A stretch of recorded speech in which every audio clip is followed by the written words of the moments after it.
Bisa jadi nyata dengan upgrade wifi rumahmu pakai Beastnet Home. Nah, ini baru internet rumah buat orang-orang terdepan. Mimpi kecil bisa jadi besar. Dan kamu juga bisa mendunia. Jadi, siap wujudkan semua jadi nyata?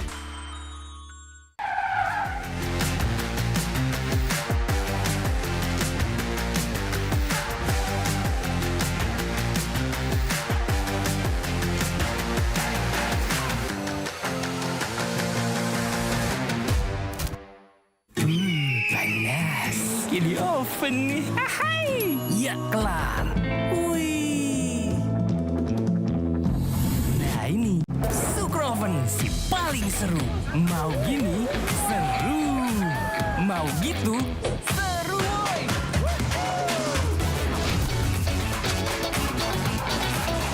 Mau lagi, terus aja lagi. Super Oven seru from the oven. The world is your stage. Take the first step to change. Lead with vision and innovation. Perfect your strategy and make your goals reality. Así que vaya. Get in the game. Make it count.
Use your skills in the gaming.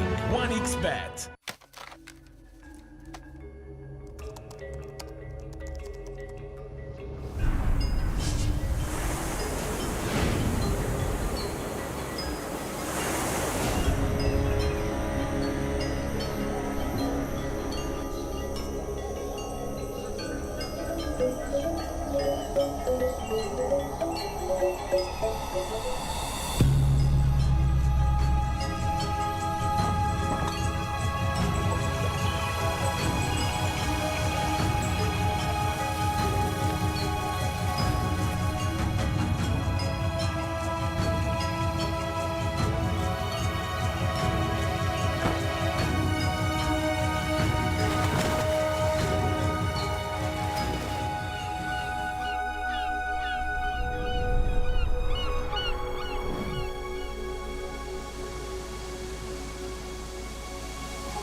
Semua bisa jadi nyata dengan upgrade wifi rumahmu pakai Beastnet Nah, Home. ini baru internet rumah buat orang-orang terdepan. Mimpi kecil bisa jadi besar. Dan kamu juga bisa mendunia.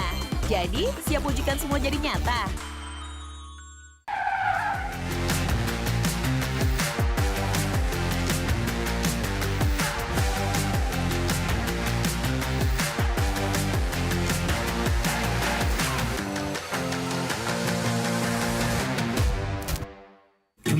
Panas. Di oven nih. Hai. Ya kelar. Wih. Nah ini Sukroven si paling seru. Mau gini seru. Mau gitu seru woy.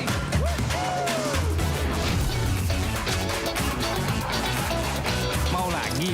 Lagi. Terus aja lagi. Sukroven seru roll di oven. The world is your stage. Take the first step to change. Lead with vision and innovation. Perfect your strategy and make your goals reality.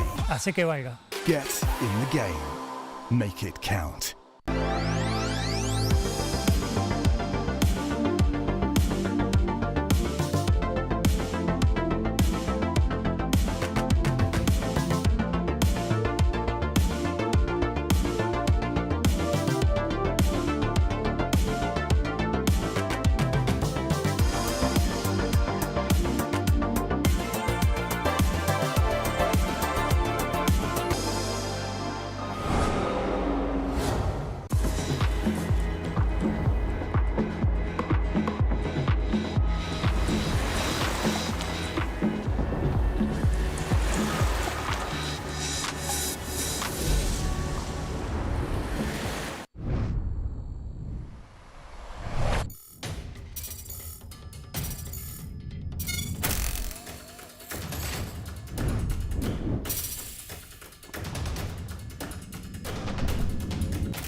Use your skills in the gaming. 1xBet.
Semua bisa jadi nyata dengan upgrade wifi rumahmu pakai Beastnet Nah, Home. ini baru internet rumah buat orang-orang terdepan. Mimpi kecil bisa jadi besar. Dan kamu juga bisa mendunia.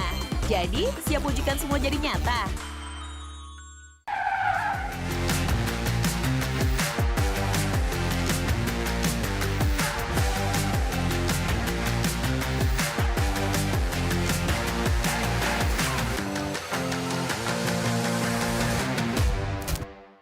Panas. Ini oven nih. Hai. Ya, kelar. Wih. Nah ini, Sukroven si paling seru. Mau gini?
Welcome everyone to day number 2 of the group stage here at the Bali Major, where we're already breaking records. Day 1 was going crazy. We had 2.5 hour long games. Southeast Asia going 0-8. Other things happened. But we can all get over that in a moment. After I introduce everyone, my name is Tsunami, and I'll be walking you through the first half of this day here for day number 2 in the group stage. And I can't do it alone. I've got the morning shift with me yet again that you saw yesterday. I've got Fear, Aurora, and Winter, yet again looking very, very beach ready. Although you're like business and beach ready. Business beach. Business beach. Yeah, you've never heard of that style? Ready to run meetings in the sand. At the beach. At the beach. And I'm burning already. The sun decided to just come out. This is the woes of being the morning shift. Aurora, you're looking cozy. Ready for another day of lounging in the sun and watching some dotes. Yes, I hope Blacklist does a better job at representing C. Yes, one of these teams. Winter, if it's not going to be Blacklist, then it's clearly not going to be Bleed either, and it's all up to execration, I guess. Surely it can't be worse than yesterday. Surely. Yes, I suppose that's true, because I think at most you can only have 8 games be played. So 0-8 is about as bad as it can get. But it could happen again. But that, I mean, one man's loss is another man's victory, because North America is exceeding expectation. Yep. Nouns beating Evil Geniuses 2-0 and getting a win against PSG.LGD. I think it's very impressive that they got a win off LGD, but EG, they won 0-4 yesterday. Yeah, they did. So Nouns looking good. They went 3-1 on that day. Rebellion went 2-2, I believe. So North America doing pretty good, better than expected. Mainly just Nouns. I would say Rebellion's on track for, Yep. or maybe underperforming it. One would say as well, but I wasn't expecting Nouns to do this well, but I'm hyped. It's the sunglasses, guys. The Noggles. They've always had them though. Yeah, but they haven't been able to show them whenever it's sunny outside. Yeah. True. Now it's actually helping them. Before it was like, I can't see my computer screen. Did Gunner Lone Druid get banned or not? But now things are looking up for them, and I'm proud of them. Any other results take you by surprise, Winter, as of yesterday, or business as usual? Well, the 2.5 hour game. I kind of did not expect Quest to do that well. Taking a game off Gaming Gladiators, I felt like that was a particularly impressive result for me. Yeah, I'm proud of them. It's I don't know how much of it is also Gaimin having Quinn show up very, very late because his travel got delayed. And 50 hours. Yeah, it was like in total like a 50-hour transit to get here from Dusseldorf, I believe. Not an ideal travel result, but other than that, everyone else made it. No stand-ins at this tournament. Life's good. I'm proud of everybody. For sure. And we were talking yesterday about Quest, like, are they good when they beat Bleed? Is Bleed weak or is Quest good? I mean, Quest took a game off Gaming Gladiators, and I think that team is the one team. It's going to be my dark horse for this entire tournament, I want to say. They look really good, and we'll see if they can continue that streak going into today. But more than anything, I want to see the Southeast Asian teams get a win. That's it. Just one. Just one. It's better than yesterday if they get one. I don't have any high demands, I just want to see it. And we've been talking about all these past results, but let's take a look at what happened yesterday during group stage day number 1. Welcome one and all here at the wonderful Ayana Resort. We are here to bring you the Bali Major, the third and most important tournament of 2023 thus far, and where all the stories for this year will be concluded heading into the International. And if you want to be finding out exactly what's happening with all the players, what's going on with the storylines of the teams, and exactly what the International has to bring us after this tournament, make sure that you join me every single day, because I will be your man on the ground giving you the news in a nutshell.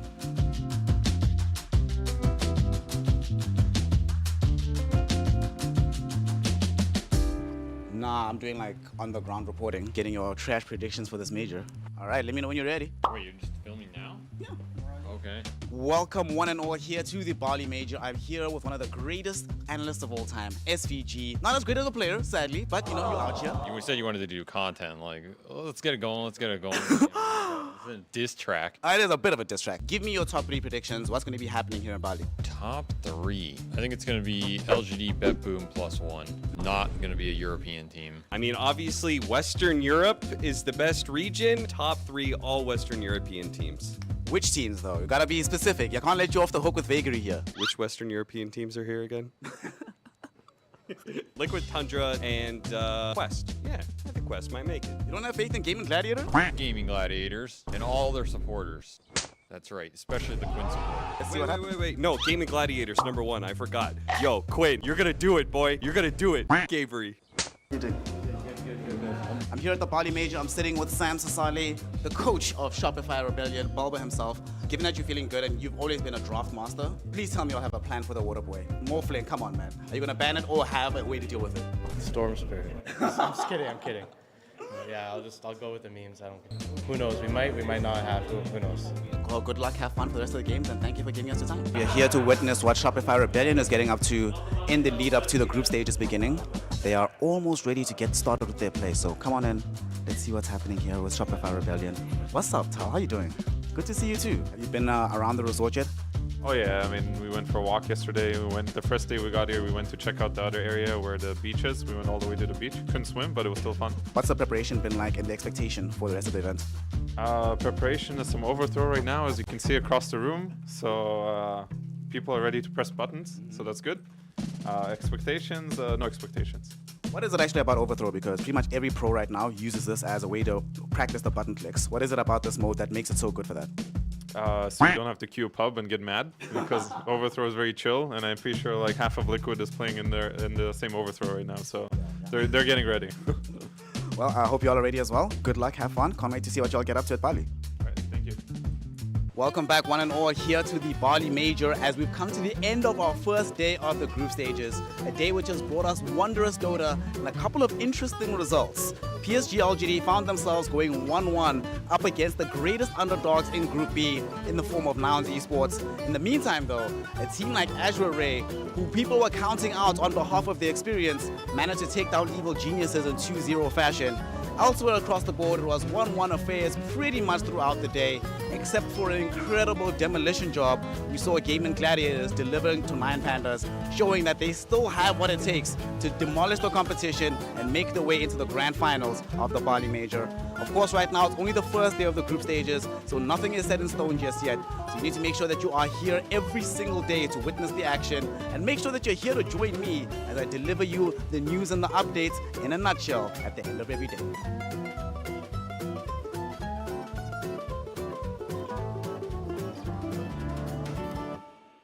This place is stunning. Every moment that I've spent here, probably one of the first times that I haven't thought about Dota that much. Just want to relax, absorb the scenery. It's going to be a challenge for all of these players to make sure they remain focused over the course of the next 2 weeks. But that's part of the challenge. That's why they are professionals and we are not.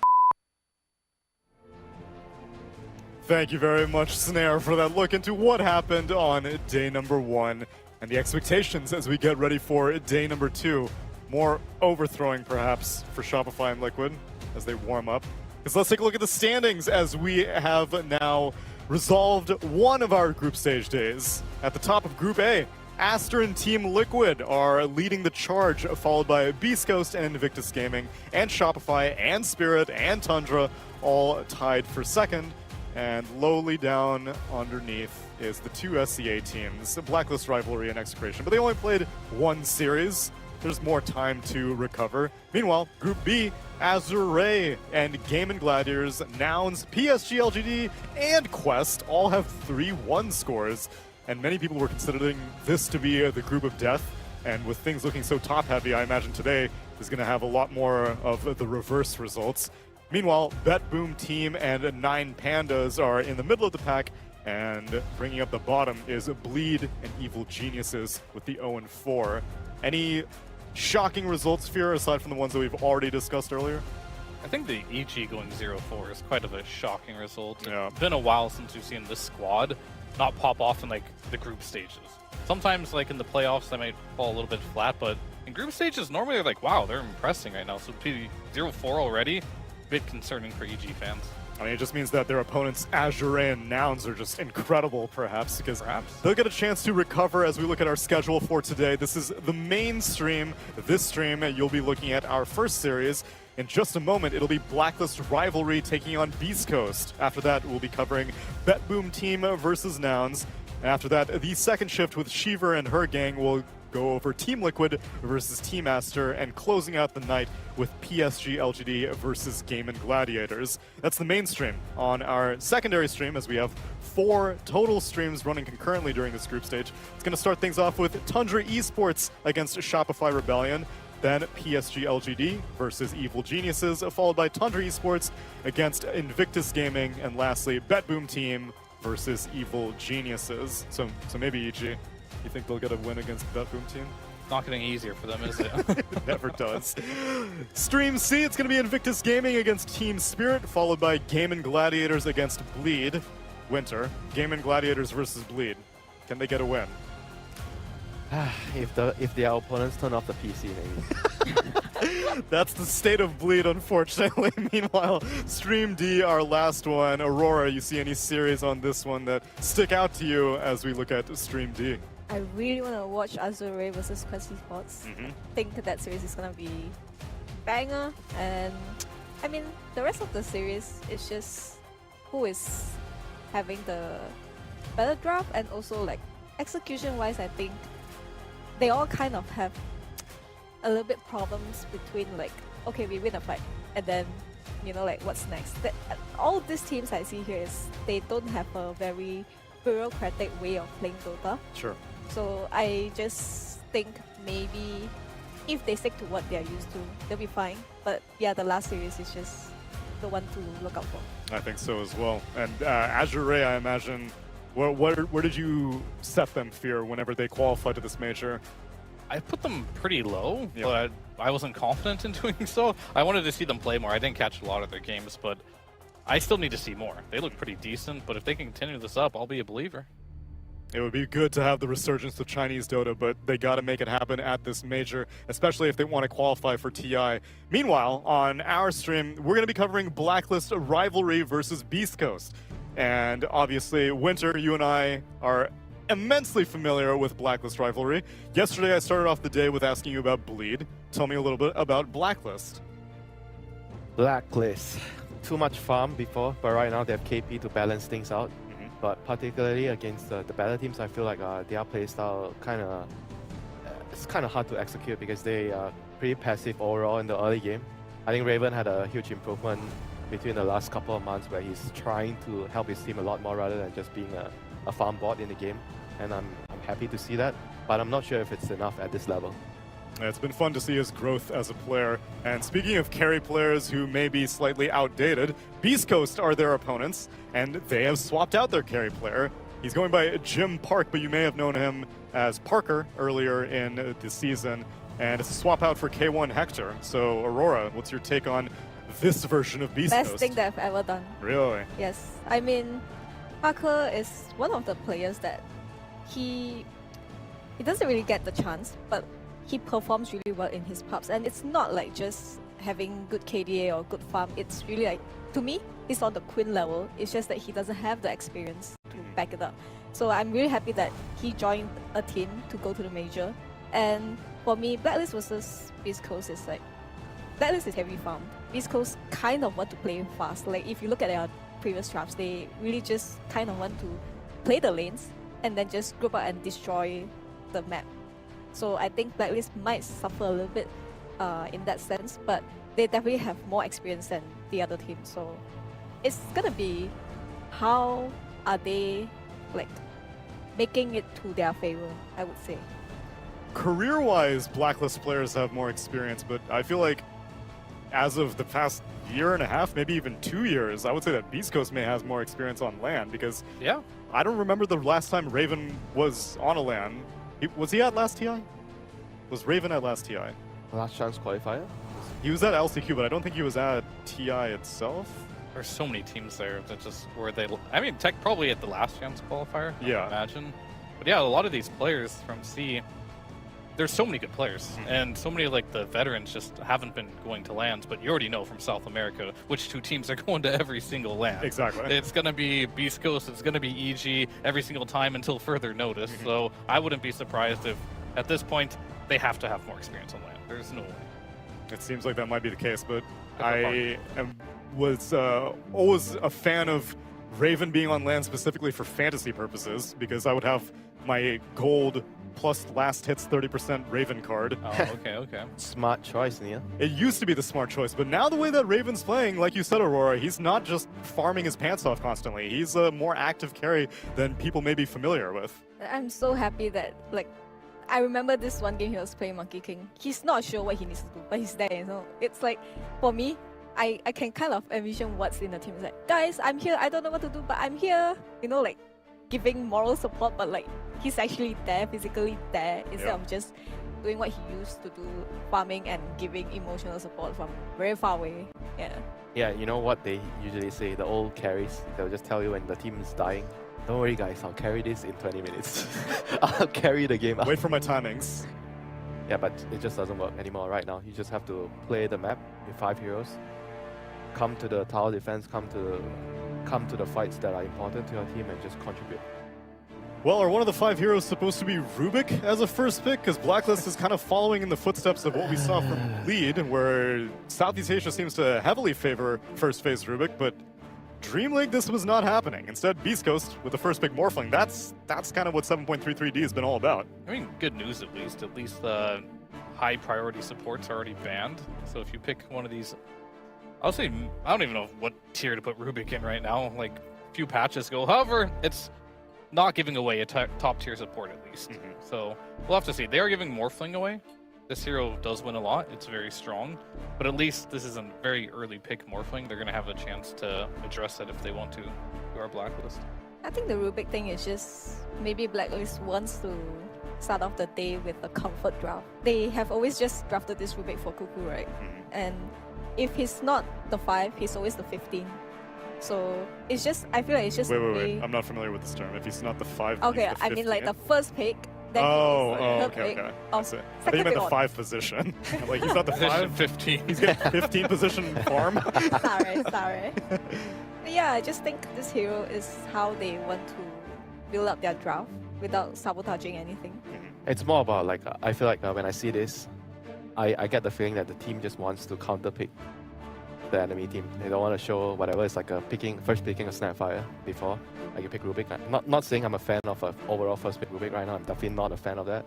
But yeah, let's see what they bring to the table. I'm hearing this term every single time we cover a C game. Comfort. Yes. They're just picking comfort. Yeah. Well, I mean, we're being very generous when we say that, as opposed to saying, like, they're picking just random stuff that no one else is picking. So we're just assuming that, like, maybe it's comfortable for them because it's clearly not the patch favorite. Well, I think with a lot of the C teams, the heroes they pick are flashy. Okay. Right? Like, they're not boring. Yeah, they're heroes you can have fun with. So that's part of your comfort, right? You're picking heroes that you enjoy playing. They do that in pubs. C is flashy, right? Yeah. But you know what else is flashy? South America. Yes, it is. So this matchup's going to be really fun because you got Schofield on the other side. He's like the king of flashy, I want to say, from almost any region. And you're also going to have just some supports battling and skirmishing. I'm looking very forward to that. And the Tusk is one of those heroes that loves to skirmish, loves to battle. One of Schofield's overall best heroes. And we don't see a lot of this hero anymore. It's kind of like just gone forgotten, and I thought Beastcoast might not be good in this particular meta. One, they had Hector, but he's gone now. He didn't play Morphling. They brought in a Morphling player. Maybe that was the reason why potentially they made a change there. But Dark Magu, some of his best heroes are Tiny and Kunkka. They're just out of the meta here, so he has to change up his hero pool as well.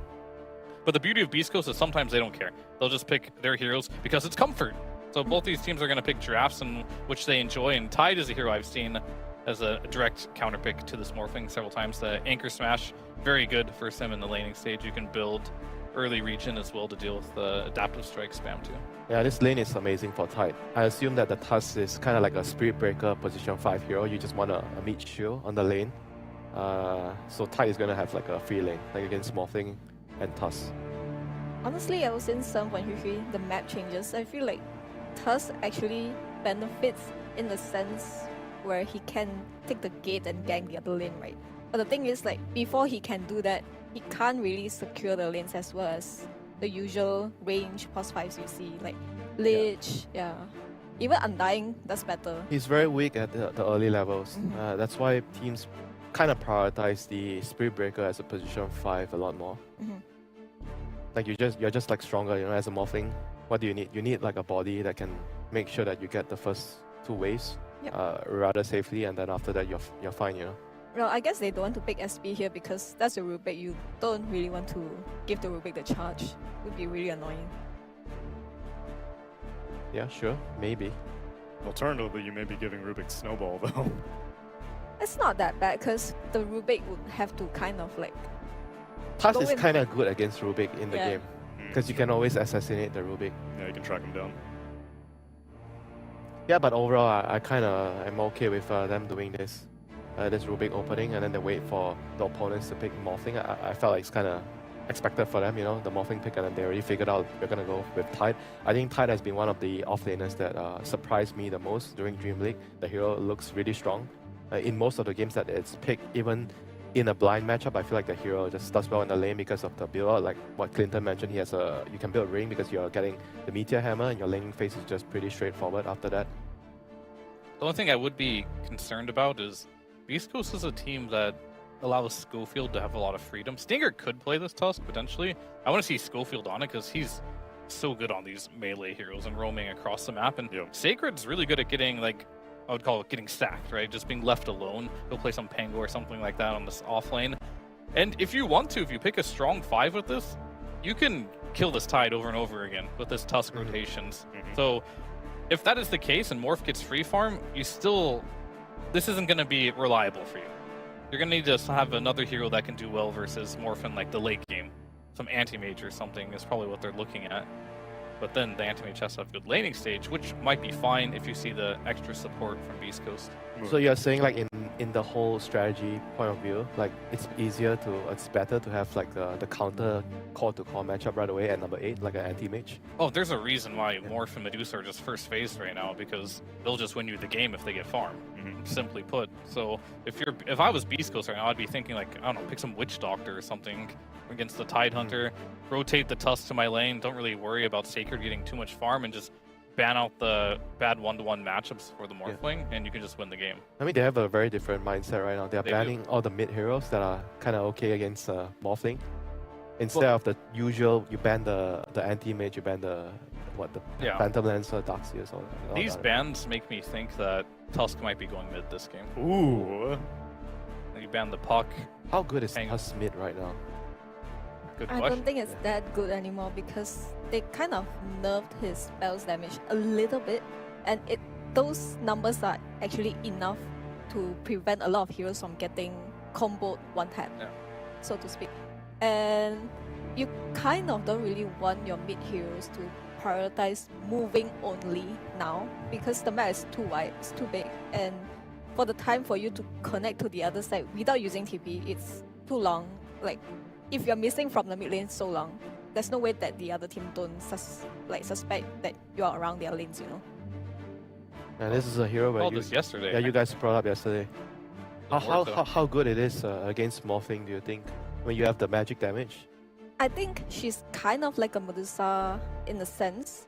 She needs the entire draft to play around her. But the thing is, she offers way more damage than the Medusa, so her early phase is actually not that bad. As long as you can secure her laning phase, and she does really well in the side lanes farm, you know, like all the camps. She actually can still abuse her second spell and take 2 camps. So I feel like in tempo sense, she's faster than Morphling, but I feel even if you're faster than Morphling, as long as the Morphling gets farmed, he can still get on top of you and you're forced to use your BKB and everything.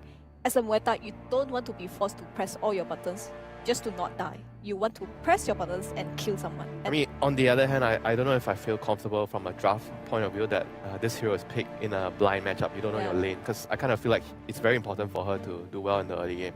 Most of the time that I see the hero win the games, like when she struggles early, I just feel like she just feels really weak in the game after that. It's interesting that they picked this Timber when they saw the Muay Thai, because I feel when this Muay Thai is joining the fights, right, this Timber really has no place in the fights. But then in the laning phase, I feel you might be able to pressure the Muay Thai a little bit, but you can never kill her because she always has the spells to disengage. It's just, I don't think it's the right pick, but maybe again, it's a comfort zone. They just want to, you know, like leave that Timber alone and try to buff this Morphling up. Yeah, Fear, it's like you were saying, maybe they want Sacred to be on his own so that Tusk can move around. Yeah, it's still open as well. I was thinking as well they banned for potentially a mid-tusk. I know Storm is good versus it. I know the Puck is, but then I heard the interview. Bulba said Storm is the morph counter, so that makes Storm sense is why the they banned everything counter, though. So it makes sense why they banned it there. But yeah, the Timber is, it makes sense. You can leave it alone. I think Morta later on can shred through a Timber, but early laning stage, probably don't do anything. You rely a lot on those early right clicks versus the Timber, and Timber's like a top tier hero right now against pretty much anything in the laning stage, so that should be fine. And it would be really good now if they do decide to do Pos 4 Tusk with rotations, because now you will have the situation where Timber will be fine in lane versus 2, potentially, but the Clockwork is pretty good against Timber in the lane, so maybe he's not completely free, but he'll have some freedom. And this Tusk will have also freedom to rotate around the map and either help the Morphling get kills or do something else. We'll have to see. I don't know who's playing what, though. That's the thing. Is Tusk going to be the 5 or 4? Because I know Schofield likes playing Shadow Demon and Tusk. Yeah, but the lane feels better if Tusk is the one with Morphling. Against the Tide? Maybe not against the Tide. Yeah, we'll have to see. Yeah. But it's a rather interesting ban that they chose to ban OD, since we've had this discussion about OD. Yeah. Like when you can't pick OD against Morphling and Timber, you know the hero is pretty bad. I think the way they are banning is like making a lot of sense because of how they pick this Morphling and Timber. You kind of don't want the heroes that can solve the problem of these two heroes at once. Like all these heroes I see here, Storm, Puck, OD and Lina, they offer really great magical damage, and for both of these heroes, the early phase they really can't take it. Well, the last source of magical damage seems to be the Queen of There Fire. it is. I knew they were going to do it. He loves his Kunkka, but this hero's so bad. Even against Quap, though? Surely against Quap. It doesn't matter. The problem with this hero is, yes, it's good versus Quap. Yeah. Huskar is good versus Ember. Yeah. But when you die 2 times on either of these heroes, you just lose the game. Just don't die. Yeah, you have to just not die on Kunkka. So you would have preferred like something like a Dragon Knight? Oh, that's bad too. But yeah, that's better. This was the issue with Mago's hero pool. You mentioned it at the top of the draft. I think we can think of it as Kunkka is just very detrimental for Muerta. It's just you feel very pressured to join fights without the BKB, and you kind of want to join fights without the BKB because there's a Morphling on the other side. You don't want to, like drag it out. Yeah. And Kunkka just makes it really hard for Muerta to win the fight because like the Coco and then the X-Mark, the displacement, everything that Muerta is afraid of. I don't even know how Muerta's going to hit heroes with 2 banishes also, because it's Snowball and the Disruption from Shadow Demon. That how much Pierce the Veil time is she really going to have? Yeah, and she has a Quap on her team, instead of something that can deal with the Tusk and SE. It's not going to be easy for her. She needs to farm for 20-25 minutes. Well, let's see if Blacklist Rivalry can finally turn around the tide of SEA. Just 1 win. That's all we need for today to be a little bit better than yesterday. Let's see if it happens in game number 1 with OD Pixel and Fogged. Thank you very much, Neil. Yes, Blacklist Rivalry up against Beastcoast. What do we make of this, Fog? We're getting some exciting stuff coming out with this draft. Yeah. Tim's coming in with this, first pick, Rubik for the lineup of Blacklist Rivalry. Beastcoast getting some classics here, right? They do. Getting the Dark Margot Kunkka to finish things off. I knew it was coming. I said it to you. I was like, I saw the Tide. I'm like, man, I know he's going to go for Kunkka here. It's just one of his favorite. But I feel like they did, they kind of counterpicked it in a way. They did have, the Queen of Pain, they counterpicked it pre. They must have known in a way that it was going to be coming and having this. But I gotta be honest, I like what Beastcoast got, even with the Kunkka, perhaps. I can't believe I'm saying that. I hate this hero. Wait, why do you typically not like Kunkka at the moment? I mean, likewise with a lot of teams, right? Because a lot of teams aren't picking Kunkka. I'm just wondering what the itemization really is. I just don't know what you actually build into. Because what do you want to go? Are you going to go Spellcaster this game? It doesn't look bad if he goes down some route. I mean, you do probably want an Axe. Yeah, you're right? probably going to want the Axe. Versa, but I'm wondering. I don't know. I feel like every time I see it, I feel like nobody knows what to build. You're like, yeah, I got to go Phase, and then Blade Mail. That's the one that's a more popular one. And then you kind of have to go BKB, but no one wants to buy BKB anymore. So you maybe go Halberd. I feel like the itemization, that's for me at least, just feels a little awkward, but I'm looking forward to see what he's going to make do with it. Maybe go Spellcaster. The X, of course, is really good this game versus Quap, versus Tidehunter and stuff like that. And let's see if Beastcoast is going to keep up their success. They've looked, honestly, with the addition of Parker, they look like a whole new team. They look like they're actually not very volatile anymore. They actually have a lot of comfort that comes to it. And he joins early. He gets involved way earlier than Hector used to. So this should be an exciting one. And it is a clash of 2 similar styles, of course, right? We should have a very kill-heavy game. KP able to step up and take that bounty rune easily. Just 2 for 2s. I think this is I'm glad you said KP because Tidehunter is a hero that I think we're going to probably be seeing more and more and more just because of how good it is versus the Morphling and the Medusas. You can actually just sit in the lane. You know, you get the Anchor Smash for later game. You can actually, if you get on top of her, you reduce either one of the heroes, the Medusa or the Morph. You're reducing so much, and you're gonna farm. You're gonna have a good lane unless you get like tri-ganked or something goes completely wrong versus Tusk. I mean, overall, as well, do you feel that this Timber's going to be a bit of an issue? Because it came pretty late in the draft, right? And on paper, did Blacklist Rivalry have the means to deal with the Timber? It looks like it looks like a pretty damn good Timber. So yes, the magic damage that comes from Werther could get it annoying if she's able to get that farm, of course, but we'll see if she's able to. Because I think the Clockwork is a good answer. I know Fear had talked about it versus the Timber. You can actually attempt the pressure, but I think the Shadow Demon actually ruins that. Because every time Clockwork gets aggressive, you just put him under. You always have these type of responses to be able to deal with that. Early harassment in particular. Let's see how mid goes. Let's see how Mago's able to do versus that matchup that can sometimes be a little bit difficult, but he is very comfortable on this hero. Should be able to trade back good damage with the Tidebringers, and sure, you're melee against a Quap, but at least you got a bit of beef to you. You know, high HP. We'll be building those early little bits of strength. And he has got these like X plays that he can always do, of course, too. Yeah. Once the levels come out, it's like once level 3 dagger, perhaps, or something along those lines, it can be difficult, but Carl is taking a beating in mid.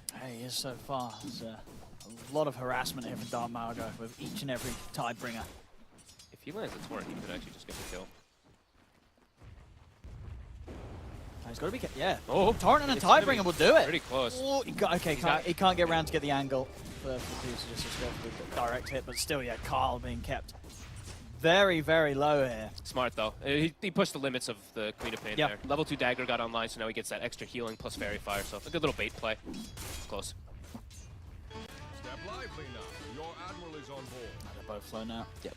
No, Margo still does have that Fairy Fire to rely on. They both get the bottles just about at the same time, so they're both going to get refills.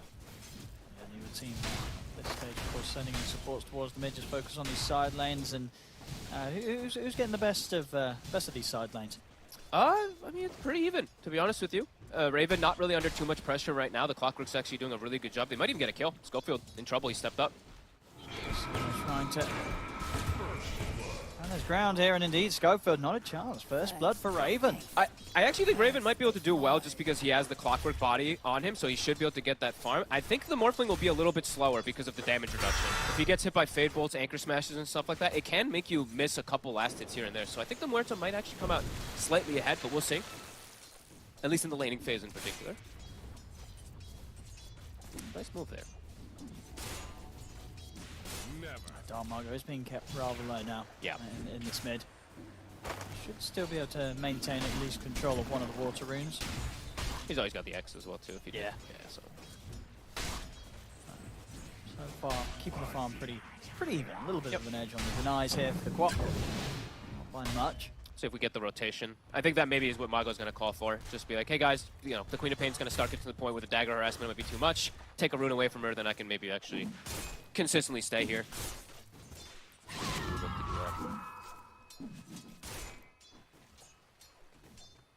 I'm excited to see the win. I know me and you are a little bit critical sometimes on it if it does have a bit of a rough game. Recently when we've seen it, it's not been good.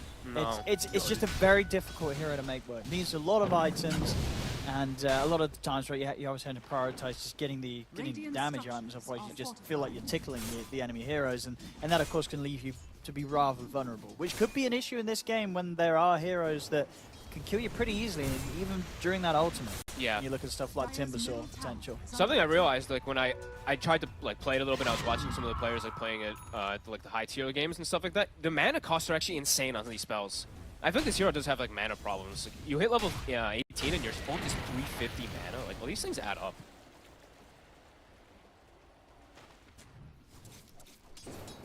And yeah, we did see the kind of water rotations coming out there a little bit. Mago? Who wants to try to put some pressure but doesn't have cogs. Set up for a kill. That's probably fine. It's just going to be a bit of a...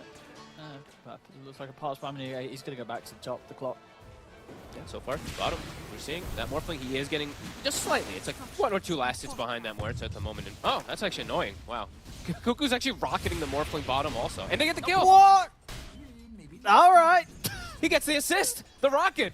Okay, well, What? I think Parker's going to make sure that that doesn't happen again. So you never want to get caught like that. Oh, and I think he rocketed him, and it procced the raindrop. And then the paintball comes in, and he thought he was safe. I think Did you're I right. see that right? I think he must have been relying on his raindrop. Was that like the biggest brain I've ever seen? Either way, that fade ball, like he was, like it was just enough damage, right?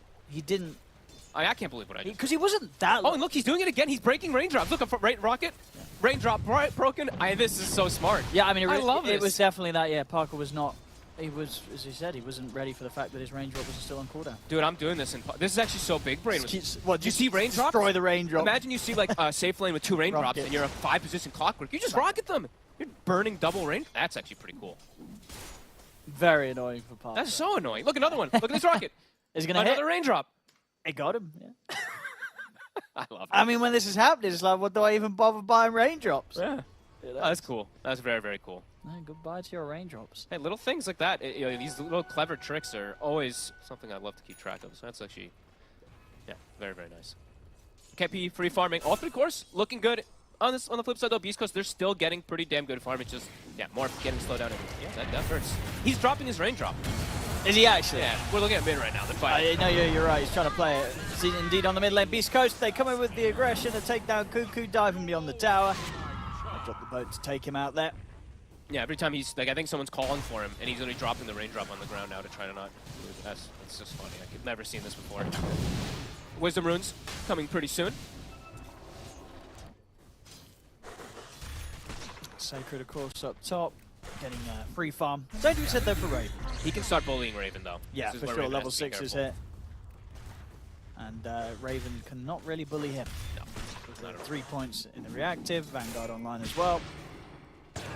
Okay, next to harass, those are going to go for it. And also, and in the meantime, I'm looking at some gigantic stacks. We're seeing the Shadow Demon. He's doing Shadow Demon things. These are huge. I actually, what is it, a 5 or 6 stack or something on the hard? Who's taking these? The Kunkka or the Morph or the Timber? It's Kunkka or Timber. I don't think Morph. You definitely don't want to waste time hitting all those. I say it's true, yeah, it's not many points away for. No. Yeah, that's, Yeah, 0 going to take way too long.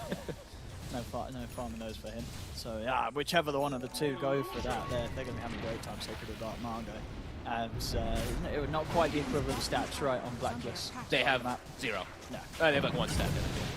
So, yeah, there we go. Sacred, he's going to clean at least the large camp hit. Okay, so that's kind of what Schofield was doing with the most part. Yeah, he died top, and then he wasn't really applying pressure much anywhere else. So just, yeah, stacking. I mean, it's the best thing you can do on most supports these days. Just gives you so much experience. Sacred can go back to that top lane and just continue to be just a bit of a threat here for Raven on Muerta. Got to be careful. Carl will be able to snag this rune. I mean, what are we sort of expecting from the Quap? You know, where's Carl going to look to make the moves?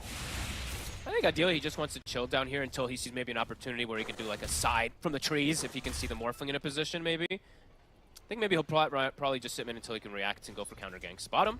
KP. Caught the combo. Dark Margo with the drag back and coming in from the side. It's going to be very little ways for it to run. He pops the Ravage, but the Snowball was already coming in from Stinger. Able to dodge it and connect and take down KP. So he's going to be something that we got to watch out for in these mid-skid games. Carl's going to try and find something in return. Sonic Wave will do it. Jumps forward, able to finish off the Kunkka. Carl. In trouble. Get out of this. The Blood Grenade's there as well as the Ice Shards. Snowball's back up. Carl blinks up in a second, but it's not soon enough. He's gone. Wow. Okay, so they get it on they get the kill for the Morphling. Yeah. Ends up being pretty okay there for Beastcoast. Yeah, you lose Mago, but it's a Kunkka. Like the game is about the Morph. You want to enable him, so it's huge for Parker. He's got his Falcon Blade done. He's going to be feeling very happy down here. There's no threat of a Ravage. With that being used in that last attempt to save himself, KP. So Parker, the farm's just going to continue for him. Yep, and Sonic Wave on cooldown too. So yeah, multiple threats being a bit removed from the table. Pretty even early game though, 3-3. I thought we'd have a lot more kills coming out, to be honest with you. I thought we were going to see like husks and stuff moving through the gates, but so far things kind of calm, but some nice rotations from both sides matching each other's movements. Sacred, the big winner out of everything though, clearing these stacks. He's level 8, top of net worth. This Timbersaur's massive. Yeah, he could be an issue. Decides to turn up and hold a tower, come towards the defense. It's not going to be easy for Blacklist Rivalry to push past him or push through him. At the least early game, they do have a good amount of explosive burst damage, but it might not be enough, honestly. Like, he's going to get to these very quick two tanky portions. Power rune? Maybe shield rune. That's a really good one for the Conquer. Yeah, look at this from the side. Everybody already got the catch on Tims. Tims managed to step out to the side. They'll turn towards Cuckoo instead. Carl's heading over to try and help out, but they've got the 4 here at Beastcoast. It's a scary fight for Blacklist Rivalry to try and take. Snowball in over towards Cuckoo. They blow him up with the adaptive strike. KP is watching from the side. Ravens also joined the action to try and get involved, but Carl's been caught. Will manage to blink out in time. Only just though. And in fact, Sacred, he's going to try and continue the chase. Chakram won't immediately connect, but Carl still gets clipped by as he steps across towards it. Blink not going to be back up soon enough with this just level 1 Blink at this stage of the game. It's Carl dead. 2 big kills, and of course, just a bit of wasted time there for Blacklist Rivalry. Raven trying to get involved, but wasn't quite actually able to set up in a way where he felt confident to pop the ult and try and kill anyone. That's, a massive hit, really, from Beastcoast. Now they put things comfortably for them, 6-3. Slowing down Quap. These deaths, any of these early deaths, really hurt this hero to be able to catch up, especially when there is quite a bit of disable. Yeah, bottom of the net worth now for the cause, Carl. Okay, and Raven, I was looking forward to see what build he's going to go. I've seen now a couple different ones. I've seen the Treads Maelstrom into Moonshard, which I actually quite like a couple times. He's going different. He's going for his Master Magnus Dragon. So. I'm interested to see. I said, this is a hero that it's just been a long time since I've seen a carry player and looks fantastic. You know, so definitely interesting to see sort of different approaches and see if this Master Magnus Dragon Lance kind of build-up works. It can just sort of be a bit of... It just feels like one of those builds that you do... You know, you pick a hero like Muerta, and it seems great. It sounds great. You know, you're getting this attack speed, this lifesteal, this bit of extra range, but it's kind of just a bit of different things rather than a lot of something, you know. The damage isn't going to quite be there, and you're still going to be very, very squishy. So you need these items, then you kind of need the next one, and then the next one. And then you're a threat as Muerta to carry. It just takes so long, and I feel like Morphling just keeps up with the pace, and it's just easier to join in fights constantly, especially versus some limited kind of catch. The one thing is Muerta, of course, you can catch a Morphling, you can trip him up a little bit with your silence and whatnot. That's true. But this is a Parker Morph. A Grandmaster Morph, yeah. It's not going to be easy against Parker. And now after getting 3 big kills, after all these cooldowns being down, mid tower also drops. Beastcoast ready to continue rolling here. Haste Rune on Dark Mago, and he still has the Shield Rune active. They're going to look for another fight here. 3k lead now. Yeah, so indeed, Raven, you get the small crit next, so that you do have some potential damage when you commit him with the ultimate. But yeah, still is going to be difficult if he gets jumped upon, especially by this Timber, if this Timber gets in his face. Yeah, and focus firing heroes is also still going to be difficult. There's double saves, like the panel said. There's disruptions and snowballs, so... It's not an easy Muerta game. Not an easy game at all here for the side of the This Muerta. Dissuade them from aggressive. Try and catch Schofield with the stolen shards, but not quite able to get the angle. And Snowball up to the high ground, making sure that Schofield is not in a dangerous spot. Phylocterine done now on Sacred. Jeez, he is so farmed. Oh my goodness. All 3 cores looking great. The supports, we're seeing the effects of the stacks. Look at Schofield's net worth right now. He almost has Blink Dagger. Yeah, Sacred's farmed so many Ancients this game. Yeah. This has got to be, I don't think we have the exact number on kind of Ancients farmed at 13 minutes in, but this has got to be some of the highest with how well they've stacked in, how well he's been able to clear them consistently. 11 stacks. Schofield, you monster. Yeah. Yeah, he's going to have Blink Dagger any time now. Oh, one shot. Cuckoo. Dangerous spot to be in, or maybe not. He's got the backup of KP and Raven. They're really going to try for this kill. It's going to be the dodge here, the opening ult for the Ravage. It was there waiting for them after the snowball. Nicely laid down there by KP. Sets up for 2 of them. They'll get Schofield as well. Nice. This Rivalry. Find the team fight that they've been hunting for. They still have Sonic Wave too. It was mostly just that Ravage. Great connection. Good patience from KP. Saw the snowball, waited. Shadow Demon doesn't have the range just yet to go for disruption. He gets clipped by it. That was solid, and Raven was able to get involved in that, so continues to pump him up, keep him high on the net worth, just behind Sacred's farm. A nice play there from Cuckoo in particular. Puts the ward down, hook shots backwards, gets that Kunkka caught in position. And yeah, you're seeing Mago. I mean, he has to. Like, there's not really many builds you can deviate for these Kunkkas and stuff. Like I said, the Blade Mills and stuff, people have tried, but yeah, FaZe, BKB, kind of has to this game. That 1K. Can Beastcoast take advantage of Ravage being on cooldown, and do they even care to, is the next question. At the moment, it looks like they're content with just kind of chilling back. They don't want to kill anything. see again on the replay. Good setup from Cuckoo. Did seem to be a fight that Beastcoast, they were considering if they could take it. Lost this Ravage comes out from KP. This is all going in favor of Blacklist Rivalry. No further fight to be had. Sacred and Parker making sure they do not get dragged into that action. I feel like Mago, until he has BKB, he doesn't really want to get initiated on like that almost ever. They want to just have like the Timber bodying, and then he comes in, gets some follow-up like that with the Kunkka. So he'll have it now for the next fight, which will be, I mean, pretty damn strong versus that Tidehunter and all that. So well, perhaps will be the call there for Beastcoast to just take a fight, even if Ravage is going to be back online. KP, he's got his mech. Beastcoast have got the Blink Dagger on Shadow Demon now as well, so further ways to save. Yeah, that is really, really early. Yeah, if their positioning is good, as you say, between the disruptions and the snowballs, it's going to be an interesting game on, if the saves are going to come out, or if Blacklist Rivalry are able to sort of bait them out and then come in with the follow-up. Mago again. Cuckoo trying to set up for him. I mean, they're bringing in further TPs. He's able to step back, Dark Mago, and he has got Sacred ready to join him up here. His BKB is coming on the courier. That's why he's playing so confident. Yeah, and Blacklist Rivalry, they're playing cautious. See them trying to catch Carl in the combo. Sort of baiting him out there. Holds back on laying down the Torrent. We'll now catch him with it now under the tier 2, but a little too close for them to try and push him further. Oh, and the adaptation here from Parker this game, it's going to be him going for a BKB. They see KP pretty deep bottom. They're committing 4 heroes for him. See if they can get him. With the Purge, they should. Decently beefy with the mech, but against 4 heroes, no chance of survival. Parker claims another kill. DD Rune gets that big damage, and yeah, we see him going for BKB. So he's having an answer versus that Muerta. Then he can actually just commit onto her in a lot of situations also. Doesn't have to worry so much about these little silences and stuff. Mago? They're trying to go from here. Raven has got the ult, and with that, there'll be no struggle to find the damage. Good control from Cuckoo. He's able to set up so Raven can just freely get the hits in. Nice Torrent there, too, preventing BKB or anything. Striking back. Back and forth kills here. Getting some tower damage here as well. Beastcoast, do they want to take a fight here? It looks like all of Blacklist is coming. They have Ravage available, so they kind of want to fight themselves. It's going to be difficult without Dark Margo for Beastcoast to try and hold this. They can just body with Sacred, though. They can't commit for this. I mean, that's true. He's still super tough. Ray's got all the full Sange done. He is almost 3,000 HP already. Holy crap.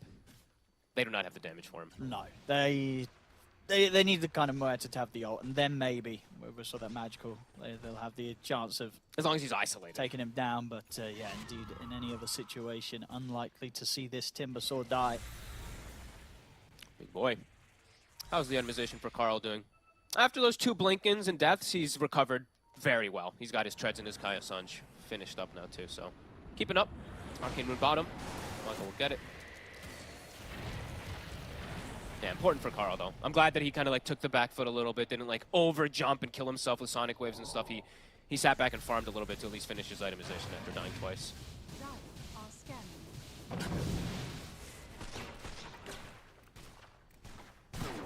Okay, what's the call gonna be? Parker's about to have BKB. Will they try to force something with this? Double BKB cores. It is tricky though. It is. Because they know that the Blacklist have all the ultimates ready, so the team fight will be there. And the team fight, I mean, the advantage overall for team fight does feel like Blacklist have a little bit of an edge, of course, here with that Ravage and with the Queen of Pain in particular. And if the Rubik gets a good spell steal, it could make a pretty big deal too, Tim's. Yeah, what are the big grabs that Tim's is looking for, do you think? What's he setting his sights on? There's a lot. Yeah. That's ultimates, obviously both. It's like literally their only one. But the other one that's actually pretty huge this game is Shadow Demon Disruption. You're playing versus Morphling, so you just get these illusions that are just beasts. And speaking of Tim's also, he's got Spirit Vessel done. So yeah, they have BKB on Parker, but they do have ways to kill him once it's down. That heal reduction is going to be pretty strong. Good versus the Kunkka too, so good versus all 3 cores really. Gold from my chest. Definitely could be a pretty good answer to at least bring down these super tanky heroes. I feel like we don't see nearly as much Spirit Vessel as I still like to see. Of course, yeah, the item is it's hard to buy a lot of games. But no, I mean, it's true. I mean, there's a lot of games that, yeah, but not seeing Spirit Vessel being bought against those tanky heroes in a lot of situations. We see I think the only hero that I really see still doing it is like the. I mean, we don't even see the hero, but it's Invoker, right? It's like the Vessel Shivas and stuff like that. But okay, smoke up. feeling strong. Let's see what they can do about this bottom. Yeah, they've got this strong team fight, Blacklist Rivalry. Blink on KP, so he's got the surprise factor here. He can stop the saves with that Blink Ravage if he gets it in a good position. He's going to be the ones to jump first. Cuckoo as well, ready to swing in from the side. They don't want to go on the Timber. They want to try to catch like this Kunkka or something first in particular. And it looks like Beastcoast, they're making the call to attempt for a Roche here. Okay. There's a bit of a risk, you know, against the high team fight that Blacklist Rivalry can bring around this confined area. Rocket comes out, they smoke, they decide, never mind. They saw the Rubik show himself in lane. It's difficult to go for that when they're aware that Blacklist Rivalry are close by and waiting to bring a fight to them. Dark Mago? Yeah. Start things onto Carl though. Get him with the drag back. Shield rune. And he's going to get dragged back, caught in the stun boat. He's going to be coming down in return. The BKBs are out here from both Dark Mago and Parker. They're trying to focus Carl, but Carl's perfectly fine. They've got to bail out of this.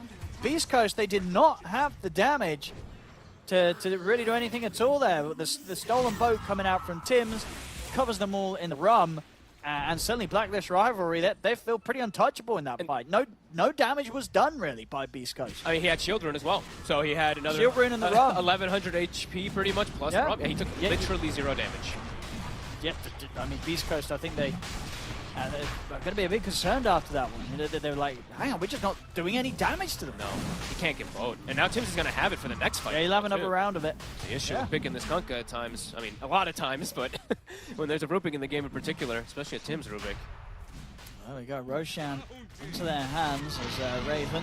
He'll be the one to grab the Aegis. That's nice. And pretty much got the money to get his Silver Edge out to him. So Raven, pretty stacked now. Definitely getting through that kind of tough, slow part of the game as a Muerta and approaching the point where this hero can be pretty powerful. You know, if you get your items, you're able to get to this stage and keep the game even. You do hurt pretty hard when you pop that ult. Yeah, and the really cool thing that I was like thinking about kind of just now actually is that Muerta is not a universal, is not an agi. So what does, I mean, an Aghanim's Morphling, what's it really gonna, yeah, sure, you're removing a bit of some stats and stuff like that from the Muerta, but it's not gonna be nearly as effective as it is versus those agis and universals. Oh, for sure, yeah. That's actually kind of cool. Let's see what we get now coming in around the bottom lane. I mean, Blacklist Rivalry with this Aegis on Raven. They can go for these tier 2s. Sure can. They still have didn't have to use anything. I think the only ult they used really was the stolen boat. Yep. Everything else good to go. There's the full Silver Edge on Raven. I like that I'm seeing him put a couple more points into the calling. I think a lot of times when I see these Muertas, they put 1 point in it. But I think in this game, you're playing versus this Morphling, this Timber. The silence is so damn effective. I like that he's actually leveled it this time. And yeah, they're going to get this tier 2. Big moments here for Blacklist. Calm and collected, they're going to smoke. Everything's at the ready.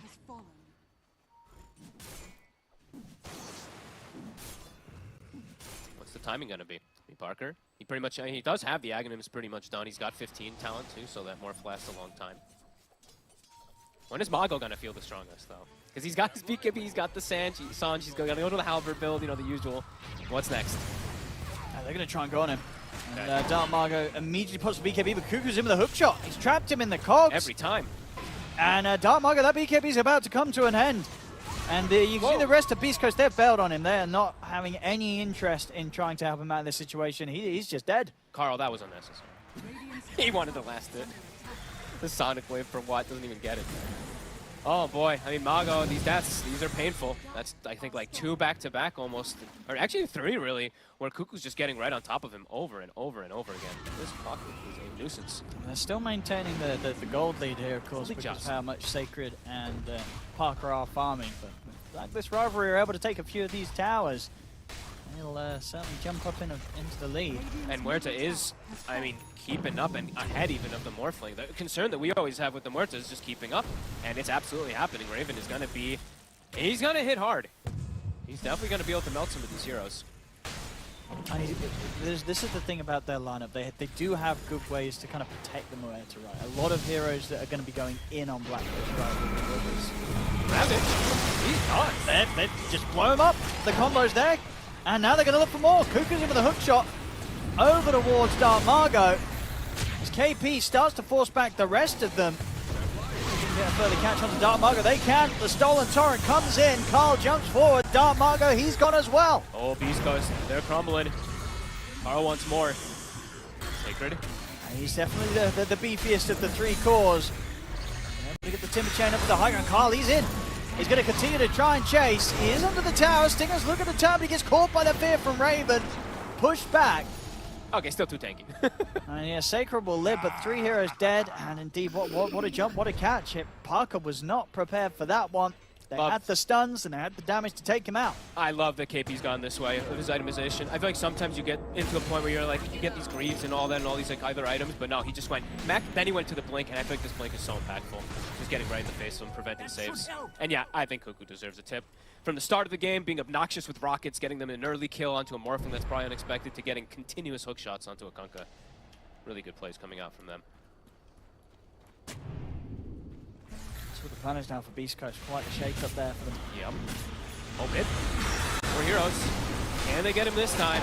They might be able to. Another hook shot back up. There's going to be the defensive disruption from Schofield. Sonic Wave comes in, and indeed, even with the chain across, the cogs were there to push him back and control him. Sacred's gone. They're big kill here for Blacklist Rivalry. They're even seeing if they can pick up a bonus of Stinger, but he's out with the TP. Nothing to stop that. For all the farm that Schofield's really been able to get, getting blink tags, he's not getting any saves, he's not getting any setups, he's not getting much of anything. Torrent will connect onto 2, Raven. That's a good setup. This is the dream. It's going to be a very dead Tims, and indeed Raven potentially in trouble as well. He's trying to get away with the invis, step away from the central position.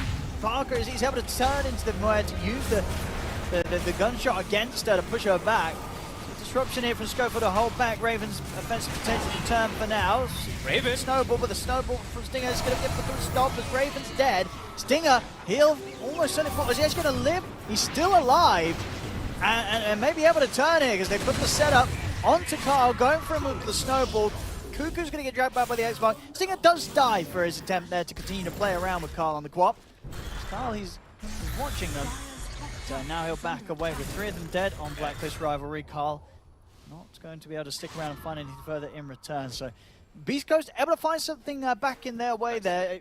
The 2-man torrent, there was no hesitation from Beastcoast. They went all out to make sure that got them the kills. Nice plays. I mean, they know Ravage is down, so they're trying their hardest to take this type of fight, and it's a great connection. I mean, Parker, beautiful spell usage, turning into the Muerta, getting some great connections.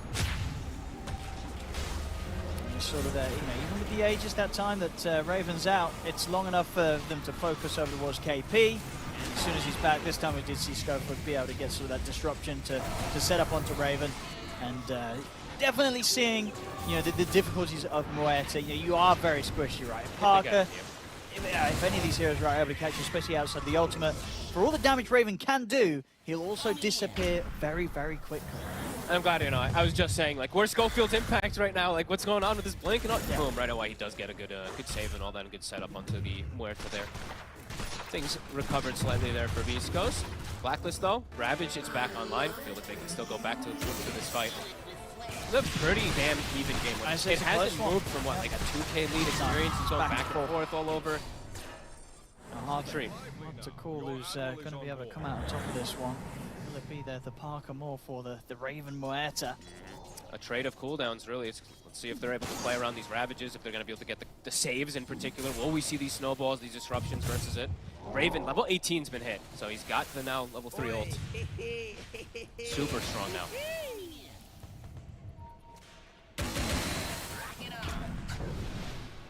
Parker has to be so careful how he shows himself. He needs to have either the Tusk or the Shadow Demon at the ready to go for these saves if there is going to be just an instant jump, because he will die instantly. If he gets caught in a stun and there isn't a save, he will just get annihilated from Raven. So they're going to look for the smoke and try to get the initiation themselves. It's into the ultimates of Blacklist, so Blacklist are aware they could set up. Carl, away in time. Looks like the rest of Blacklist also keeping their distance. They'll smoke up with the 3 of them. See if they can get back in themselves. So on the high ground right now, Beastcoast. Blacklist Rivalry starting to split a bit. Doesn't look like they want to take this fight. Unless they can kind of sweep round from the mid lane. Maybe get round from the back line. Are they going to get him again? They're going to get the jump. They're just going to blow the Ravage onto him straight away. Disruption is there. Pulled by Dark Margo, a bit of time. He's able to get the BKB off, and he's able to run. He's able to walk out. Now they look to try and turn. They've taken down KP. Parker's able to put the BKB. They get the Torrent catch onto Cuckoo. They turn it around. Schofield making the saves. There he is. Okay. I eat my words. Thank you, Schofield. Blink Dagger, beautiful save. Back to back after I say something, he does get these beautiful plays. That's the Ravage. Yeah, I mean, that's always the risk, right, when you're going to be dropping these big ultimates. Well, Ravage and Sonic Wave in an attempt to try and take down Dark Margo, but they didn't have taps on this Shadow Demon, and Schofield, he was there. And you know what, honestly, it's like even though you're not stealing as much from a hero like the Muerta, just being a Muerta is actually amazing. The spells that your spell combos that you're able to get in connection is actually really nice, as far as we're seeing here. That was a BKB reveal, I believe, from the Muerta. I don't know if she used it, but a reveal, a Ravage, and it's a fight that Beastcoast kind of dominate here. Long respawn on Roche. Stinger's also going to try and get the Blink Dagger this game, of course, so he's got another chance as a team just to provide that sort of save that his cores are going to require. This would have been such an ideal time for Roche for them. Ravage on cooldown, Sonic Wave, this would have probably been perfect for Beastcoast, but yeah, Gaimin not on their side today. It's going to respawn as everything pretty much comes back up on the side of Blacklist. What was the animation? Did Mago? I saw he had AC queued up, so I guess he's just looking to tank up a bit more rather than down spell build. Okay. Just no Axe today. I was hoping. Axe just, I mean, After, maybe. Yeah, exactly. Axe is kind of that fourth major item sometimes that you see on the Kunkers. They get the basics first, the BKBs, the ACs, and then you can go down that route. Yeah, he did take. He of course is going to be going for the right-click talents though, right? Which do make a big difference. Like the 50 20 talents are pretty massive if you can get them. Okay, smokes up. Ravage still cooldown for 30 seconds. Trying to get this out with the rocket, but under the cover of smoke right now, Beastcoast. Tide Hunter here. See how much they want to throw down onto KP. Nice play, Tims. Turn onto Dark Margo. He has to put the BKB. This is awkward now. He's trying to get out, but Cuckoo's in with a hook shot. Able to jump forward, catch Dark Margo in the cogs. His BKB's come to an end. On the side, Parker and Stinger going for Carl. They'll take him out. They're committing to get the kill onto Queen of Pain. They will lose both Stinger and Dark Margo for their efforts. Also, Schofield getting caught here on the attempt to retreat from Beastcoast. Just going to be Sacred and Parker to get out of there. They killed Carl, but it cost them 3 lives this time as a team. Tims, what a play. He did the X thing. The Tide got X'd, and he X'd him to break the X, and then the Tide's able to blink because he gets the disengage, if I'm not mistaken there. Good play there from Tims. And a great, actually, you know, Carl too. He dies for it, but the way that he played the fight is he actually blinks and like he pushed got the people in with the Sonic right? Wave. So he pushed them in, ends up getting a couple good kills out of it, so well worth it as Roche respawns. And they just use Ravage, actually, so a good fight. A very awkward one for Beastcoast, I would say, though. The way it all kind of started off was really weird. I feel like Dark Mago showing himself like that is a risk. If he wants to be the one to like kind of start, then it just gives Cuckoo the opportunity to go for these hook shots. We've seen him do it. Yeah, I mean, even if Tims doesn't make that X mark still, it's going to be tough to set up onto a Tide like that. Especially when it's right under a tier 1 tower and you're not quite aware of where the rest of the team was. Of course, in this case, they were right behind him. Now they've got a Comfort of an Aegis. They've got a level 20 on the Muerta. And soon having a pretty big item. The MKB is pretty much... Is that pretty much done? Yeah, it is pretty much done. 60 gold away. Damage continues to be incredibly high. And that's a good read. Because if you look at what the Morphling's buying right now, he's literally about to finish his Butterfly. So that MKB is going to come out as it comes out too. All right. Good read. Schofield, he's going to get caught here. Was trying to push out the top wave. Blink. Not a chance. Ooh. And is there actually chance for him? They find him only in the last moments, though. It was a nice attempt. Nice try there from Schofield.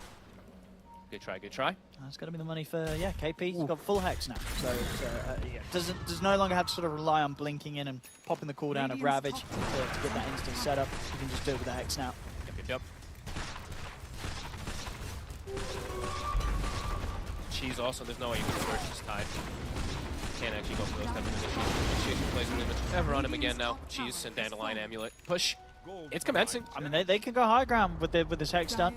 Sacred just got to be the body. He's got the eggs finished up now too. Tims. And they're thinking about trying to burst him. A lot of damage. Bringing him down pretty quickly, and indeed with the Sonic Wave pushback, they've got him. That's game. That's Sacred out, and Parker's gone. They do not have buyback. He just bought his butterfly. I don't think he saw that Raven had predicted him and bought an MKB. He's just dies instantly. 1,600 gold short on the Morphling, and pretty much 1,000 gold short on the Timber. They're going to try and hold us, the three of them, Beastcoast, but unlikely to be happening. They'll bring Tims down low. They'll get Tims, but it's now just down to the two of them.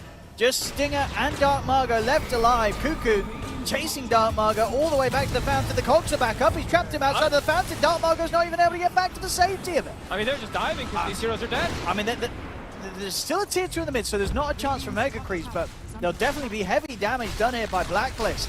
I mean, Muerta pushes fast. They could potentially still swing toward bottom, I think, and go for a second one if they at wanted. least a second set of racks. I They think could they try should. and tease with the tier 4s if they want to, but the safe play would just be to take a second set of racks in. I mean, this is a game-winning fight, really. Super game-winning. Disruption comes out to try to slow things down. It's going to be annoying. They do hurt a little, but Raven kills them so fast.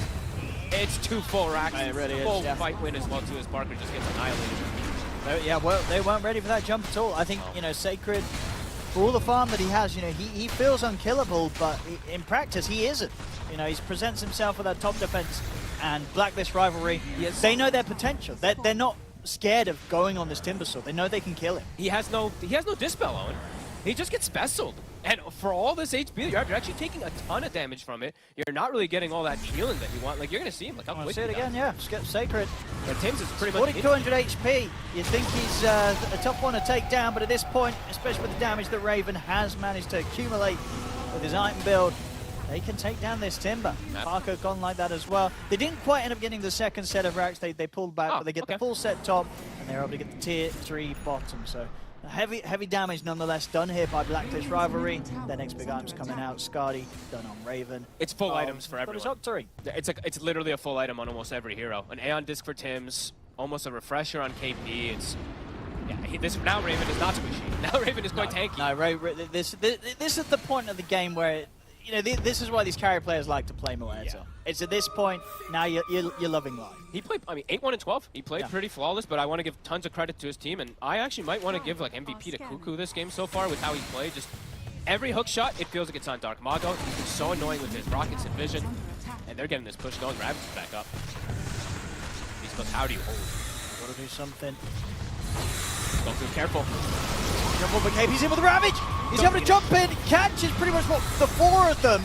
And that's Parker gone, Schofield out. They still do not have buybacks. Dark Margot's going to try and come in from the side to look towards KP, but the hook shot's back up from Cuckoo.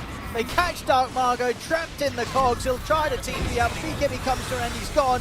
And the game, it's done. GG is called. Blacklist Rivalry will take this game 1 and break this unfortunate streak that SEA was having right on day 1. True. There's the first win, and you know, it's a good win as well. Well deserved. Yeah, I mean, really well coordinated, really good plays across the board from them. I really like, it actually looks very disciplined, which I feel like I haven't seen from the SEA teams, at least at this tournament. Of course, only one day, but yeah, the last like 8 games haven't seen it so much. That was a treat to watch. I mean, I'm sure the panel's gonna have a lot of words about like the Kunkka and stuff like that, the way that Mago played in particular, but I think Cuckoo had it out for him.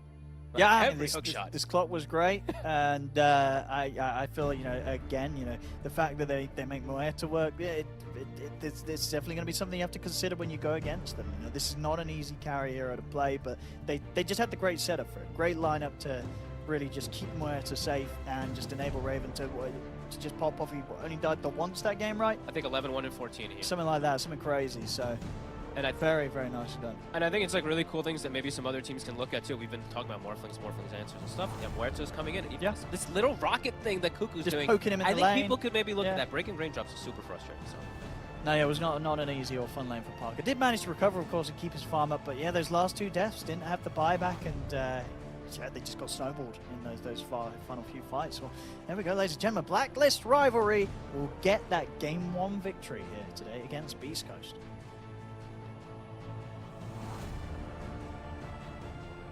And they do SEA proud, getting the first win on the board here at the Bali Major. Let's go. It took a while, but we got there. It's day 2. So, you know, plenty more wins on the board in the future. Meanwhile, though, if we're on the topic of comfort, Well, then it seems like Blacklist comfort was slightly superior to Beastcoast comfort, because Clockwork, not a hero we see very much, and Muerta, not a hero we see very much, Tusk, on the other side, not a hero we see very much, and Kunkka, Fear, this is a hero we don't see very much. Why? I mean, Fog has said we're going to talk about it, so we'll talk about it. Kunkka is just a very weak hero right now in the regards of you can do well in the laning stage, but it feels like if you die once or twice, you don't continuously snowball, you just have no damage. And we saw in every single fight, he was there, he dropped a couple spells, but when your mid player does no damage, that's really bad news. And every tournament I've been to so far, Kunkka's been dabbled with here and there, but his win rate has been abysmal for a very long time now. And I don't know when a good Kunkka game is right now. I think it's pretty much never. Or what a good Kunkka build is either, because there are alternatives between going utility with Water Park, going damage, I suppose, and then going utility with like Hex or Halberd. They're all weak. Right? They're all bad. Yeah. None of them work. Shame. It is.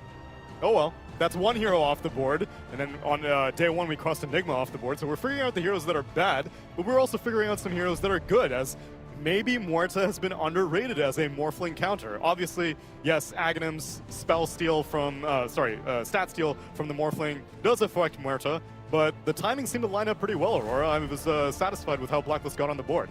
I think it's also Beastcoast kind of confused what they are trying to do as well, because this Timbersaw had a free game, but he bought Octarine. It's not that it's wrong, it's just they seem to have different ideas on how to play the game. The Morphling is buying items to fight early, but the Timber is buying items to scale. And they already lack something like a CC like Blacklist has, which is Tidehunter. So I don't know what are they thinking there, but I think Blacklist definitely abused the fact that this Beastcoast lineup, they can't fight them early. And I would say there are a lot of times I feel the Queen of Pain's blinks are very sus, but I guess he understands his hero, you know, like the limits, they are there. He's not dying like for nothing, you know. The way he dies is just, he's soaking up all the spells from Beastcoast, and so that his Muerta can carry the fight.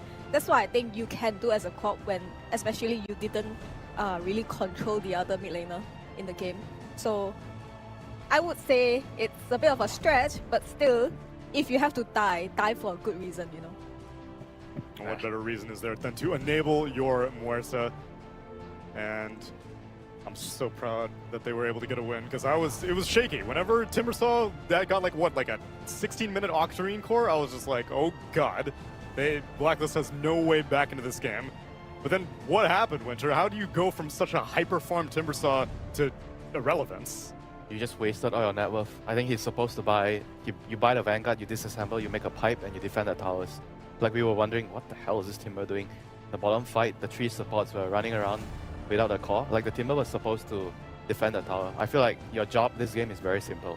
You get a good start in your lane, you use your net worth to defend the tower so the Water Boy can farm and eventually carry the game. But they were both trying to be the carry. He bought Octarine core first, and he was AFK the whole time. He was like just farming, and your team is like playing without a core, because Kunkka is not exactly a core. Right. He's more of like a support. He doesn't deal enough damage. He needs one of the Timber or the Morphling to be there, and the Timber wasn't there. They need one of the Morphling, but the problem is that both of them were trying to do the Timber or the Morphling. Yeah, I got you. And other heroes that I had brought up that we don't see very often that Fogged was raving about, Clockwork, a hero that is generally not that popular in 7.33D. How'd you feel about it in this game? It was really good for this particular game. It's one of the only melee heroes that enjoys our strength heroes, that enjoys going versus Timbersaw.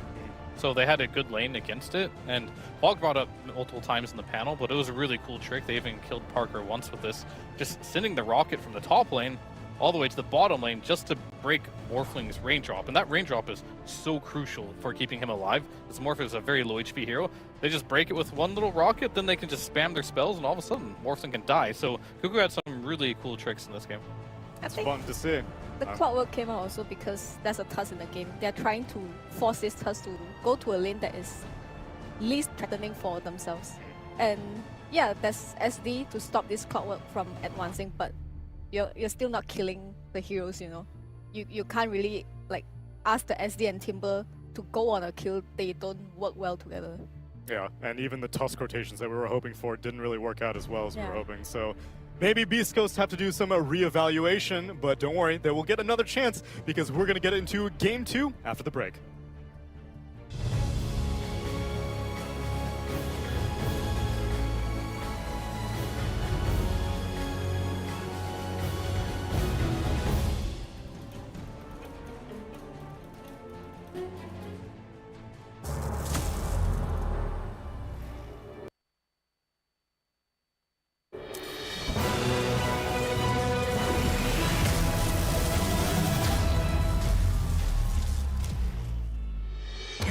skills in the gaming. 1xBet.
Semua bisa jadi nyata dengan upgrade wifi rumahmu pakai Beastnet Nah, Home. ini baru internet rumah buat orang-orang terdepan. Mimpi kecil bisa jadi besar. Dan kamu juga bisa mendunia.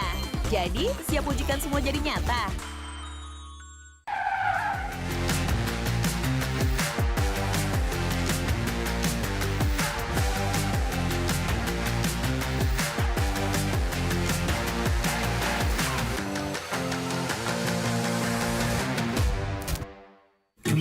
Panas. Ini oven nih. Hai. Ya kelar. Wih. Nah ini Sukroven si paling seru. Mau gini seru. Mau gitu seru woy.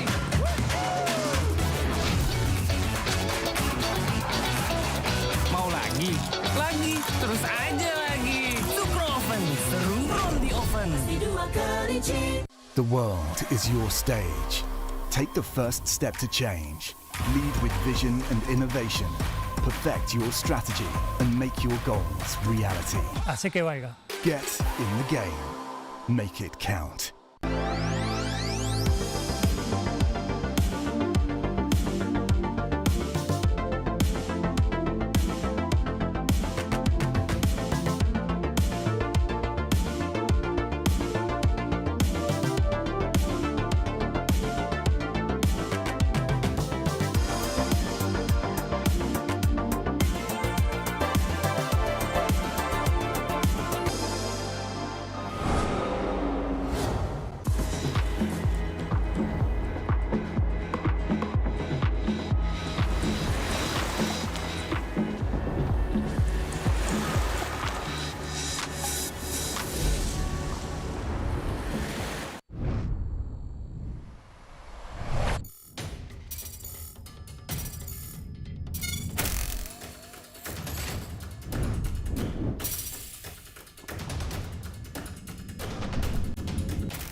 Use your skills in the gaming. 1xBet.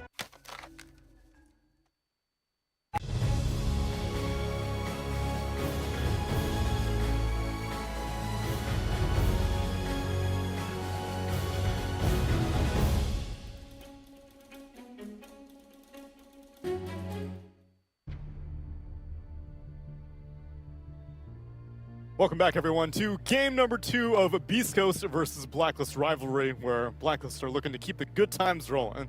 They probably had a talk after yesterday. What would Ninja Boogie say after watching that day 1 performance? No more karaoke if you guys do this again.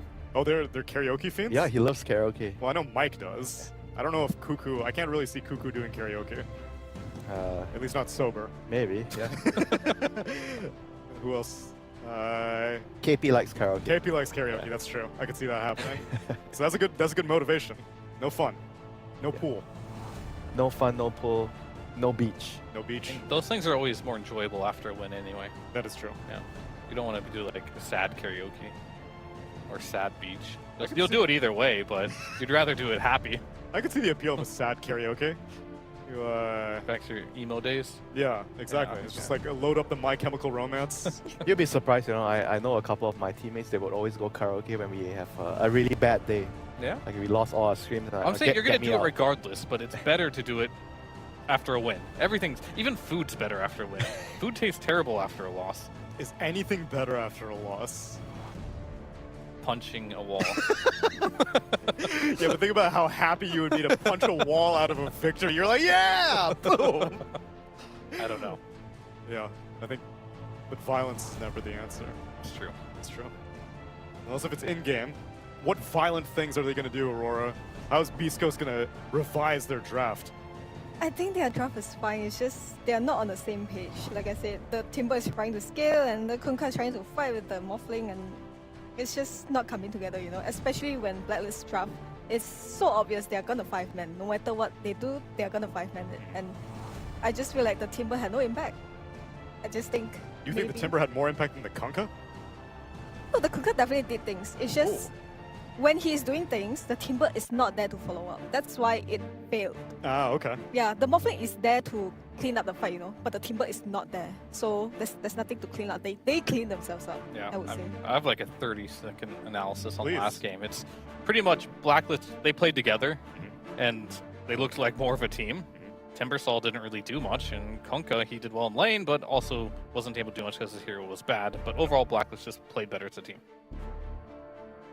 Which I suppose has been a little bit of a change-up from DPC, because as a team, Winter, would you have considered Blacklist as a 5-man unit to be good, or was it like the off-lane was good? Nope, definitely not a 5-man that's good. Yeah. But right now, they're definitely a lot better. Like KP brought a lot of different things to the team. I thought he brought balance, that's the key one. Okay. Before there was like no balance, everybody is like trying to be the superstar, trying to be the carry. Objective balance. Yeah, brought the tide. He did bring the tide. And we're hoping that he brings back the Brewmaster, because I know, Fear, you were asking us, as us being the SEA experts, what's KP been up to over this tour number 3, and not much has changed. Yeah. He is still KP.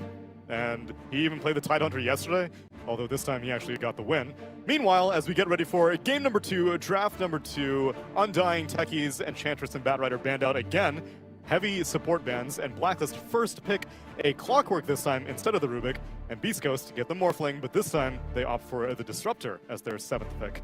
They know the tide's coming. Yeah, that is true, actually. Yeah. So, like, you're going to pick your tide against the Morphling. We're going to at least have Disruptor, which can't crack it off on any of his stuff, so you have a chance to burst him. Still think it's a good pick to pick tide here.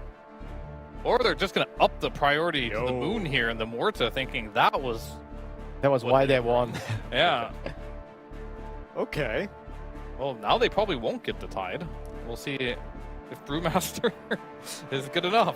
I feel like they just think Raven needs a hero to feel safe against his Morphling, and they know if they don't pick it here, they're not gonna get it because there are 3 bans, and most definitely it's gonna be very difficult for him to do anything with his pick. Yeah. I guess they just pick it here, and KP is the one who has to adapt, you know.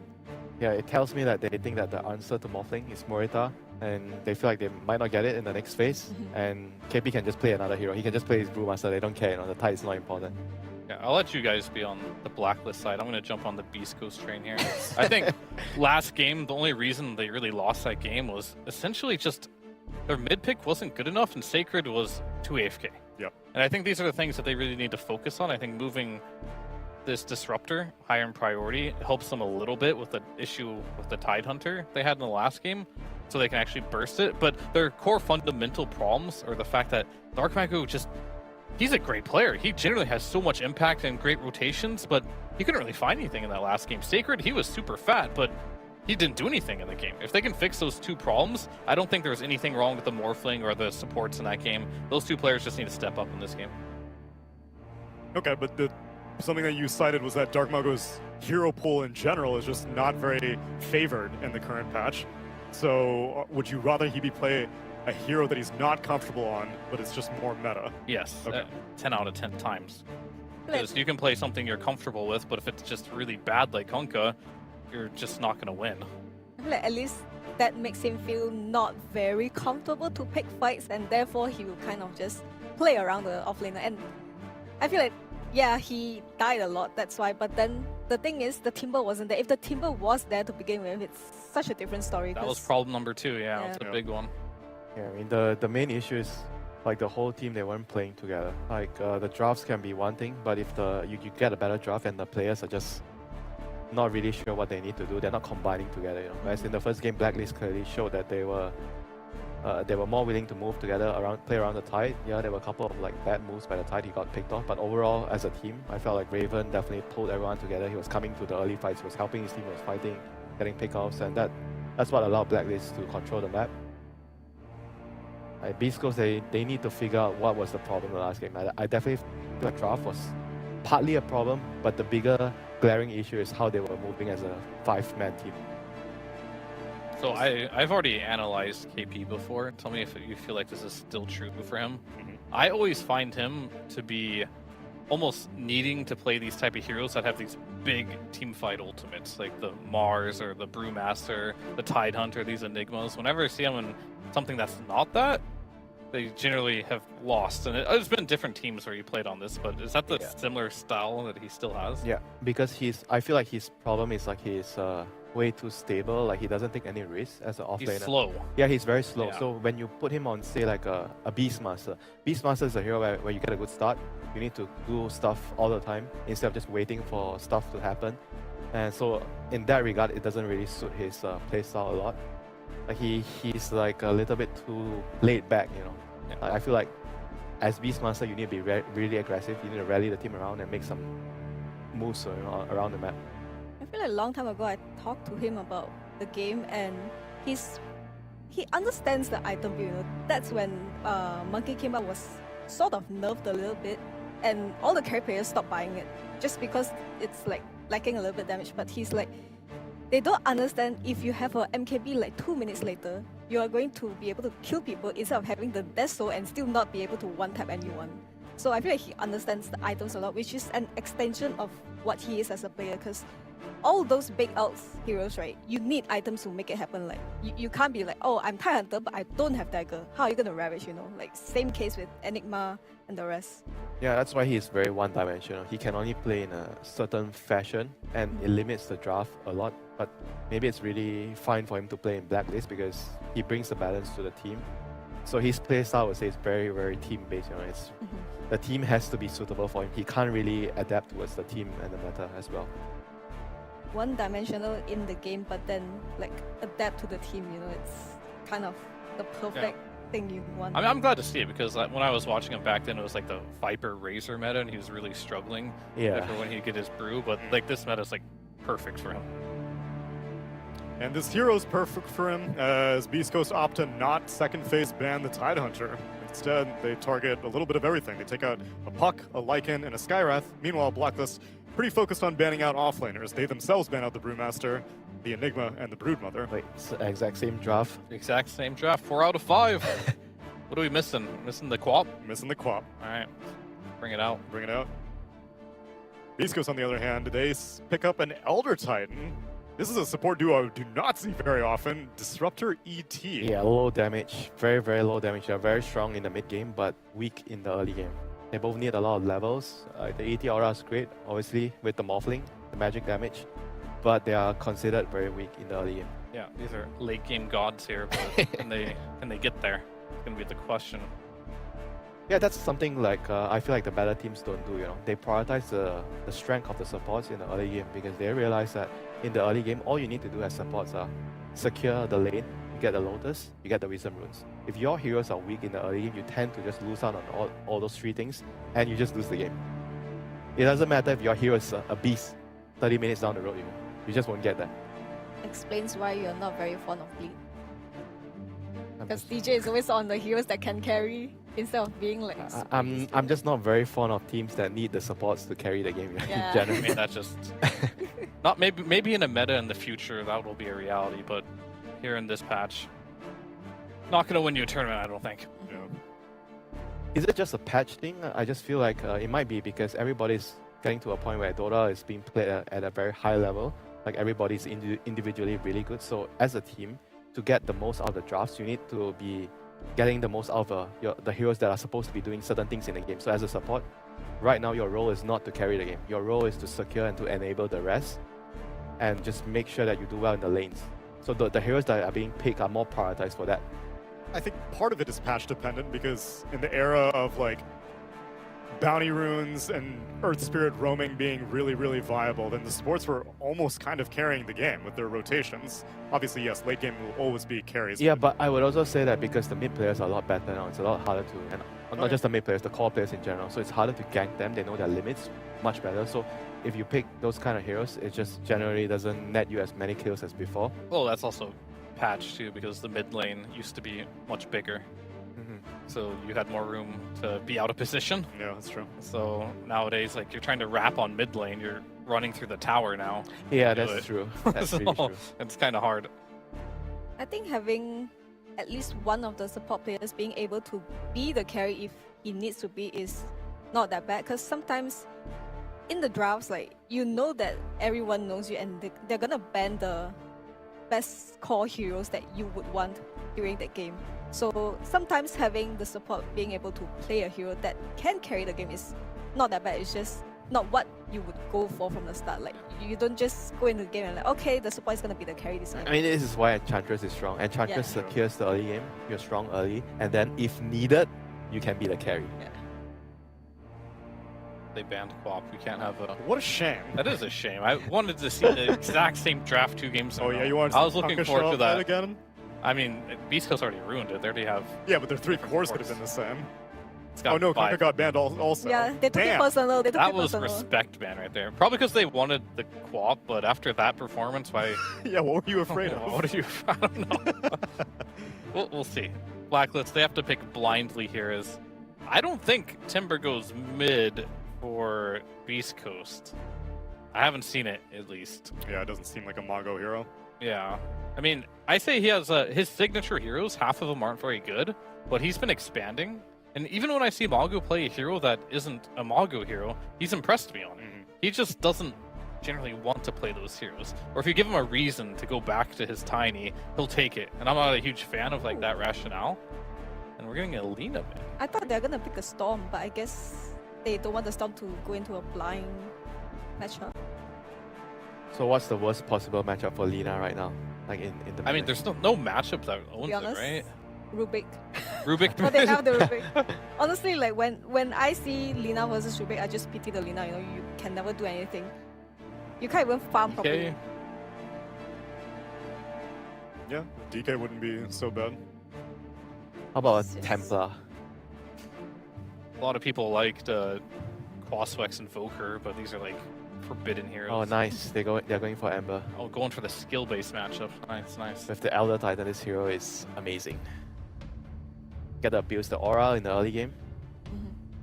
I think it's good that you have multiple heroes that can get on top of the meta, and especially they took a Lina too, so you're gonna need more than 1 or 2 heroes. There's also a Rubik, so if you're gonna play a hero that needs to just sit behind or like stand in front but not be able to bypass the formation of Blacklist, then you're not gonna be able to take a clean fight because you already have Morphling and Timber.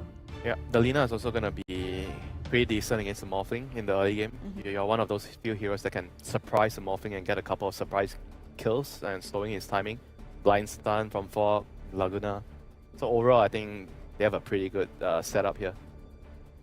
Will Sacred play with Morphling this time? I'm not with Morphling, I just want him to play with the Ember. Oh, okay, yeah. Morph can do whatever he wants. That's the luxury of being a carry player. You have the option to do everything. But you can join or you can farm, but as an offlaner, you can't just keep farming. You got to find an opening. And I think both these drafts are pretty similar. A lot is on Dark Magu to make this Ember work for Selena. It's not going to be an easy lane, but we'll see.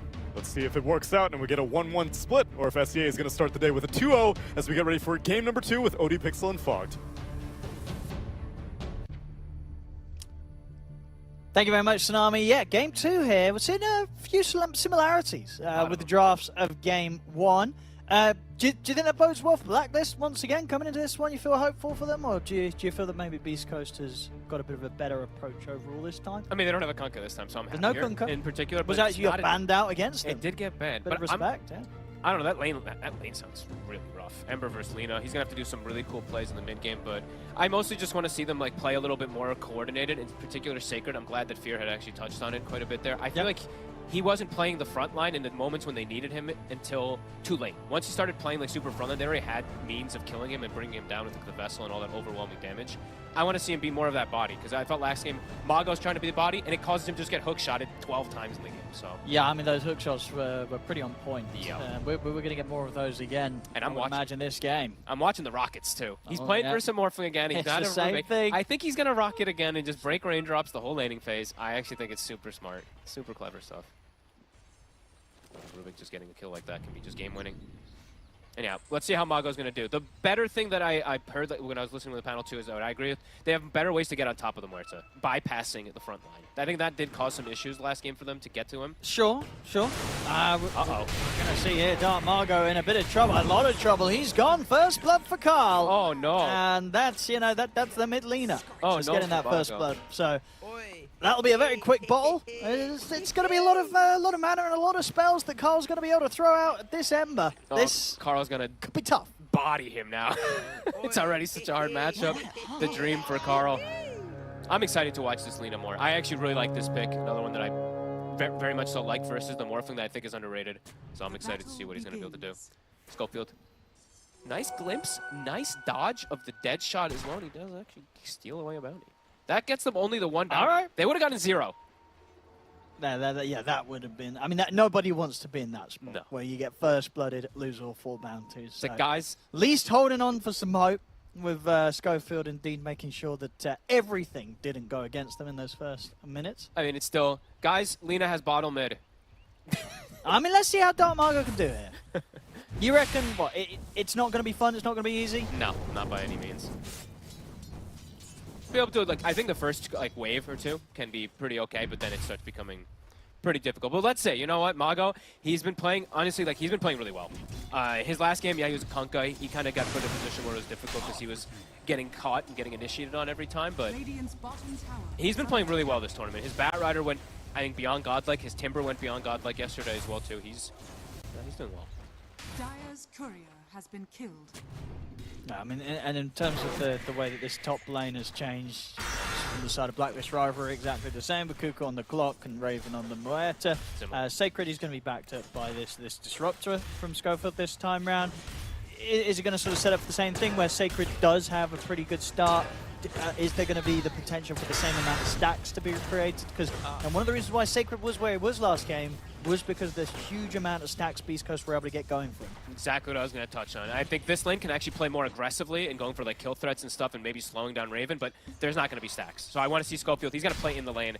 Don't move around too much. Just hit heroes, right click. And then perhaps they can actually get kills. If Raven steps up too far, if the lane gets into a position, can get a glimpse. Definitely a possibility for them to get some kills where they couldn't last time. Yeah, watching in the mid, first couple of waves, not too bad. Dark Mago, 9 CS against the 10. Sure, there's a couple of denies in from Carl, but Dark Mago not getting bullied out completely. They can get the kill onto Stinger. Tip strike from Park, pushes back KP. KP will still be able to find that final touch to take Stinger down. I'm really curious why they picked this ET. That's the only one that's really the weirdest one for me in this draft. Like the Ember and the ET, now they work together. I think it maybe was like a deny pick or something like that, but yeah, it's definitely a bit of a weird pick in what they're playing up against. Sure, I mean, it works out nicely against the Muerta. You see the ult come out and then you put it to sleep. Yeah, I mean, there's those type of concepts of how you can use it, but being around, like playing around the Aura or anything like that, playing even with the Earthsplitter, it's not the best game for it. Even on like your Astral. Like sometimes you have like these summon heroes that you're playing in for the lane, but yeah, we'll have to see what Stinger's gonna be able to do this time around with this hero.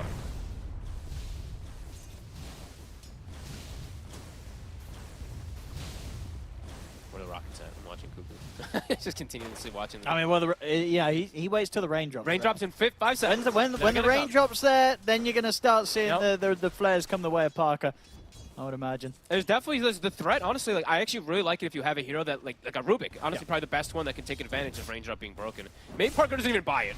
Maybe he's like, you know what, screw you. He doesn't. He's going the mask. Yeah, I like this. He says that the 900 is just going to get the mask. That's against that sort of kind of approach and play. The constant lifesteal, getting it this quick is it's just going to do much better for survivability in this lane rather than relying on a raindrop that's just going to be taken away from him by the rockets. I'm watching the rockets already. He is shooting them. He's still firing them. He's still firing. I mean, it is good harassment either way. It's good adaptation from Parker. This is definitely going to do him better against this plane. Parker's actually holding his own pretty decently, even at level 4 here. Yeah. Good farm so far. Getting just as much as KP, pretty much. Yep. Carl's just got those denies, of course, that will make a difference. He's going to be able to likely hit that 6 just a good margin from Mago. Do have kill threat, of course, onto him. Stacks, I mean, Schofield, he actually is going to continue doing the stacks this time around here with the Disruptor. Not going to be nearly as many. But that does mean, yeah, Raven's just going to have a free farm lane then. He's not going to play aggressive with this Disruptor. Yeah, and he did well with it last time. He did. Just the one death on the Moeta last game, Raven. See it. Get him. Might have to take the walk back to base though. Do not have regen. Just relying on the lifesteal and the stick charges. He's getting spammed. Rockets, Fade Bolts, Anchor Smashes. Of course, does have to be careful because of that burst when he is trying to shift down low on the strength and lifesteal up with a few right clicks. So the stick charges here will allow him to stay in a sort of safe, sweet spot. He doesn't even lifesteal. Like the lifesteal is kind of medium. I mean, it's good obviously for Mork, but he gets reduced. You know, he gets Anchor Smash, Fade Bolt that gets reduced. No, sure. It's not a crazy amount here, but it is something. CTP's coming in from Blacklist Rivalry to back up Carl. Not quite able to finish on Dark Margo. 2v1. Carl is just holding his ground versus the two of them. Passing him over a healing Lotus. Tim's making sure that his Lina is going to be... Yeah, nice little delivery for Carl. Yeah, I like that. You know what? Yeah, that's bringing Lotuses to the mid, you don't really see that. No, I think that's probably the first time I've seen someone do it early game. Cool. Yeah, and he backpacks items, pops it, so he's back at a healthy margin. I think got passed over a Tango also, so Carl doesn't have to go back. He can actually stay here and play perhaps for that power run. Yeah, Stinger's going to come across, refill the bottle of Dark Margo. They still have the two supports here, maybe see if they can try for an attempt on Carl, but it's not going to happen. Chains won't connect, so Carl easily able to step back, and this focus from Beastcoast won't succeed. Quite a bit of attention being put here to try to slow down this Lina, and she's doing just fine.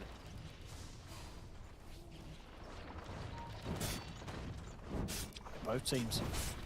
And their two supports hovering around this mid area. Power run's so important. Glimpse, they're looking for it. Can't get the range. Laguna is online. If they do find it, Carl will have backup to fight with. So where the power run's going to lie, it's going to be bottom. It's going to be Illusion Rune here for Carl. Pretty good one, especially versus the chains and stuff. Can't quite get the catch though. Dire's middle tower is under attack. Level 5. So now, though, for Mago, he kind of has to jungle for a little bit. Can't really walk back to mid at risk of just getting exploded. And that's something we'll have to, of course, be looking at constantly because we know the build now for these mid Linas. Aetherland, Shard, Aghanims, etc., stuff like that, just all nuke damage. And it is very good. This was a hero that was years for time picked against the Morphling. So let's see what it does. And they actually get the They kill. catch him with the burst. You know, there's always the risk when you're playing this Morph and trying to shift high on the Agi to get the better right click, the better lifesteal, and top deep rotation from Carl. Sacred gets completely destroyed here by the Laguna Blade. Good moves, Blacklist already this game too. Getting quite the lead here 6 minutes in. I mean, Carl, he was set up for success, and he's making the most of it. Sure is, and I mean, even when he makes the rotation top, he had Arcane Boots up, so he actually pushes them back to full mana so they can stay up there, pose kill threat. Cuckoo, look at Schofield here. Schofield should be just fine if he able to get away there. He's got the glimpse. Hasn't quite got the 6. No Chakran to play with, but still have the chain and the Whirling Death chase Cuckoo down. Is this even worth it? 3 heroes chasing him? It's a lot of effort. I mean, they should get him. They have the sleep set up, but it's taking time. They'll find him. Indeed, Cuckoo, he'll write that off as creating space. I guess. I mean, at the least that happened. Yeah, Carl gives him a tip. He's like, yeah, worked, nice space, bro. And it was good space. Yeah. 3 heroes. Look at the gold lead. It went up actually in favor of Blacklister in those last few moments because they're pressuring the Morphling. Lena's farming. Muertes pushing tower farming. Really good early game this time around for them. Kind of making a statement. And Parker just has to be a bit careful. KP, same build. I think he doesn't have to deviate at all. Exact same build he could probably go for. Yeah, sure.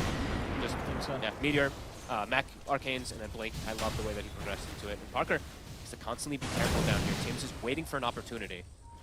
I think Parker, he's going to sit at a bit more HP now when he's playing like this. I don't imagine we're going to see him shift down into the 200s, 300s as he has done the last few times he got caught.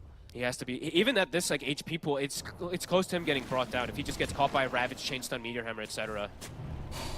Just be pretty careful. Stinger will be here though. Got a lot of heroes on Beastcoast down here. Maybe he's got Ravage potential.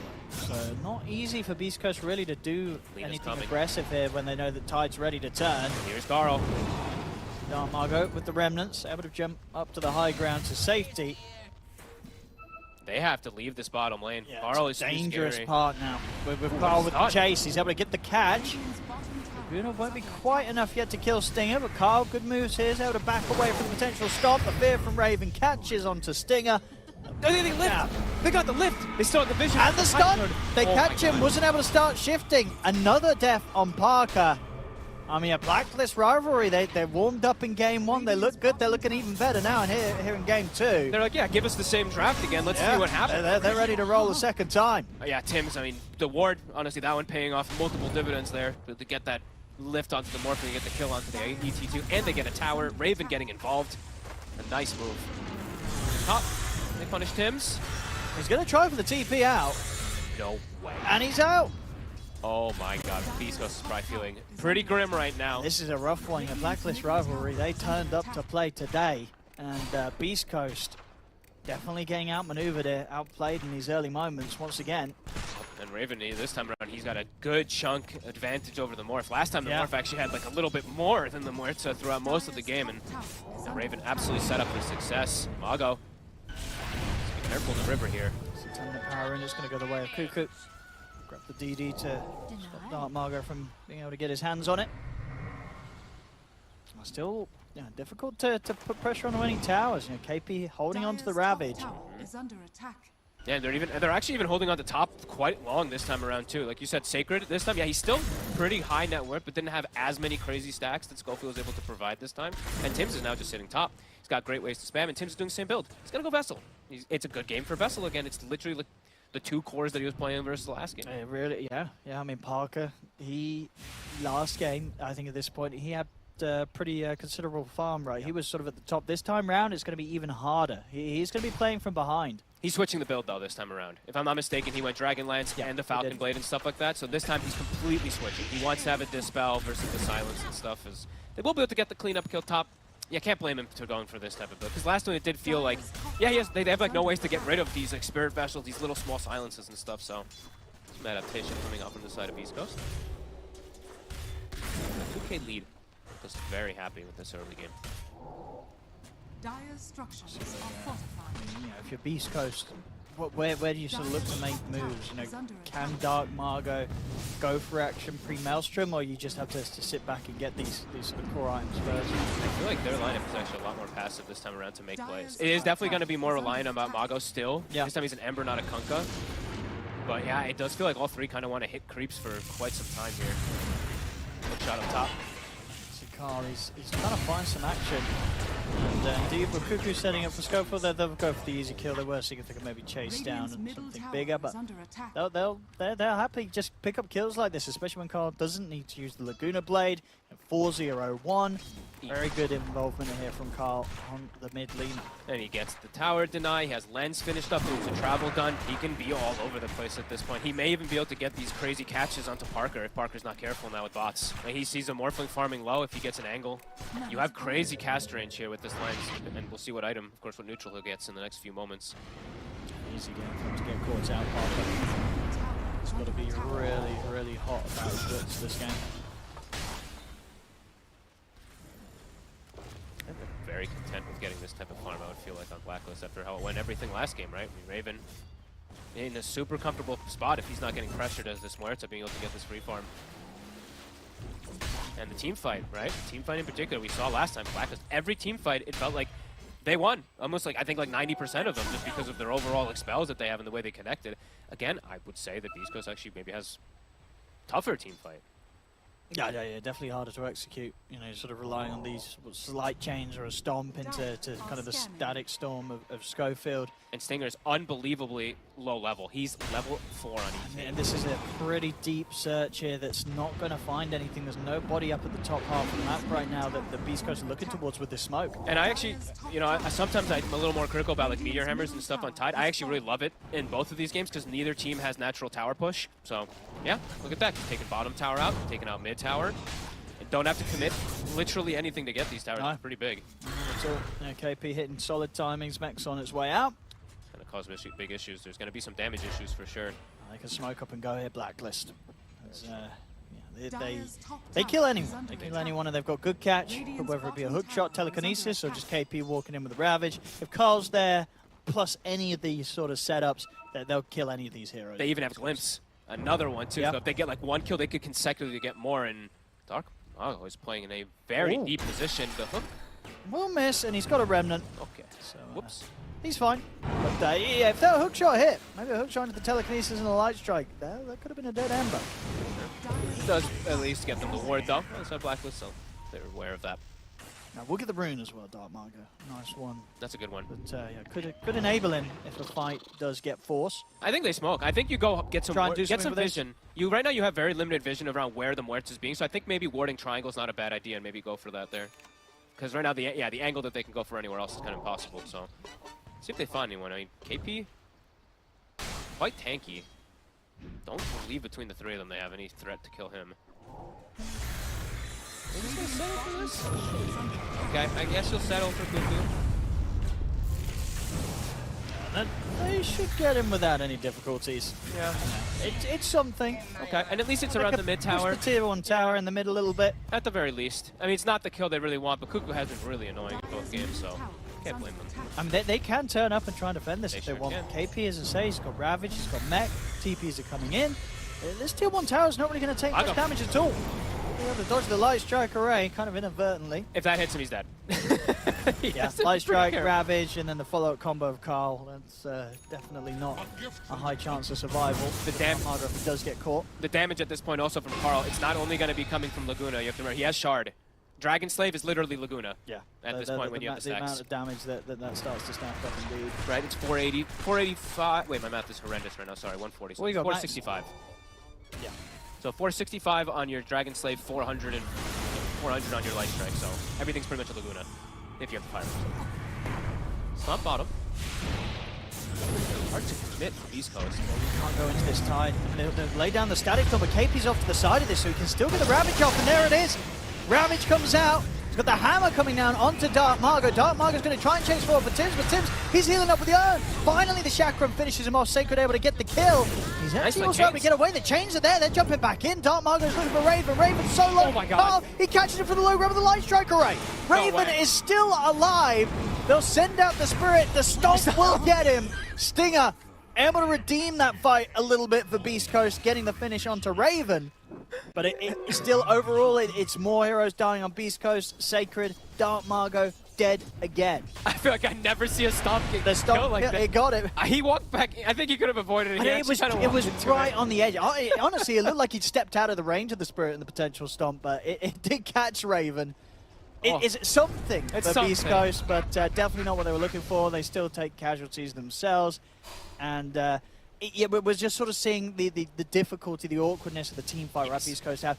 If they don't trap KP inside of the kinetic field static storm, he's just going to be able to put that Ravage, and suddenly things get a bit complicated for Beastcoast. You can't kill him either. Honestly, like there's no KP. He'll live. He has Cloak. He has the Occult Bracelet too. His magic resistance is high. He'll tank through everything. He'll tank and get the Ravage off. So they don't get the nice connection at all. And even if I think they did, they probably are going to lose that fight anyway. Blacklist. 3K lead now. Check this out again on the replay. The setup of the kinetic field didn't quite catch KP. He's able to step out give this chance for them to turn, take some kills themselves. You know, Carl wrapping around the side, cleans up Schofield. Sacred, you know, great connection with the spells, bringing them as low as they did here. And Dark Margot coming in for a round 2, but not enough damage to kill Raven at this point.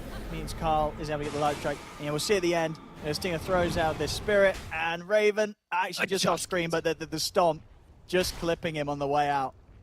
So Raven dies, you know, it's something. But last game as well, I believe what did just died the once and then won the game. So they're going to need to kill him again. And, I mean, Tim's even, this game, he has the Vessel even faster. That's the other thing to point out, too. So for these fights, it's going to be easier for him to perhaps focus fire the Morph. There it is right away. For Sacred. Should have Static Storm drop down for Schofield to try and help out and hold them back, but not succeed. Carl has the distance to lay down the Laguna. He is pretty close to his Aghanims already. He's going down bottom instantly as a haste rune. He also got a Vambrace and Fan Brace, so tons of magic ammo. Ravage is back up. He's thinking of it, KP. But Remnants are out. Dark Margot able to dance away. They might keep chasing him, though. I'll go. We'll get this.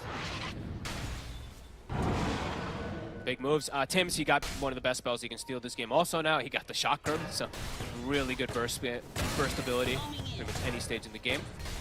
Parker's still farming well, but Parker's catching up. He was at the lowest of the cores. Now he's getting back up there, closing in on the gap on Carl. Just difficult. I honestly think this Lina is going to be so problematic at all stages. Just any spell connects onto him. The Aghanims is soon going to be finished, and that's just a deletion. He can just pretty much one-shot the Morph in a lot of situations.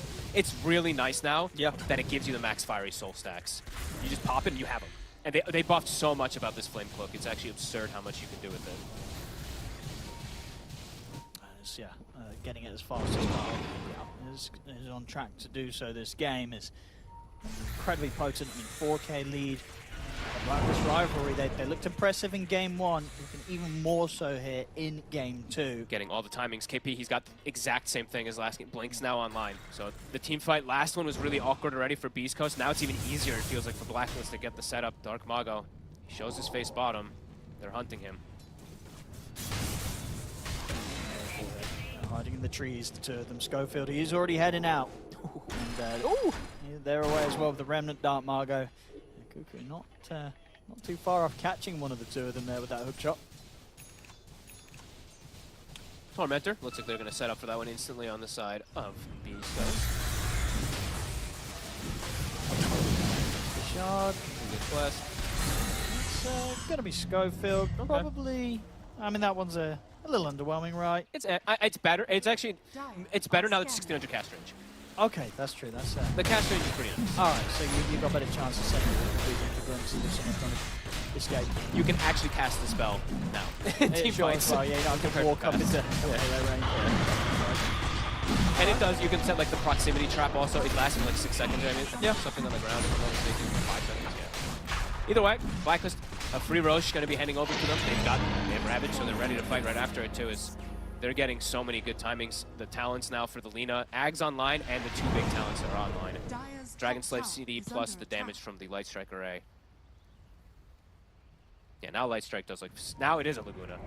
Yeah, it's just going to completely clean through some of these squishier heroes. But Beastcoast is recovering at the least on the net worth. We're just going to have to see how much that reflects actually inside of a team fight. What they can actually land and catch. Can they even get to Raven? Because they've gotten to him the once. This game he's not having as flashy of a game where he's like 11 kills or anything like that, but he's still farming really well in a comfortable spot. He's going to hit... I don't know quite sure it's going to compare to the times of the last game, but it's got to be close.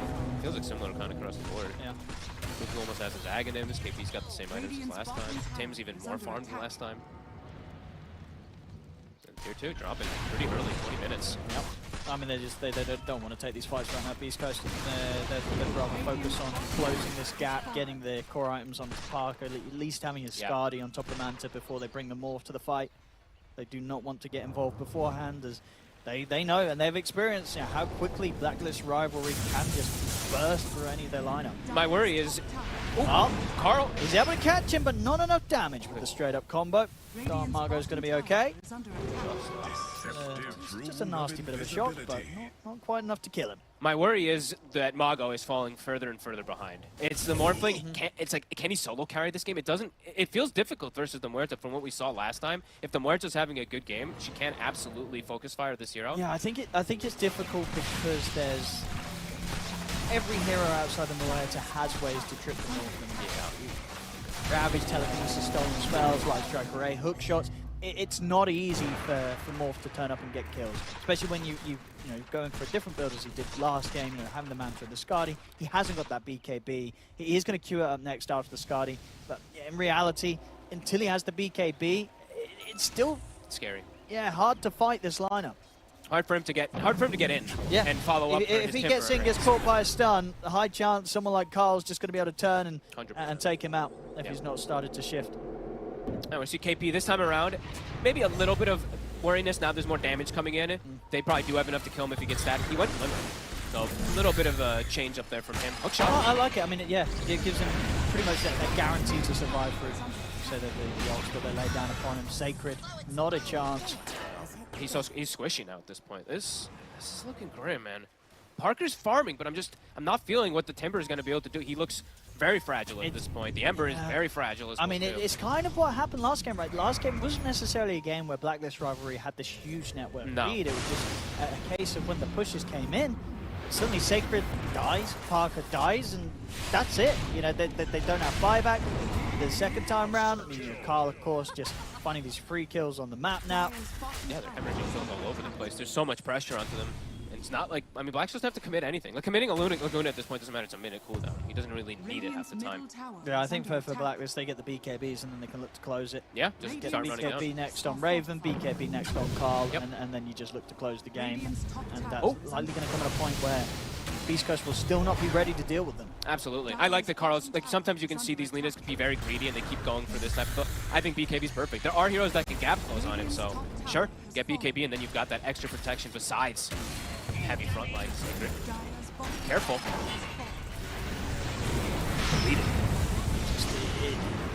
Barely stands in the game for a second. He's just gone. He's just gone in an instant against this overwhelming damage that Blacklist Rivalry have.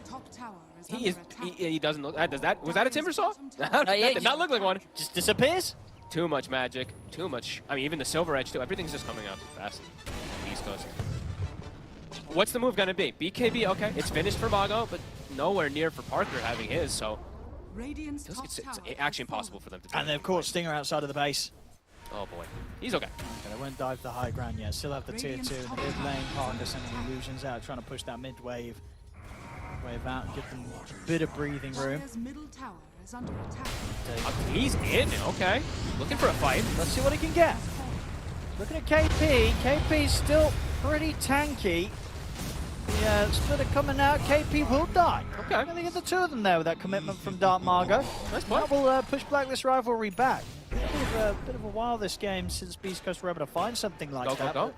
Dark Margot finds an opening. Not an easy one to find, but Look does for more. find it. I think you got to go for more. You've got like 20 seconds. Take any type of advantage that you can if you get these kills. Good play. BKB's on cooldown, so Mago has to perhaps be a little bit more careful about committing forward, but a very good kill that they're able to get set up here. And Schofield's in. Schofield's out.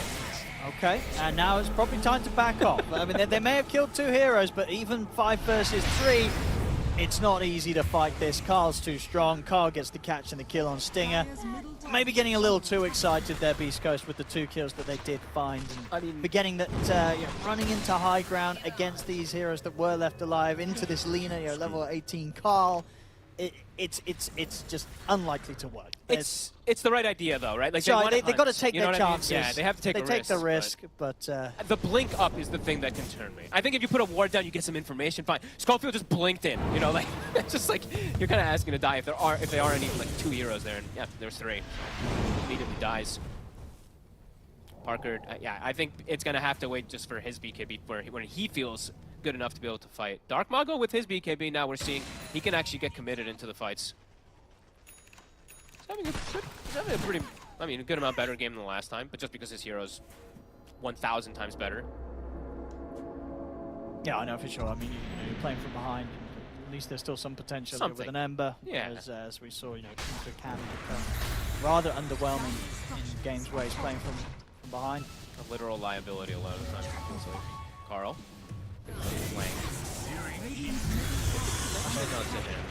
A static somebody he's got BKB if necessary. So yeah, it doesn't even have to pop it here. They also always have to save too. Rubik has Shard. So yeah, if anything worse comes to worse, he just tells Tims, hey, Tims, lift me out of here. Doesn't need to pop the BKB, so they've got a lot of different ways to play around this. And now Static Storm down. Blacklist is going to chase. They've got a good bit of distance between them. Nice clear. Remnant's out and ready. Dark Margot back to the base. Schofield, he'll manage to get safely away and TP out. Do still have the siege creep with them, Blacklist Rivalry, so could still consider poking the base. Okay.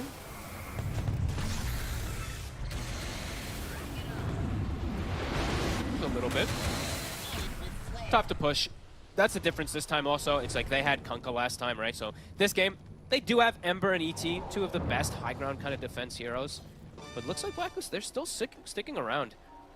Trying to force them back to the base here. Now they're going to start backing off. They see them splitting away. They look for a hunt. It looks like they still want to go for this push. I think you want to just force heroes back. Yeah, I mean, they know that Carl's going to be able to join in 15 seconds with his bots. And Raven, he's hunting too. If he sees someone step up too far, he could have got a maybe connection, but... Bringing in the mid lane as well. So he's out and going to be able to push on forward and do some damage here to tier 3. It's getting whittled down. The Eye of Vizier from KP, it gives him the cast range to just constantly Meteor Hammer it right here. So it's down to about half HP. They forced heroes back. Looks like that's going to be enough for them to back up, pick up their items. Yeah, could look to wait for Roche. Yeah, it's going to be potentially. Well, no, it's going to be up as we can see in just under 2 minutes. So that would be the next safe timing for Blacklist Rivalry to play for. They've got the superior team fight anyway, so they're holding back, taking Roche, and it's going to be difficult for Beastcoast to really do anything about grabbing them. And we're seeing the tons of adaptations from Parker in particular. Like I mentioned last game, he went Aghanims, but then I think he realized this is not great versus Huerta. There's not really a point to do this, so he actually switched even the talents he's taking. He took the 15 Agi talent, which you almost never take on Morph because you always go Ags and Morph talent. So yeah, he's adapting here, looking for some type of answer. They're coming out with the smoke. They know that it's the point of the game where Roche could be back in action, and they do not want to let Blacklist Rivalry take it. I want to see Sacred be like, I want to see him just like blink into people's faces just to give space. I don't want to see Mago kind of initiating the fights. I want Sacred to be the body that he needs to be. He might just die for it, but it's his job at this point in the game. Last game, he didn't really body as much as I think he needed to. Spotted out here. Rockets. Drop the Static Storm just and the Earth Splitter here onto Cuckoo. I mean, already Scopel's been taken out. Sure, they get the kill on Cuckoo. It's a 1-for-1 so far. Dark Margo's going to look quick for more, but he gets caught. The Ravage into the stolen Static Storm. Not a chance for Dark Margo. As now Beastcoast, they've surely got to run. I mean, Parker, he's considering trying to get back into this. He's going to look towards Raven. Raven's able to put the BKB. Parker closing the gap with their own full. They're actually able to kill him off. Huge. As Parker, he'll find the kill. Look at the glimpse back onto Tims. They'll take out the Rubik. Double kill for Parker. As despite losing Dark Margo to the initial ultimate combo that Blacklist Rivalry jump him with, Parker, he realizes he's strong and realizes that Raven kind of caught in a spot where he couldn't save himself. Yeah, and pop BKB, but the more playing, he's got the Scotty, the itemization this time around for Parker, the adaptation, and honestly, I wanted to say that was all Parker. Like Mago and Sacred, they just kind of went in and died for themselves, didn't really get it. Well, Sacred did it, but he didn't really give that information. That was literally all Parker getting the jump. Yeah. Him and Schofield. Yeah, Raven just caught in a bit of a bad spot there. Yep. That's pretty big. He's now got, what, 1,500 gold lead ahead of him. The itemization, he's getting a bit tankier. And Roche, it's up. Can they go for it, try to force it? The thing is, the Rockets are going to scout it. Yeah, looks like Parker is not too interested in going for the Roche. He's going to hold back in. Yeah, they don't want to go for the Roche. No, I don't think. I mean, you think it is still too risky, even though, I mean, how long Ravage is down for a minute. So there's still a window where they could go for it, but it looks like Beast want to fight. They want to get the kills first. If they can get a kill, then that's pretty much going to guarantee them the chance to go Roshan without any interruption. Yeah. I just think the Rockets, I think, are a little bit too frustrating if they do go into the pick, because it's triple Rockets, it's going to be hitting multiple heroes. They're hunting. Ravage on cooldown, KP. That's quick on the blink. Sacred is going to try and chase. He's closed in onto Cuckoo. Will put the clock section and get over the hook shot, but that adaptive strike finishes it. Parker able to snipe him, pops the BKB, he'll go for Tim's. Parker starting to clean up these kills. Parker's definitely starting to do it here. Gold lead is completely shrunk back down. It wasn't at some crazy levels anyway, but Parker, now Satanic done. I mean, now they can definitely go for Roche. They've taken it. the 2 kills, go towards the Roshan. The question is for Blacklist Rivalry, do they try and fight with just the 3 of them? They have got the ults, Ravage is back up to 10. Oh, it could be a little risky. No rockets to scout. You know they're probably setting up tons of vision out. I mean, they are strong with the 3 cores. Okay, this is a bit of a risk here though. The BKBs are still online if I'm not mistaken, especially for the Ember. Chains. Oh, Marco's going to try and jump aggressively over towards Carl. He's trying to force the back. They get the glimpse back onto Carl. Carl is out of BKB. Same to be for Raven. Raven pops the BKB, keeps his distance away from Sacred, and he's actually just going to opt to TP out here under the cover of the BKB and the ult just to keep himself super safe. Same for KP. KP also able to make it out. So they give it a bit of a shot. It doesn't work out. They are able to bail out at least with their 3 cores. They don't lose any lives for it, but of course they weren't able to stop the Roshan. Parker now with the Aegis. He's playing really well, 5-2. And I love, he switched up pretty much everything he's done. It's definitely working. Got lucky, of course, too, getting a Titan Sliver, one of the best items you can get on Morph. But yeah, Mago, sure, he dies last time. This secondary one, though, he's playing very aggressive. He's playing way more confident this time on the Ember. He's giving great information for his team. Schofield's getting closer and closer to an Aghanim's, too, so okay, it's starting to perhaps shift into Beastcoast's favor now. Still difficult. We'll see how all those team fights go down, but Parker is definitely a problem for them to deal with. Aegis and a cheese, they'll have to do it twice. Yeah, I mean, things did really start to change when these BKBs came out for Dark, Margot, and Parker, right? Now they can get in the faces of these cores, some of these squishier ones, at least looked at Carl's Lina, and obviously the Muerta from Raven. Outside of the ultimate and the BKB, Raven dies super quick to these heroes getting on top of him. Absolutely. A Hex now finished up for the Lina. Still pretty fast. Extra form of catch perhaps for this Morphling and for this Ember, because they are being a bit annoying, a little elusive with the 3 cores. Team fights will be everything. See if KP is going to be able to connect more. He's still having a good game on KP, like he's 3-1-9, but it's not that explosive one that he was able to have last time. I feel like all his Ravages last time were absolutely perfect. This time Beastcoast, especially Parker, he's playing around it way nicer. Yeah, his timings are going to be way faster this time than the Muerta. Well, now after that last fight in particular, that he might be able to get this Butterfly, and I think he did see this time that Raven got a Hyperstone. So Raven this time is not going to be able to go for this like quick MKB kind of thing to counter out that Butterfly. This could be big timings here really for the side of Parker and Beastcoast. Fights.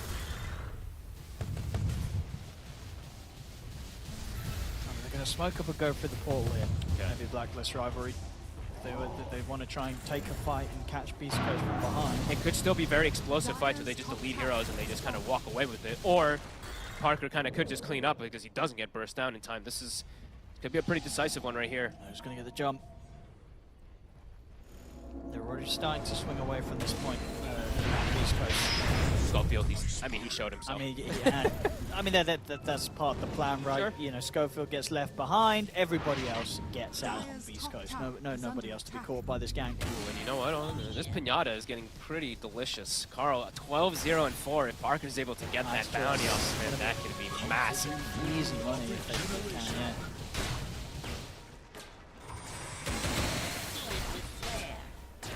Maybe closing in on his.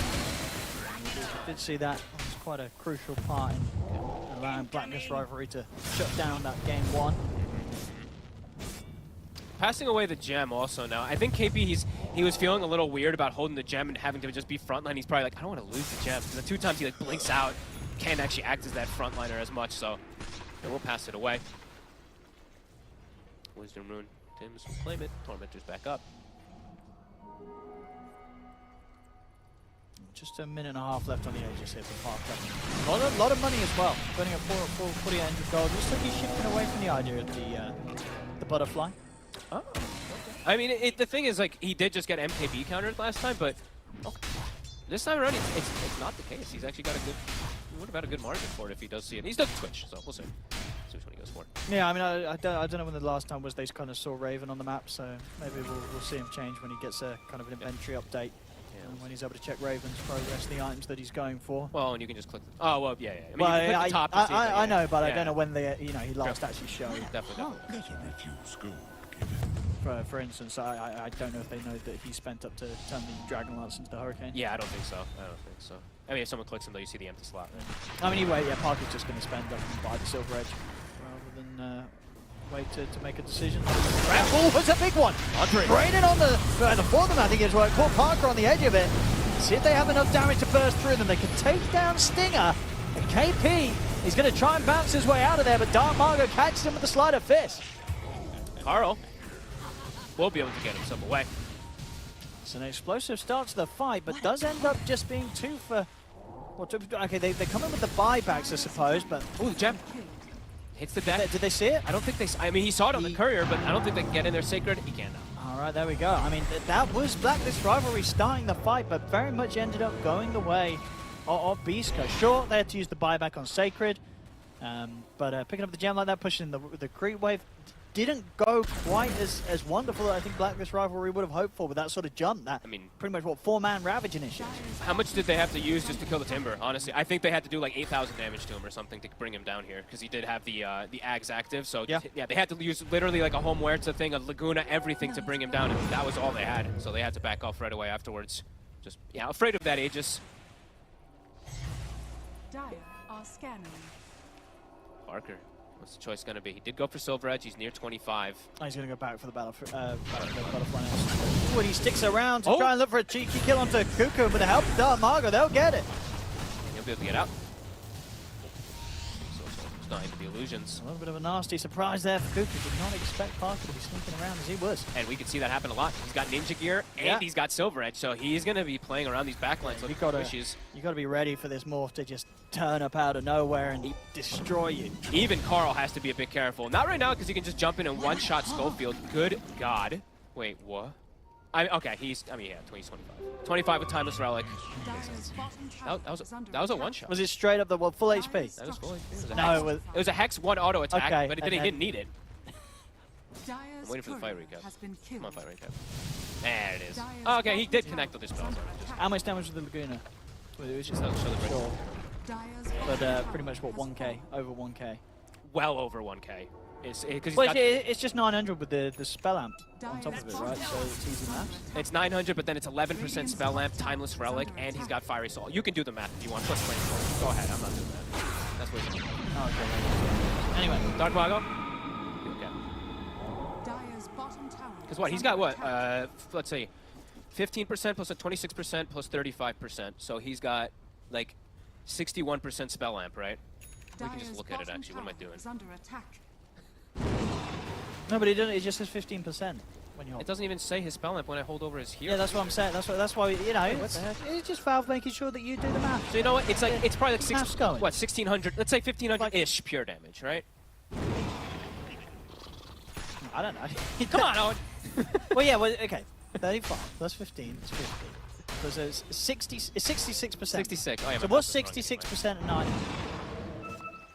Like 600. Well, 10% is 90. It's like 1500, whatever, who cares? 1500 per time, 1500 per time. It's a lot. Times 6. It's 1500-ish, whatever, dude.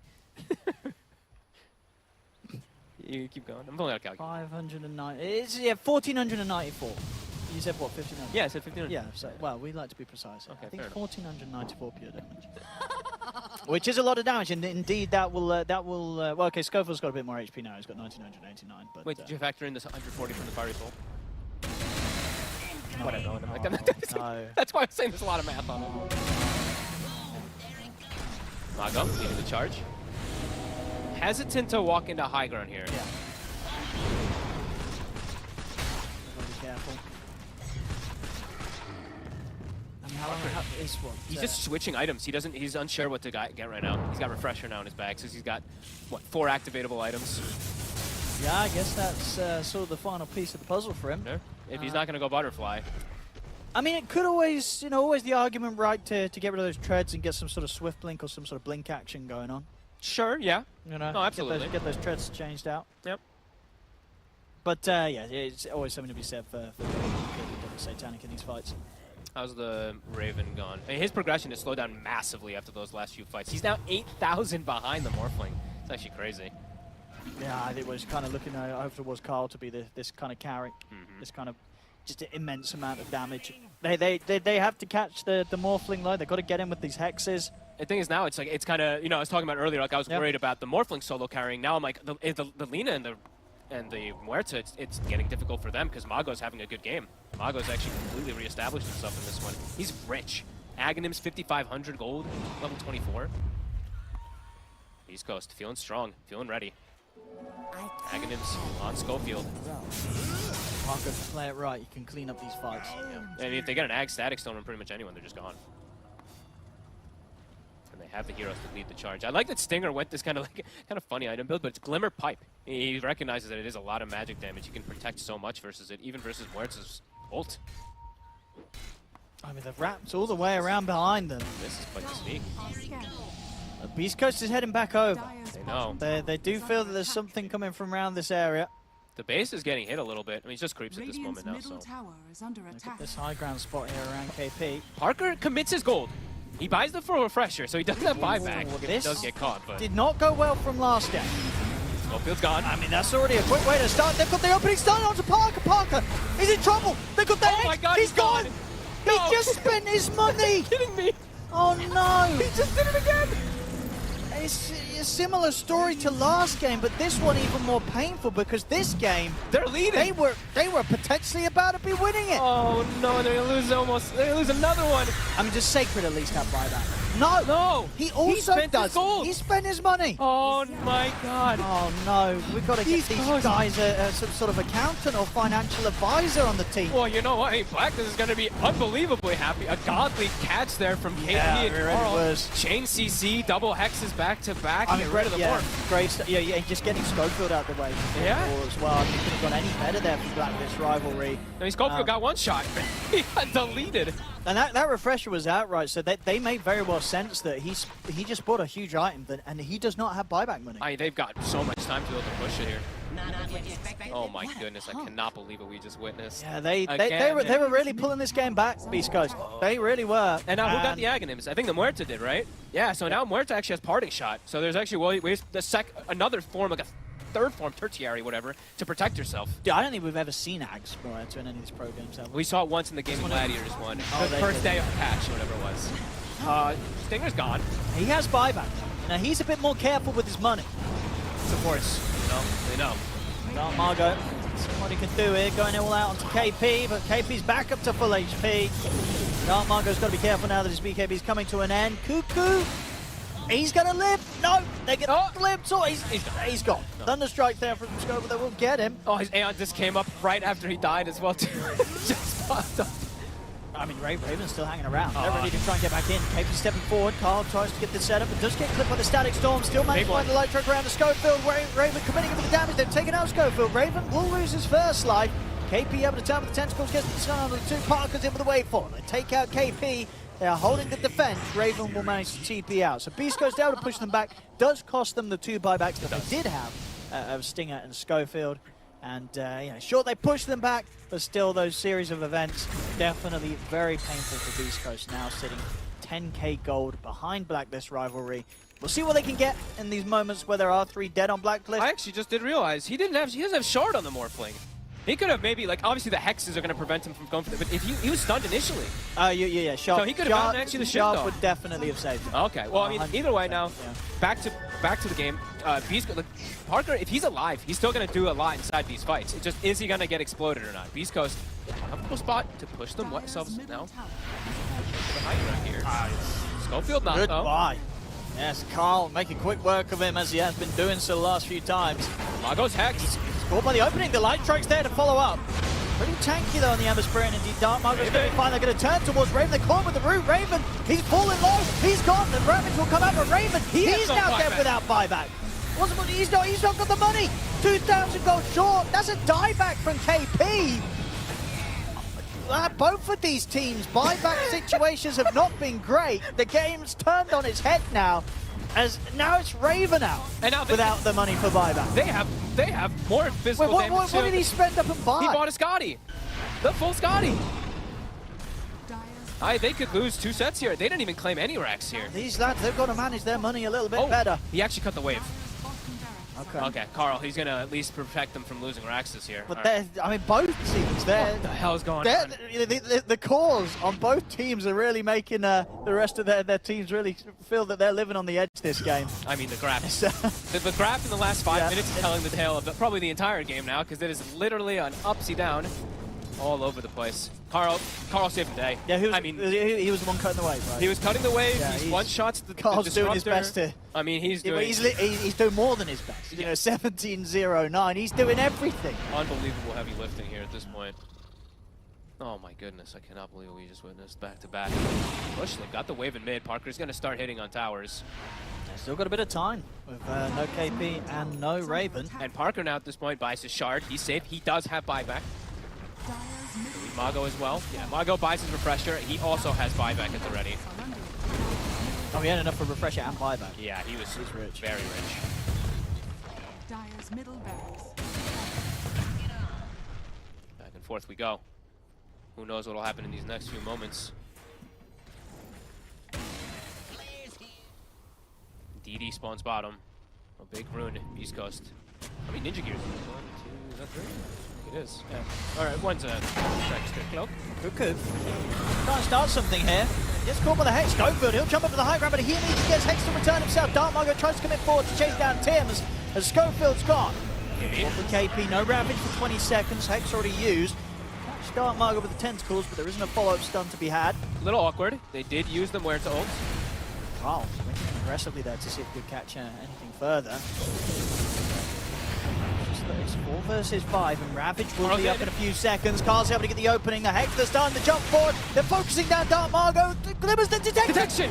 It doesn't need to be there. They've got the Dragon Slave. They'll be able to clean up anyway. Carl, but the BKB is able to fly off to the side. He's away. He's going to be safe. Parker, caught by the Ravage, shifted into a lot of strength though. They'll have the Meteor Hammer follower. Carl. Finding the damage taken down through his HP is not going to be there. Carl's gone, but he has got buyback. If he feels it's necessary to return to this fight. Dark Margo's chasing him for more. KP. He get caught by the Hex. The Chakra's there for Sacred. KP, he's going to get sent back to safety though by Tim with the lift. Tim's able to save it. Was able to get himself away. That was close. Almost gets caught from the Hex. I mean, Beastcoast can sort of, I guess both teams having to use their mid buybacks in that scenario. Both Dark Margo and Carl buying back. A lot expanded though. Ravage is going to be on cooldown while for Beastcoast. I think they're actually more ready to go again than the side of Blacklist at the moment. They can go again in this fight here. Well, see, Stinger, he had both of the gems that Cuckoo's had. He did. So all of Cuckoo's gems being stolen this game by Beastcoast. Parker just take the wisdom move, trying to get him towards the level 30. And I don't think I've seen the parting shot yet. I don't think he's been able to get a chance to use it. I mean, what is sort of what kind of theory craftable plays are there? Is he trying to save, or is he trying to take out the fight? You know, what's he trying to do with this? There's a lot. It's an infinite. It's too much on. It's way too many things that you can do with this ability. He can save heroes. He can pick them out of the, he could just delete the Morphling and just leave him out for 5 seconds and ignore him and stuff. There's so many different things you can do with this. I think that's probably the best idea. Taking out one of the enemy cores. I think so. For kind of the 4 seconds where they're out of the body. The other thing I'm going to say, this ability is incredibly bugged, Owen. There's some weird stuff going on with it. If you use it with Tiny, with Tree Volley and stuff like that, you can actually, or Tree Grab, you can infinitely throw Tree Grab. What do you mean? Like, so he's tree volleying, and then you parting shot? You parting shot? No. It's not even the volley, it's just the tree grab. If you parting shot him, you can just infinitely click E and throw the trees, unless they fix that. But there's a lot of bugs with it, so who knows what it's even going to happen, what it's going to do in this game. I guess it does do less, the tree will do, yeah, because, okay, no, you don't do any less damage. No, it's just the damage coming in towards it. I don't think this game there's any, not that I know of, that there's any, like, bugs or, features that are bugged or anything like with that parting shot, but we'll see what he's going to do. I mean, that tree thing, though, that sounds kind of like it's working as intended. That you can continue to click E? Yeah, I mean, it just says you're muted and disarmed. You're not silenced, right? You can still throw a tree, and obviously the real Tiny, the body you've been knocked out of, he can't just lose his tree. Exactly. So you have infinite kind of ethereal tree. I'll test it later to see if that one still happens. But push commencing, 25 hit on Timber. Margo's in! This is going to get popped onto Tim's. Going to be set for Cuckoo. Cuckoo's out with a safety hook shot. Sacred jumps forward. Will get caught by the Hex. They get the glimpse back onto Tim's. See if they can taking down Sacred. He's a hard target to bring down. Tims, he's going to be the first to fall to the damage. The Chakram immediately buys back. Dark Margo in with a BKB. He'll back off for now. He allows his team to just clean up the racks. They do, they take it. That is some hot stuff. Double BKBs with the refresher. He just forces the issue to let Parker get that space. And I think that time, nice try for Schofield. Schofield's like, hey, I have A on disc. You can't one-shot me anymore. Able to survive this time. First time Laguna. Okay, well, you know, late game Tormentor's pretty scary, especially when you're standing next to them and you have an incredibly powerful core ripping it to shreds in a few hits. Good play, Stinger. Stinger's out for 90 seconds. Courtesy of the Tormentor. They get the hook shot. They can go for it. They get the push back. They've got the Laguna. They've got it. Nice hook shot. They've also got Schofield, and now, you know, Sacred. They might even have him. No, he should be fine. Right? No, he's got to go down. Oh, can you not get the bling? No. There's the Hex. He's gone. Why did he party shot him? Whatever. I guess you wanted to know what it does or something. I think I know. Press all the spells. Press them all. All the buttons. Man. Well, okay, What so Stinger at least he did get his buyback back up. I guess it must have just been. But they do have buybacks available. They won't be using them to contest this Roche though. So Blacklist Rivalry will be able to get this Roche down. Get this Agnes. Who's taking the Agnes? They've already got quite a few. I just see on the way of Tims. We give it to KP. I would like it for the Ruby, but I think they're going to give it to KP.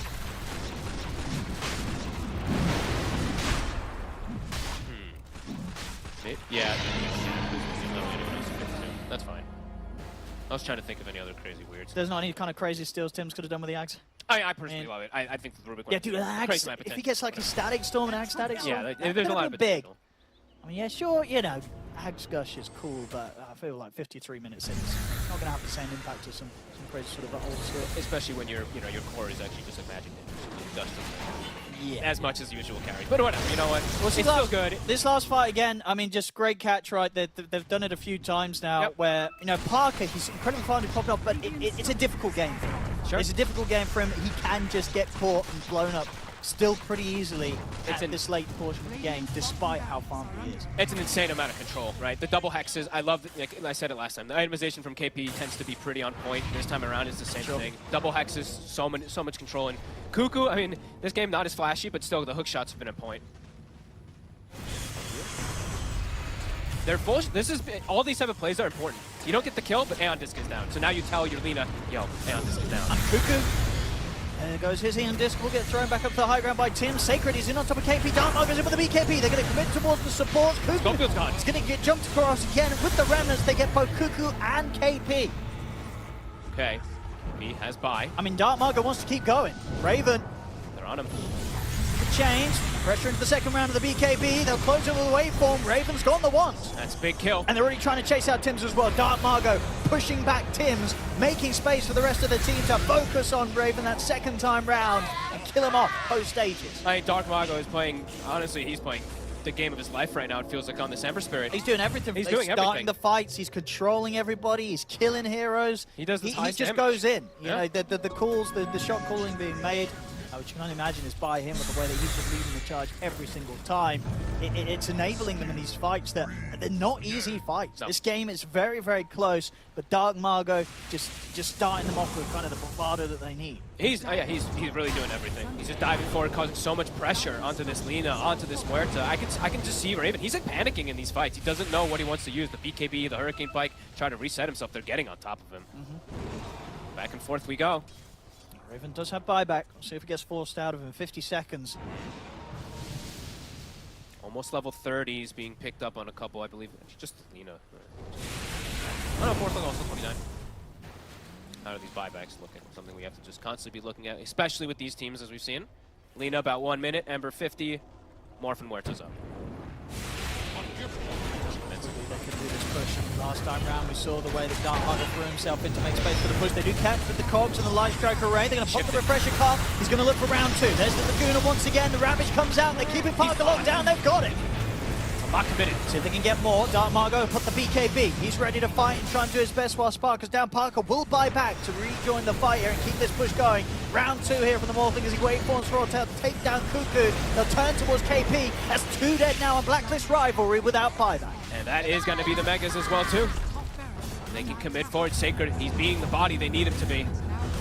See how much they can keep going for. Cooldown situation. KP's, it is buybacks on cooldown. Cuckoo, he's short on the gold. It's 5 versus 3. They're looking to close it up. They're onto the tier 4s. They're going to get the catch onto Tim's. Tier 4s are gone. Ancient is exposed. They'll lose Sacred, but Sacred has buyback available. Raven and Carl, can they hold this? Just the two of them. They're trying their best, but the BKBs are pop. Parker ready to end it. This game is over. As Beastcoast will take game 2.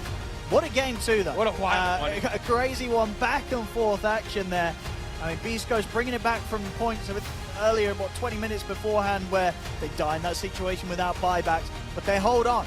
Yeah. They hold on, they turn it round, and yeah, Dark Margot really warmed up. First game, didn't have a flashy time at all on his Kunkka. Wasn't really able to do much at all. This game had kind of a slower start, tough parts as the Ember, but in those last few moments, those last few fights, he really was the driving force that just set Beastcoast up for success. They started to really feel the power, it felt like. They were like, okay, at this point now, we've got these double BK. Like, he's literally just like jumping in with Sacred, and the Morphling's able to do kind of whatever he wants in the last, last 2 or 3 fights, I mean, are very, very back and forth. And honestly, it feels like anybody could have really taken this one with how volatile it was. But Beastcoast, I liked Parker's adaptation a ton this game as well, too. I know he talked about Mago so much, but I like that he switched it up. He recognized quickly, he's like, Aghanims was trash last game. I'm playing versus Muerta. No point getting it. Skips the talent, goes for different itemization. Absolutely works. And just a couple team fights that allows him to take an advantage over this, even though Carl, he ends the game 21-1. He was trying his best, Carl. Holy. He really was. I mean, I'm sure Carl's Lena will be coming out again because there was definitely no complaints to be had there. But a tough game, a close game, but a game that indeed Beastcoast will be able to take as they'll manage to equalize the series here 1-1 between the Beastcoast and Blacklist Rivalry. And of course, shout out to our sponsors, the Ayana Estate and of course BizNet. Oh, I'm apparently informed there's no panel. Just kidding. We are the here. panel. We're not going anywhere. So let's we're the new panel, chat. So hopefully you don't mind. That's fine. We decided to get rid of the panel.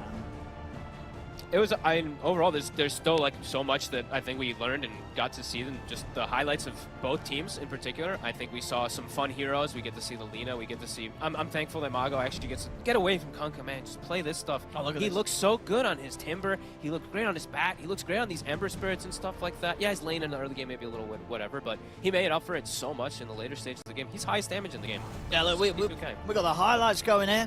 They're hot. I mean, already Carl.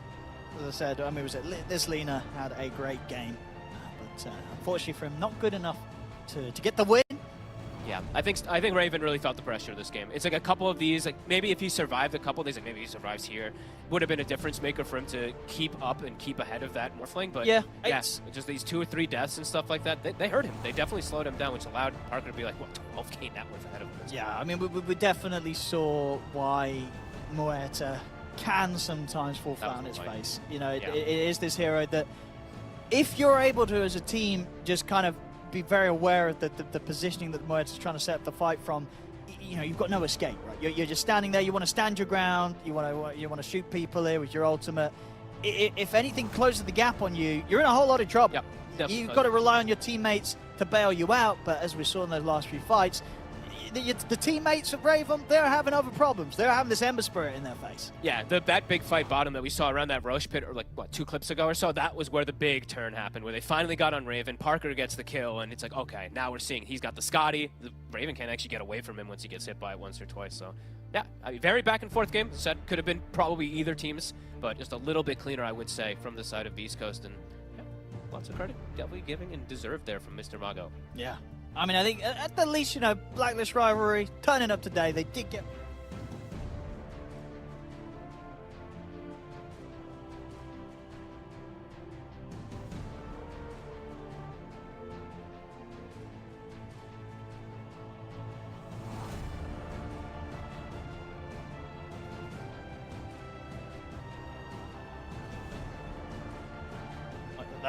That's a lot of damage.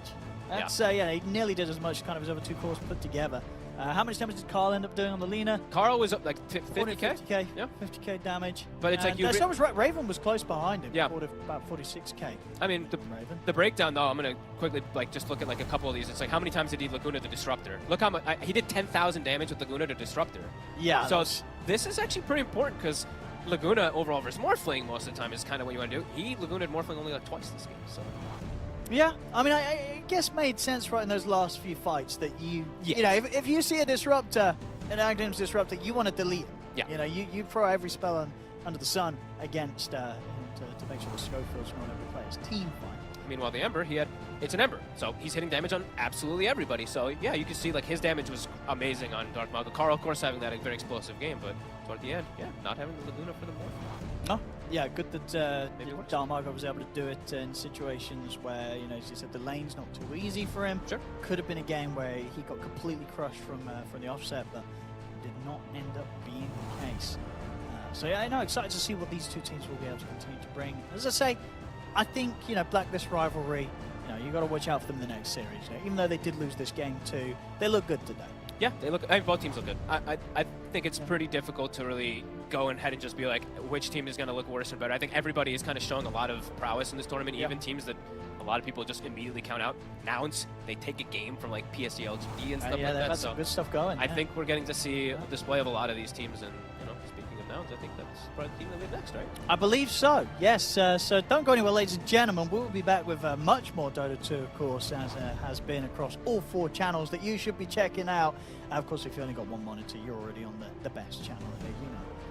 And indeed, I believe our next series that we'll be having here, could be a spicy one. It's Betboom versus Nouns. And kind of what before this tournament started, people would be like, it's easy game for Betbooms. But hey, Nouns, they took a game off PSG.LGD. Maybe something crazy happens. Maybe it doesn't, and it's a stomp, but there's a chance. It's honestly, who knows? Because it's Betboom. The thing that people always talk about is Betboom on LAN. Maybe they make some mistakes and stuff like that. I mean, I have them probably crushing it, but who knows? We'll see. We'll see. I mean, they look pretty warmed up through their run on Dream League, so it could be a scary one for Nouns. Don't go anywhere, ladies and gentlemen. We'll have a short break, and then we'll be back with the intro into our next series, Betboom versus Nouns, here at the Bali Major.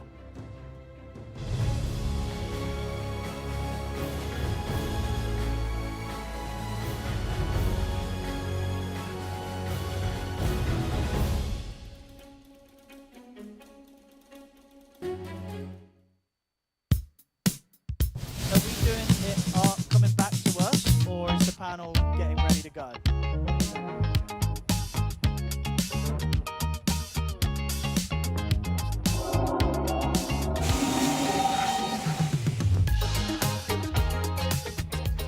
哎，这个皮肤黑一点好看一点，对吧？我现在感觉是有个你，确实。还有一个是谁啊 ？RTZ，应该是。这个眼睛肯定是我的。对。嘴巴也有点像我的，感觉是你和 RTZ 吧 ？RTZ 我不确定 ，RTZ 也不像，就我们俩加起来应该没这么难看，对吧？那只有我们两个了。取个名字，你取吧。屈林森。曲瑶呗。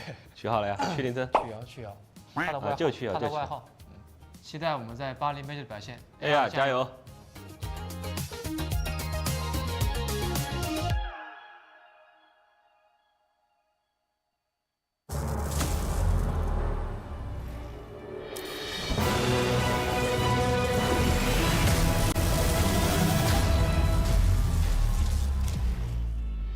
Use your skills in the gaming.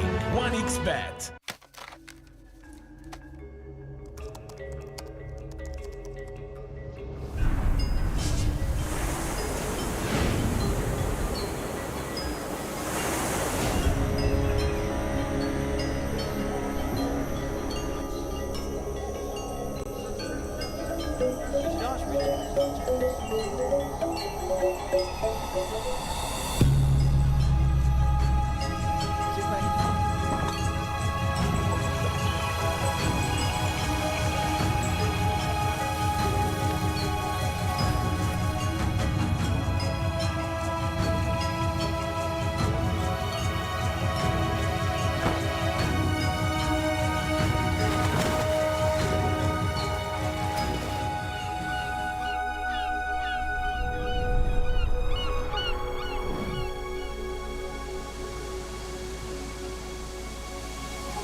bisa jadi nyata dengan upgrade wifi rumahmu pakai Beastnet Nah, Home. ini baru internet rumah buat orang-orang terdepan. Mimpi kecil bisa jadi besar. Dan kamu juga bisa mendunia.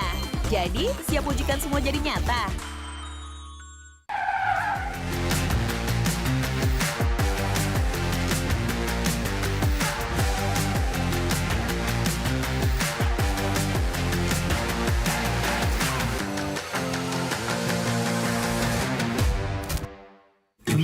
Panas. Di oven nih. Hai. Ya kelar. Wih. Nah ini Super Oven si paling seru. Mau gini seru. Mau gitu seru woy.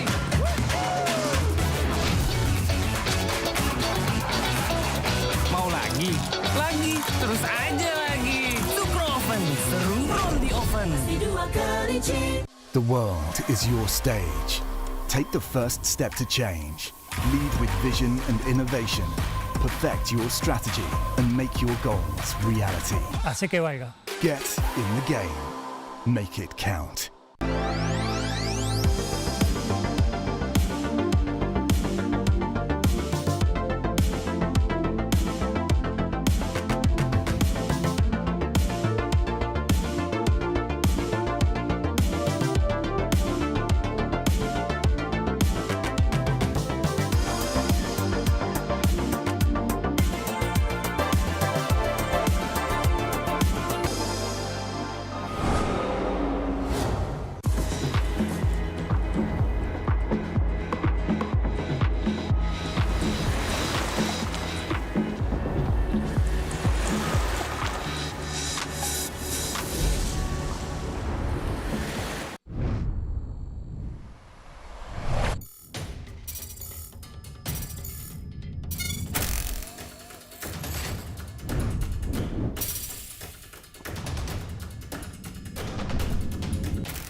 Welcome back, ladies and gentlemen, to the Bali Major. I'm ODPixel here with Fogged, and we're getting ready for ourselves another fantastic series, I hope. Betboom versus Nouns. We did just have quite a banger of a series, honestly, between Blacklist, Rivalry, and Beastcoast.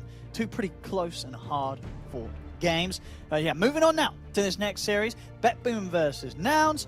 I believe we'll be able to check in a second the group standings, so we can kind of see how these two teams have been faring so far in the games that they've had and how everybody else has been doing so far in this group stage, because we are having some pretty crazy results. Everyone's kind of all over the place. Some surprises, some upsets for sure to be had. But yeah, fuck this series, Betboom versus Nouns. Yep. What do you make of this? Oh, tough to tell, really. I don't know. Betboom, amazing team. They're obviously super good when they're not on lands. They're even pretty damn good when they're on lands, but they do absolutely have some shakeups when they play land. We're all waiting to see how they'll be tested. But look at this. Nouns, they're owning. They're 3-1 so far, and that was what the one game they took a PSG.LGD, and who was the 2-0? 2-0 versus EG. 2-0 versus EG definitely had some, looked a little bit weaker than I think we expected them to, but Nouns came out just shining with their own ideas too, which is always a treat to watch. They've always kind of done this, they do sometimes like their lone druid mids and stuff like that, but yeah, they came off very explosive. Yes.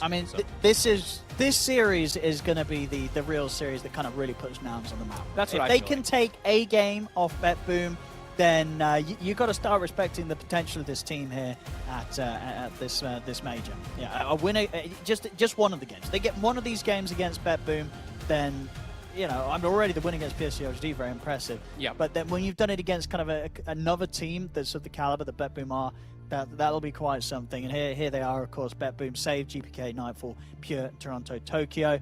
A team that's always been talked about as you got to watch out for these guys. 5 superstars, they're going to go far, they're going to do great. They didn't have the greatest of track records at lands, but then, of course, recently we saw them at the Dream League.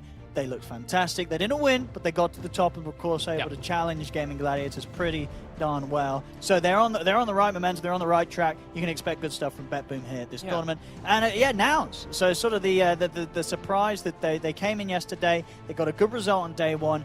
We've seen them at previous tournaments. They've turned up. They've not done great, but a great day one, and we'll see if they can turn it into a great day two as well, Fog. A great day one can just set you up to making it to the uppers. You make it right through because you get 2 wins versus EG. You get a win versus LGD. Even if you now go 1-1 versus every other team, you're probably locked. You're probably in a pretty damn comfortable position for now. So, yeah, pretty huge. Yeah, no, looking forward to see what that they're going to be able to bring out. We talk about obviously Betboom, kind of their whole lineup. These star-studded lineup. All these players very much kind of the best in the roles that they play.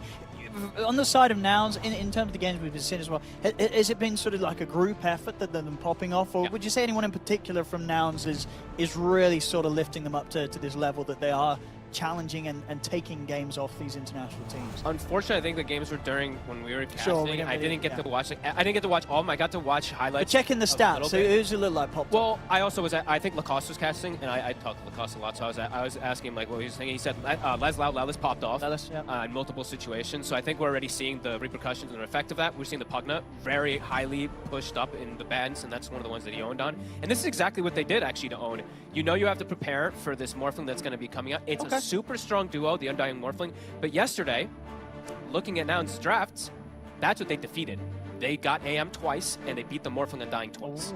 So all right, so they beat the EG morph. The EG morph's a strong morph. It's a really strong I'm not saying that in a bad way. I'm saying that's a good morph. That is a team that knows how to use the morph very, very well. It's definitely really cool to see that they're anticipating this, right? So they changed the way that they were going to draft, and they opened with a Disruptor, which if I look at their past few games and everything like that, they've picked it in 2 of their matches, but it's not something that's so pushed forward. So it's something they're probably looking at that can work really well versus that morph and all this. So cool. And now we're looking at the bans. They're covering the AM immediately. They are, yeah. So Axe gone. It's a hero that can be pretty frustrating to play versus Legion, of course, too. It's something Betboom's playing a lot, and it's very good versus the AM. What else is up there as heroes that Anti-Mage really doesn't want to play against?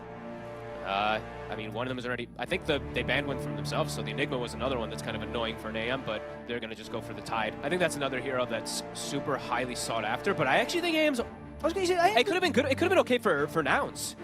But maybe they thought it was going to get grabbed. I don't know. That's actually curious. Yeah, because you don't... Do you care about a Tide in your lane? You're just burning his mana, and, you can maybe get a casual stick. You don't really care about the smashes, but I guess Does this read into something else they want to be picking that they don't want to have to deal with the tide with? I can't think of anything off the top of my head. Okay. No, it's like a Lycan. I don't know. Maybe they do want Lycan. There's a lot of summon heroes that are banned right now. Right, we're seeing Brood, Enigma, Visage. They're targeting Moose Pool a lot, so maybe that is something that he could go for. Rubik gonna get picked up, so they'll have to save. I think that's probably the biggest thing that they wanted this one for, because versus Disruptor Name, you're not really a spell stealer. You're like, what are you gonna get? It's nothing really fantastic. Well, you can save the morph out of the Static Storm always with Shard. Yeah, and I guess because you have the Undying, you wouldn't have felt good trying to get a Shadow Demon into your lineup if you Betboom. I would have been pretty cool with that. You know what I mean? That looks really good. Maybe they saw something else that they wanted with Rubik. Yeah, pretty cool. I mean, they have double save now versus the Static Storm. They have the grab ally that's going to come from the Tombstone, of course, eventually, that everybody's talked about so much from Dream League. And yeah, the lift from the Rubik with the Shard to protect. I mean, you're right. Yeah, this is why they banned okay, the so Tide. that's why they banned the Tide. Okay, they like the Lycan.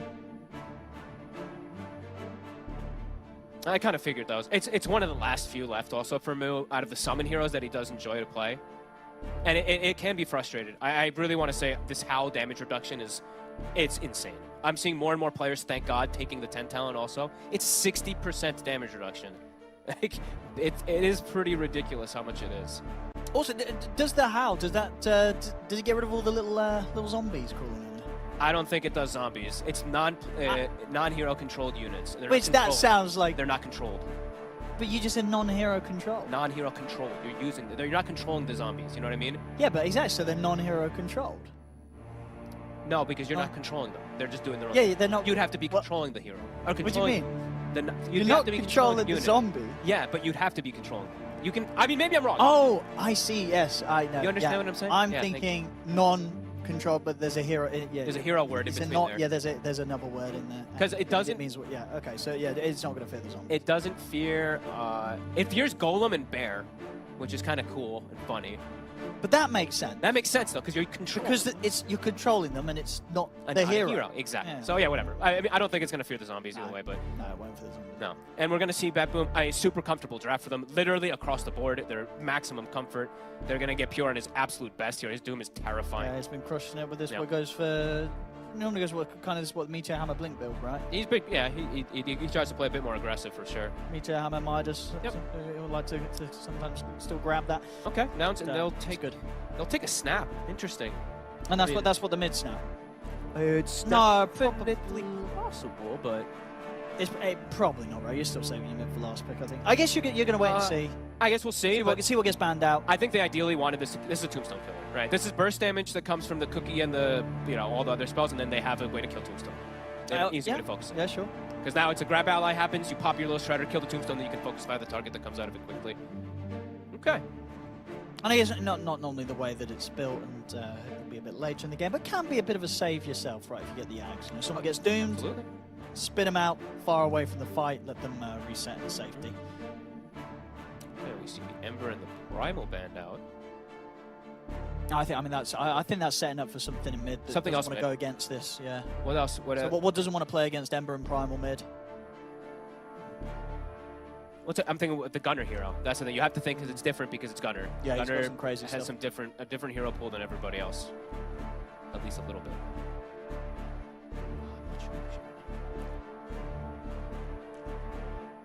Looking to find a ban from Betboom. We'll see if they do continue to consider the mids. Yeah, ban the Wind Ranger. Yeah. Yeah, they'll take out. Okay, yeah, those are the two You think heroes that's what- that can be frustrating for a Pango a bit, sure. That makes a lot of sense, actually. Good read. Because the Primal ult still goes through the roll, right? And the lane overall can be annoying. Ember can be a bit frustrating for a Pango, just with this light chains and stuff this man. Let's see what Nouns has up their sleeve. I see them looking intently at the screen here. Just, I'm like really trying to think of the Gunner hero right now. Could it be just? What about? I mean, they did lean out in the earlier series versus the Morph and stuff. I remember Gunner was always quite a good puck player, right? I know it's not super popular right now, and I don't know if they're playing it, but I feel like I haven't seen him play that in so damn. he's not done it in a while. I mean, not a lot of teams have, right? They kind of drifted away. Puck's not really a hot mid. It's tough to say, really. For What about a good old Bat Rider? Didn't get banned this draft. Is it a good back game? You'll get Queen of Pinned. Okay. By GPK. It's typical because you're having a blind pick of the matchup, right? Yeah. You want to pick something that's just going to be strong versus almost I want to see some catch, right? That's why, I mean, that is the reason why, like, Lena was just strong versus everything, and it's safe pick, but we just see it lose after having such a good game, so maybe it's going to be pushed away from wanting to be picked. And you're playing to Rubik, actually, never mind. Safe mid hero. Without knowing your matchup. Thinking real hard about this one now. I'm going to leave it down to the final seconds. It's a tough one. It's a tough game. Tough draft. They'll go with Cottle. I mean, that's a hero that can do pretty okay versus most, but the Storms and the TAs and stuff like that are still available. But I guess they have AM for Storm, because the Storm was one of the most popular picks for Cottle, because you just hunt him very easy. But TA was another one that people like to play versus Cottle, because you just stand there. And this is how they do it. What they do to the Cottle mid and the snap support. They don't. That's what I would think, but I guess it is still flexible. That's a good point, sorry. I guess they can see what the mid matchup is. Yeah, you see. So that's the nice thing, that they do have some flexibility left here, even though they don't have the last pick. We'll see what Betboom want to throw down in the mid lane. That is a really interesting pick. I don't know how much I like it. But I think I've seen a couple other people, they've been experimenting around the Cottle. I think I saw yesterday someone else pick it. I'm going to have to check and see. Because I did see another Cottle. I think it lost, but I did see it get picked up twice. It did lose both games. Yeah, Tundra played it, and yeah, it got TA'd, or it got Mars'd. So, Betboom, they have a lot of time, so they can talk to GPK and really ask. Well, that's so you're saying the anti-mage is always enough to make you not pick the Storm, or do some Storm players still pick it regardless, or is it just it's a complete non-pick? I don't really want it because he doesn't have a gas station, you know. I kind of don't really like Stone without a buff. Yeah. I like that Stone when he has like somebody that's giving him something, but it's a possibility just because you're Scotland, but. I don't know.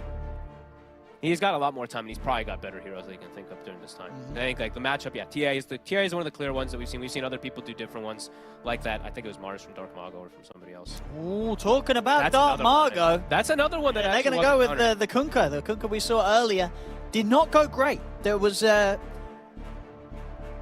you got to keep a head stay ahead in this hero, right? Because if it gets late and you're not scaling as much as the enemy team, your damage can fall off. The matchup is nice though. This is this was actually I actually kind of forgot about this. The third one, because you can torrent to stop the illuminate and stuff like that from the mid lane, and you can always catch him. You get an X on him, Cottle's dead in most situations in the mid game and stuff like that too. So you like the Kunkka this time? I like it way more than usual. Yeah, I was going to say not a hero that you're normally excited to see as that last pick in the mid. No, and I mean GPK, definitely an explosive player on this type of hero. It's one of his very comfortable ones too. He's got a nice set for it too. That was kind of cool. But yeah, it's gonna provide I them think a that's lot the of Warhammer catch. set, that one. Is it? I mean, that one looks really, really awesome. I've never seen that sword before. But Nouns with this is a cool draft though from them. I mean, as you said, from the drafts that they've played before, they've played against EG twice when EG were doing kind of this morphling lineup. Now, kind of you look at the overall again. Do you think they once again have a good approach against a morphling lineup? Betboom around Nightfall's morph. It does seem like a pretty okay one. I do favor Betboom's. I can't believe I'm saying this with the Kunkka. I like the first 4 heroes so much. I mean, everything else, right? Yeah, Pure Doom, Save Rubik, Nightfall, Morphling, Yeah. Toronto, Tokyo, and Dying. It's They're pretty amazing. hot stuff. And it's at the end of the day, the Kunkka is gonna be good because the Cottle's there. So the matchup right away is great. Like last time, it was the Kunkka and he's versus a Quap. He actually did okay, but overall in the game state, he's just hunted from this clockwork and stuff like that. This could be one where we'll see what he's gonna be able to do. The Rum is gonna always be powerful versus this type of lineup. Yeah, and would you consider it as also a good catch against a hero like the Lycan, having the X-Mark Torrent, or can it still be kind of tricky to hit the timings because of the fast move speed? There's a lot of different things this Kunkka can do. Besides, so he has good catch in a way versus, if he gets it, of course, versus the AM and Lycan pre-shields and stuff like that. He also can prevent glimpse plays. So he can X buddies and protect himself. Yeah, that's nice. He can catch the Cottle. There's a lot of different benefits, I would say, to this Kunkka this time around that I usually would be like, I don't like the Kunkka. So let's see how it all does end up going down. As we say, we did see Kunkka tried once already today by Dark Margo. Not to great success. We'll see how GPK is going to fare with it. Yeah. And the other thing, of course, about the Kunkka versus the Cottle is, as Cottle, you can be not just fragile about getting caught, but just physical damage owns you. So 2 armor, that's another reason why the Kunkka does like to play versus it. But Gunner, he's starting Ring of Protection. So we've seen the like Vessel build up, of course, constantly on these Keeper Lights. You go like bots Vessel most games. This could be another one, and starting out with that is kind of cool to block some damage, at least from Tidebringer. Just little things. And what's the game plan then for Nouns when you run with this Kotl? Is it all sort of just getting the pressure on with the Kotl and the Lycans so that you're shoving the lanes out, and Anti-Mage always has some like kind of solid area at the map to free farm? Yeah, exactly. You want to be occupying a lot of space and just putting tons of pressure on with the 4 heroes and just letting AM do his own thing so he can get that matchup that's amazing versus the Morphling, get that advantage. Betboom will start with the triple bounty runes. Yep. And let's see how this all goes down, too, because it was a first to AM, and overall, yeah, there's Lift, there's Doom, and there's the Kunkka spells, but yeah, there's definitely maybe some ways that this AM can play around a lot of these spells. Yeah. The shield is really good versus Rubik. It can be good versus Doom and Kunkka. Yeah, you got to imagine though as well, Betboom coming into this series, if they've been doing their homework, right, they would have known, right, if we play Morphling, they're going to do this AM against us, so we've got to get a plan. We've got to have a plan to play against how they've been playing against Morph. Yeah, definitely. I mean, they probably would just like, we're going to get this Doom and whatever. Like, Pierre's probably like, I'll just Doom him and get rid of him, and then we'll counter everything else. So we'll see how it all goes down. GPK right now mid. Getting a creep. Yeah, I was going to say, with sort of lane and matchups as they are, is there a lane where it could get pretty messy in one way or another? I'm not going to lie, I kind of like all 3 of Betboom's lanes. I mean, this has been a thing with Betboom, right? Our sort of teams that consistently win all 3 lanes, Betboom's pretty much out there at the top. Their laning is pretty phenomenal. Yeah, because even like Pure and Save just do so much. When they're playing with this Doom, they just do so much with Scorched Earth. Like, they constantly set up with kills just by walking heroes down. And look at bottom. They might have just done it. Yamson. He's going to be fine. But, you know, that's a relative term, as he's very low on the HP. He's only got a few tangos left upon him. Huski's still got a few to share out. But where was the... I was actually clicking. I thought the Rubik had a Blood Grenade. I thought Save was... That would have been a guaranteed kill if he did. But yeah, not this time around. Usually I feel like I see Save have it like every single time. So and either way, they do bully Yamsum a bit away, and he's only 2 last hits at the moment. He's constantly at very low HP, and they're nearly out of regen already. They're the masters of this lane with Doom, honestly. When I watched their Doom Pugna, I was like, holy crap. Top lane. Now this to try to go for a cute little play there where he was able to clear out the creep to get level 2 to play aggressive with the cookie, but it does not pay off for him. Toronto, Tokyo, and Nightfall get first blood as they take him out. At least Moo gets a tombstone, but yeah, they baited him. I mean, that's the issue sometimes versus these 2 heroes. You're like, oh, they're low. Just kidding. He decayed me. He shifted. Yeah, I mean, as I say, you know, he went and he used the Scatter Blast to nuke the range creep so he could get level 2 for the cookie play. But of course, with the Scatter Blast being used for the creep, didn't have it for the heroes, didn't have the damage to finish them off.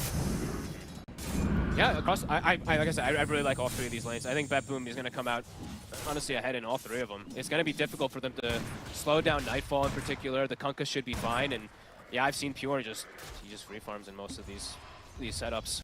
Even if he is versus the AM. I mean, maybe we'll see if that does get worse and worse, but...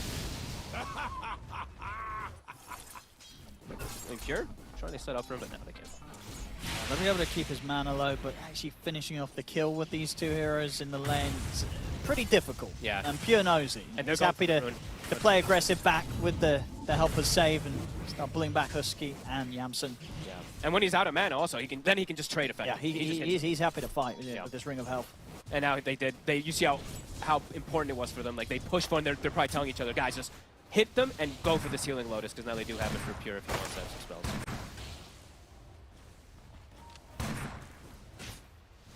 See already, yeah. All 3 of Betboom's cores. I would imagine this would happen. In the lead. And they're like Yamson, he's still half HP. Tangos, they're having to bring more and more on Husky, but he's not able to walk up to the creep wave. This is a triple range creep that he's getting zoned off of. Yeah, this is a scary lane. They glyph the wave to dive as well. They do this all the time. He's bullying back the 2 of them. Yamson's trying to trade with Save. That's not working out for him. The triple ring, it's still going.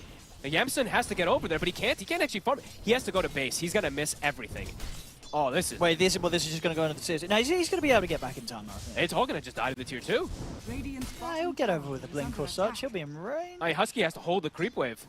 But then they miss the other wave. They miss the next full other wave. Oh, this is tier 1. Brutal.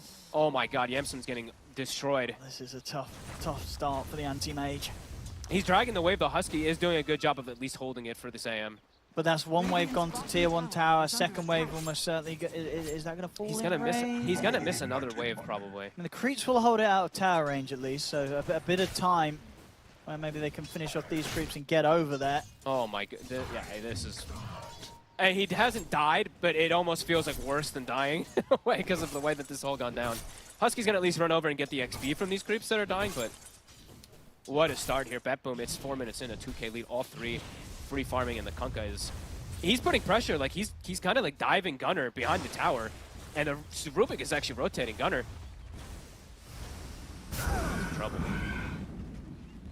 He's going to keep to the safe side, but still those Tidebringer hits keeping Gunner low. He's just down to the last tango. Who will be able to find Toronto Tokyo? Okay. They also get the Tombstone.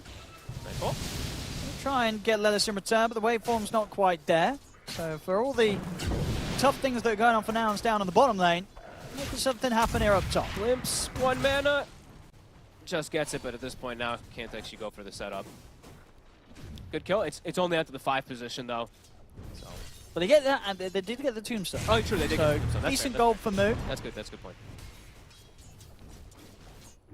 Okay, nighttime has been hit. Be ready for the lag to happen every time he clicks Howl.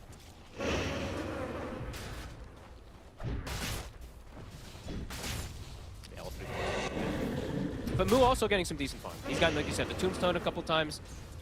He is actually pretty much neck and neck even with the Kunkka. He's actually at the top 2 net worth right now, as this Lycan right now. Regeneration. And he's actually just taking the healing bonuses under 2 heroes, so he's able to claim both of them for himself up here. That's nice. Yeah, I guess with the Helm of Iron Will, he's not really an appealing target to go aggressive on the regen that he has. And maybe Lelis, you just like, man, now you just move around. You stack camps and move. Bottom will die. I mean, they're bringing him back up. Yeah, Lelis, I think this is what you should do. This is perfect. Like, move away from top. Can they get a kill with it? The cookie setup. Yeah, still got mana to play with. He's safe. Indeed, Yamson, he'll back away from this attempt.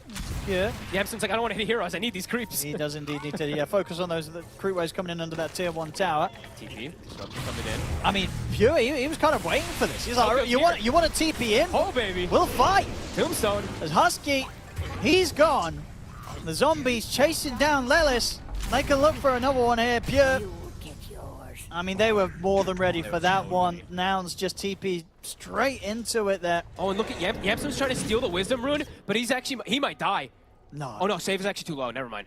Okay. Save is actually getting zoned away from it. But does mean no Wisdom Rune to be grabbed for Yamson. Oh, my. Look at Yamson. This looks... I'm so sad for this anti-mage. He's level 4. He's going to at least be able to purchase his Cornucopia, it looks like here, when he's swinging around, but he's zoned off of everything. Morphling is pretty much free farming. Kunkka too. A tough start for Nouns to recover. Yeah, I mean, how's the levels looking on Pure? Yeah, Pure's level 6, so this is this dangerous lane to come back to as an anti-mage. Yeah, and he's got, honestly, probably the dream creep here in the lane. He's got the mana aura, so he's got the constant regen, he can burn, so he could just like, skill the Doom, and he's constantly ready to go for these plays. Vanguard's ready. Yeah, he's just going to sit here. I mean, what an early game, really. Perfect. Pretty much flawless from the side of Betboom these 8 minutes. Okay, well, maybe not flawless. They gave up 2 tombstones and a kill, but yeah. Pretty damn good. Rune. I mean, at least from the cores, right? No cores to die on Betboom.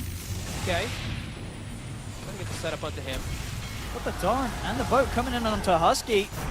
Husky, once he get healed up, get the jump forward with a cookie. GPK. They got a glimpse. Ah. See if they can actually get him though. GPK, he just kills Husky. And now there's a tombstone. I mean, Torrent's back up as well. I mean, Lelis will be able to take out the tombstone. That's done. GPK's sitting pretty low. How is he still alive? But they can't quite finish him. Alrighty. So, sure, he's not able to reset, get his mana and health back, but he gets dragged back into the action, and off the back of that, he gets another kill. Tokyo being chased. Has a stick and a decay. I mean, Moo's doing his best, honestly. This is some good stuff from the Lycan. Moo already picking up a couple of kills, getting pressure on across the map with that movement over towards the mid lane. Trying his best as the offlaners to sort of hold back some of these early plays that Betboom's getting away with. He's going to have to be the one to kind of bring things back together because his Coddle's suffering. His Coddle's into a counter pick matchup as well, too. So, the pressure on him. Doom does come out onto bottom. Glimpse will protect Yamson. Should be able to survive this Doom. Safe. See Pure continue to try and chase, but deep background mid. Moo His army of summons claims another. He stepped up too far. Yeah, he's going to get left here. There's no saving the Cottle. Gunner's gone. Not worth it. Moo. Oh. He'll also get chased out there. Nightfall is running him out the triangle. That is biggest kill he could have got. A solo kill, a full level pretty much, and that huge bounty. I mean, Lelis is maybe seeing if he can get a snipe on Nightfall. Radiant's middle tower is under attack. Don't think Nightfall's going to let it happen. No, already shifting up on strength. You're not going to catch this man by surprise on his morph. Nightfall will never let you get cats like that. This guy's way too good at it. 4K lead, Betboom. 3 cores. They're all at the top, and as they do, we've seen them when they do this before, they just all very even on farm. Yeah. All 3 of their cores, they always make their, you can tell it's probably a competition between them. You know? I want my lane harder. No, I want my lane harder. You know, these guys, they really go for it. Yeah, and in this game too, yes, you have the AM versus Morphling matchup, but this is a game where the Morphling absolutely, he's going to go, like, he can go the Aghanims build, and then turning into AM, turning into Lycan. These heroes are incredible for you to steal the stats away. And he's going to have good timings. He's 1,700 ahead of the AM. And space needed to be made here, Nouns, to get this AM back in the game. But where does he go? Because hitting neutrals at this moment isn't easy without treads. He just got too slow. Cornucopia. And playing in any lane is difficult for Yamson at this moment. So recovery outlet for him, yeah, not the easiest. Let's see what Nouns can do to be able to apply some pressure to get him that space. Moo fostering aggressively top, but GPK is here, ready to defend this tower. Looks like Nouns are going to be careful. And GPK has his full blade mail now. So he is definitely very scary. The amount that he's being able to reflect is huge. Yeah, nobody wants to go on him in the fights. Who's in? They want to dive. See what they can get. Look at the setup onto Toronto Tokyo. Tombstone right away. Forward with the cookie. Should be a dead undying. They won't get anything more though. GPK's trying for the setup. We'll get glimpsed back. Not able to connect with the X-Mark Torrent onto Lelis. Get the follow-up onto Husky Dive. GPK finishes him off. Nice glimpse there from Nightfall. He's looking for more. He's got another glimpse in 8 seconds if he can find this Snapfire up top. Ooh, GPK. Lelis. Okay. Does get the Hex, the X setup onto Moo, but nothing further than that. He tried. 5K lead. Continue to get more and more. I mean, they keep getting Tokyo and Tombstones, but it's a 5 position, so. And they weren't able to persist to push forward for the tower either. Betboom, they brought the numbers. Pure's just going to start printing gold now with the Midas. Yeah, he's space that he's had. There's this kind of full area on the bottom half of the map. Going completely untouched so far. 2-0-1. Look at Yamson still. 4K net worth. This is one of the poorer anti-mages I feel like you get to see. He's what, like 330 GPM or something like that right now. Look how slow he kills these neutrals. It's brutal. And Moo now, he's been found. 3 of them. They shouldn't struggle to find it. Okay.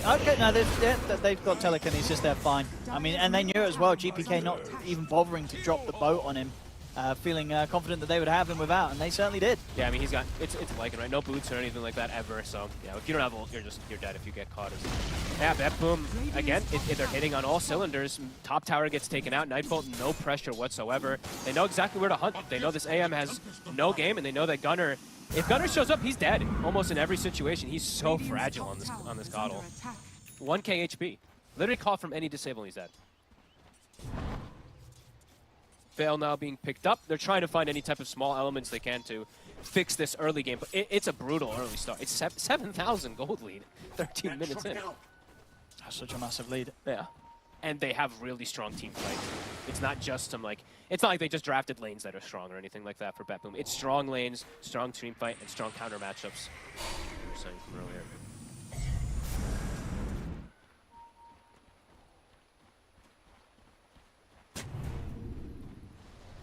And Nouns just pretty much hoping that they get given the time for Yamson to hit creeps without interruption. And is that time really going to be enough? Is he going to be able to just, let's say, like solo carry versus a Morph and a Doom? Could definitely be difficult.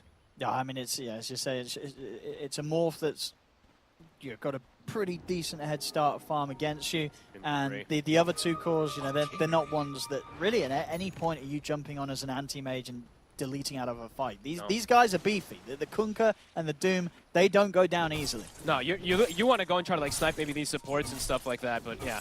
They're also beefy and they have saves eventually. Like, well, of course, we'll see the grab ally, we'll see the ROM as well too, of course, and just whatever else Save is able to do for himself.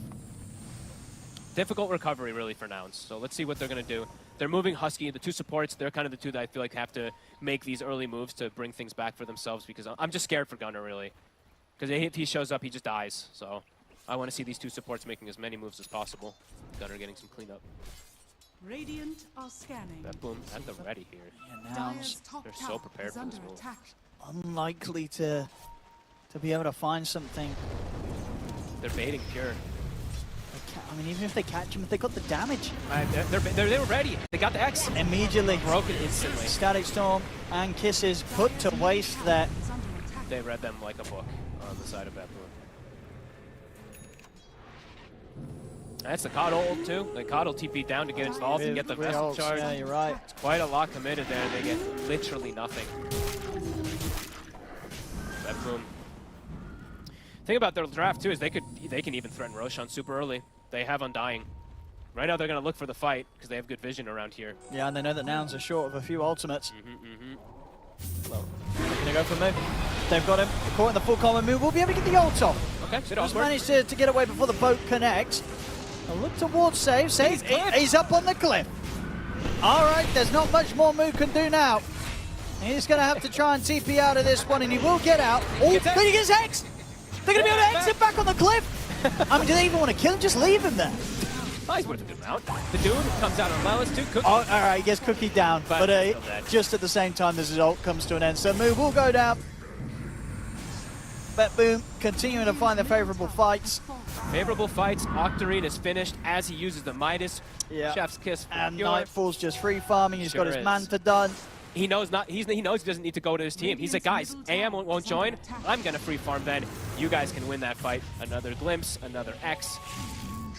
Yeah, this Kunkka pick, it just feels like it hits on all cylinders. There's so many things that's good versus this game.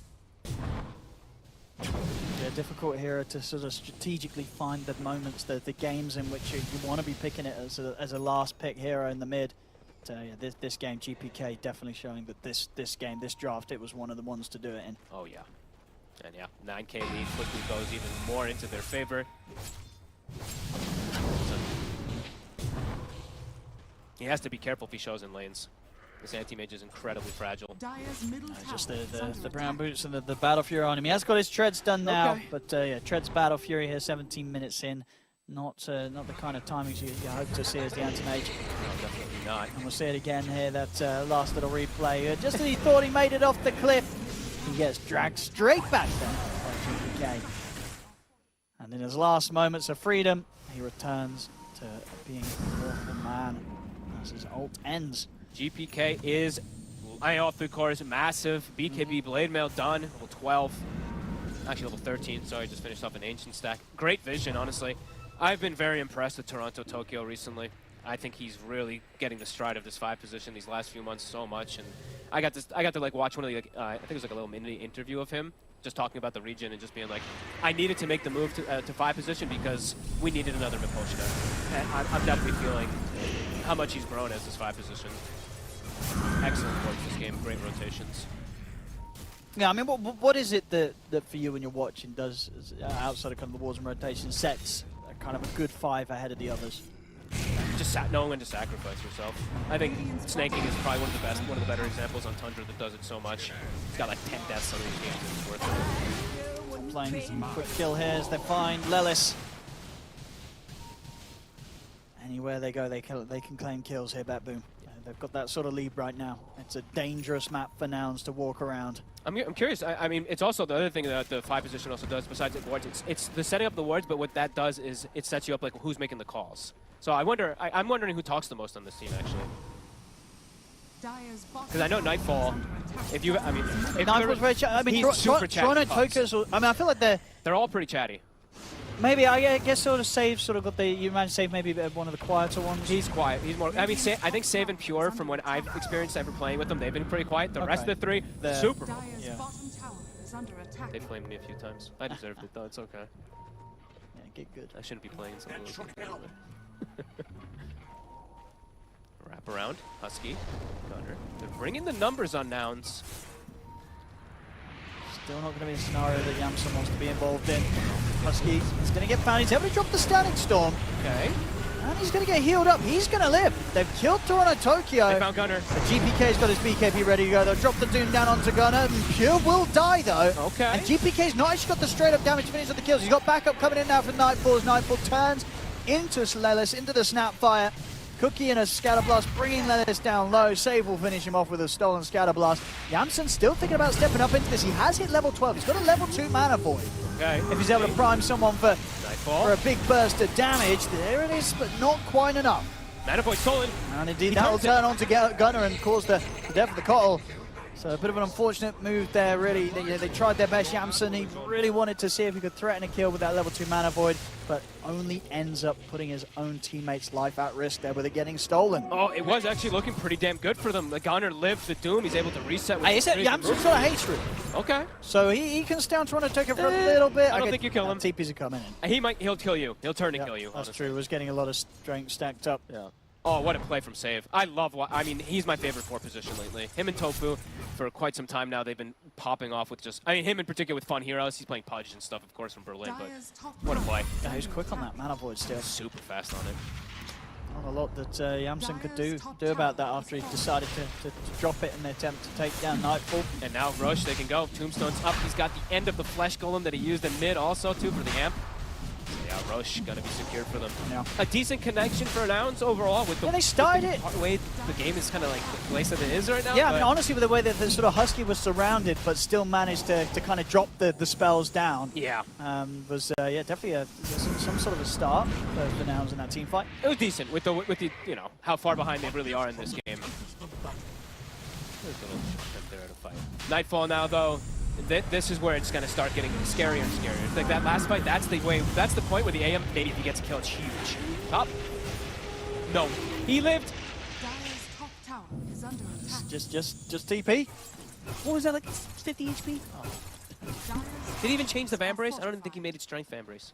No, I think you're right. I think he did when he maybe flicked it around in the fountain, but he just TP'd and they couldn't stop it. The man lives. But yeah, Nightfall, he's got Aghanims done, and he's hit 15, so he gets the talent as he gets the item, and that's going to make it now for the anti-mage quite a bit more difficult to get involved in. He's already so poor, his damage is pretty pathetic, it's going to be way more so. I think he used it. GPK's behind the tower here, getting catches, he's caught Lelis. Best play. Yeah, even turning into Lycan is nice. Universal hero, right? Just get the bonus stats. Checking out that replay again, TPing out, nothing to stop it. How low does he end up going? 7. 1.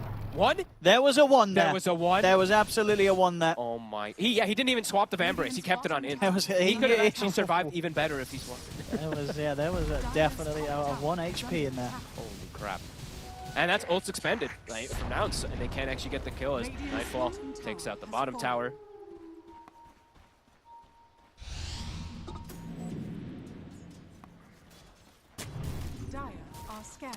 They're unlikely to be able to get that close to killing Pure again. As the BKB is coming out very shortly. These BKBs are going to be, it feels like the nail in the coffin almost. As soon as he's got it done, it feels like he's immortal. We see GPK, he is immortal with the BKB in these last few fights. And they're hunting. Look at this move. It seems like they almost know exactly where Nouns is playing most of this game. Completely wrapping around on them here. Oh, and he's going to find the prime target. Oh, Gunner. He's got BKB. He's going to have to use it. Yeah, no messing around it from Gunner. BKB TP does not want to get left behind here. Husky, however, will do so. Get trapped it by the chase of Betboom. But at least for Gunner, he lives. He lives. But BKB cooldown, they can go again. You have 70 seconds to punish that as well as the ultimate. And Nightfall actually in a prime position to go for Yamsun here. He's got the blink chase. He's ready to chase. He should be able to get him here. Close. They get him dragged back here, save. Gets him with the glimpse. That pretty much the maximum range there. Tip him with again. the ether lens. He deserves these tips. My God, save. That was sick.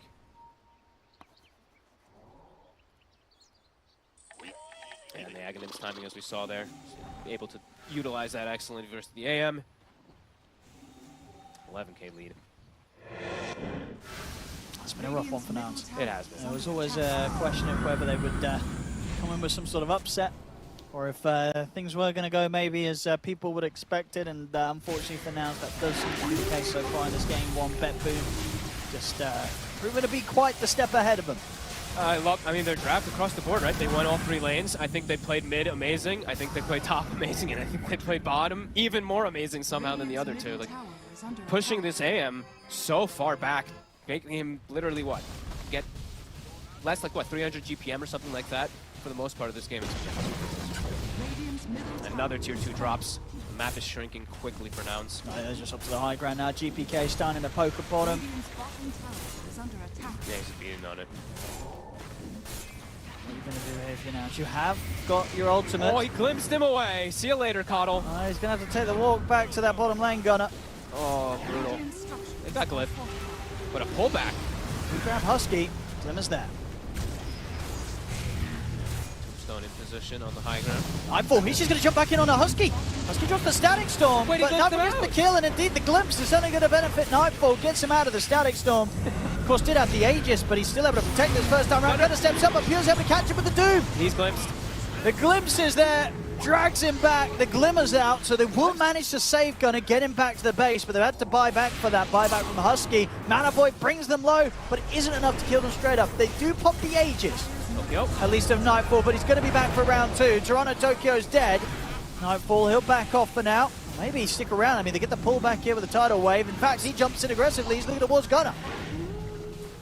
Gunner, though, is somehow able to survive all this. I mean, yeah, the team bailed him out. Yeah, Husky, I think, was the one dropping that. Yeah, dropping that Glimmer to keep him safe. And it is gonna end up pushing Betboom away. Some really nice glimpses coming out from Save, but somehow Nouns surviving here. I mean, the buyback, of course, there from Husky being absolutely clutch there for him to just hold on. But it is just holding on as they're going back in. Oh, they stepped out of the base. The Nightfall was waiting for him. Gunner, BKB, and the Glimmer's thrown down his way. He'll live. Get a kill. Nightfall is able to get out. Just 2 heroes. Betboom jumps in versus 4 or 5 that are alive with 2 heroes. That's how confident they are. And they are able to get away with both. Continuous pressure, but at the least for Nouns, They're pushing back. Yeah. The base, Small. it still stands. Yeah, it's a small thing, but yeah, at least it's something.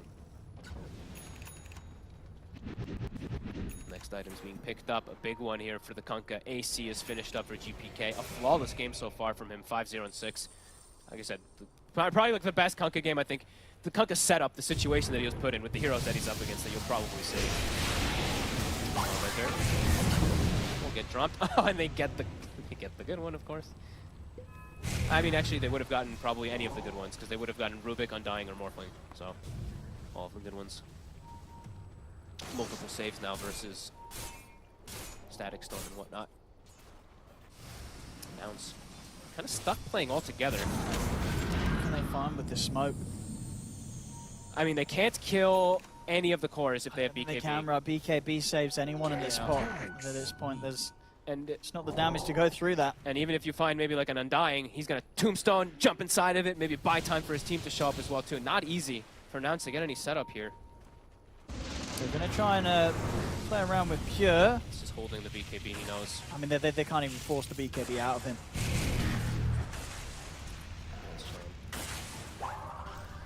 And he's just waiting at Devour targets. Ancients, of course, was picked up a couple levels ago. Sorry, I didn't get to point that one out. But versus the Lycan, I think he's been doing that a couple times, eating the creep. They have so many, there's so many catch plays. Like even versus Disruptor, the Tombstone, right? You can just eat people when they're getting glimpsed and stuff too. So many counters, it feels like, Betboom's got. Radiant's bottom barracks are under attack. I didn't see why that was why he tipped it. I missed something. I don't know actually. Yeah, no suppose we'll find out. Random glimpse or something. GPK on the prowl. Scouting. They have indeed. Doom's going to get dropped down. Not a chance for a move. And now up on the high ground, they've got eyes on Husky.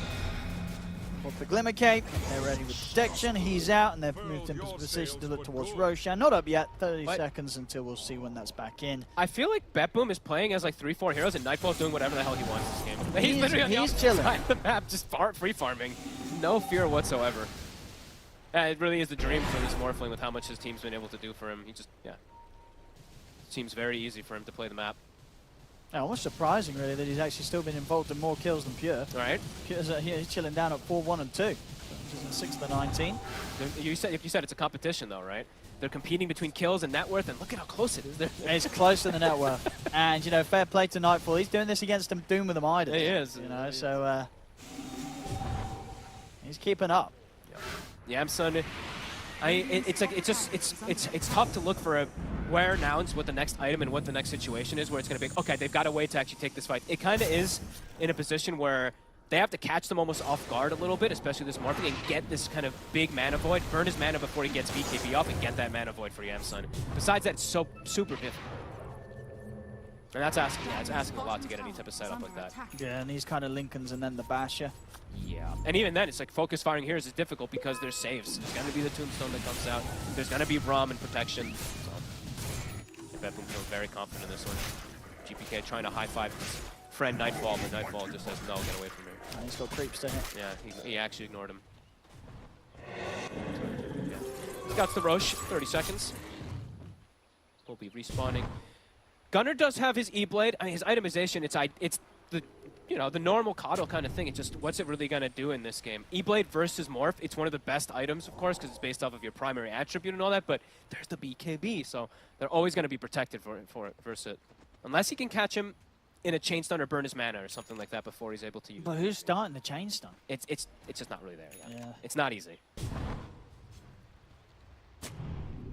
Perhaps the last hurrah. I mean, they have. It feels like if they give Roche, it's going to be impossible for them to kill them twice. So they're going to make the call to make this risky move out. They actually cookied on the creep wave, so they're going to know this is coming. Betboom here in position with a full refresher. Even if they catch them in the Static Storm with the kisses, will there be the damage? Just BKBs. And the Roche, it's dead. It's already gone. Aegis into the hands of Nightfall, and now they're happy to take a fight, Betboom. If Nouns are going to bring it to them, Betboom will happily fight back. Got Glimpse again. And they've caught Husky. They drag him back. Disruptor's gone. And now with the Aegis, they can look to push up to the base once more, Betboom. Butterfly done on Nightfall as well. Whoa. Pure has creeps to farm, though. Pure saw like a triple creep wave top. He's got his Midas and Devour up. He's got to stay ahead of Nightfall, so he'll be back up bottom later on. I mean, it does look like it. They kind of put him back from that push. Yamsun. Yamsun, be careful. He's able to blink away in time, but the glimpse is still there. Hello. He's out. Oh, save you, monster. I feel like we've seen so many glimpse plays for the save. He's the better disruptor this game. We're definitely getting more from him. We'll get one kill, but will he be able to get away? Another glimpse. Another glimpse. How long has he got left on his ult move? It doesn't matter. Glimpse into the telekinesis. Save. He's just handling them. He is a beast. 3, 2, and 14. Oh, goodness, yeah. Another glimpse. Another. Oh. Make him take it. Stop casting glimpse. Can they finish this kill though? He's got telekinesis in a second, but this time the original glimpse. No, he's got another one. He's got another glimpse though. He's gonna go for Husky. He sees him. He knows he's up here. He's got him. Okay, he'll lose the glimpse. Okay, yeah, it's Thunderstrike instead. But, they will get the kill though. Husky nowhere to run. Godlike for Nightfall. My God. I feel like after this game, you know, Husky's never going to want to play Disruptor into Rubik again. No, and that was the first pick, right? An instant reaction that came out. Well, third pick, of course, from Betboom going for it, and now we're absolutely seeing why he wanted to play. I mean, what a beast save. From lane to game, amazing stuff. All Betboom, really. Quite a display. And yeah, playing it careful, too. Like, it's not... They could probably push. Yeah, they're chilling. But they're chilling. They're going to get... It looks like an Aghanim's pretty much done on Pure also, and a full nullifier now for GPK. Flawless game from him, as we said from earlier. Good luck with these glimmers and stuff now. Good luck protecting yourselves. I guess the thing is they do know that the high ground potential is there for Nouns. You know, Nouns can continue to just blast out the waves with the Illuminate, and they do have the combat status from the kisses, which of course still is not that scary when the BKBs come into consideration. I think now they'll get the push. They just got those next item timings. They all just got delivered, so now the push is going to commence. Comes down to give vision and there for the protection. And they can't walk up and hit this tomb. Actually drop it. Maybe the bottom set gone. Nouns, nothing to be done about this. They're just trying to use the space for Yamsen to get his next starting done, try and get at least the basher off the Lincoln Sphere. They're glimpsing him just to slow him down from hitting towers. But slowing down is really all it is. A steal comes out. Oh, he doesn't get the glimpse. Yeah, I think he's making sure to cover it now, Husky. Every time that glimpse is coming out, he's throwing the Thunderstrike down straight after as well. I mean, he's got the shard, so he can just click the Thunderstrike literally anywhere. Yeah. I mean, he also have Kinetic.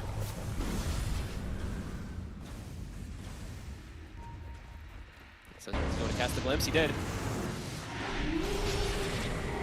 Okay. More than okay. Not really much they can do after they glimpse him back. And I like how Pure is literally just farming the whole day. He's literally just farming top once he's pushing, then he's going to join.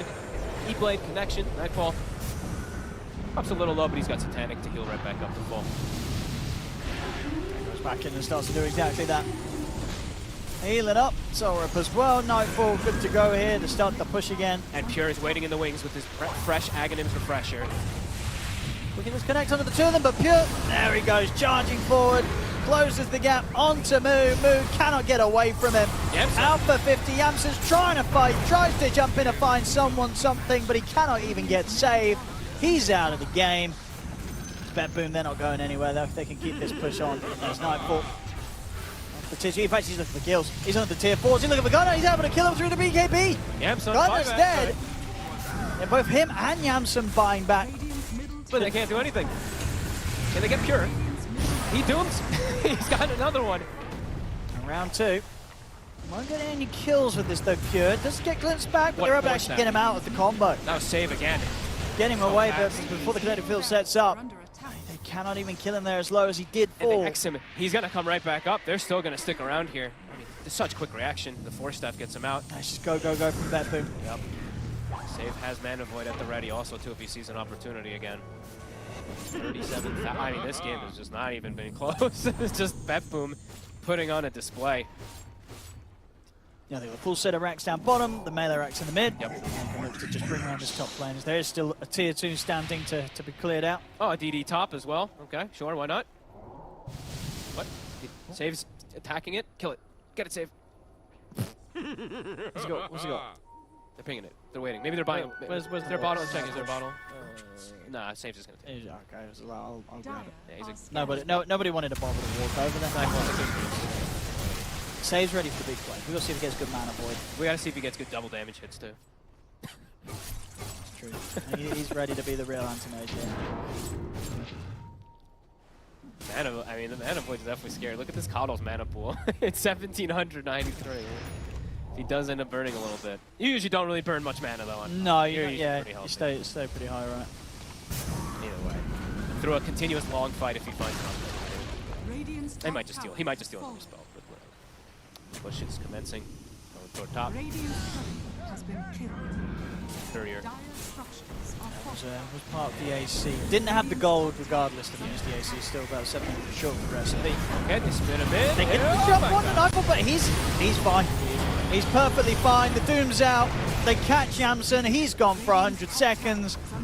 Is this probably the beginning of the end if that hadn't already begun already?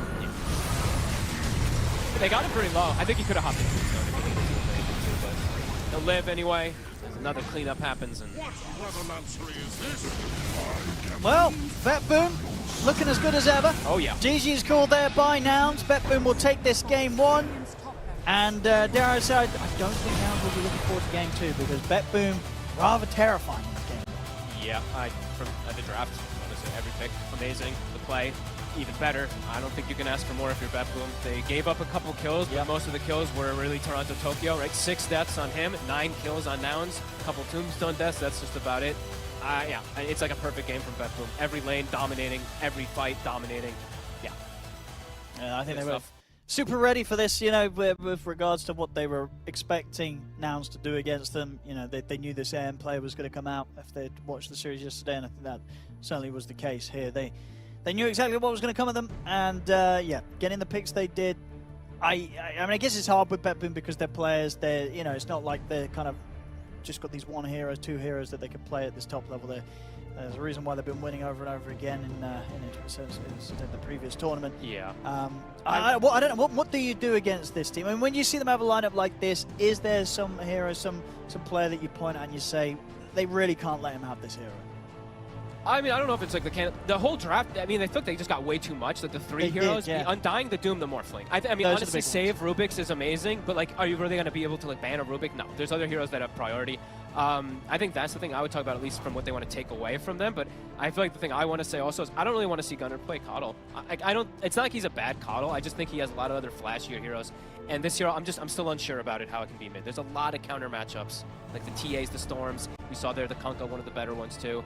So I'd want to see him play something different personally, besides all the other problems that they're doing. Yeah, I mean, those problems, as we see here, did start to show their faces quite early in this game. 16 minutes and already at 6k lead.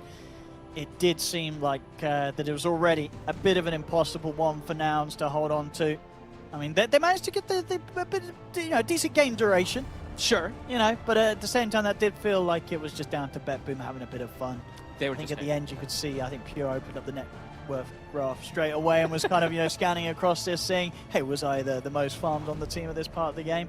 Because it was that close. It really was. All three of the cores competing for that top spot, which is how rich they were. Nightfall, GPK, and Pure just at the top. Yeah. The whole time, by quite a far margin.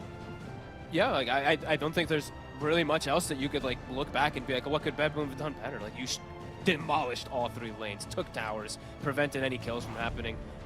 This Kunkka last pick was too good also. They were great. As I said, amazing versus Coddle, the X versus the Disruptor we saw like 100 times, and versus the Lycan too, it seemed like their draft was just absolutely perfect for every little thing that they wanted it to do.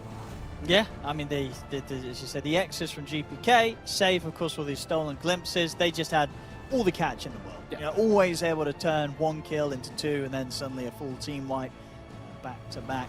And so, yeah, tough game one for Nouns. We'll see if they're able to come back with a bit of a better shot in game two. As we say so far here at the Bali Major, they have come in with some good performances. This, without a doubt, definitely being the toughest opponent that they've run into so far, with how good Betboom can look on a good day. And as I say, recently they've been having a lot of good days, Betboom. Yeah, and I think there's definitely gonna have to be some adjustments. There's no way you feel good about like your four picks. You have Snap, Lycan, Disruptor, and AM, and you're playing versus Pure on his Doom, a Toronto Tokyo. There's so many good heroes that I feel like they gave up to Betboom this time around. So maybe that could be fixed a little bit there for them into this future game, besides just the gameplay problems. Yeah. I mean, yeah. Moo was having a good time. Moo owned. He had the best team out of everybody. His top lane, not bad at all. Was able to pick up those early kills, get the tombstone a few times, and in those early fights was able to just cause a bit of issues for the supports. But obviously, once those items start to come in for sort of even the supports of Betboom, you're no longer having the opportunities that like to find those quick and easy kills in the team fights. Yeah, and sometimes you're chasing a Rubik in a fight, and then you get cliffed, and then yeah, that was an unfortunate moment there for Moo. But what can you do? It happens sometimes. Well, anyway, I'm sure Betboom they'll be more than ready to go for round two and go for another farm fest and get as rich and powerful as they did on the cores and even the supports as they did in that game one.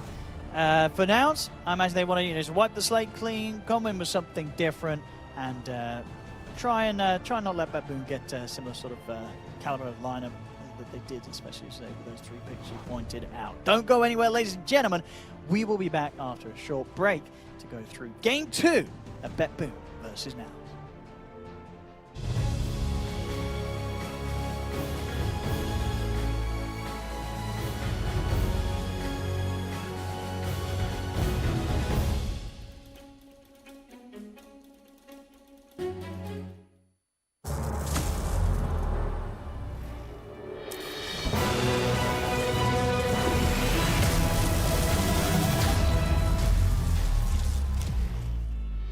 Use your skills in the gaming. 1xBet.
semua bisa jadi nyata dengan upgrade wifi rumahmu pakai BeastNet Nah, Home. ini baru internet rumah buat orang-orang terdepan. Mimpi kecil bisa jadi besar. Dan kamu juga bisa mendunia. Jadi, siap wujudkan semua jadi nyata?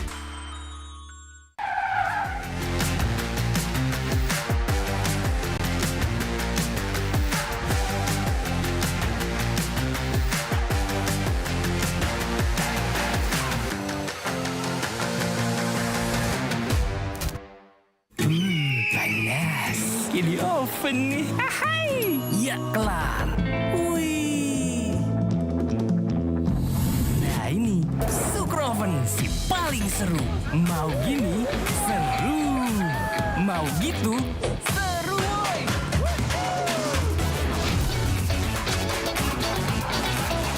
Mau lagi, terus aja lagi. Super Oven seru roll di oven. The world is your stage. Take the first step to change. Lead with vision and innovation. Perfect your strategy and make your goals reality. Así que vaya. Get in the game. Make it count.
Use your skills in the gaming. 1xBet.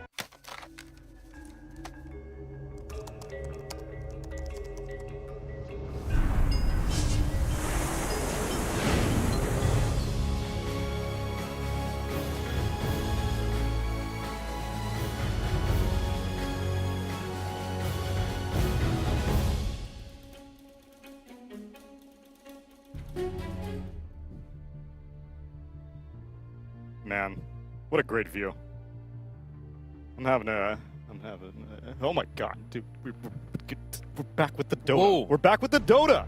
Everybody, welcome back. It's Nouns versus Betboom, game number 2. I love Dota. No, I'm just kidding. We were watching that game, and now we're back here on the panel. And I especially wanted to come back to this panel because Fear's here to talk about why Kunkka's so great.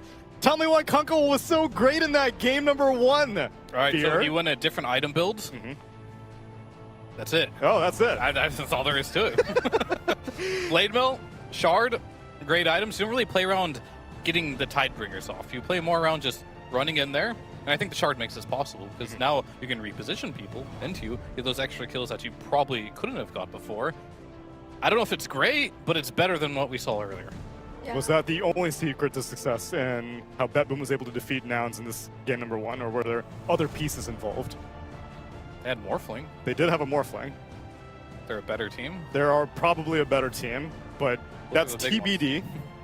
Yes, based off of past experience, Betboom has definitely, especially as of Dream League Season 20, because Betboom for the past majors has looked incredibly shaky whenever we put them on international territory. True. I think their successes at Dream League may have helped them a bit. They got second place. That's quite the feat. And I think when they're a team that they're ahead, they have confidence. Nouns is a team that, until proven otherwise, if they start losing, they don't come back very well. So if you get ahead against Nouns, they're not the type of team that's like some Beastcoast that's just going to win in the ultra late game. They're probably just going to crumble. So if they want to win against Betboom, I think they got to have a stronger mid game and early game. Yeah, Betboom is like probably the best laning team right now. I feel like the early game, if you don't pick good heroes for that, it's very difficult to play against them. They just, I think, advantage of every small little thing in the lanes really well.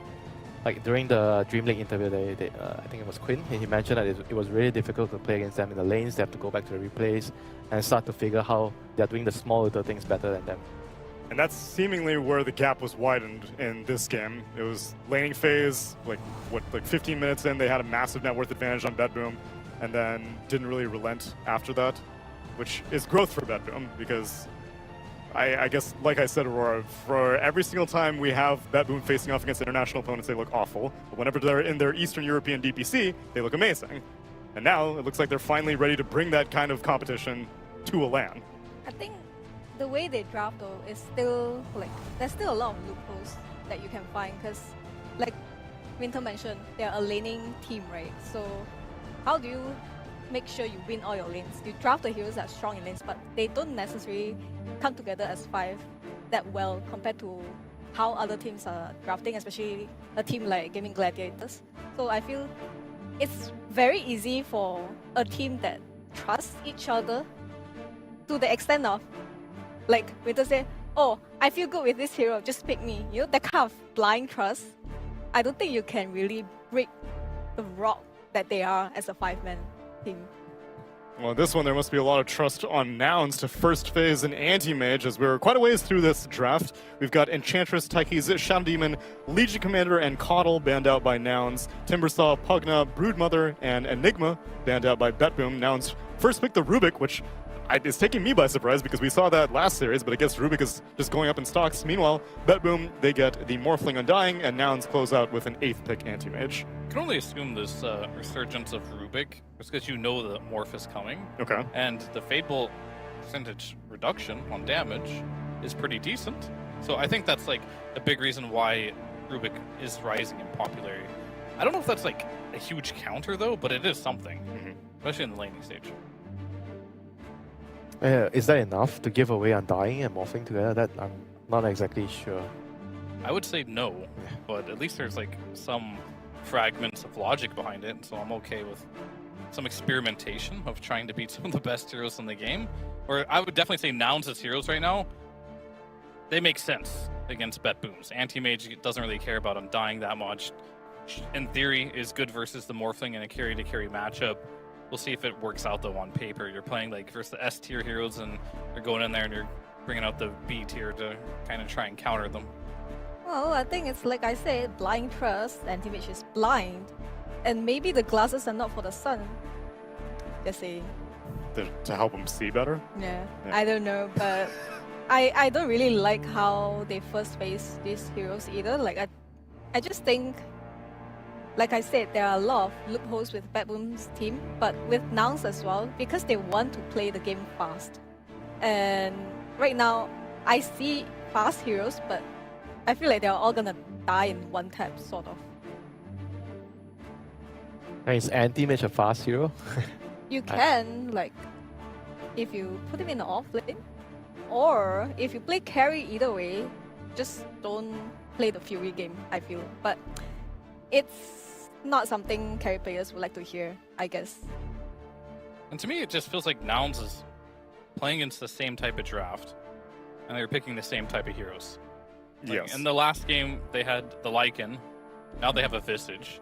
They had the same anti-mage. They gave away the Undying plus the Morphling. So it looks like they feel like in game number 1, even though they got stomped pretty hard, that making a few adjustments and maybe playing better is going to be the recipe to winning this one. Yeah, I don't know about that. Laning phase seems like it's going to be already a problem. You're playing against like a Hoodwing and Undying. Hoodwing is also really good against AM in the game. It's like a pretty annoying hero to deal with as AM. And right now you are kind of building your draft around like some 5-man, I guess 4-man ball, and anti-mage is going to farm while your teammates are going to take towers together. Does this have to do with them winning day 1 with anti-mage, that they just all of a sudden have all this trust in Anti-Mage. I saw Moo on social media. He's like, it's like some meme of some guy dancing around and be like, Yam son, after we all die, confident that it'll 1v5 the game. That was a 23rd pick anti-mage though. This one is an 8th pick anti-mage, and I think those are two wildly different beasts. Yes, but then have you heard of who invented this? The jabs effect. The jabs effect. Yeah, it's basically where when you win with a hero, you just keep picking it. I thought that's the Boba effect. That too. It did work for them very well in this series against LGD, so I can understand that being encouraged by it. But also in the LGD game, they weren't against. Oh wait, no, never mind. I'm looking at the wrong game. Was it against LGD or was it against EG that they got the anti-mage pick? I don't. Oh, it was against EG. My bad. Yeah. Yeah, and so those were actually first phase anti-mages, and they were against a Morphling. So maybe they think that they can replicate what they did against EG against Betboom. But I would also consider Betboom to be probably a better team. I actually don't know between EG But and you can't Betboom. really think that way as a team, right? You have your ideas. Okay. And we can't be like, oh, this won't work because this team's better, right? Yeah. Like, that's a pretty terrible mentality. They just think this is the way, you know, and we'll see. Trust me, I'll carry you. Yeah, and I like it that they're sticking to their guns. They're doing stuff that they believe in their scrims, you know, and not just reacting towards what enemy is doing all the time. I think for your team to grow, you have to start with your own ideas and test it out if it works or if it doesn't work, and then you try to figure out how to improve on it. Like my issue with the 8th pick anti-mage is I think 3 bans is not enough for the hero. You need to ban so many things. Like Axe right now is also a very, very difficult hero for AM to deal with in the early to mid game. Actually, even in the late game it can be hard if the Axe is having a good game. Why did they ban Coddle when they have an anti-mage? Yeah, beats me. I take your mana, you can't have your mana back. I see. That is very simple. Maybe they're watching the... No, it could actually be because they are planning to group up together. They have a plan in mind where they're going to have this snowball 5-man draft and Coddle can defend and delay. That's true. That might be the logic. I oftentimes forget he has Illuminate. I just consider him a chakra magic bot. It is also Coddle Undying, although Gaimin didn't really put up a good fight. Yeah, did they lose that game? So on the other Yeah. stream, it was what, Undying, and then it was Core Undying with a Coddle in his lane, and they lost it. Yep. So. The Undying cleared like a 4-5 Ancient stack at 10 minutes. He was like 6k net worth at 11.5 minutes or something. He had Meteor Hammer, Arcane Boots, but then he TP'd to the safe lane to deal with the Brute. The then Brute he was died. like 1k net worth, around less than the Undying, but he went to the lane and he just died. And the game was like GG. Aurora, you're pogging out over this Lion pick. I mean, I was just thinking too much. I was thinking, oh my god, it's a Lion mid. Nah, it's not. It's gonna be Snapfire mid. But then again, that's why I saw the Snapfire and then they banned the co-op, because in general, Snapfire is really good against co-op in the Yeah, lane. the lane is very bad for co-op. And I would understand if you say, yeah, I'm good against her in the lane, but like she can rotate better. But then look at your heroes. I don't think co-op can really kill these heroes in the other lanes. So it's kind of weird for me, but I guess they picked this Lion for the Morphling. Maybe they feel, okay, we have anti-mage, but like, anti-mage is dealing with the Axe and Hoodwink. It's not gonna have a good time. So having a Lion is just to secure the way they team fight, so that this Morphling isn't gonna, you know, like just come in and kill everyone. What team is Ninja Boogie coaching in? Blacklist. Oh.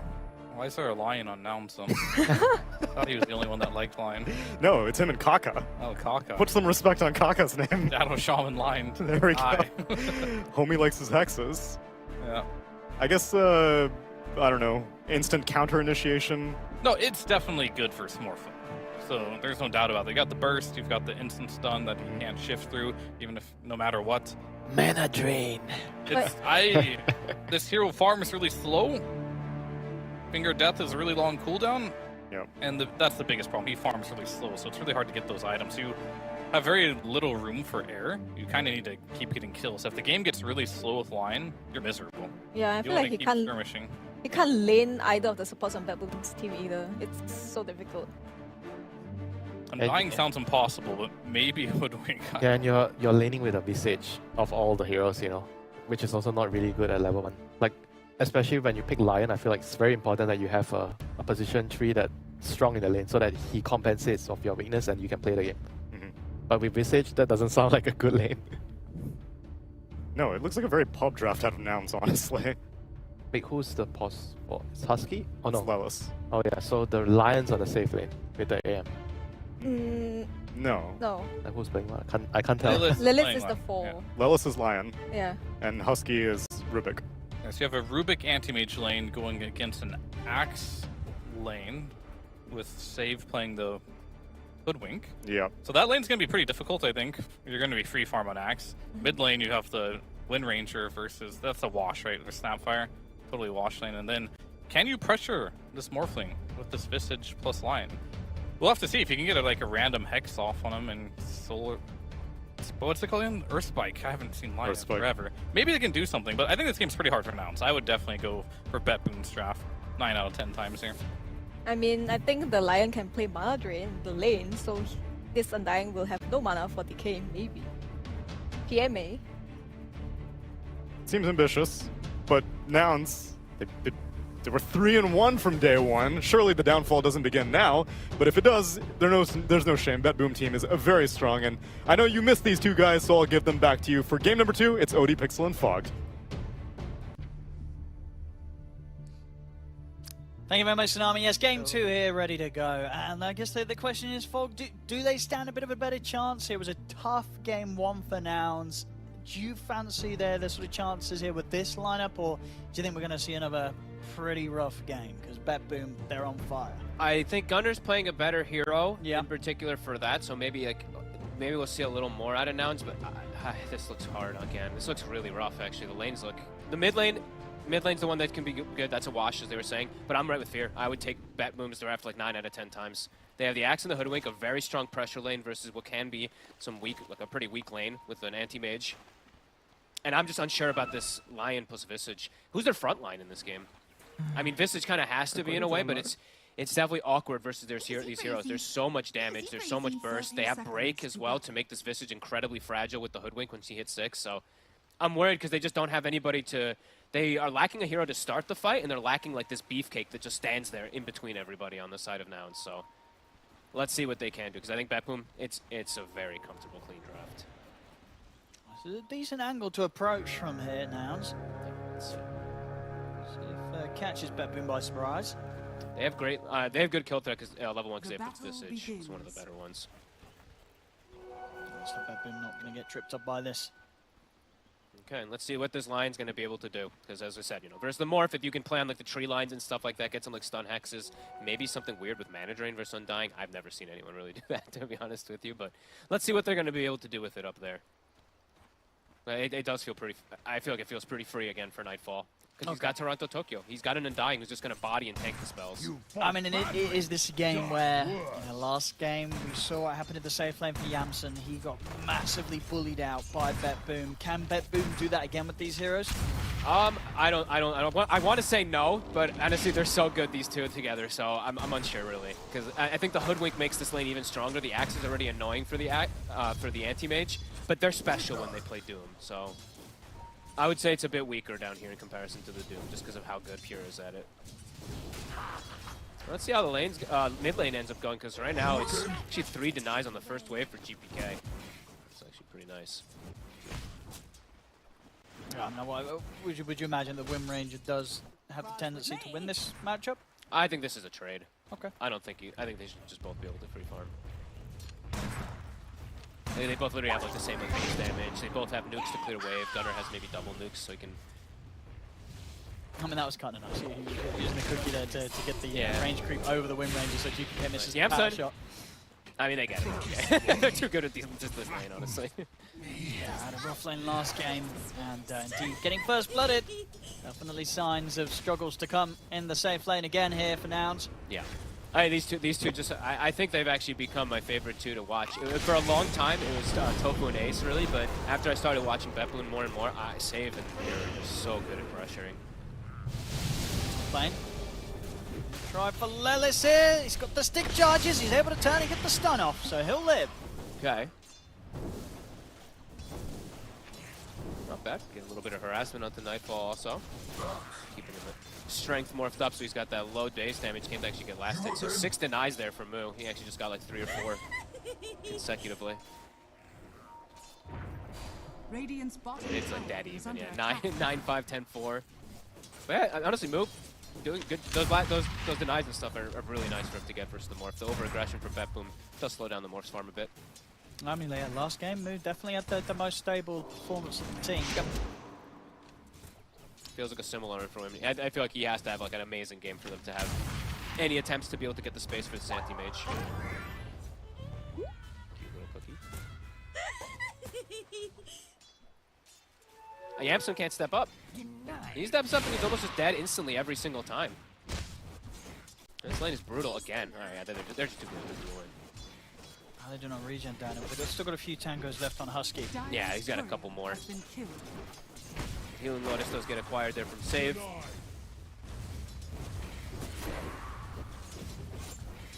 Husky can't do much to really push them off of here in Pure. Yeah, he's already got ring of health now. And Mui, I mean, he continues to get it. I keep like glancing to another deny. He's at 10 now already up here. That's a lot. A move. Definitely making sure that Nightfall doesn't have an easy start. Last time round, Nightfall did have a pretty free opening to the game. I mean, sure, Toronto Tokyo in the lane was dying to move, but Nightfall was able to definitely CS a bit easier than it is this time round. Yeah. As much as moves taken away from it. And Lelis is actually doing the mana drain thing, so he's just doing stun mana drain onto either one of these two heroes. It's annoying. Maybe he's maybe considering putting another one. Look, he's holding it. He does just take the stun. Okay. Pure bottom. Yamson drop low battle hunger. Is that gonna kill him? Yeah, he needs a tango. He needs to have a tango. I was gonna say that was gonna run pretty close. It would have killed him for sure. He needed the tango regen. And he has managed to ship himself out of Sal. But so he had to stick in lane. Yeah, he had to buy that though, and he's 11 last hits. It's exactly the same as last time actually. Very much. Is it actually? Is it maybe worse? I think this could be worse in terms of how much they're going to be able to pull away from him here if they get the creep wave momentum. Now he's 1,300 net worth. The Hoodwink's 1,500. He's had to expend extra gold on his own regen, and his inventory is looking pretty grim. Gunner though having a little bit of an advantage at least versus GPK. Gunner has to be at level 6. That's the issue. They both do have kill threat, but GPK I would say of course has the better like solo kill threat. You should be able to play around with this if you're a Wind Ranger, unless there's a rotation.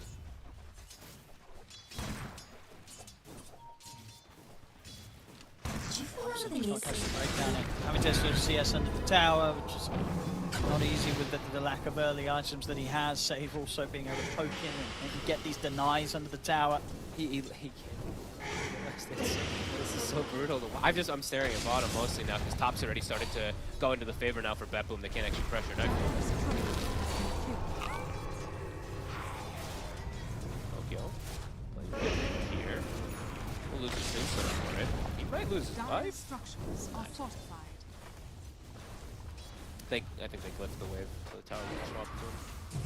Bottom again also. Pure already has Vanguard. Yeah, he can do what he wants, can't he? He can start tanking some of the tower if he wants to look for opportunities to dive Yamson. This is insane. They're just so damn good at these lanes. And now Save it. We're just getting near 6 minutes. We have Power Rune coming up. Save going to start making a rotation, perhaps to try to set up for Gunner. As we said, there's kill threat. If they can get any type of stun connection, Focus Fire could be more than enough. Who's going to get it? It's going to be up top. Okay. Oh, that's a good one too. It's a DD. We'll be able to claim that one. GPK would love that. Now they can maybe turn on to GPK if Lelis wants to try to set up for him here. But decides not to. He wants to go pressure the Morphling a little bit more instead of trying to pressure mid. Probably the more important target, of course, versus that Morph. Okay, Yamson goes for a Ring of Health this time. He's just trying to find any type of way to be able to sustain himself in the lane rather than going for like the Cornucopia. It just takes too long to get. 1,200 gold is expensive. Yeah, has managed to start to scramble back up in the CS, but yeah, of course, still sitting there at the bottom of the cores. Oh, he does get the catapult last hit, though. That's nice. But yeah, Nightfall, good 500 gold ahead of him. Yeah, still very much unable to trade with Pure. Too tough to fight now. Has the level 5 for 3 points to counter Helix. Yep, and we're seeing Save. He's going to get stacks going as well too while grabbing Wisdom Rune, so he's going to enable and get ready for Pure to get pumped up even more in the net worth besides already what he has. Pure having an 800 gold advantage over that Visage that we're seeing, even though Blue is having some good last hits and stuff up top. And Yeah, Raindrop on Nightfall acquired now, so he's just able to push off any of that aggression that comes out from the Visage and Lion. Lil's going for a bit of a swing around here. Actually catches him off guard, but...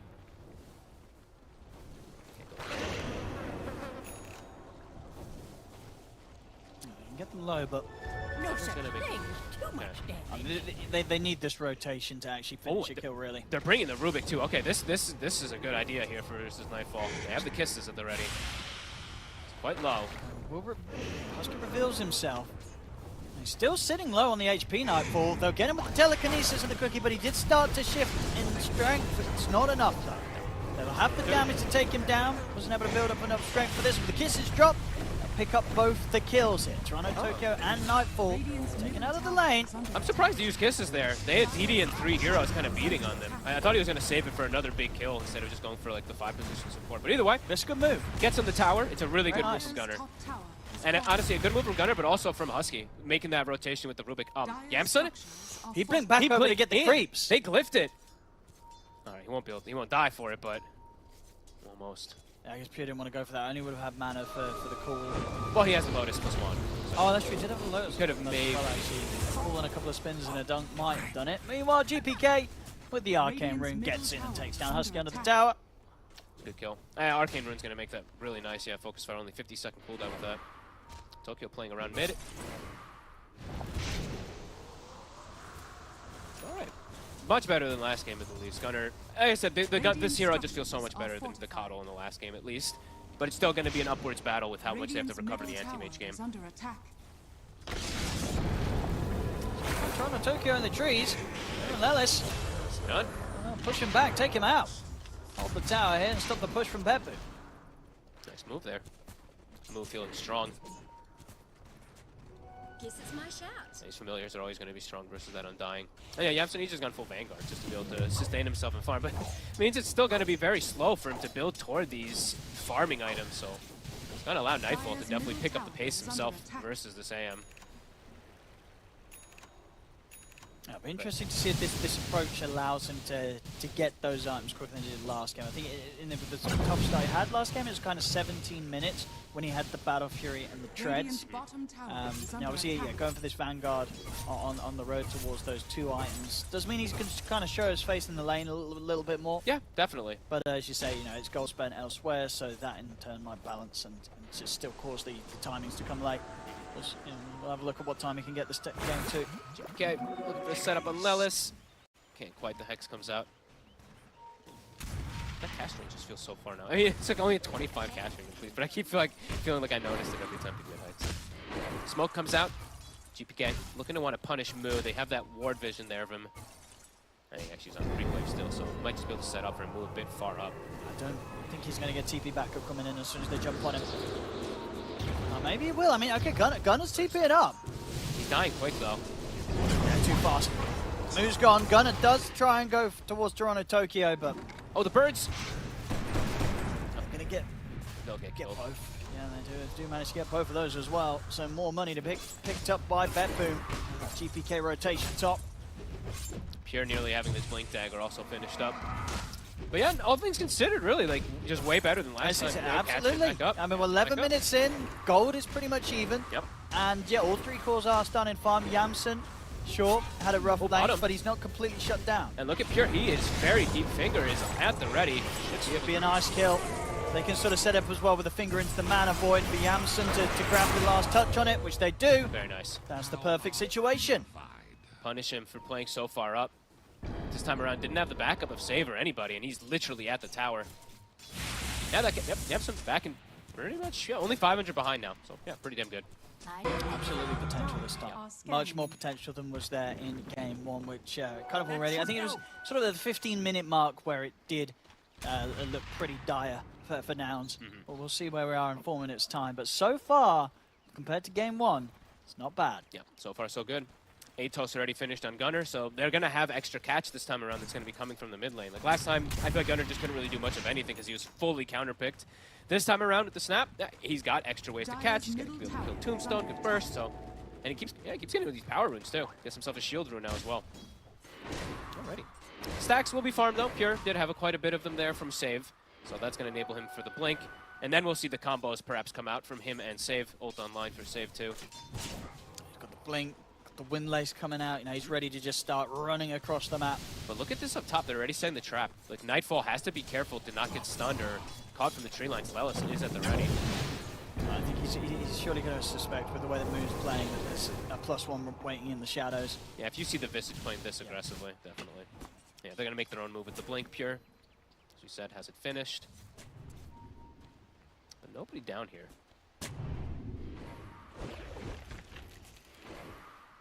Just Husky. He's going to show his face for a quick second. The ward's going to spot it. Husky's actually going to pull. Wait, what? Going to let them push even easier, I guess. And he's just going to bounce. All right, well, I guess he's just sacking the tower. Radiant's bottom Gunner. tower is under attack. Getting onto mid. They have Nightfall TPing in, but there's the Atos. They're going to try and kill him.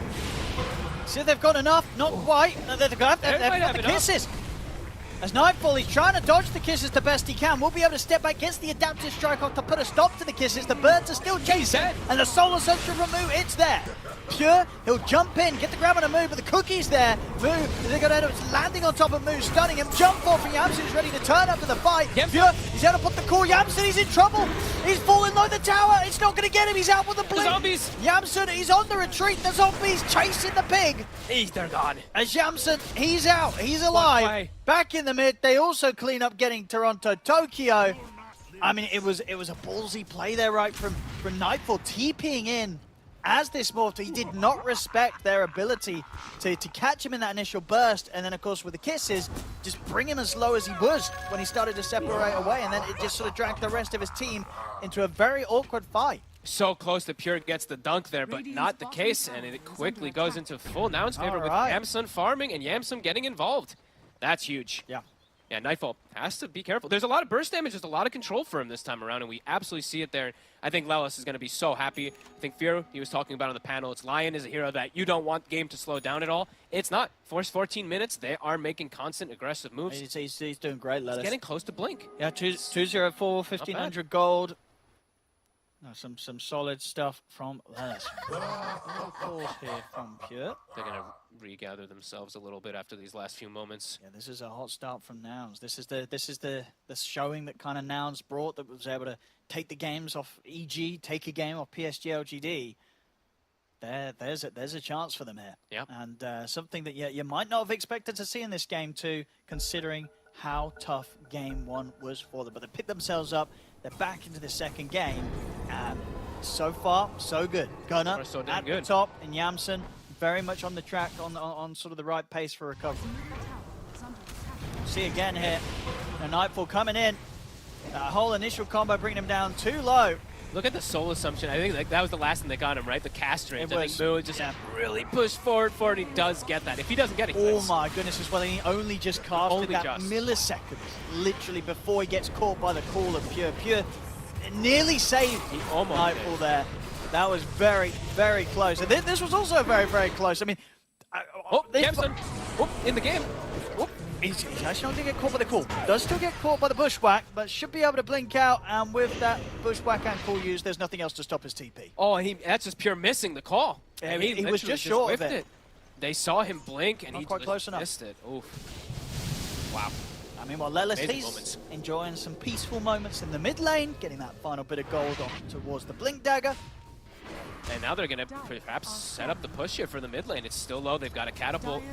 Gunner's here with Moo. Lift does come out. Gunner's a bit sad because he just used his blast, but either way, they keep the push going with that helm. Yeah, they're going to have it finished. Lelis on the prowl, looking for somebody here. That's GPK's farming this camp. Dire's middle tower. They have finger back up. He got the winner. Yeah, even if they were able to get the follow-up stun, the burst wouldn't have been enough from them. But they've got the blink. 16 minutes in. They've got the I would have thought that this was going to come around like 20-something minutes. And this now is they quick. have an initiating factor. They're in a great spot to smoke up. There's no vision around this area for Betboom, so Betboom might get caught by surprise. Tombstone's still on cooldown 20 as well. They're going for the big wraparound. Can they get the instant disable? Radiant's top tower is under attack. He's actually just going to waltz right in there. All right. Well, he's going to get called. Pure in with the jump. And Moo surely should be very dead here. Indeed, he's gone. The kisses are coming in, though. If there's any chance for a turn here, Husky's managed to pop the stolen ult again here as he turns into the Undying. Trying to take out the Tombstone here with the summons. Husky is going to opt for the TP out. Rodovatos there for GPK. Will put a stop to his escape. Don't get it. While the tier 1 tower, they're diving in. Look at the snapfire. Pure in with the call. Bushwhack to follow up. Betboom, they punch back. Re-establishing thing. What? That was weird. I don't know what happened. I feel like I'd have to see this again, or what was going on with the communication with Nouns, because Moo runs in, and the rest of the team ran the literal opposite direction, and then Gunnar. Yeah. This was a very awkward situation. Because I don't know what happened. that's not the way you want to start the fight. That sort of when it's coming off the back of a smoke wave. The reason why you're going for that play is because you've just picked up the blink on the line. Yeah. Right? You know, blink on line, better walk in head first as the visit. Not the move that they wanted there. Yeah, I mean, this is a little bit after the fact, but you can still see, like, look at the position of where the lion is and everything like that. Has the TP back. I guess they didn't just quite expect Betboom to be this far around the lane, and they thought they were going to be somewhere on some sort of top half of that. I'm not sure. That was Mood did not expect them to be where they were. Maybe he thought. Midst of it all. I guess maybe he thought, because he had the Wild Wind Ripper, right? So maybe he thought that he could do some kind of cheeky play to force some action onto them and then pull them into them, but I guess. I don't know. That was definitely really weird. As Betboom, big move from them. In a comfortable spot now, this Morphling top. Very happy now, Nightfall. Lincoln's finished and getting closer and closer toward Aghanims. Can't make these type of mistakes on them. Not versus a team like Betboom. One more of those, and the game can definitely slip out of control. Yeah. See here as it's going to go for the timing. So your last game, 17 minutes, I believe Yamson had the Treads and the Battle Fury. This game, 18 minutes, but does of course have the Vanguard on the way. Quite a bit better. I believe probably doing it in a better spot as well in terms of XP. So yeah, it's a better showing, a better start. We'll see if Yamson can now, with these core items done, close that gap on the farm, you know, with Nightfall. Nightfall obviously leading at the moment. Nightfall going straight for the Aghanims after Lincoln's, and he's close, just 1,000 gold away from it. Oh, they get the catch Moo. Again, there's ward here. Save. Gets the connection. He's still broken. Cool. See if Pure can get the dunk. Doesn't play it, no. These kills, they do matter. You know, Betboom. We're being kind of held in position, kept close to Nouns, but these last few moves, Betboom's starting to pop off again. And they not only got the Visage, but the Bird and the Summon, and now Lelis. Uh-oh. Hello. That's 2 cores. It feels like they're kind of just losing the plan a little bit now. They had a really good hold on this early game, but starting to fall apart. You've got heroes going in left, right, and center. And that sort of lack of coordination, as you say, is going to get completely destroyed by Betboom. Yeah, and Betboom, like, we're seeing, like, their coordination still, yeah, Pure had a couple, like, little whiffs and stuff like that with the call, but they're still playing really good with their vision. And now he does get the call onto Yamsun. Quite a bit of damage he's going to be able to dish out onto him, but Yamsun's okay. Still will be bullied out of this area of the map. Gunner's got his next side done. Gleipnir is complete. Okay. It's full out aggression from him, though. It's no real defensive capabilities from their side. So if they do get jumped on, these heroes, they're gonna die. That was my biggest concern going into this game, really was their front line and their initiation. Right now, like, it's still been pretty okay, but I'm definitely feeling a little concerns again toward this front line. Moo is just, he's not a tank versus the break. But Thunder still decently farmed at least. Keeping it up. Keeping a good margin ahead, actually, above GPK, who hasn't died. Like, GPK is 1-0-3, but he's about 2,000 gold behind Gunner. Gunner is just farming way more as a Snapfire. These levels are looking. Lion's still only level 10. Well, I say still only level 10, but Pure, I don't know, Save is just super over leveled. Save is level 12 on this Hoodwink. Wait, what? Flipping around on him. Somehow, super high level, super high farm for this Hoodwink. Solid time. Last time was the Rubik. Ready to show off again here on his Hoodwink. I'm sure we're going to have some big plays to come from him. It's like, yeah, my favorite 4-player. This guy's so good lately. And he's showing off that he's got a lot more heroes up his sleeve. We've seen his puck, we've seen his Pudge. Seen all these like fun, flashy ones. He's showing he's platinum on Hoodwink too. The guy plays a lot. And yeah, Roche gets grabbed up. Always easy when you have the Undying. Morphling, Ags is finished, and he's about to hit level 15. Big timing's being hit here for Betboom. Almost a BKB also for Pure. Dire's top tower is under attack. And they're looking to make a bit of a statement with all this too. They buy even a gem on the Undying, so looking to kind of just take over the map entirely now in these next few moments and really control everything.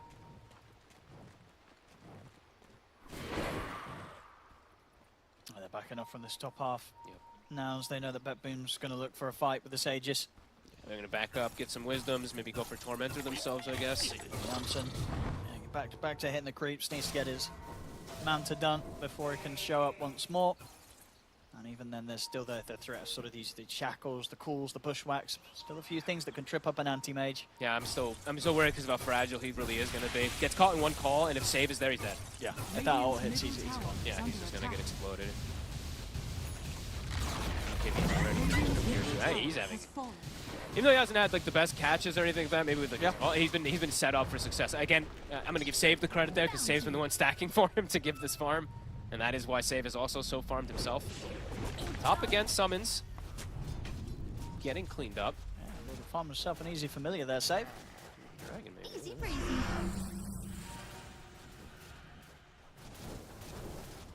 Give them some information at the least. Net worth continuing to grow here for Betboom. I mean, are they at a point now where, you know, because Yamsen had an okay start, that they can just avoid fights and expect this anti-mage to carry, or is that just not going to be the best bet? I don't think so, no. I don't think this AM can carry versus an Axe, Wind Ranger, Morphling core. And when there's a natural break in the game too with Save, I think it's not easy for him to do it on his own. I think they have to continue. They have to still try to pressure with the other 4 heroes. The AM needs more and more space. Radiant's bottom tower is under attack. Trying for the setup top, but Betboom are prepared. They have a ward on all 3 heroes, giving all the information. Good one there, not in one of the spots you expect. You know, keeping it at that safe distance away from the cliff. That's a cute ward. I've been seeing more and more of these in both sides, like bottom side. You always just want to put them out of range of, like you said, the sentry that goes on the cliff and stuff. So it's retreating. But look at that, there's a ward right there to scout them, so they make their move bottom through the gateway, but Betboom, as I said, I talked about it last game, Toronto Tokyo's wards are on fire lately, and he's going to be scouting their smoke, so he's going to know if they're making a move. The line is drawn, and it should be red from Betboom. They're going to smoke themselves.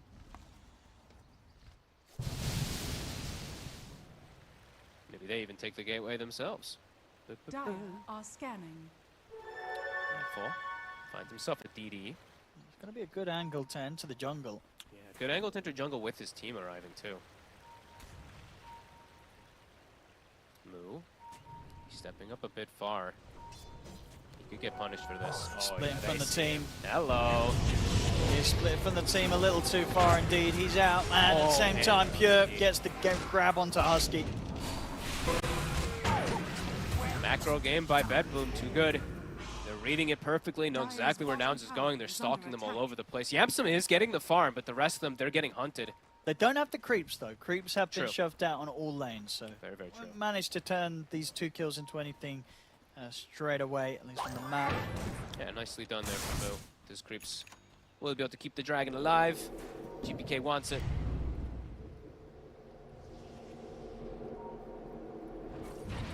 Coming back through the gates, they're going to find Gunnar. Oh, Morphling's TPing up. Gunnar, be careful. Gunnar's got the backup of Lelis. But there's only so much Lelis can do, really, and with the numbers appearing, yeah, Gunnar's got to be left for his own devices there. There's no chance for him, and Pure also gets the catch once more, making sure that they always get this +1. Catching these supports that are hovering around the cores. Jeez, that honestly looked like Toronto Tokyo was almost going to solo Gunnar there because of the positioning that it was. Says, hello, you're inside of the tombstone pretty much, inside of the flesh golem. So waltzes him down. Yeah, the macro game continues, yeah, Betboom. Feels like they're going anywhere they want on the map, and they keep getting these catches and get a catch on continuous course. So you said Yamsen, he's still kind of dodging them, but it's just him. And oh, he might walk right into them here. Oh. Yamsen? Just gonna get the jump. They have the Watcher. Cool, they've got the bushwhack. Not quite the damage though. Yamsen will be fine there. He's actually going to think about turning. Tries to step back up towards Pure, the BKB's out. Pure charges towards them. Nouns, they'll keep their distance, but he's gone. No way. I mean, save. Save. Come on. All right, call it. What a beast. Oh. And look at this. And now save. He's in with the bushwhack on Gunnar. Atos is there, Nightfall's coming across, Pure's in with the jump. They're going to get Gunnar as well there off the back of Save's catch. Save, what, you monster. And then, get enough. It looks like they're not done. They're going in for more. He's going to have Bushwhack and Acorn Shop in a second. He's going to have lockdown for Husky. There it is, lays down the tree, catches Husky. I mean, what do you even do What do if you you're do? Nouns? I feel like you just sit the hands on the keyboard and say, well, your hands in the air like, okay, well, what can we do? You know what? This guy's the best. What can we do? We can't beat this. Yep, save too good. 4-0-10, 14 of the kills he's been a part of. How do you get this snipe? How does this happen? That was unreal. Yamson doesn't see it coming. It looked like he was out of there, but indeed, yeah. He also did walk under the Watcher to get initiated on. Yeah, it was an first go. awkward It was a little start. awkward, but yeah. Save with back-to-back flashy plays after a back-to-back flashy play in the last game. Radiant's top tower is under And yeah, now 27 minutes in, 14k lead. Unfortunately for Nouns, it's back to looking to be the situation that you probably expect Nouns to be in against Betboom after what happened in game 1. Yeah. And all in all, Yamson was getting all that space from all that time, the last like 10 minutes or so, and then gets picked off. So gives a bit of, like we said, you know, the Pinata gives a bit of a chunk of gold after all that is. Tormentor, another one here for the side of Betboom. And yeah, Nightfall 18, Aghanims, Lincoln, he's huge. And oh, look at that. Yeah, you know what? He deserves it. Thank you, Gaimin. Gaimin identified. Nice. Shot. I'm going to watch some save replays. Smoke going out. Uh-oh. Super ready.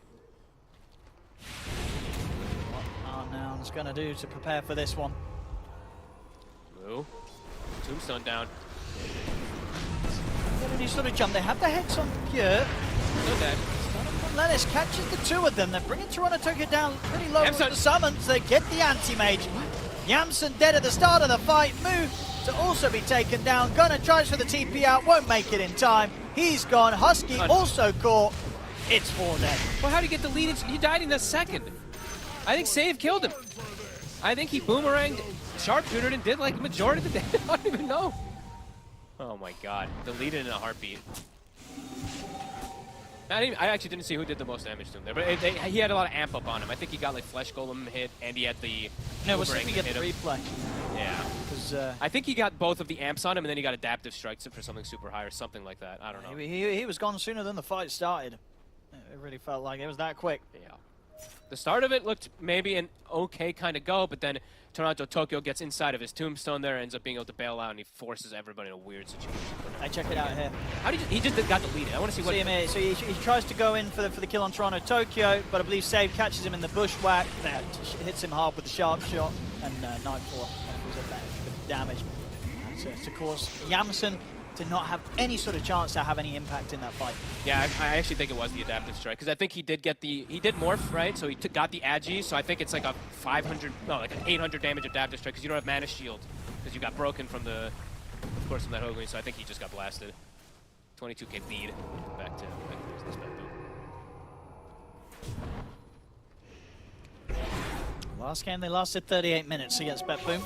Okay. See if they can at least top that. Okay, now. Let's see. Turning this one around. It's looking just as difficult as it did end up being in game 1. Yeah, maybe even worse. Because the Axe Factor, as we see Pure Octarine finished also on your 20. And constantly have this kill threat onto the anti-mage. Nouns. Set themselves up down bottom. Roche going to be respawning in 1 minute. That'll probably be the next big move from Betboom. But Nouns, they're going to look to strike first. BKB finished on Gunner. I mean, they know that they have to do this. Radiant are scanning.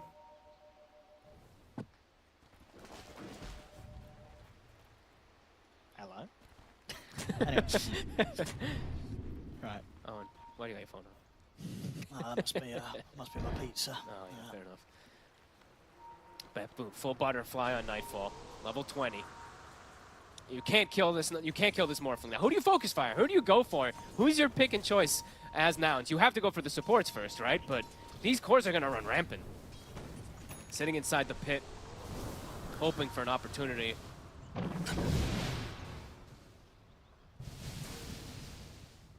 This fight looks so impossible. I don't know how they kill a core. Again, it's similar to the last game where it just felt like they just can't kill cores. Power shot gives them some information. They're trickling in. Scary for Nouns. Final moments. Oh, Shot, Gunner. I mean, he's already lost pretty much half his HP to Roshan. And they do get some information. They get the Acorn shot on high ground. Tokyo. Hey, this Visage is already half HP. Trying to fire back here, but there's the call from Pure.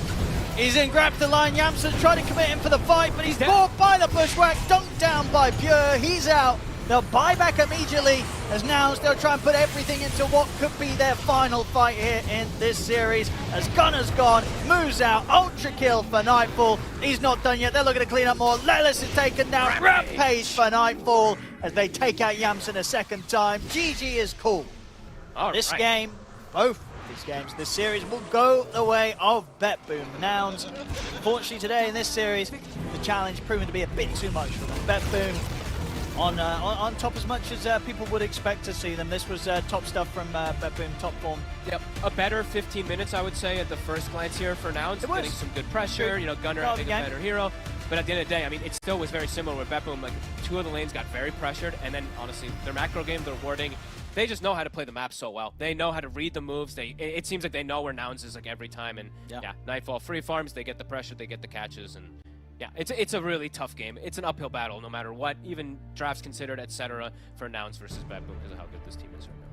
Yeah, something about this team when they get the stride going, you just can't stop them. And yeah, you can't stop them. And save this guy. Like what? Yeah, what is this guy's too good at Dota? Yeah, definitely. You know, normally it's kind of the whole team as a whole shining, but yeah, I think that today we could give it to Save for kind of just stepping even further ahead of the rest of his team in terms of performance. Both games, the Rubik into this hoodwink performance, and don't really get much better than that. Well, there we go, a series that Nouns, you know, some highlights in the early halves of the games, but the rest of the matches not really anything for them to write home about at all. Betboom crushing them down completely and grabbing the 2 victories here, 2-0 against Nouns.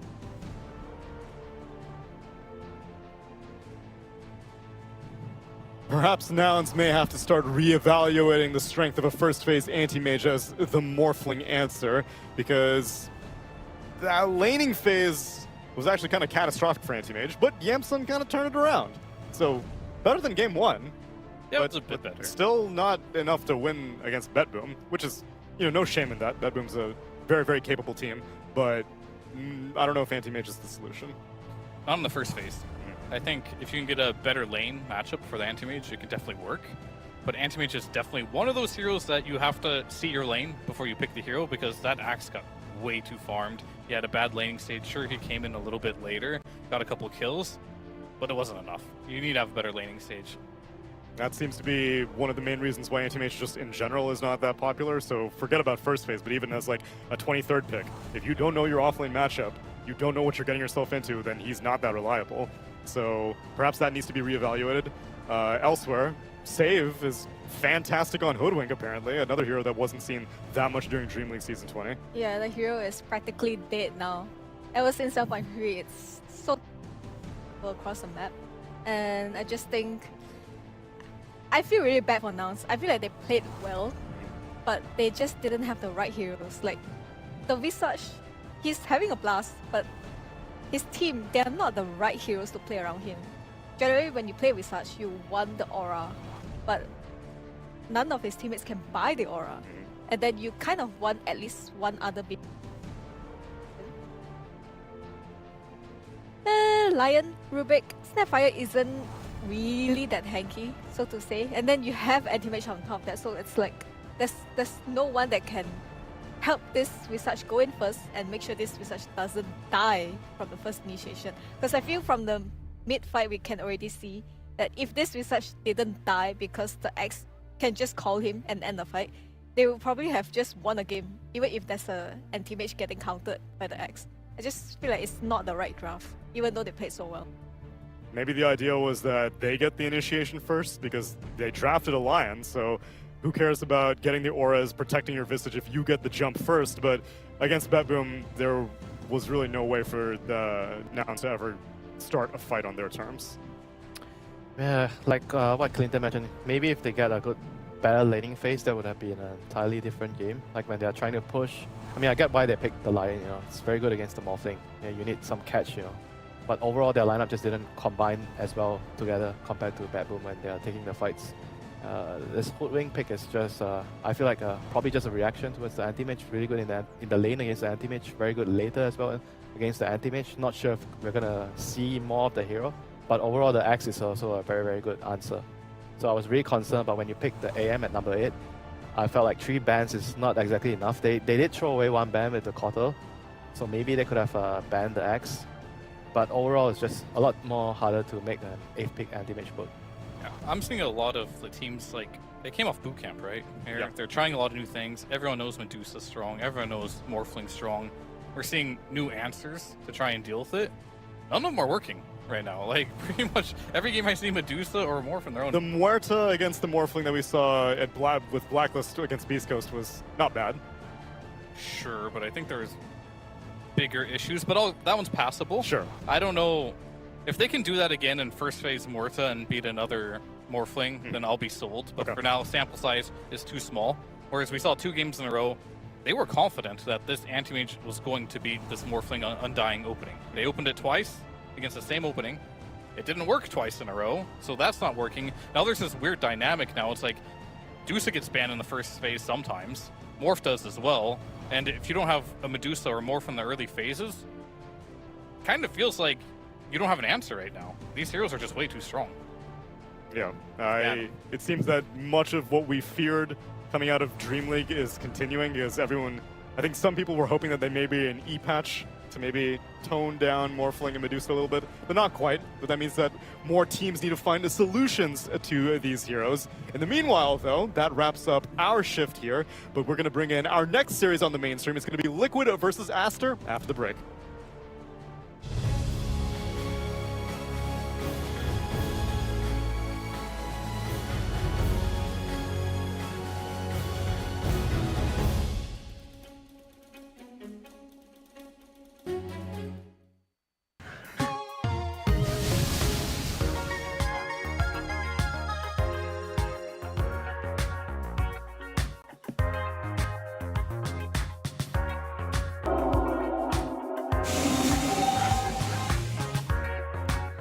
什么情况啊？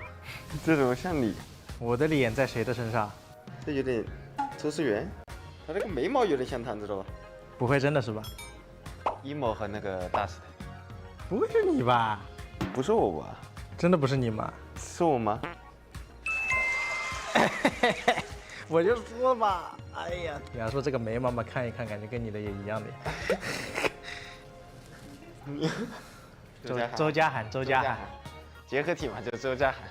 期待我们巴黎 Major 表现，IG 加油！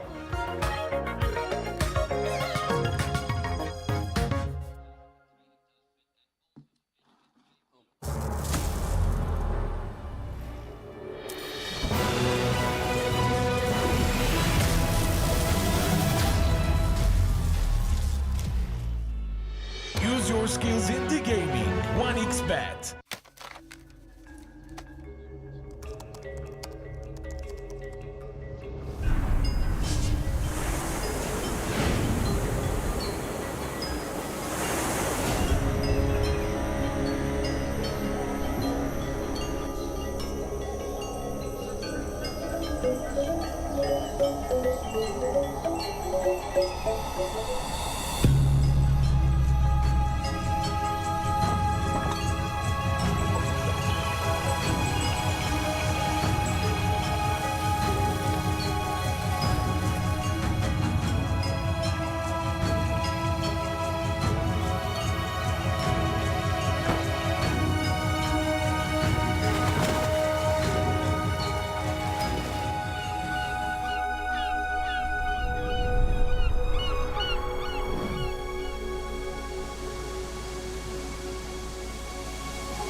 Semua bisa jadi nyata dengan upgrade wifi rumahmu pakai BeastNet Nah, Home. ini baru internet rumah buat orang-orang terdepan. Mimpi kecil bisa jadi besar. Dan kamu juga bisa mendunia.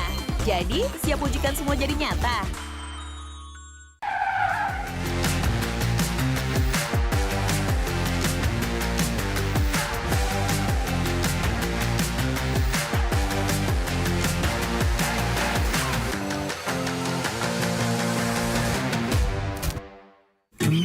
Panas. Ini oven nih. Hai. Ya kelar. Wih. Nah ini Super Oven si paling seru. Mau gini seru. Mau gitu seru woy.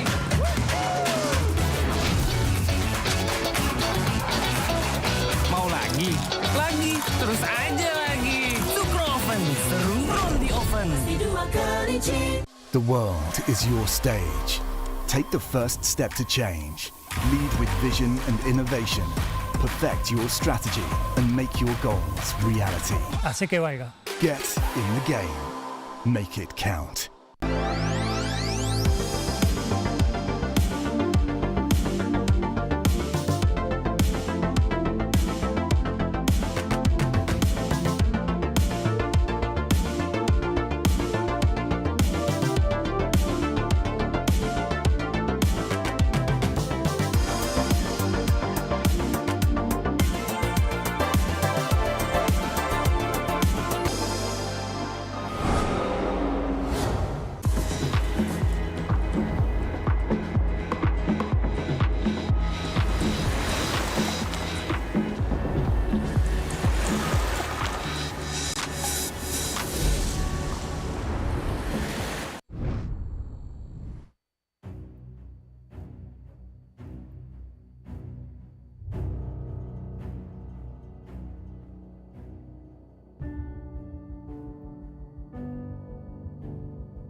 afternoon. Welcome back. You're watching the Bali Major, and we're in the middle of day 2 of the group stages. And that means we've already had one set of games in Group A and one set of games in Group B, and we're now going to have another one set of games in Group A. That's right, I'm joined by Jack, Roman, and Brian, otherwise known as KBBQ, Resolution, and BSJ. It's going smoother every day. That was beautiful. Thank you. You doing good today, Brian? I'm doing fantastic. It's a wonderful day out here. It is. It's a little less sunny, meaning a little slightly overcast. It's actually nice. Nice, yeah. Yeah, we get to film some content today, this morning. Just hitting me in the balls. That was no fun. spoilers. That was not the entirety of the content piece, but there was a part of that. Just so you guys, that could be fun. It was accidental, okay? It was accidental. I'm sure. My aim was not very good. When it comes out, I will let people know how many takes it actually took for me to actually was the first do the one. thing. Straight up. Straight up the first one, just right in the on the target. Bond together on the panel. You have to have shared trauma. Getting hit in the balls is certainly one of those. So. I'm sure she just secretly hates me. Like, after all you've done, Rome. It was lovely though. The beach was lovely. Yeah, we went to on the Ayana Estate. There is Kabu Beach, and we were there. Just gorgeous environment. Happened to have to do a video shoot for there. I mean, I could think of worse things. Definitely getting a little bit spoiled here, just like we were getting spoiled with the Dota that's coming your way, because the 2 series that we're here to talk to you about are, wow. I mean, maybe we're a little bit biased, because obviously we're the ones talking about them, but Jack, these are the blockbusters today. Yes. First we have Liquid Aster. I think these 2 teams are atop the group right now, more or less. Aster has played one fewer set of matches, so 3-1. Liquid's 5-1. Both teams looking pretty good. And also different approaches. They've switched things up since obviously the last set of matches and Dream League and all that. Liquid, I feel like, is a team that is going to right now let morph through, because they seem to have some very timing-based answers to this morphing, including, we talked about this earlier, the first phase Visage, among other things. And Aster, they have a bit of a different look with Sumail. I felt like last patch they were going to last pick his hero, whatever seems suitable for the game, give him some gas station help maybe. Now it seems like they're picking it early, especially if it's Ember, and they're like picking killers to enable him and play with him a little bit. So it'll be interesting to see how the clash goes. Yeah, I also love how Liquid like translated their drafting a little bit, because after first series yesterday, like the second game when they had like Klinks, Like, and some, what was in their mid lane? Like they had some, really pop draft, it seemed like. But now, like I see their draft is like they have a lot of strategy into this. They have meta heroes. They have like this combination of heroes, which is like Pagna plus Storm Spirit. They have Visage going on for them as well. They have like a pretty good answer to Morphling. I agree with that. So it's going to be pretty exciting for me to watch the series, especially like since Aster is in love with the Morph already. They showed it for us. And Liquid know how to beat them, so it's gonna be interesting to see like who's gonna do what in this series. Yeah, and they're sitting, of course, Brian, on a cushiony 5-1 right now. Yeah, it's a nice turnaround since their performance at Dream League. They got knocked out in the first group stage, bottom 8. This team is, I mean, I know these guys pretty well. Let's just say that they tend to ride the wave of momentum that they feel, and that the one thing they've struggled with this year is a new leader. Zai has really had to step up into the leadership role, and by no means is he a poor leader, but it is something that does require experience and takes time for him to settle into. And I got the vibes that he didn't think he should have to do certain things, like meaning like people should know this stuff, people should know their heroes, that kind of stuff. And I know what happened over the course of the last 2 weeks was they had their boot camp and they solidified their ideas, where Zai and Blitz were spending a ton of time together, amongst other people as well. It's not just them. And they were just like, okay, let's have confidence in what we believe in, what we think of as a team. And it's definitely showing already. I am not surprised based on like how their boot camp went that they're performing well during this group stage. Yep, they are top of the group right now, but that's also because, well, if anybody has done the math, there's 9 teams per group, and that means that not everybody can play in one round of games. There's always one person sitting out. So Aster is actually one of the teams that has not played yet today. This will be their only series today. Everybody gets like one series that they get one per day with. Yeah. And that means Aster sitting at 3-1. Which is not bad at all. They have the chance of knocking Team Liquid down a little bit, but we'll see if they have what it takes for that one. Here you see all of Team Liquid. They showed up ready today. They already had a series early today. They were up against Execration, Rezo, and that series was not a very even one. Yeah, it was a pretty one-sided, especially like as I told you about the drafting. Like they really stepped up today with the drafts, and they had really good combination of heroes. And I'm actually like very surprised because like I spoke to the Liquid earlier yesterday, and they were like, yeah, we kind of like secured TI invite, and we came here, you know, to relax and chill, you know, play some Dota for fun. And I'm surprised they're doing so well because of that, you know, mindset, because they have nothing to lose basically here. They just came to show what they're capable of. Who told you that? Who are you talking to? No, I'm not gonna say names. I'm not gonna put a name on it. You guys just burn your source like that's good. Yeah. I got like the complete opposite vibes when they were in the Netherlands. They were like very, like they're competitors. They're like it freaking sucks to lose, you know. So I thought they were motivated a lot by like almost feeling embarrassed by their performance at Dream League, and I thought like maybe they know they're secured for TI, so they're not under pressure, but I thought they were going to take this tournament like very seriously. Yeah. This came up during Berlin as well, because they were talking about how the back-to-back major into Dream League stuff was like pretty exhausting for them, especially if they did the boot camp, and they felt really burnt out. So I guess during Dream League, maybe at some point they're just like, hey, we need to, you know, let's pace ourselves here, and then with TI coming up. Maybe it helped being eliminated early, so they actually had time to work on themselves rather than having officials every day.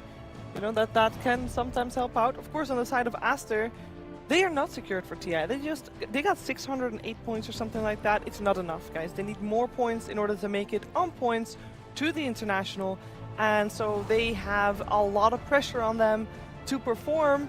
Again, they have been doing well this major so far. Coming into it though, Jack, do you feel like they have what it takes to reach the top?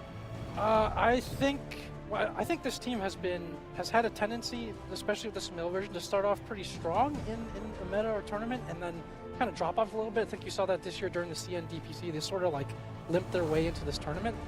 It feels like their ability to create or execute different strats they feel comfortable with is a little bit limited, like likely probably because of the language stuff as well. I was asking Sumail about some of the, you know, his time in China. He's like, yeah, I eat KFC and smoothies and fried rice every day and stuff like that. And so I was asking Monet the other day, like, hey, have you guys had to learn any English to communicate with them? And I think either way, it's like difficult for them to communicate too deeply within the game. It's got to be pretty simple. Yeah. And so I'm sure by now, like, maybe if last patch they were learning, like, if when he needs help or when to save him, they've been communicating like, hey, when do you want to go kill someone? You know, like, that seems to be the shift for them so far this tournament. But I think, yeah, that's another issue. If they have these strats they come into tournament confident with and teams start to beat them, things can unravel fairly quickly for them. So it's hard to say. Yeah, it's like they started off well because there's not much communication needed to start a team, and when you're doing well, but when things are going smooth, you know, not as smooth, then you need to communication to fix them. And if they don't have that, you know, really good way of communicating between them, that might be a problem. Yeah, it sometimes shows. I would imagine also, Brian, it depends per game. Laning stage, you can kind of get by, as Verso said. The longer the game goes, though, and we've had quite long games, also quite short games, but it's like hit or miss here. Well, what I like about what they're doing for Sumail with the Ember Spirit as a hero, same with TA, is these heroes' roles in team fights are kind of independent. Like, TA, you don't need to communicate with the TA. You're going to choose a target that you're going to stun, and the TA is going to follow you up. If you're an Ember, you're going to jump the back lines. Unless you're, like, playing a Murata combo, you don't necessarily have to have some, like, pinpoint, like, in-the-moment communication. So that might be something they're prioritizing, because at the Dream League, they did really well in Group Stage 1. They made it through, and he was 6-1 on Void Spirit on Sumail. And then Void Spirit got nerfed in the D-patch, and they went into the second group stage and basically got ran over, and they hardly picked Void Spirit at all. And I think that kind of goes into what you were saying, Jack, where they have like one or two strategies, they might get figured out. So this might be a similar story. Maybe this first group stage they're going to do really well, and then they're going to, the one group stage, and then going into the playoffs they might run into that wall again. Yeah, it seems like they're both going to fight for the Storm Spirit because Aster is setting up already for that combination. And I'm really curious if Team Liquid is going to just take it from them against the Pugna and like make it a new strat with some Coddle, for example. No, they're just going for the Broodmother.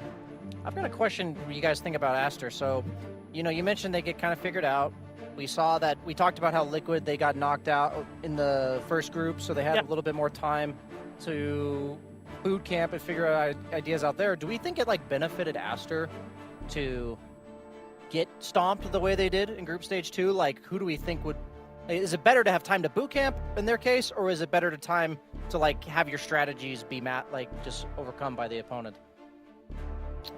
It's a really good question, Brian. I mean, it usually depends on how like team deal with the losses, right?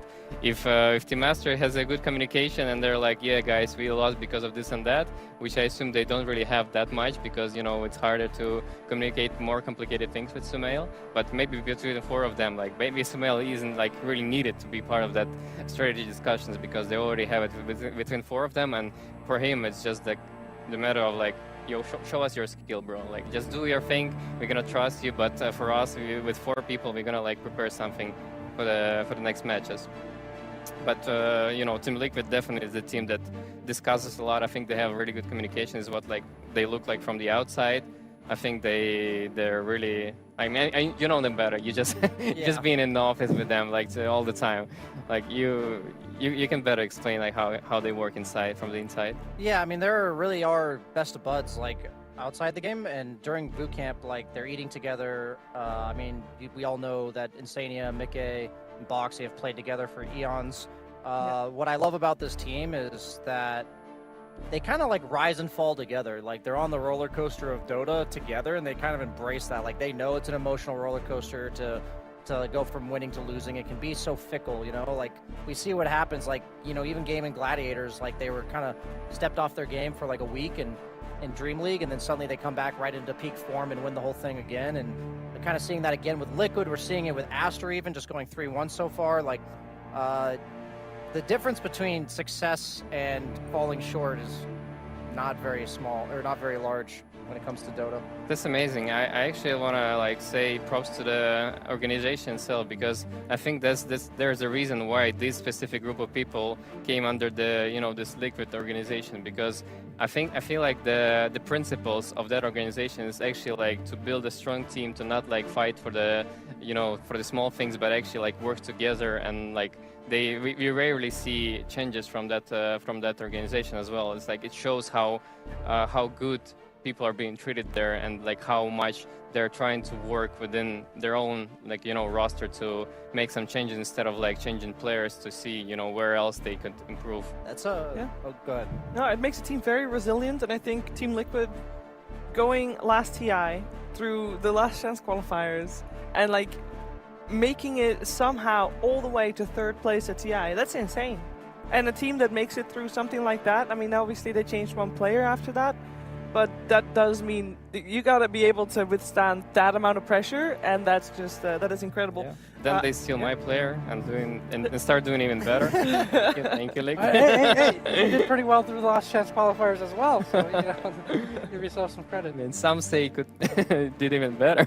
Yeah. One step further. Mm-hmm. But yeah, I mean it was really hard to play against that team as well. Like the semifinals was like just. I kind of played them within one breath, It was like I was Beastmaster and the fight was going on, and like I was coming back and forth, like especially the 3rd game was like a rally of emotions, and seeing some incredible stuff that even like Puppy did in that game with Enchantress. It was such a blessing to be part of that. I think, I guess, just getting back to this game for a second, I think Brood has definitely been one of the rising heroes so far of this tournament. I have seen more and more teams just straight up first phase this, and obviously with some flex value as well. 1-3. I feel like the 3-4-1 flex has been, like whether it's like a Spirit Breaker, whether it's Brood, there's another hero that's slipping my mind at the moment, has like been going up. Even TA, that not 1-3, even Anti-Mage, we've seen that get flex first phase 1-3. I feel like that value is like increasing in this tournament for a lot of teams, and Brood is another example of that. I think Gaimin, we're coming up with the next series, have been using it once more this tournament with success. So this is a hero to watch out for again, and Liquid is like, you do associate this team with Brood over the years, right? So yeah, it's actually pretty good to have a hero that can go 1-3, because it gives you so much flexibility during the draft, and you can work around that so much. And I also like that for the Brood, especially, like there's also a flexibility within the builds itself. Like when you play in position 3, you can either go like this heavy damage build, where you go like Anchor BKB with the shard, and because she's a universal hero and she has so much just raw damage. The shard scales her with damage so much. It just becomes like a a first core in the game, and it also becomes like you can say that as well for the carry, but for the offlane as well, you can go for the aura build like it was before, like with the pipe, Greaves and Hex, and it's still like a very good hero to provide auras for your team as well. They do go for the Monkey King on Aster. It's most likely for Monet. It's a solid lane matchup against Brood. I am a bit concerned that his 5 is a Pugna in the sense that Monkey King, he only trades well if he's able to hit you 4 times. Okay, so they actually put the Pugna on 4 most likely and elect to go for the Disruptor. I like that a lot more because the Disruptor glimpse into kinetic field actually allows the Monkey King to get those 4 hits off. It's like Pugna trades really well, but that's not the kind of 5 that Monkey King generally wants. He wants somebody who helps him force the trades around his hero. In this case, they go for the Mirana. It's most likely a 5-position Mirana, I would imagine. I think Monkey King is actually a fake counter pick to the Broodmother because of the mischance, and especially like when you have a strong position 4 like Sky, there's no way this Monkey can outtrade the Broodmother, even with Disruptor on his side. So I think it's still the lane in favor for the Team Liquid. So you think he's going to struggle? I think he's going to struggle on that lane, yes. Because every time they want to go on him, he can't really turn easily because he has this 40% mischance, and there's no way he can get the Jingo stacks off to be able to heal out of that whole, initiation. And I love the Mirana pick as well. Like Team Liquid, they're doing what we wished the Team Bleed was doing yesterday. They actually like picking heroes to add on top of the Ember, initiation, so they can actually play this mid war very well. And I'm really excited how, like, because Sumail is one of the best laners as well for the mid lane, how, like, who's gonna win that mid battle in this series. I'm curious if there's ever a universe where Nisha goes like the 4-4-0 build. I'm not saying he should, but that's something that's more common with a Mirana on your team and against Storm. Isn't 2 points in chains enough usually? Yeah, so what he might do instead is go the 2-4-4. He might go the 0-4-2 back into 2 points chains, back into Max Flameguard. He might do that. It's just a matter of how much do they plan to play around him, how much do they require these searing chains, because they have so much follow-up, but they don't really have, like, the 2 supports don't initiate anything. Yeah. Yes, I agree. So I think 2 still points is assuming enough. it's going to be a Zai Brood? Most likely, yes, but I still think that they have a flex for it, which they don't really need because they can already, like, look into picking something against Underlord. They already have a good matchup against Monkey, so they can just pick another carry that's going to be even conditioned for them. You know what is very telling for this draft? Aster has 3 seconds left in their bonus time. Team Liquid, once they started on this last pick, they started 2 minutes. They had 2 minutes left. They're very confident. They are incredibly. They were coming in very well prepared for this one. They kind of knew what they wanted, and apparently Team Aster's bans and picks didn't really sway them away from their plan. Yeah, their openers this tournament have seemed very, like you mentioned, Brian, very brainstormed, very figured out. I think this first phase is interesting because it does give you a strong lane that's already kind of hard to counterpick, even if you don't end up flexing the Brood. And also, like, again, we're talking about with the Ember Spirit, so you have 2 very fast, good roaming heroes that work with them already. You have an offlaner that fits kind of the requirements we were talking about. Like, you can either add damage and or auras to help this Ember Spirit take more of the map early on. So this is a really good draft so far. I don't feel like Aster has really answered any of the kind of problems that have been posed to them so far. Like, I feel like this is a very free last pick for Liquid. Yeah, what do you think it would be? I'm thinking about anti-major Luna for them. Luna got banned. Luna got banned. Oh, Luna got banned. They're on the Damn, same that's a really line good as ban that. from Aster. Like, they took Monkey King, they banned Ursa, and it's like the 2 best heroes against Underlord already. On top of Luna, oh, it's a Slark, yeah. I thought they might go Slark, but that's not really a Mickey hero. Like, I don't see him play this too. I'm not saying he's bad at it, it's just not his style per se, and it also is going to struggle to stick on targets because of the Pugna. But I will say this. Slark's, I use Dota buff matchups all the time. His worst matchup in the entire game, do you know what it is?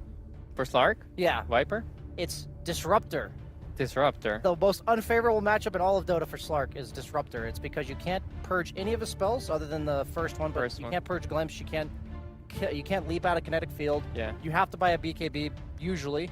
So I think Mickey is more of an enabler this game. I would almost like to see Zai eventually get more carry items and have Nisha go for more of like a Maelstrom Kaya Sanj type build, which allows Mickey to be more of a soak rather than the like Slark that's going to get 40 essence shifts in the middle of the fight. The last time Mickey had his hands on the Slark, which was literally the previous game he played, He didn't even have time to go for any of that. I think it was 16 minutes. The game was over. Like in a loss or a win? In a win. In a win. Oh, okay. There we go. So who knows? Who knows if Mickey gets to play his hero this time around? What are we thinking then? Because the entire draft, it did feel, Jack, that we were looking for answers from Aster to answer Team Liquid's draft. Do we feel like they found one? I don't think so. I think for all the reasons you guys mentioned before, the Monkey King looks a little sus this game. And if Monkey King has a bad lane, like this hero does not catch up very well, I think it's going to be a tough game for Aster. I think it's going to depend a lot on Sumail rotations this game because he has to do a lot of work. But overall, like Team Aster has a better team fight than Team Liquid, but Team Liquid has better lanes and, you know, I think they can execute it very well. So I'm in favor of Team Liquid here. How is the mid matchup, Ember Storm? It's going to all be down to the supports. So I think what's different here is that Slark's a lot more independent than Monkey King in this exact game. So I think that the Mirana will have a lot more freedom than the Disruptor, which means that I favor Nisha. Okay, let's find out how the first game of the series is going to play itself out. We're heading over to Cap and SVG. Thank you very much, Cheever. That's right. We're going to be tackling Liquid versus Aster. Once again, we're going to be having some more Storm Spirits. Aster and Shopify apparently just cannot. Oh, wait a minute, Cat. Oh, I dropped my crown because that panel was so European biased. Oh my God! Respect the king on his signature Storm. Yeah, they didn't really give him credit where it's due. That's true. And Aster has not done. Oh, I'm sorry. Was that not excited enough I am for you? insulted for Sumail that there are even people doubting the Storm Spirit, the greatest Storm player to ever play the game, with the greatest suck behind him to ever suck this game. Damn. That didn't come out too well, but I mean, this is a combo Aster are super comfortable with. You hear that, Bobica? I don't care. You're the greatest to ever suck it. I don't care about some monkey Slark analysis. P2 is going to be giving up first blood, I believe, but Zai will be the return kill. That is, unfortunately given over to the Disruptor. And am I counting that right? Yeah, they got 3 bounty runes for Liquid as well. So first blood plus bounty runes. Already, Liquid off to a blazing start. Even the King is going to have a hard time dealing with that. Oh, I mean, this is pretty biased now. I mean, you can't say what I was saying literally. You know, I mean, I think Monet is definitely going to struggle here a little bit. Oh yeah, Monet is going to struggle just a little bit. It's going to be a hard game for him. The dodge though. The dodge. Okay. When did they get the return? Okay, that's still not enough. If he spots him, if he's in range, I don't think he's in range. He's not going to be able to. This is an easy game for the King, as we easy all expected game here. for the King. Storm's about to pop the hell off. All Monet needs to do is keep surviving.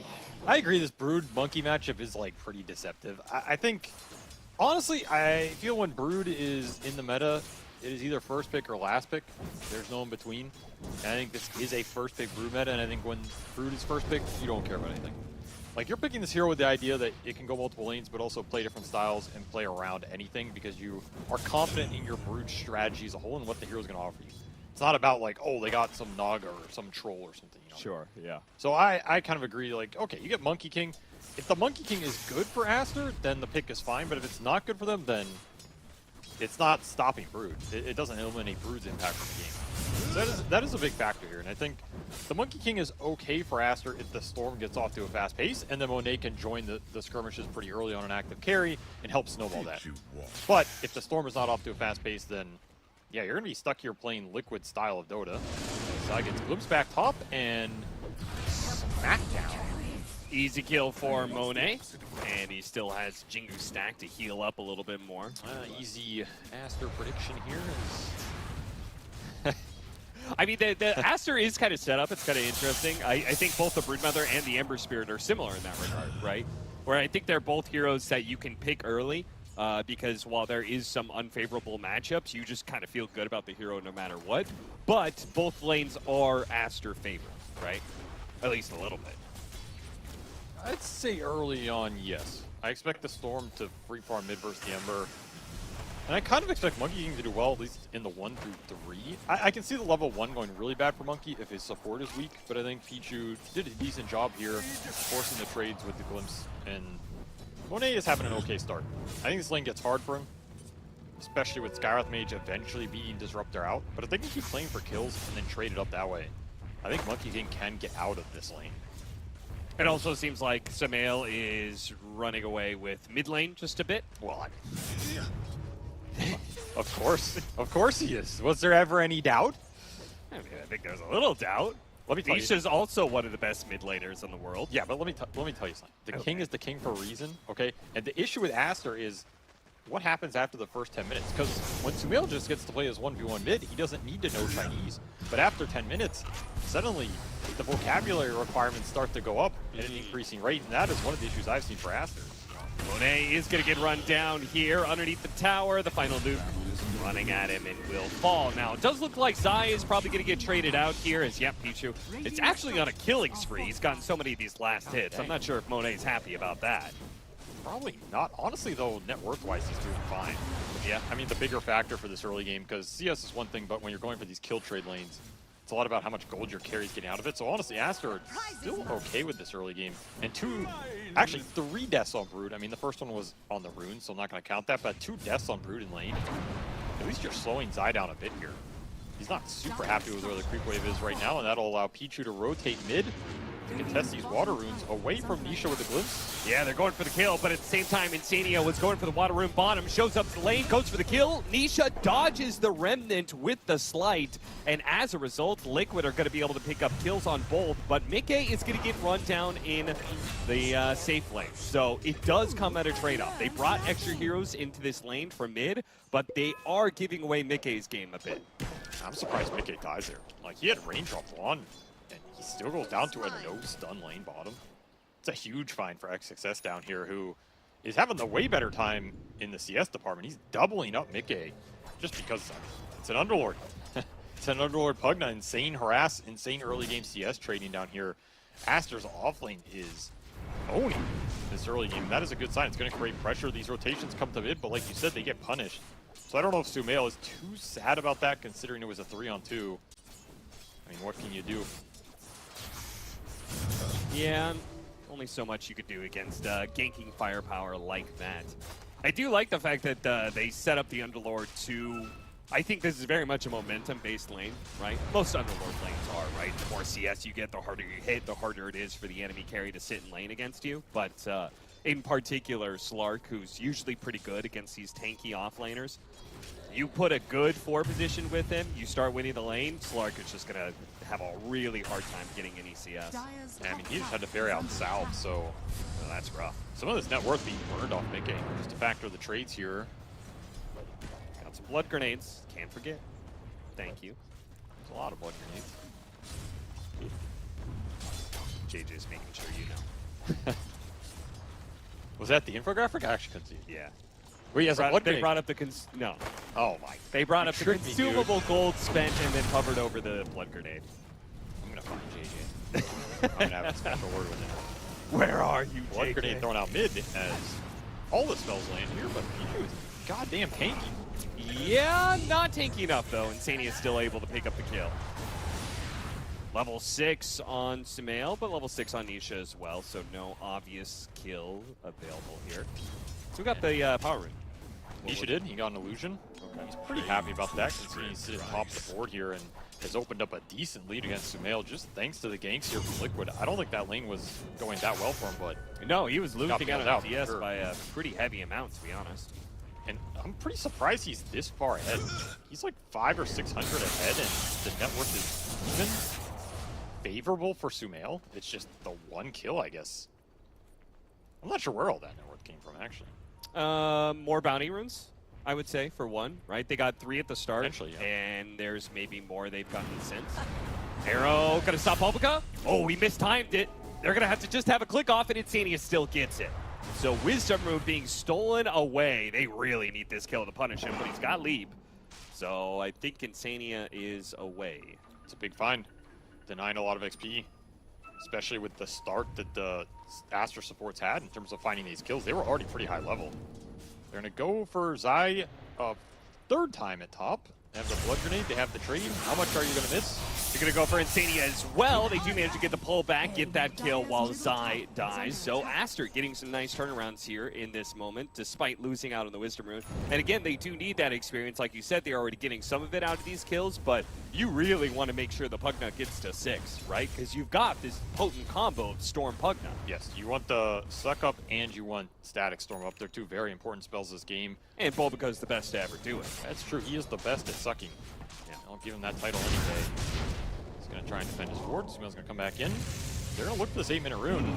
It's a regen. Oh, you want that real bad. Denied it from the king. He has to give it away.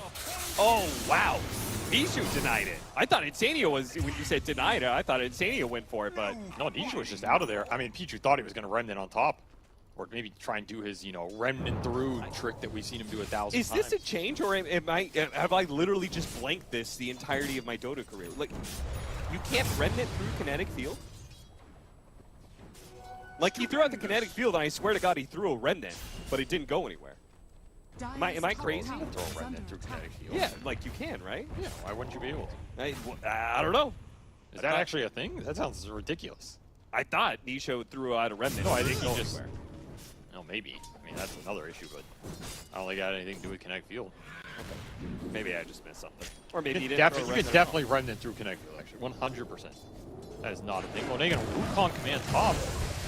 And with the Wukong's command, with the Kinetic Field, with the Glimpse, they've got a really, I mean, I really like Disruptor plus Monkey King. They got some nice support core combos. Disruptor Monkey King plus the Pugna Storm Spirit, who Bulbaca does die in the mid lane. They just left Zai on an island in the 1v2, and that is where Aster are getting the punish. I think in the 1-on-1, the Monkey can't do this, but in the 2-on-1, the Arrow, I guess there is a similar combo on the side of Liquid, but it doesn't land.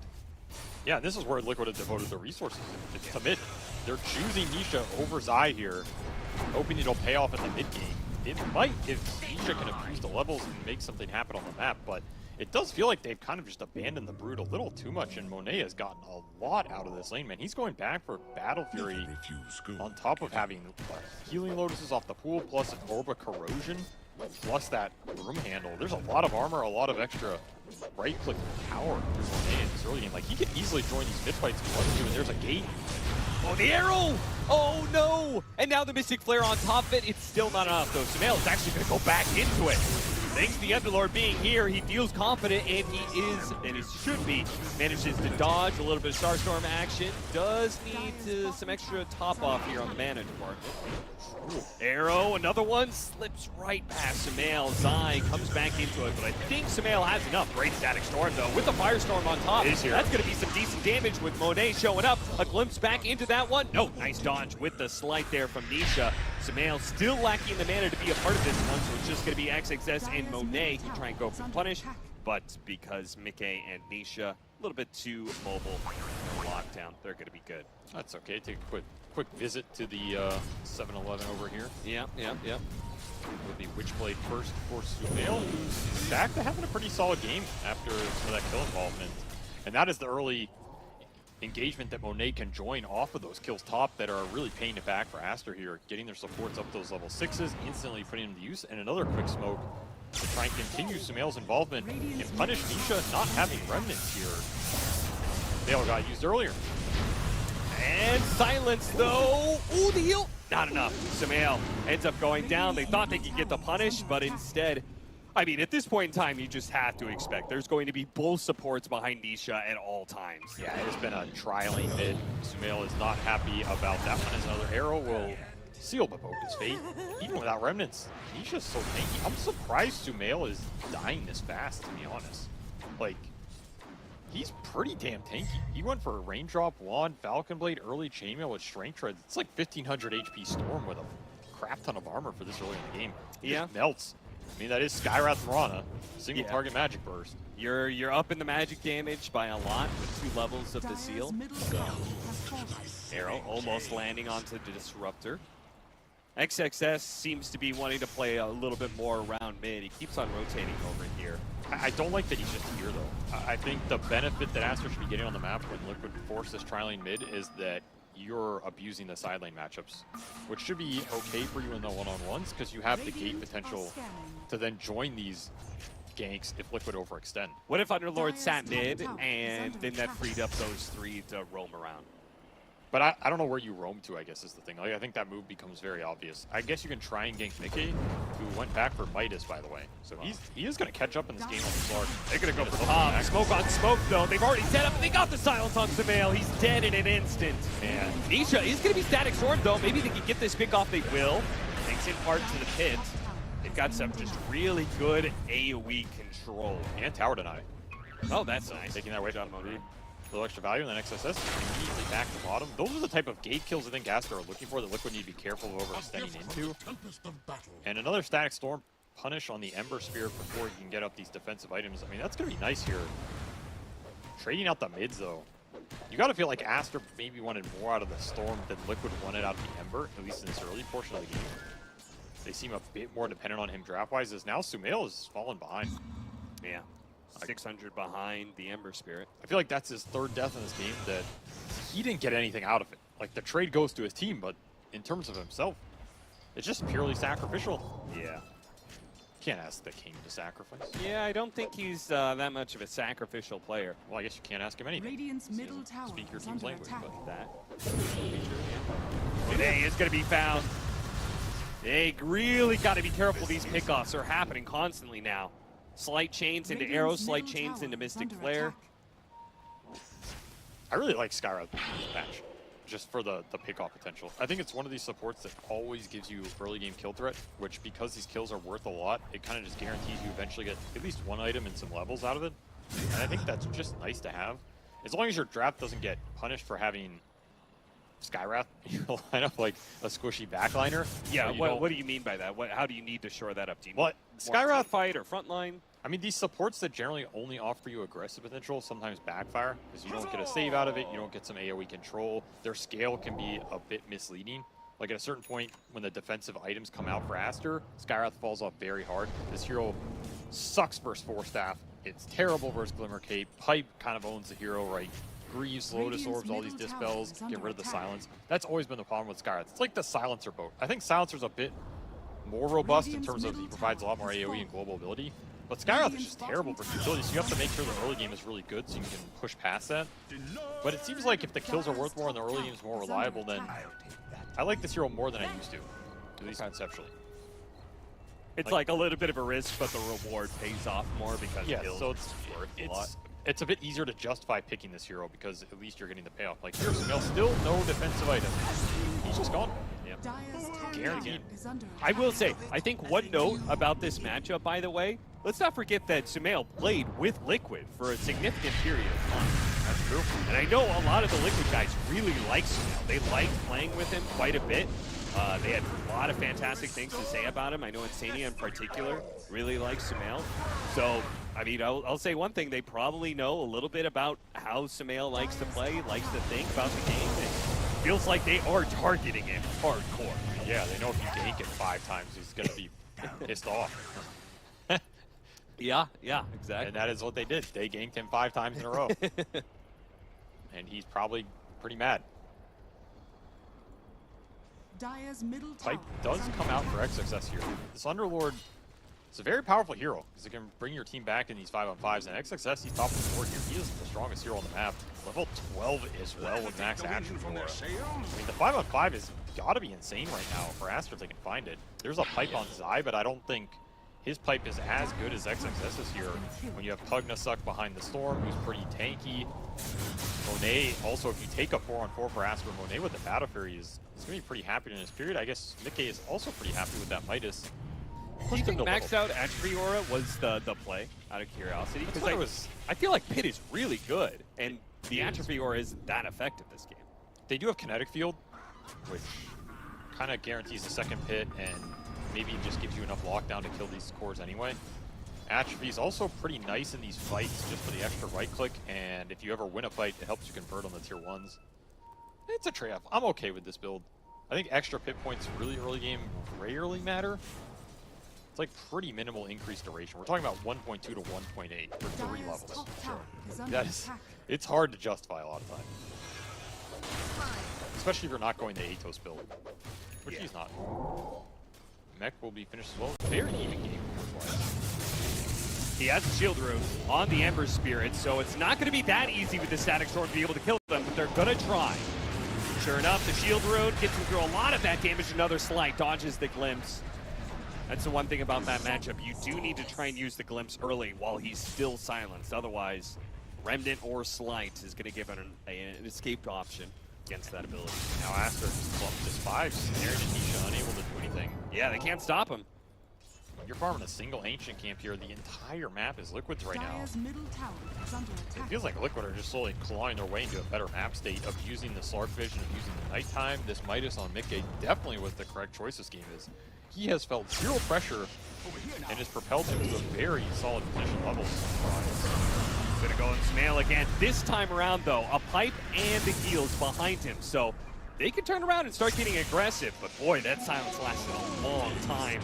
Finally get the glimpse off the vision. Pull Boxy back into his doom. Kind of look at Nisha, funny, but I don't think they can do a damn thing about it. I mean, again, it's another skirmish mid where both Liquid side laners are soaking up the farm. Like Chains. Man, not only is this Ember Spirit just free to run around wherever he wants, but he's getting kills right in front of the 3 or 4 man of Aster. They're gonna get the punish onto Insania. Looks like the pipe provides a small bit of tankiness, but not nearly enough. That's why you love a war right there. Get that big boy right clicks in. Monet is trying to trade with Mickey against his will. This is not a fair fight. No, it's not. Yeah, the distance, he can leap away. He's good. Well, maybe he's good. Slight Chains, not yet ready. Nisha hunting. Nisha has Quelling Blade. You gotta be careful with these slights. Yeah. That is a guaranteed stun. He's good. Yeah, if he's good and if he's fast and if he kind of already knows which tree you're on. Oh, they found him anyway. Okay. They do. Goodbye, Monet. You have been too greedy. I mean, this is just... Oh, he died to neutral. So punishing. Oh, he did. That is rough. I mean, every single time, it's like they're getting some sort of core kill and then the support gets left behind. Liquid's fine with that. Even worse if the support dies to the neutrals instead. Something about the way Aster is trying to play this map is not working for them. Liquid are just taking huge advantage of it because the Brood is not being touched. And Zaya is just taking way too many camps away from Aster while their Monkey King is getting picked off in the triangle. Like that should not be happening. I go back to where Aster's heroes are on the map. You got to create some space for this Monkey, not let him just get ganked like that when you're giving up so many camps in the first place. This is kind of just a disaster.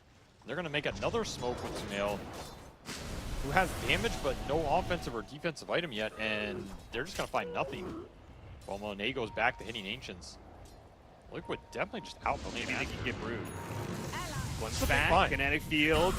Oh, damn it. They need this kill. Where's the Storm Spirits? He's mid. Did bring him with us. And that actually means, if anything, Zai could maybe get a kill on one of these supports with all these spiders he's got. They got to be careful. I mean, what is happening on the map right now? I'm not really sure. They're continuing to chase after Zai, but I think Zai knows they can't kill him. Like, why are you smoking with the Underlord? Right? Yeah. This doesn't make sense. Because the Underlord can gate to your smoke plays. Yeah, the Underlord is supposed to be the one who connects globally His while he gate's on defends cooldown, one but of these lanes. I would put him versus the Brood. I would let him match the Brood in the jungle and make 3-man smoke elsewhere. Sumail's almost killing Nisha. In fact, he does kill Nisha mid. Okay. This game is very strange. I'm not 100% sure what's happening, but people are dying as Monet looks to return to the grave. Yeah, he's going back. Nice find by Mickey. Playing super aggressive up here with that aggro. Nice body blocking from XXS, but again, by himself, very limited. Look at that jump. Oh, Sumail, if he kept going, he would have landed on Mickey, and it could have been a sick kill, but it also would have left him with no mana. And it'll leave him with no mana anyway, as Pavis saves Insania's life versus old friend here. Sumail will get resource back up. Man, fast nullifier for Zai? Yeah, it's a very interesting itemization. He just wants to remove some of the auras and the decrep from the game. Glimmer is well on Pichu, gonna suffer here. I mean, the supports are a big part of Aster's team fight, right? And they won't be able to play the game if a Broodmother runs up from the side and nullifies them. Because you're gonna have BKB on the cores, but this really does punish the supports. So we'll get some revenge on Boxy here, who has been a pest to him all game. Well, he doesn't get the last hit. That's true, but he needs the last hit, man. His net worth is suffering. This does not feel great in this game. This is not one of those snowball storm games. This is we play for that mid-late game storm. I still think he can have decent potential in the team fights just because Liquid have no BKB lockdown here. Yeah. So this BKB timing for Monet and Sumail is going to be really important, especially if you can steal a Roshan out of it. Because normally I'd say Roshan looks to be Liquids with the Brood on like the dire side Rosh pit control with nighttime Slark. But if you can force it during a day period and just abuse the Wukong Underlord with the Pugnawar down, that is also pretty powerful and hard for Liquid to run into. Middle tower is under attack. Lotus, that might help things a little bit. Remove the chains, remove the silence. And remove the Rod of Atos for Insane. He's a chonky boy. Yeah, he's thick as hell.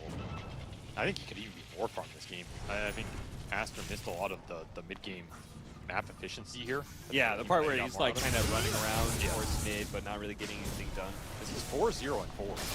But this Midas Slark just went to town, and he has not been pressured at all as Mikke continues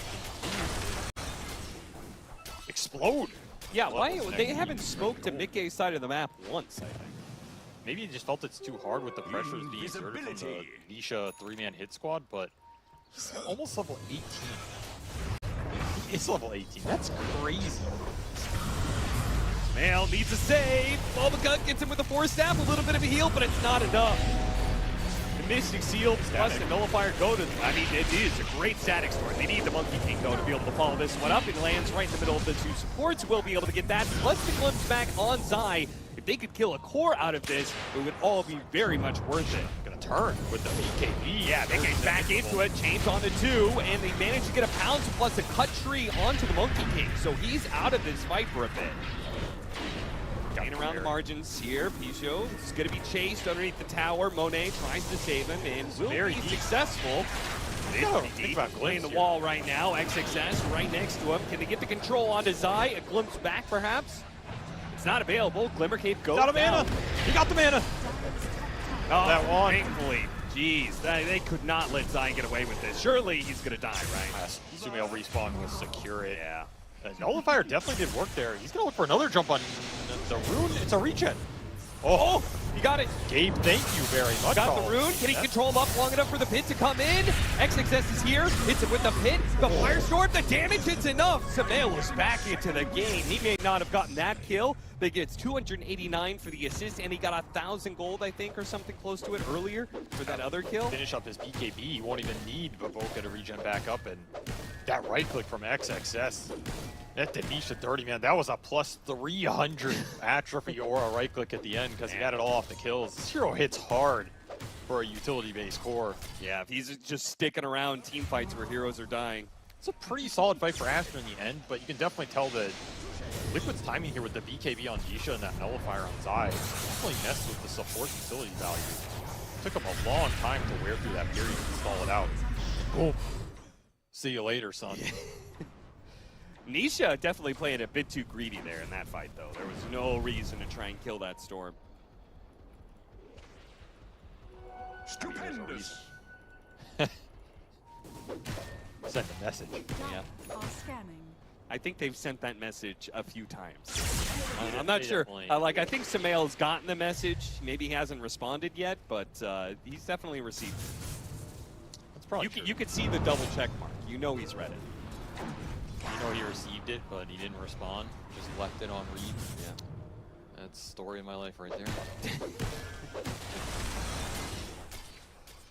Hey, Sumail, you want to build a team? Left on read. Left on red. Who says left on read? I don't know. I'm just saying it, man. Stop making fun of my pronunciation. 17-23, Liquid. They have been winning this game for a while, but it does feel like that last fight has been a bit of a slip-up. They're not that far ahead in net worth. And I think that was a fight they wanted to go better with the Nullifier purchase that now Aster's going to have like a chance to react to, kind of play around a bit, and you're going to get to this third item on the Monkey and the Storm, which I think is a pretty big power spike for them. If you're Liquid, you still kind of want to use this nighttime with the Slark and his levels. I mean, Mikke is still incredibly strong in this game. He's almost level 20, which just crazy. This Midas in all that solo time. It's just on Wonderstone. If he can get this talent up, get to another small item here, he's going to be very happy to take that bite. I'd probably just give him Aegis. And XXS, my friend. Yeah, he's going in the wrong neighborhood. They're going through the portal right now, trying to get there in order to bail him out, but XXS, it will die. What was that? They do not go through the portal. Did he just not think they were roaching? I don't think they knew they were roaching. All right, well, he just goes through the gate and says, what's up? And they say, yeah, what's up? And just destroy him instantly, get a bunch of stacks off it.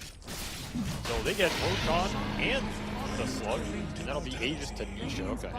I was thinking you could maybe give it to Mika here, just because he has Ags, it's like a guaranteed initiation, but they'll give it to Nisha, and they'll give Gem to Mika on top of Shard. So you have Depth Shroud up, you have level 20 talent, and Gem on Slark right now. Your map is going to absolutely disappear in the next 2 minutes, as he's already killing your obs. The vision is just going to be a nightmare to play into right now for Aster. They're going to have to clump a bit more, which means you're really going to get out-farmed. Liquid can take full advantage of this, continue to scale, and get to those next set of control items, which will be Hex for Zai and Kai Assange. I think I would feel a lot better about the scaling for Aster if Storm Spirit wasn't so low on net worth. Because I think they actually, if him and Pichu have a good amount of net worth, if they both get Aghanim Scepter, their team fight is insane. And they could actually have answers to the Slark, but I feel like if you don't get Disruptor Ags and you don't ever get that setup from the Storm Spirit, might just be dependent on Fusion. Yeah. Boka's gonna get found. Is he gonna be able to get away? Ooh. Ooh. Yeah. Yeah, awesome show him who's boss. Okay, he's gone. Got a few extra seconds out of it. Yeah, made him work for it. Looks on the BKB. Well, forced the BKB. That was an early BKB. Yeah, it was. I maybe afraid of like a Boundless Strike snap into the burst. It had to be. They're gonna wear through it, and now he's on the run. Still has Depth Shroud, but that's it. Got Sumail's BKB out of it, so I guess it was even overall. That also felt a little premature. Both teams, I guess, being a little bit jumpy. Why are they so jumpy, man? Well, it's an important matchup. They're at the Ayana Estate. Relax. Yeah, but I think both these teams have something to prove. What is that? What does Liquid have to prove? That they aren't washed up after Dream League. Yeah, that's true. Okay, well, what do Aster have to prove? That they can be a functioning team with a player who doesn't speak English. I don't think you can prove that. What do you mean? They won against I don't remember who they beat, but they also went 1-1 against Team Spirit. So they're currently 3-1. That's pretty good. I feel like Aster haven't won an actual series in a long time. They just keep finding these like. What do you mean? They 2-0'd somebody. That's not an actual series though. Why not? I mean, if it was a BO3, we all know Team Spirit are a game 2 and 3 team, but when it's only 2 games, that doesn't count. Okay, so they won 1 Team Spirit. I'm going to find the team that they 2-0. All right, I'll continue to commentate on the match we're watching. As Aegis is 2 minutes left for Nisha with Arcane Rune. He's tanked up a bit with Dandelion Amulet plus that Kai Assange. Oh, never mind. They're just going Shiva. So the Nisha is They 2-0'd IG, by the way. 2-0'd IG? Yeah, I don't think that one really counts. Can you name the 5 players on IG, Camp? I don't want to. Emo, and Emo. It's the only player I care about. Quick smoke from Aster. Gonna find nothing here. I still think their read of the map this game has been off. Taking huge advantage of it. Some of that has been the Liquid pressure too. Give them props for identifying the pressure point they wanted to really lean on, which was the Storm elimination from the game, and they did that. And it created a lot of space for their cores on the sides of the map. Now up to 8k gold lead. Level advantage also in their favor.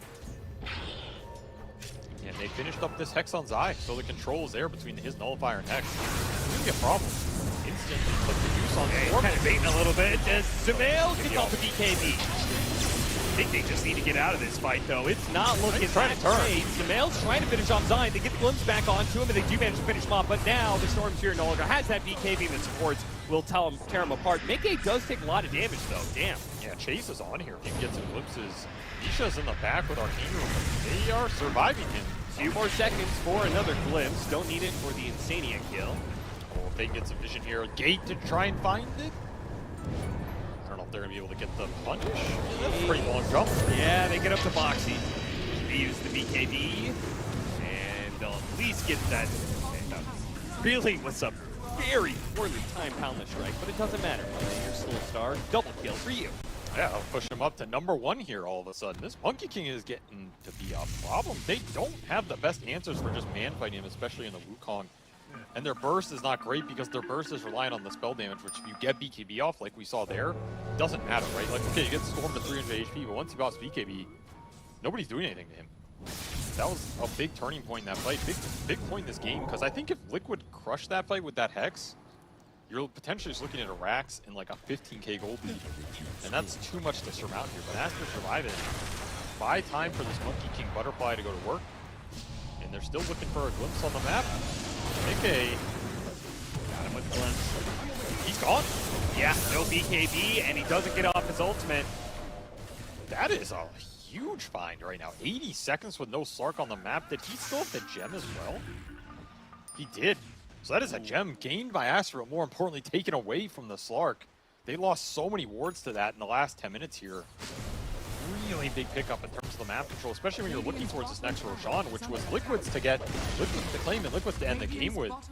Not so certain now. You're going to be able to contest this with a double Dispel Monkey King, level 20 plus now as well with his talent.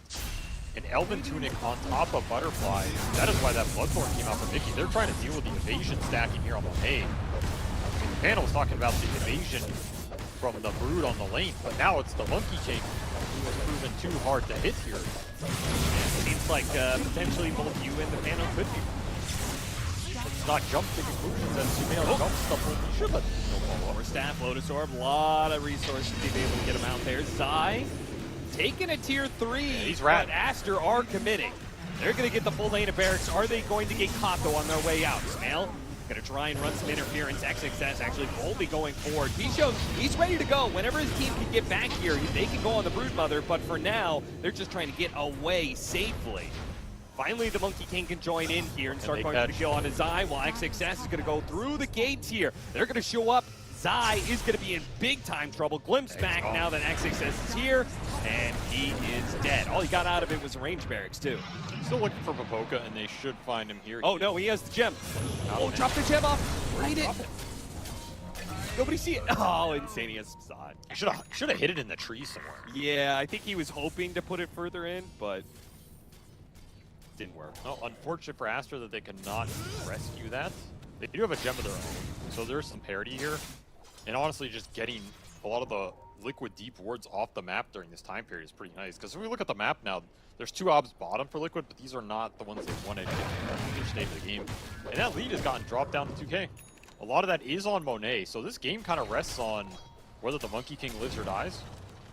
Especially if he gets bursted off a Hex or something. But if you don't burst Monet off a Hex, he has Manta and BKB, so double Dispel. Like, you can't just silence this Monkey and do anything to it anymore.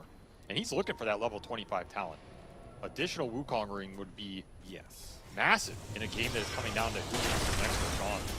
Yeah, for me, that was the other part. You said, like, whether or not they burst down Monet, or whether or not Monet's Wukong's command is actually, like, in the right area. But if he gets to level 25, it's all but guaranteed it's going to have massive teamfight impact. And that's where you can just get to the pit on Aster. You also guarantee that Liquid have to fight into that. Yeah, that's true, and Roshan is up. This is where I expect Aster to just go to this dire Roshan pit and set up. Just do it as 5. Liquid are going to try and run interference before that happens. Trying to run more into Monet. They're going to run to support too. They're going to kill the Disruptor right away. A big kill, especially for Mickey. He's now going to be able to go straight onto XXS immediately afterwards. Hits him with the pounce. They're going to try and turn it back around, but Mickey protecting himself with the Depth Shroud. Wukong's command now has to use defensively here, but Boboka He's going to be able to get away. Still doesn't save XXS though. Too much damage. Liquid now being able to get the scythe onto Sumail. Pops the BKB. He tries to go for the supports. They're too healthy. He goes for the out. Got him. And whoa, what? How did they get that kill? I thought he was away for sure. The last Slark right-click travels the world. Finishes him off. So many stacks for Mickey. He's just hitting XXS the entire time. 164 agility on Mickey, and this is where team fights are so bad. In the late game against a Slark, if he wins that fight, all of a sudden he has a shit ton of damage and he turns it right back around on your building. He's going to get double backs on this. That was a great position of a team fight for Liquid. They did not let Aster get set up around the pit. Instantly find the Disruptor to open up the fight for Slark, and then Mickey's just off to the races. If that takes a Force Staff out, it takes a Static Storm out. Looking for even more Monet. Nice Mystic Flare, so much damage, but Monet does get off his BKB, and they'll head back to the Fountain. Leave the Disruptor behind, though. Yeah, but now he has no BKB. Yeah, all the more reason to go to Roche right now. Auto. Yeah, I think he wants to go use the portal to get it to it fast. That way? That would make sense. Nice little heads-up play. Speed it up. Though, is it really faster when you're Slark and that's what I was wondering. Super fast at nighttime? There's a gemstone on the ground up here as well that Liquid did not spot that Aster know about. Zai ran over it, but did not see it. Oh, his spider saw it. Did they get it finally? Yeah, they got it. Gem recovered here. Another big pickup. And it'll be an Aster smoke to try and contest the roast. This is a much more difficult assault than it is a defense for the lineup. I guess you get in there with the Wukong, you're happy. But this is going down really fast. I don't know if you're getting here in time. Sumail would have to blind jump. He has Arcane Rune. Really big room for the fight. He's gonna look. Liquid spreading out a little bit. The jump inside of the pit. Gets the vision, spots Nisha. Nisha gonna use his BKB while Mickey goes straight for Monet. Look, the Wukong's command is already out, and eventually his ult is gonna wear on Mickey as well. So he turns to Volka, goes for the support, and does manage to get that one. Meanwhile, Sumail locked in by the change, but doesn't get hit by the bounce. He gets away. XXS opening a portal to try and get out of here, does manage to do so. The Pounds can't hold him, cannot lock him away from that one, while Monet hops away through the trees. So Liquid do have control of the pit and should be able to get second row. There's just no control for Aster. Yeah. They can't see Mickey for the entire fight thanks to old BKB and Depth Shroud. There's nothing keeping anybody in Wukong because Pichu is just dying off the bat to the Broodmother with Nullifier Hex. And you don't really have a good stun. You have like a single Vortex pull, that's it. All these AoE is just getting kited out by Liquid, who are spreading the fight very well. I mean, the way they went out of the pit, they all went like outside of the pit in like 5 different directions. Yes. It feels like Aster are the ones who need nullifiers, who need hexes or something for the backline supports, because they can't find the Mirana or the Skywrath either. That for me is where the Ag Storm Spirit plus the Ag's Disruptor, right? That combination, I think, is what allows you to get the lockdown for Wukong's command. I agree. Those are just so far away. Yeah. And Sumail is looking for the Hex here. But Liquid have just run away with the last 10 minutes. And now you have an Aegis on Mickey, who's finished that Scotty and got to his level 25 before Monet. Really big momentum shift. Mind Breaker on top of it for a little extra silence. He is hitting fast, and he's hitting damn hard, and he's going to keep those stacks forever. So if you give him another fight like we saw earlier where he gets like 30 stacks off the Underlord, that just might be the game. Because I don't know if you're killing the Slark with that much agi on top of him. Yeah, it's so much time that you have to like stall and wait and not fight again. And the control is still being looked at for Aster. They're trying to get to the Ags on Pichu, but that is very far away. And Boboka's been building towards this Hex for a long time on Pugman. It's just damn slow.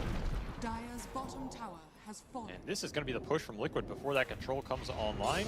There's got insta-Wukong. Okay. See, they get the fast heal on his side. They almost had him too. The BKB goes off. Mickey is almost dead though. He does have an Aegis, he does have Depth Shroud, and they have a hard time being able to finish him off, but they finally do. He has BKB. Life. He is good here no matter what. BKB is immediately going to be used, so he's away. I think Aster is super happy with that though. Yeah. Like you use a 60-second cooldown Wukong basically once it's out to get rid of the Aegis and almost kills Eye. That is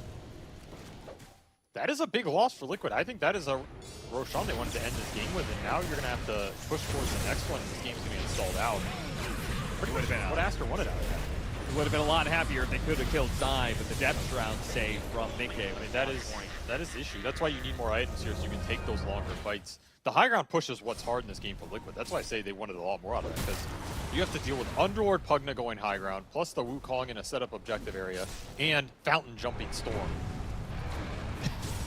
That's just a nightmare to end the game. Even more so when it just comes down to one lane of barracks, so you can't even like split push them or something. Nope. And that'll be level 25 for Monet. So the Mega Wukong is up. That'll help him at least fight in that area for Aster. The issue is still, if you don't have good control in the jump, you can't see the Slark, you're not hitting him in it. And the Brood is going in and out of the fight, so Hex for Baboka, big lockdown item, for sure. He has the Hater Lens to help him use it. That is going to be a strong initiation tool, but it's also going to require Baboka running in aggressively on a Pugna, which is a double-edged sword. Yeah, I do wonder what his thought process is with that. What he wants to Hex. Yeah, but like, is he going to be able to? Because Zai has just been destroying him every fight. Zai just shows up, nullifiers him, boom, he's dead. Yeah, but that's not Skelly Boy's job. That's everybody else's job. Okay.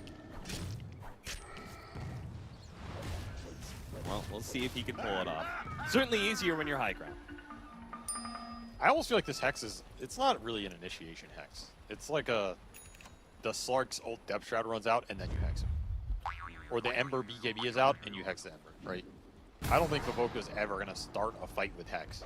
Unless you maybe catch Nisha remnanting in without a BKB, which in theory shouldn't happen once he knows this is up. Or Zai runs at you, Hex. Yeah, you might catch it on the Brood.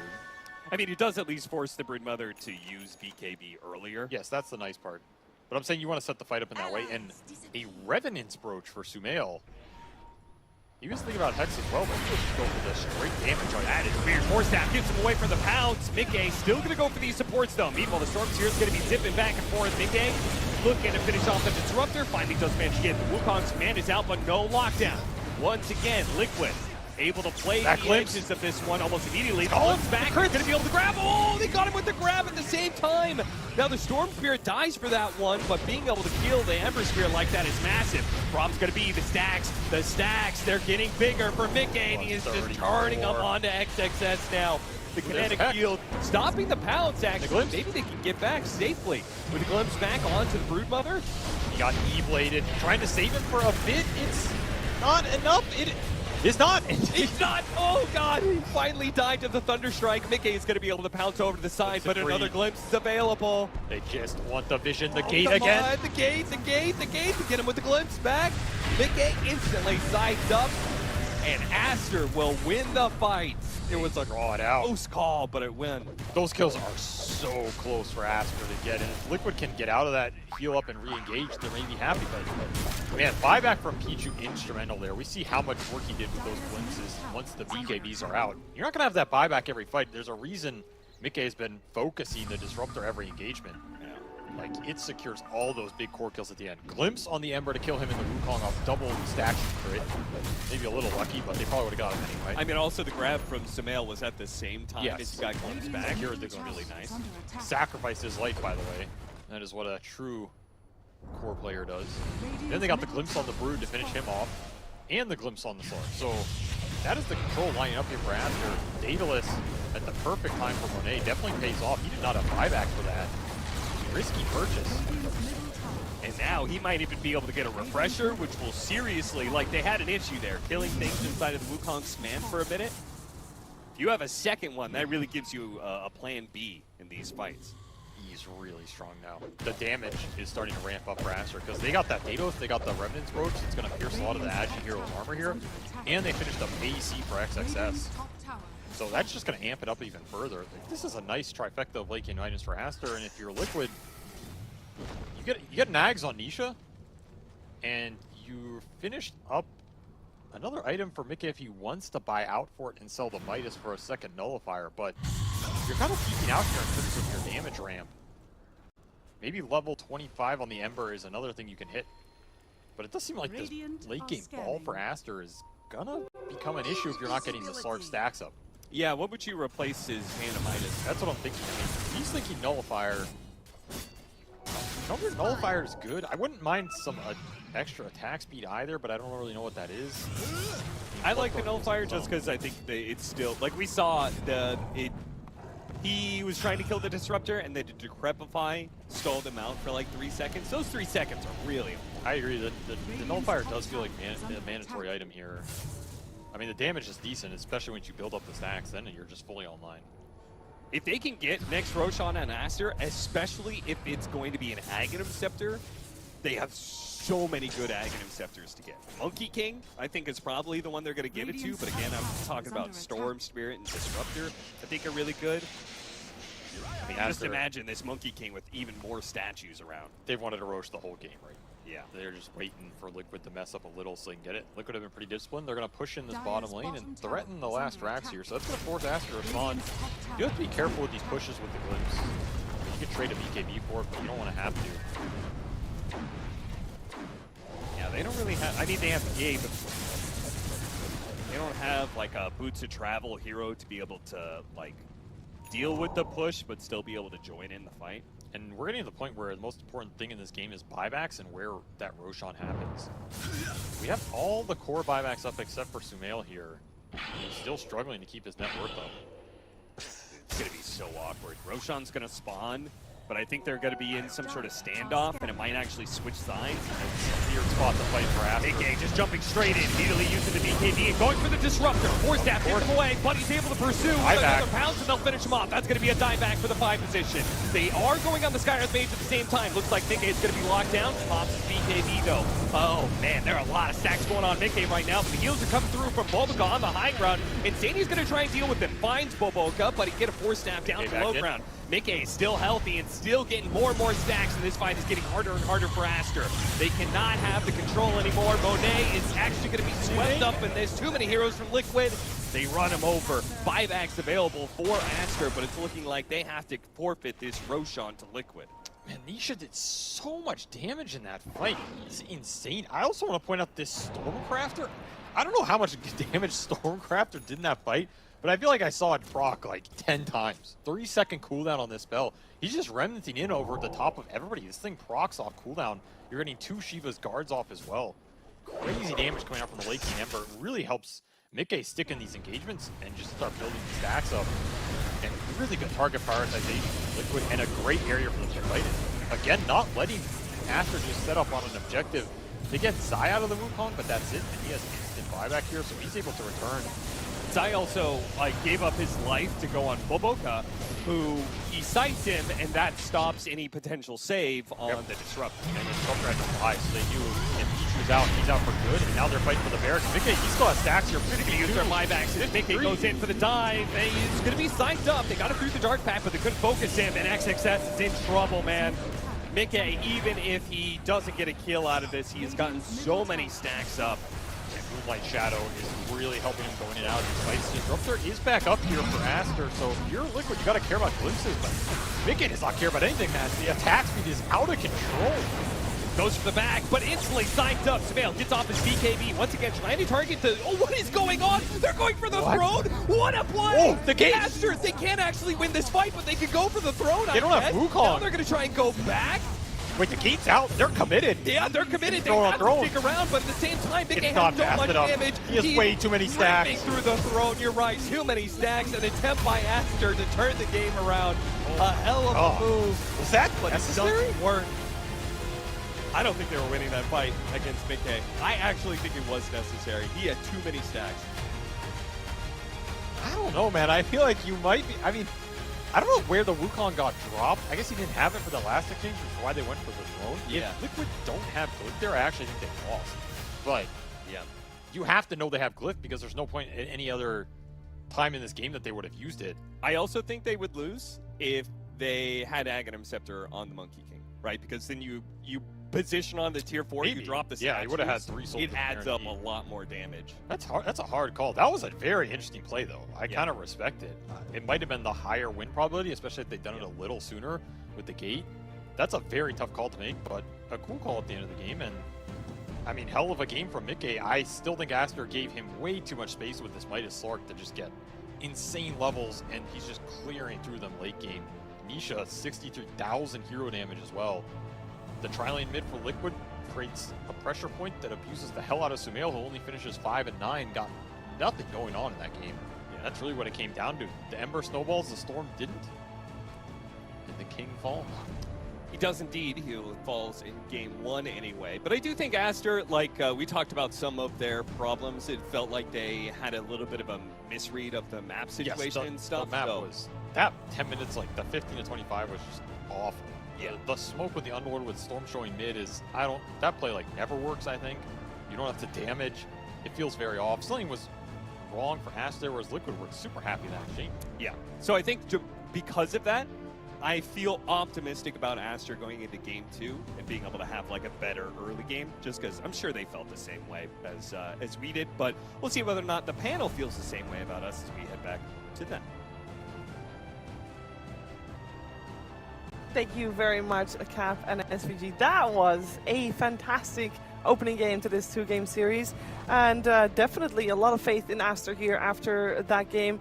Even though they didn't end up winning it, they came very, very close. I do want to get this out of the way first. Do we feel like they made the right call, Jack, going for the throne on the side of Aster rather than trying to fight back on their base? Kind of a desperation move at that point.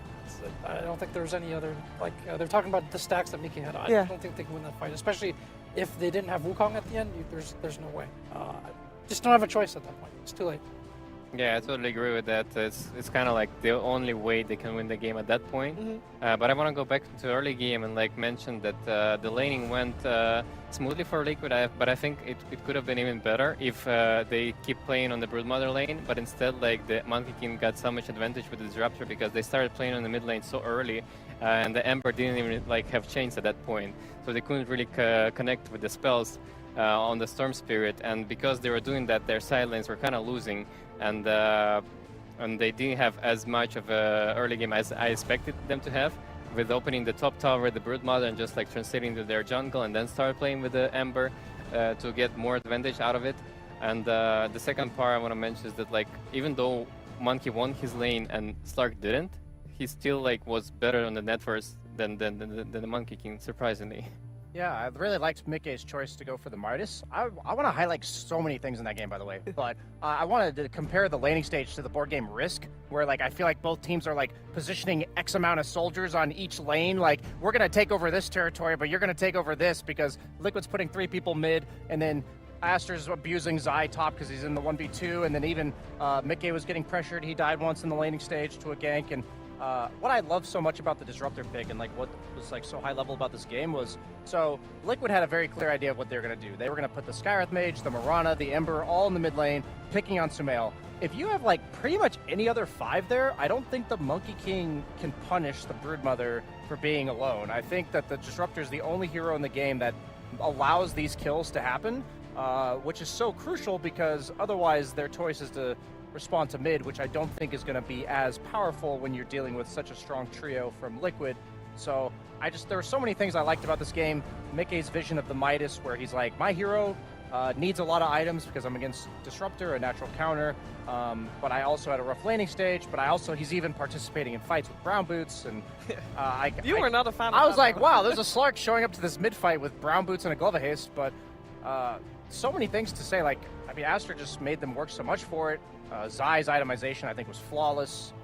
Yeah, I think it was amazing as well that he bought the Nullifier second item. It was like very crucial, and I wish that Mickey would buy the same a bit earlier because he didn't have Nullifier for the majority of this game, and that's why he only could connect to the targets that Zai was focusing, but he couldn't really do any plays on his own because like there's so much stuff that Aster can do to remove his initiation with like Glimmer Crepes, Decryptify and stuff. So yeah, I wish he purchased that Nullifier a bit earlier in this game. Zai had a very guess my hero type of itemization, right? It's like the pipe into Nullifier into Hex, I believe it was. Yes, and the BKB afterwards. I think it was an amazing build. Yeah, which is part of like what Brood can bring as well. I think this first phase again just got so much value. You want to talk about board games? It's like a chess opening where like they have like a very standard strong line, and Aster kind of just does some like random stuff. Yeah, something like that. Because just look at the Skywrath Mage's impact in this game. Like, it felt like every time we were tuning over with the camera to the Skywrath, he was like killing the Monkey King almost solo, or with like any +1 like in the jungle. He threatens the Storm and these other heroes as well in the early engagements, just doing so much work. And then Zai, we've already talked about, just basically taking away, it felt like half the jungle camps on the map away from Aster. You just don't feel safe farming there. Zai's just positioned there, he's taking the farm, he's giving constant vision. Like, this first phase was just so good for Liquid. And I feel like they came into this tournament, as you said, Brian, like really prepared. They had some openers that we've seen very unflinchingly, whether it's against Morphling, whether it's without a Morphling, they seem really prepared for this. So I was a little bit worried coming into this match because it seemed like they hadn't played necessarily the strongest opposition in group so far. I think it was Blacklist, Execration, and Shopify. I almost said Spotify, yeah, Shopify. But yeah, they look pretty strong in this game. It's like a good litmus test for them. Yeah, I do want to also talk about where we left off in the draft. After the draft was done, Brian, I asked you like what's going to be important. It's going to be, well, the mid lane, who's going to win. It depends on which supports rotate. At the end of the game, we definitely see a big difference in the mid laners, where Nisha had a great game, but I felt like Sumail suffered quite a bit in that game. Yeah, I think that came down to the Skywrath Mage pick as like a preemptive. He shuts down the spirits really hard, and I think that what Sumail does for this team is having that ability to itemize aggressively with the Pugna. Like, you want to be able to just skip the BKB, prolong these defensive items with like just go straight Witchblade, Kaya Sange into like Lincolns, or just items that enable you to do more and more and pump out the mana. But he can't do that because of the way Liquid drafted, and I think that Aster, they had a solid game plan. Like, I know they've maybe, SVG mentioned they fumbled like the 15 to 25 minute mark, but I don't think they were far off from winning this game. I don't know if they have to change too much. Just a couple of HP points, health points on the Ancient, they would have done it. Yeah, exactly. Easy. They were so close. Can they get a game here off of Team Liquid in game number 2? That's what we're going to find out. We're going to head to a break, but we'll be back.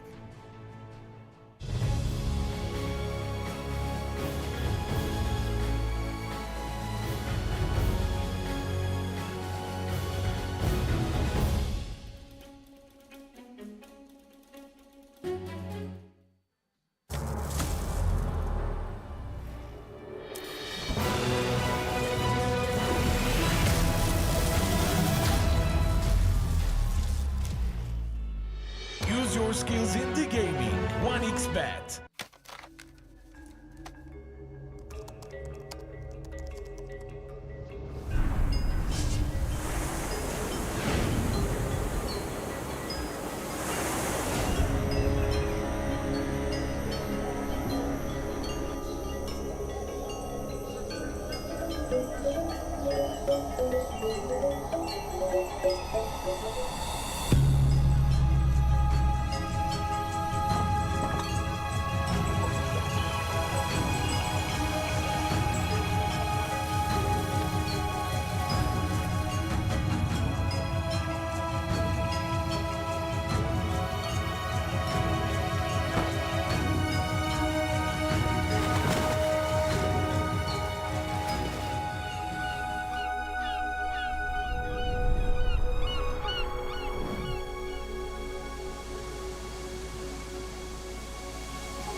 Semua bisa jadi nyata dengan upgrade wifi rumahmu pakai BeastNet Home. Nah, ini baru internet rumah buat orang-orang terdepan. Mimpi kecil bisa jadi besar. Dan kamu juga bisa mendunia.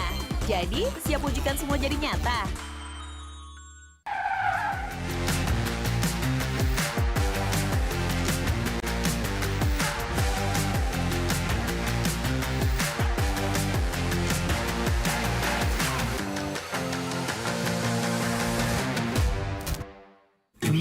Panas. Ini oven nih. Hai. Ya kelar.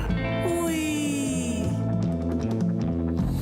Nah ini Super Oven si paling seru. Mau gini seru. Mau gitu, seru woy!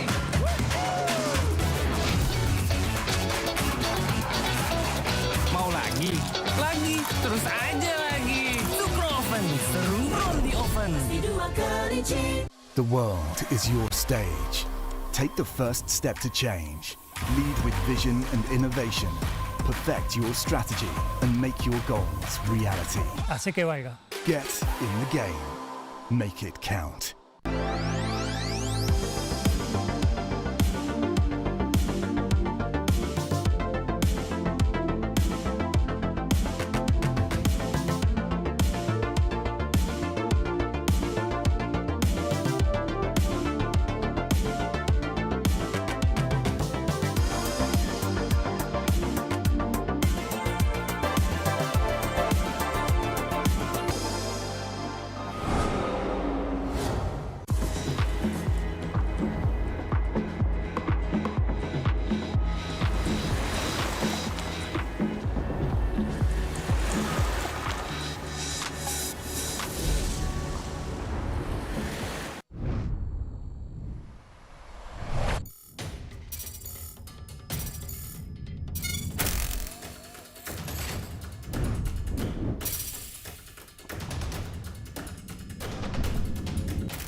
Use your skills in the gaming. 1xBet.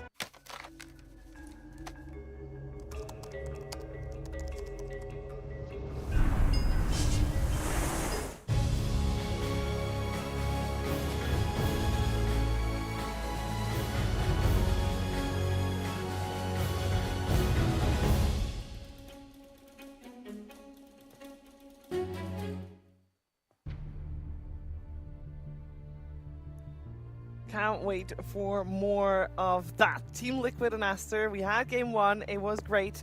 Looking forward to game number 2, where we'll probably see a couple of adaptations coming out from Aster. Liquid was on top of the draft of game number 1. We'll see if they can keep that up here going forward. Joining here is Jack, Roman, Brian, and the draft is also joining us as we are ready to start game number 2. Roman, what would you like to see changed into game number 2? I mean, I think the Storm needs to be addressed for Team Aster. Like, do they want to like still pick it, knowing that Liquid already have a good answers for it, or they still like go for it, but they make some changes within the support line to like make sure the Storm has a really good game, or like they bend the Ember, you know, whatever that is taken for them. And yeah, they decided to completely ignore the Storm Spirit for the first phase. That's I mean, a the good partner approach, band, yeah. especially like when they already opened a few games with this Morphing Spirit Breaker, and it was working very well for them.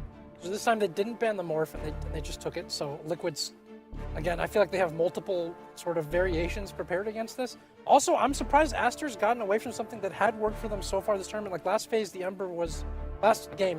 Ember was available first phase. They didn't take it, they went for the Storm. And they didn't take either of Spirit this first phase either. Instead, they're going for, again, the Spirit Breaker, which had some flex value, usually between 3-5, even 2 we saw yesterday. And of course the Morphling, which everyone kind of thought would be the hero of the tournament coming into it. Yes. And I'm not really a big fan of a Liquid opener just because I don't really understand the purpose of it. I don't think Necro is a big counter to Morphling myself because Morph kind of has a free lane against him. And yeah, you don't really have an Undying partner yet, but it's gonna be like something like Tuza up on the line, maybe some even Luna, but those are not like the best carries against the Morphling. I'm going to shut that down right away because I agree with everything you said, but I'm going to talk about why I love this Necro pick. First off, Necro is the equivalent of Slark for me in the offlane, meaning how much excited I am to see it in the game. I love playing this hero. He's one of my favorite heroes, and what I love so much about Necro is that he is potentially a 1, 2, or 3 on Liquid. Let's just say that. Like, I think they're a team, like with the Matumba Man specifically, they would even run this hero as the one. So I'm not saying they're going to do that today, but it does offer some flex. But what Necro does that Liquid likes to approach with Morphling, we talked about this before, that they just do like a 5-man ball and just say, yeah, you can't fight into us. They're going to pick something like a Lycan, something that's just going to group up with this Necro, and he's going to provide this team fight AoE heal that makes it very difficult to go on him with these heroes. And then now they have like the Undying Tombstone. Like, this is just going to be a very powerful 5-man. So what I know for a fact is coming out from Liquid is something that allows them to hit buildings. Like, they're going to pick a very clear building hitter, like a TB-esque carry or a DK-esque mid lane, which is going to make it so they have to fight into the Necrophos. And the idea of this Spear Breaker counter is Spear Breaker doesn't want that either. Both Morph and Spear Breaker suffer against that.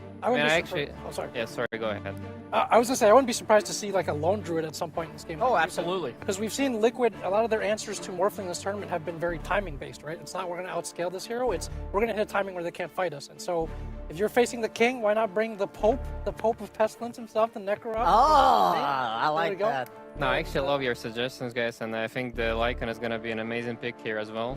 Just purely because the hero is like super buffed right now, and it's been historically very good against Morphling, because even on the lane, you can put him on the lane, you can put the Necro elsewhere, and Lycan is gonna do well on that lane, just because you have like summons, you can outlast hit Morphling even like with his super high damage. Yeah, I'm gonna straight flame this Skywrath Mage pick. Aster does not know it's about to slam them in the face. Like, they are gonna get Summons Hero, they're gonna get ran at, they needed something to dissuade this. Some support that alleviates the pressure a little bit, and Skywrath Mage, he falls to the same type of lineup. Like, he doesn't want these type of heroes to be against him. I think they're a little bit too all in on the single target. I think they were thinking if like Liquid picks that sort of deal, like Storm's still in the pool, so they're like deny picking the Skywrath Mage. I think that's the idea behind this, but I don't know. I feel like they're not prepared at all for what's about to come. Yeah. They're thinking about spirits for sure, but I agree with the fact that they don't have like a really deep push mechanics right now. So if Team Liquid is gonna group up and go for after towers and objectives like this game, Team Aster don't really have a good way of like delaying the game for this Morphling to come online. There's a draw ranger that they already used against Morphling, which is one of the best carries by far, dealing with the Morphling, because you just get through the armor easily. I love it because it's already a good pair with the Undying. It gives you a strong lane. You're gonna get counterpicked on the 18th, but it's already making like a very solid lane that you can't really easily counterpick. It is bad against Storm though, in a vacuum. Drow, one of her worst matchups is Storm Spirit. Really? Yeah, but she had a silence. It seems like it'd be the opposite, but like one of the few heroes that can reconnect onto you after a Hurricane Pike disengage. So it just makes it difficult for Drow's aura to ever be active, which means she's not really doing damage. Like if Storm Spirit just buys a BKB and goes on you, it's not necessarily that he's killing you, but he's removing the dynamic that if you don't go on Drow, she's killing the rest of you. I like this Darkseer pick a lot, actually. I think one of the best ways to deal with Drow is to just dive her, and so they're probably going to do some creep cut shenanigans where they dodge the lane for a bit, and then they're going to double creep wave at some point. They're going to single pull the large camp and dive Drow around level 4 or 5. Generally works very well against Drow. Yeah, I agree. Drow is usually suffering against Darkseer, especially like with the Spirit Breaker. Yes, she can like remove his charge with the Gust, but still, like if you get an angle on her and then just run with the shields down, Undying even cannot protect the Drow easily. What do you think about this Clockwork? I don't think it's amazing versus Morph. It's like okay against Sky. I think they should put actually Clockwork with Drow on a safe lane and go with Undying and Necro against the Morph lane. I think it would be amazing for them. Okay, I can see that working. Because Undying doesn't really do much against Spirit Breaker Darkseer lane, which they like, they want to cut waves all the time, and Clockwork can actually punish stop that a lot better. Yes. Yeah, Clockwork, I think of when I see him as a support, is much more of a like peel attention away from your carry. Like he wants to be a distraction. It's like one of the best heroes where you try to go on the carry and he's like, no, I'm over here. He's going to disrupt it with the hook into cogs. He very much, I would say what's the word? He like separates the fight. He makes it more chaotic. He's like a deep positioner. Yeah. Right? He's not like a straight up like save or whatever, but they also like they just don't really have much lockdown at all. So like he offers some disable at least. As you mentioned, like you go on the drow, this guy comes in and kind of just disrupts that. Yeah. The one thing I'm worried for the Liquid lineup right now is that they only have like one stun, which is like Clockwork Cook into Cogs, and other than that, if Team Aster is like gonna play, you know, like delay the push and like separate them and play the fights where they kite Liquid lineup, they can actually like, you know, win this game pretty easily. Liquid went like a completely different direction. By the way, I was like hyping up that they were just gonna all in push this, and I feel like they're going more timing based around maybe 25 minutes. They're thinking like Morphling's got 1 or 2 items, maybe he doesn't quite have the Ags yet. I think pretty much all of Liquid's lineup is a 2-item lineup. Like for the supports, 1 or 2 small items. For the cores, they need 2 items. So they're gonna hope, like Morphling is usually a 3-item carry. He needs like Manta, Ags plus 1 item. So I'm wondering, like, does this Darkseer disrupt that timing enough? You know, I think this hero's laning stage can be very polarizing. You either have the ability to walk at them with Ion Shells on and dive, or you're just completely bullied out before the Vanguard.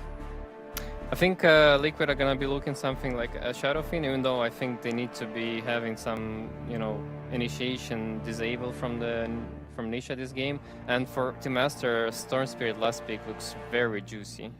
They have only Gust to stop him right now, and if Nisha doesn't play anymore like you know, threat to the Storm Spirit, it's gonna be like amazing last pick. I will say I think they wanted DK, and DK is horrible against Darkseer because the illusion just shits on you. So I think this is a really cool, interesting pick from the Invoker. I'm not a big fan of Invoker. That hero kind of sucks. Yes, I'm not a big fan of this hero at all. And I know Nisha. I know that he wants to play 2 heroes in his every game. He wants to play either Ember Spirit or he wants to play Invoker, even though it's not good.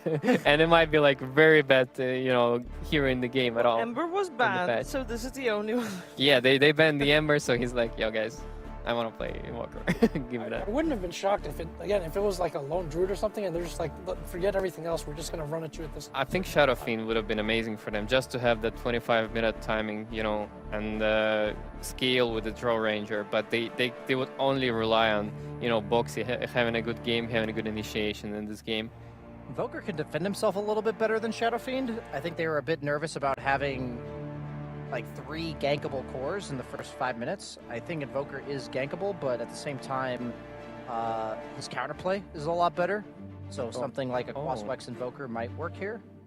I'm surprised they went for the Puck instead of Storm. I think Storm would have been amazing this game, and they have, like, I think they have better synergy between supports in the Storm right now for the mid lane. Puck, not so sure because he has, I think in my opinion, he has less damage than the Storm. And he doesn't have really like a good, you know, pool for the Skyras to hit his spells. I don't really have any hard lockdown on Liquid though. Yeah, they're probably thinking it's a pretty free puck game eventually, right? Like, although I mean they have a morph, so you're kind of trying to get to that point anyway. But they figure with the drow maybe they can scale a little bit better against it. So we have this puck now that doesn't really have any answers. So. Is Gust not enough of an answer? He'll usually go for like Yules in a game like this, just because that's like the only way to kill him. That's fair. I'm honestly liking Aster's draft a lot. I was leaning heavily towards Liquid in the first few picks, but I think Liquid is in a situation where Aster might be able to just 3-man gank their cores nonstop, like just run from lane to lane, and Boxy and Insanian might be having too many people to protect. Yeah, I feel like Aster has a better draft this game, and Liquid on a big timer, I would say. I like the lockdown, and the support duo seems much more awkward, I guess, for Liquid. So I kind of like Aster's draft as well. Okay, let's find out. It seems like Aster has solved the puzzle that Liquid threw at them this time around, but we'll find out if they can also do that inside the game. We're heading over to Cap and SVG.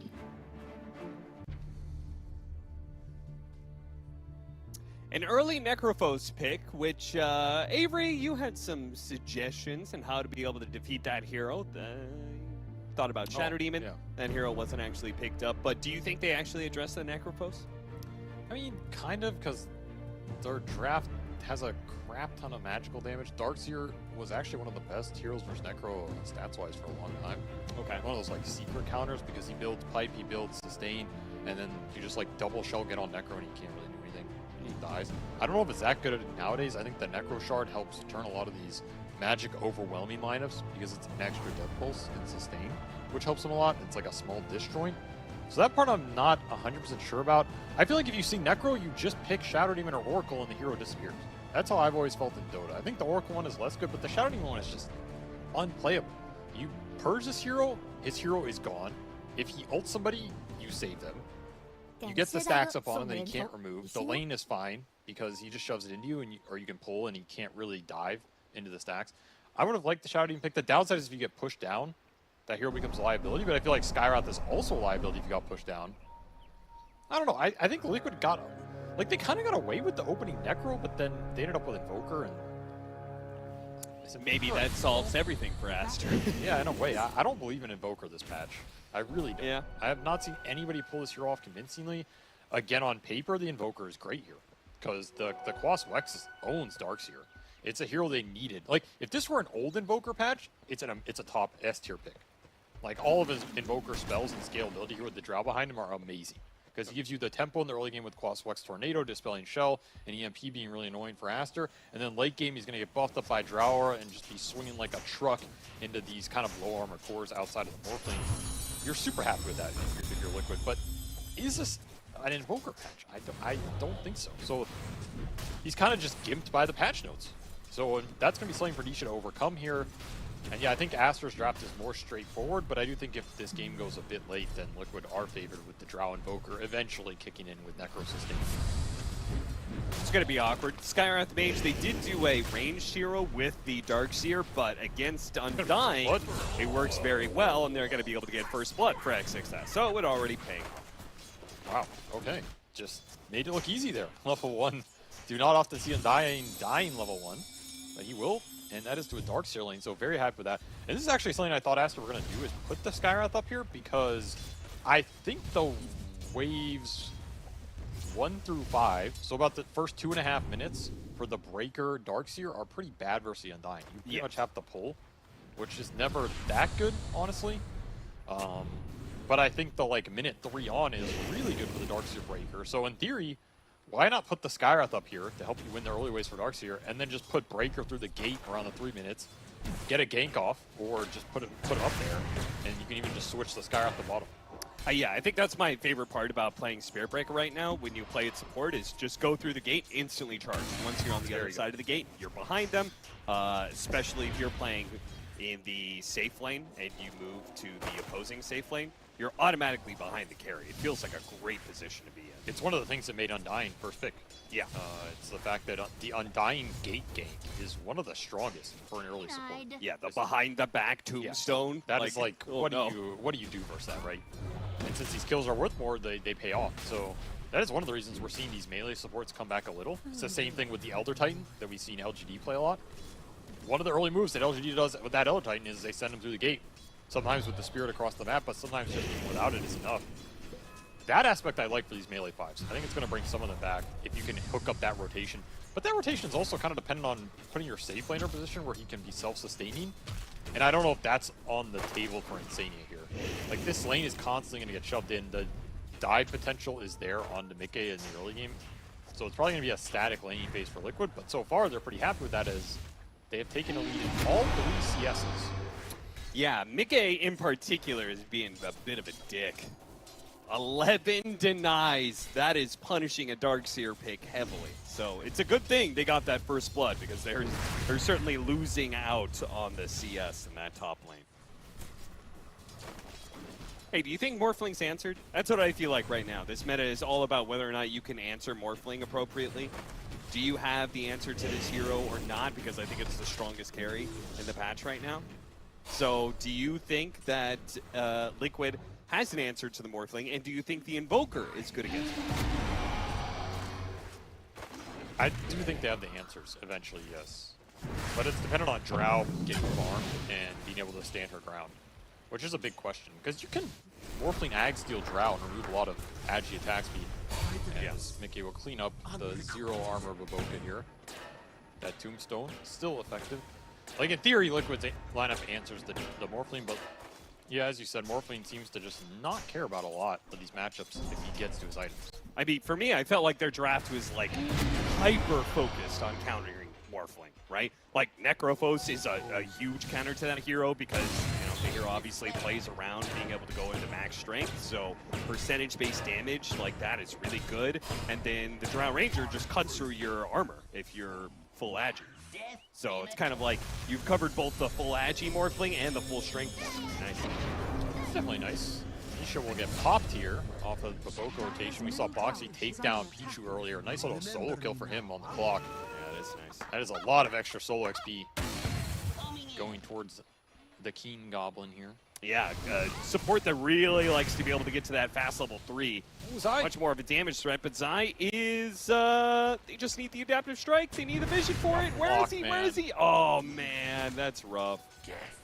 He even dropped a ward to try and get the vision sooner. Oh, Sunstrike. Ooh, close call. I mean, they have Sunstrike Rocket Flare. That's all you're going to have to think about this game. It's like a lot of random global damage that can come through on this Morph who's going to very low HP. That one will also miss, so Monet gets away as Zai will have to walk to base. They did go Urn, he's going Vessel on the Necro to also help deal with the Morph and the Sustain here.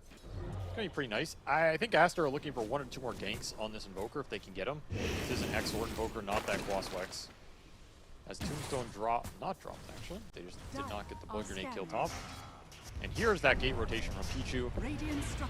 A little later than I would have expected top, but if they can still connect it on the Drow, they're going to be happy with it.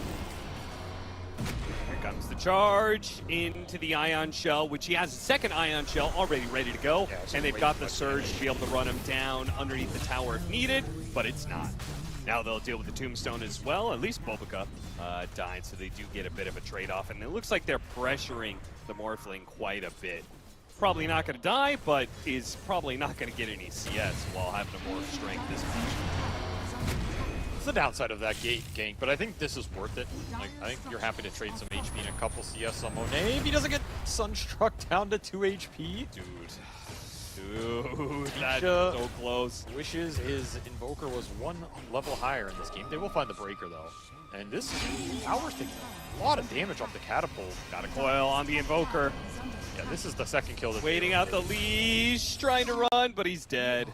Oh man, this Invoker's not having a fun one, even if the side lanes are being won by Liquid. Meanwhile, the carousel of destruction down here. Yeah, he just keeps on going round and round this tower, trying to survive, trying to morph into more strength, but he's out. He's out of strength. This tower's dead. I mean, Aster found the ganks I was talking about, but they paid a very big price not dealing with this Catapult to the bottom. Just stays there for 2 minutes, slays a tier 1 for free, and you got Urn Chargers on Zai, who's going to hit 6 off this wave as well. This Necro pick is doing work in the early game, that is for sure, and now a Sunstrike will connect and another kill. Look at that. Level 6 now for the Necrophos at 7 minutes with the tower down. Zai is going to be really big this game. He is indeed. This is a hero he also likes to play, and I think fits his style well. Like, if I'm going to pick one offlaner to play a first phase Necro in the world, I feel like I'm probably taking Zai. Yeah. He does have a really good, like, I think of Zai's strengths, I think of him as just being a guy who kind of like survives very well. Radiant structures are fortified. That silence was not timed that well. I think he will be able to gust his way out of there. I thought you were talking about the gust. I was like, oh, I thought that was pretty good timing. Radiant's middle tower. I mean, it's going to be important to remove this gust so that the charge can connect. Yeah. Even on the Invoker, too, like remove the Cold Snap, remove some of these charge cancels. It's an important part of how Aster want to engage these fights. An 8-minute power rune will be that shield rune on Insane, who drops unique high ground tombstone here. Yeah, I haven't seen that tombstone position before. The coil is going to keep him around so they can get that kill. Tomb plus kill, a lot of gold. I mean, Sumail has definitely had more help this game than last time, and he is reaped the reward pulling ahead of Nisha on that Exor Invoker, but you would kind of expect this as well. I just don't know if the trade-off has been worth it. Like, Aster have paid a big price on their side lanes in devoting the resources mid here, as opposed to where Liquid just benefited on all 3 lanes from it last time. Yeah, I mean, the excuse me, the Necrophos doing so well is not going to play well with the Morphling. No, he's also going to be able to counteract some of these aggressive Darkseer moves. But if you get mid-tower off this, then I think you're okay with it if you're Aster. as long as you can man up and secure this objective, open up the space, and then at some point start combining with your Darkseer and using his strength with the Breaker. Like, the Morph will do okay alone here. And the thing they're is, trying. Zai does not want to stay bot, because Zai wants to join these mid fights if Liquid can find them, because he went bots first on the Necro over that Vessel. So this is like a farming map play item for Necro that helps him join the skirmishes, control the lanes. This is meant to counteract an early Darkseer dive or help Nisha on mid if they can keep the tier 1 up. Yeah. Just constantly keep the pressure on bottom lane and then still be available to rotate. That is the name of the game. They can find him, but Liquid are not finding him. They need the hookshot on Boxy. That's a lot of their initiation and skirmish power on Liquid. It's close, but not there yet.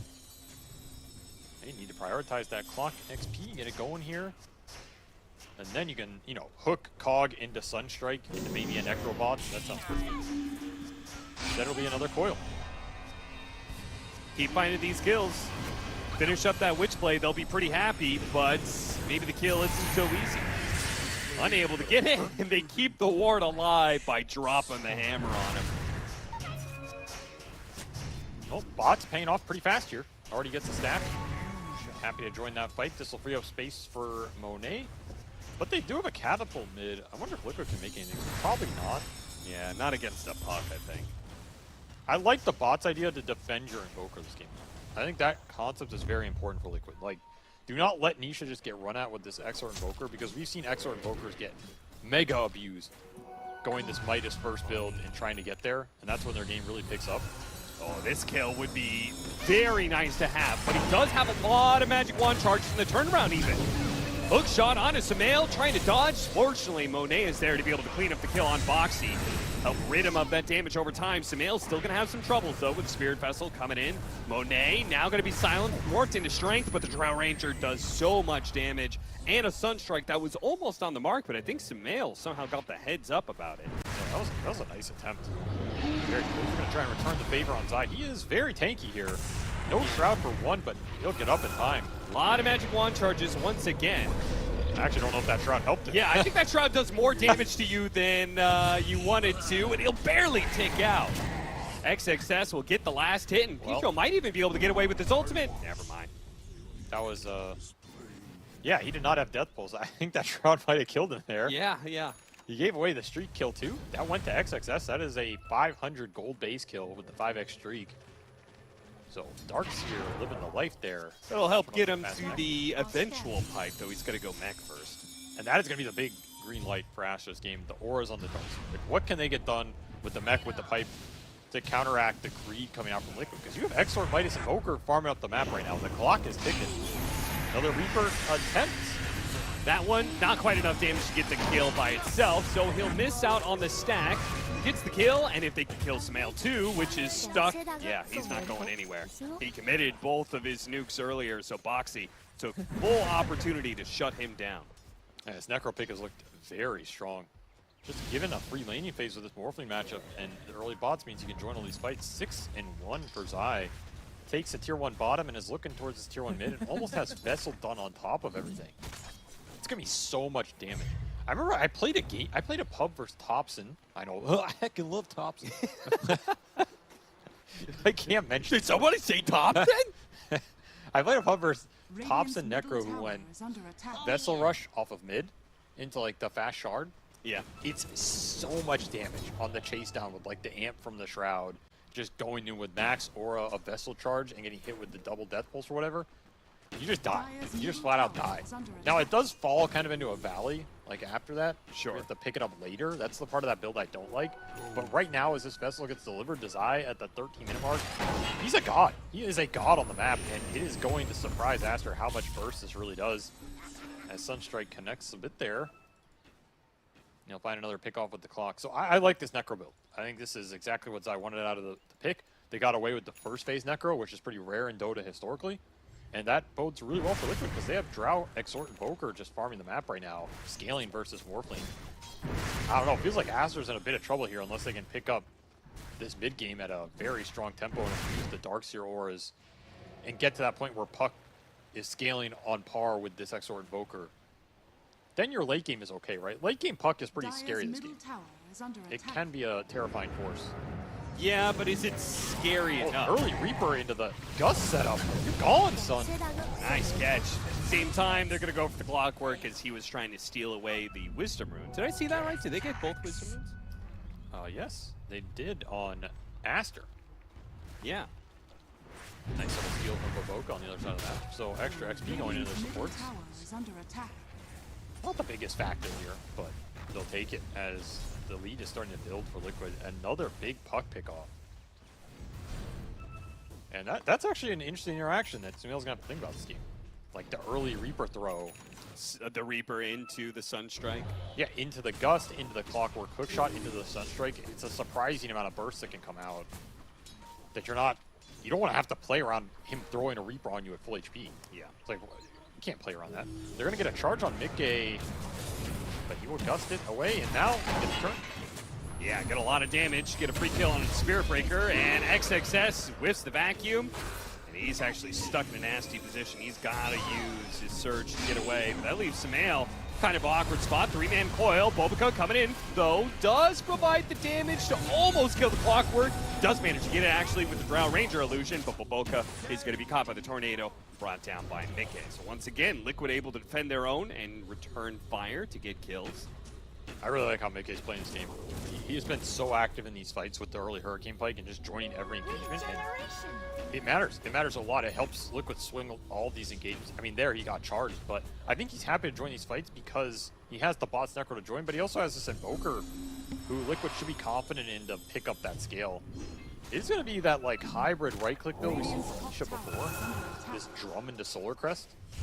This is a pretty interesting build. He did this when they played it a while back, and of course this single target physical when you buff up the Forge Spirits with this drum charge with Midas attack speed and the Solar Crest on top of all the minus armor is pretty crazy. So you're not losing too much in terms of your short-term physical damage here, especially with Drow Aura on top of all of it. But it also is going to enable Roshan to just melt the Liquid here if they are ever in a position to do it. Will they be able to do it as Zai is going to die here, and I think a push from Aster to secure this tower, and that'll help rid the control of Roshan a little bit. Looks like they may lose their mid tower for it. That is the other upside of the build. You just let the Forge Spirits do the work with the drum. They're also doing all the work when it comes to the power runes as well. Sumail has had a very hard time getting power runes against this Invoker because he keeps on sending the Forge Spirits to the sides, and you know he doesn't need the power rune, so he just works to deny them away from Sumail.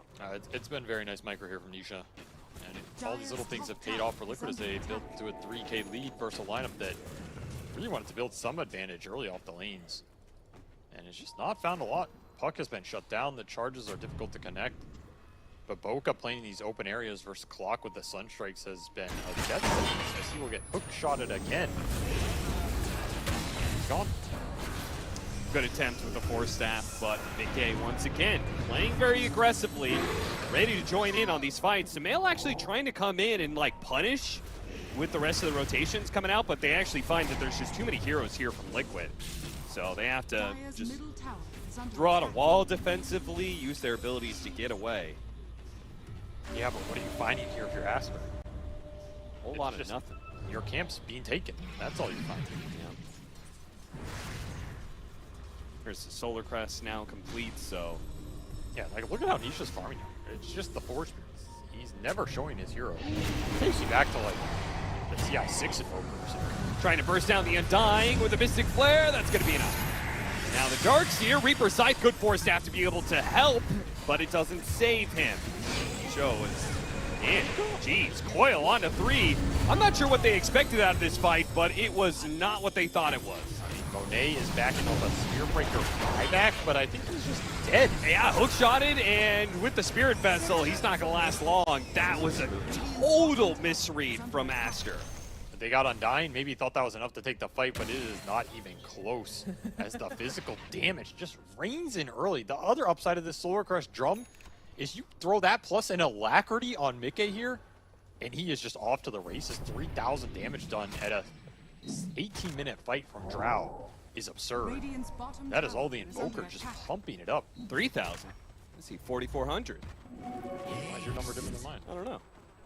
Maybe didn't count one of the last kills or something. All right, well, my game is broken. 33 exorts, though. Wow. He's hitting that exort button a lot. He is spamming that X. I didn't even know it showed that. I did know it. It showed. My game's really bugged. Boots of Bearing, by the way. This is a really cool Invoker build. I like it this game. It's like really nice for his other cores. And you're not losing too much single target burst anyway. Sure. Liquid continuing to hold Aster's Ares, and that is an Ags done for mid-game. Oh my god, he's so farmed. Hypothermia, the Frost Hero is already up. I mean, what do you do in this game if you're Morphling? You're playing against Vessel, a Reaper Scythe if you ever get low, and then Drow is just going to start getting hypo stacks on you. I legit had zero faith in Aster's lineup late game. Because maybe Puck does scale, but the Morphling is like the most countered I've seen a Morphling be countered in this tournament or last. So you're saying that Monet somehow carries this game off of Ags? That his hero is just absolutely broken? Yes, but I think we already knew that, but he would be even more broken than I thought. Okay, that's fair. And here's the Roshan that should go down incredibly fast.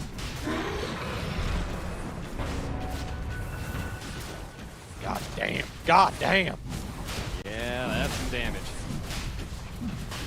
These Drow hits with Alacrity on top, maybe Pierce, or something else, man. You're getting like 3 shot on the Morph. Yeah, you might get hit by the Undying for the damage amp. You're getting all the, like you said, the buffs from the Invoker. It's pretty cool stuff. I wonder if there's a way for Monet to get plus armor in this game easily, but I don't really see it.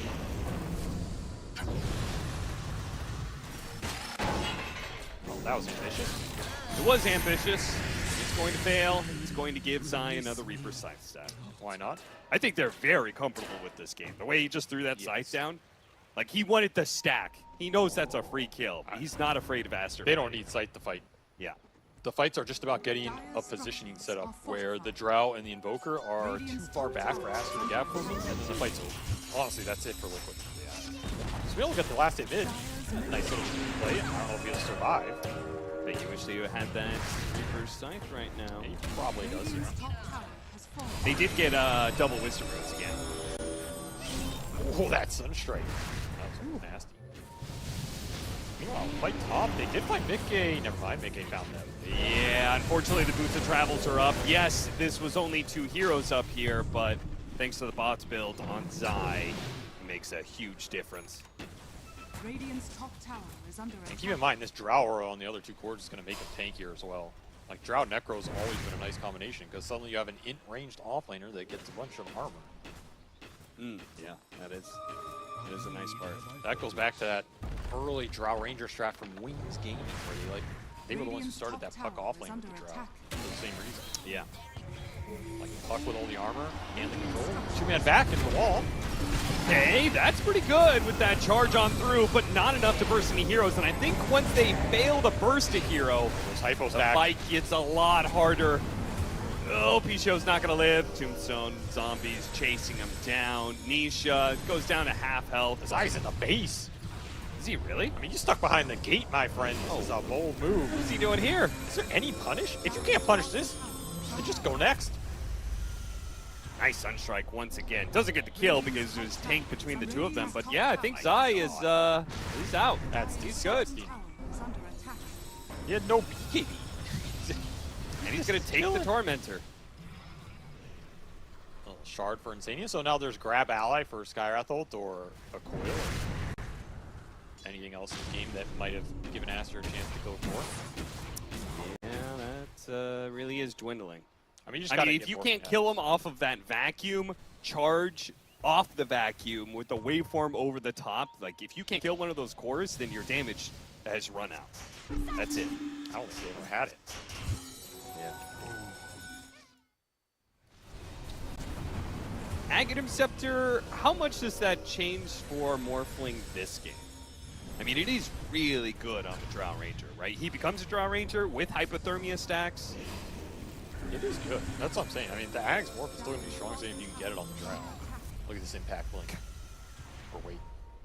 Here comes that blink. Oh! clutched it perfectly. Later, Nerds, and later, Monet. First Reaper Scythe on the Morphling. It's enough. It does do enough. And the BKBs are up for Liquid. So now you can begin high ground attempts. Pretty much invincible here on all three of their cores. There is not a lot through BKB. That is a downside of these Darkseer lineups if you do not snowball early. I mean, XXS is honestly still at an okay game. There was just no snowball. And he is 5-1. It does not feel like it.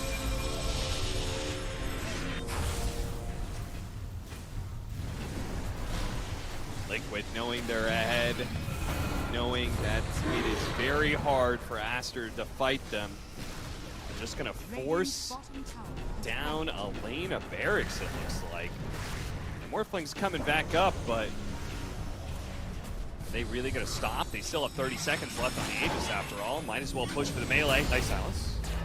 Yeah, that was better a really wall. great response. Beautiful wall with the charge on through on 4 heroes as well. But again, limited on the damage.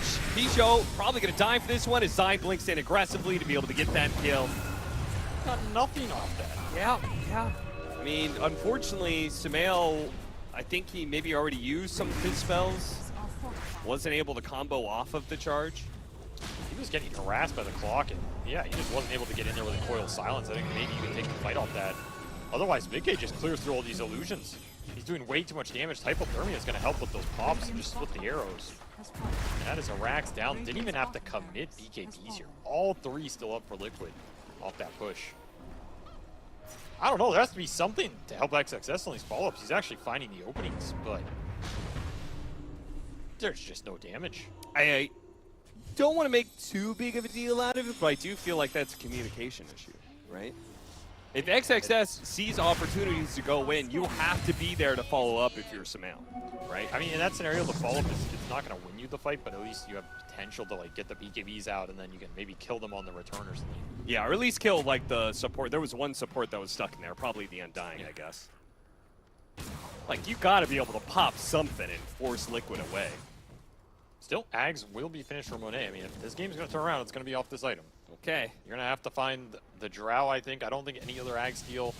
I mean, you can steal an Undying and drop a Tombstone, but I don't think it's doing anything in this fight. I don't think the Liquid's lineup cares about it. So it's pretty much just Drow or bust. I mean, multi-shot with that same vacuum charge combo now you would be sick. I agree. Especially if you can land Silence Coil and you chain the stun before they get BKB off. Even better. The Clump will be punishing here if Liquid are not aware of it. And Aster just going to aggressively smoke, so they know this is their window back in the game. They're going to try and hit it. And they'll find Nisha just in mid lane, sleeping or what? Does manage to get him with the ult, the coil on to 2 afterwards. The BKB immediately goes off. They get the kill on Boxy before getting away. Maybe not getting away. P-Show's going to be slowed down. Forstaff trying to get him out. Nice use the invis here, but it's going to be a problem. Do manage to get the vacuum into the wall, but they finish off P-Show and the rest of Aster is walking away. So again, the wall not doing enough here. Sumail trying to combo off of it, but the Undying looks like he's going to live. Sumail may actually end up dying for it. Phase shift. Can't get it. He needs to be able to get off. Yeah, he was waiting for his orb because his blink dagger was still on cooldown. So he had to wait to orb and then phase shift, and that was just too much. Well, Monet farmed 25 minutes for an Ags. He went in that fight. He casted it on Mickey, and Mickey had a Lincoln's and broke it, and the Irish are Morphling Impact. So back to farm. That was very sad. That was extremely sad. I mean, that just says how farmed Mickey is in this game. That he had a 4th item Lincoln's come out at the time the Morphling had a 2nd item Ags. Gold wins you games. 30 here first. Incredible. Yeah. 7,000 net worth ahead. Yeah, I guess that is 2 whole items ahead. And you know, gold wins you a lot in life too. Let that be the lesson of the day. If you want to win something, whether it be F1 or the NBA or the Olympics, just have more money. Yeah, you heard it from SVG, everybody. Put all of your investments into gold. Sell your I stocks. do not pretend to be a financial advisor, nor do I give Get rid of advice. crypto, straight for gold. Need some life advice. Oh, he's going to need some help here. The vacuum's not going to be good enough. He's dead. No buyback. And that's probably it. Could not get any impact out of the Aghanims Morphling. I mean, at least Pichu got the message. You know, he's got the shadow amulet. Yeah, he's like, I don't know what you guys are doing. Oh, they got the dust. They found it. Oh, no. Okay, well, at least he tried, you know? He did. Yeah.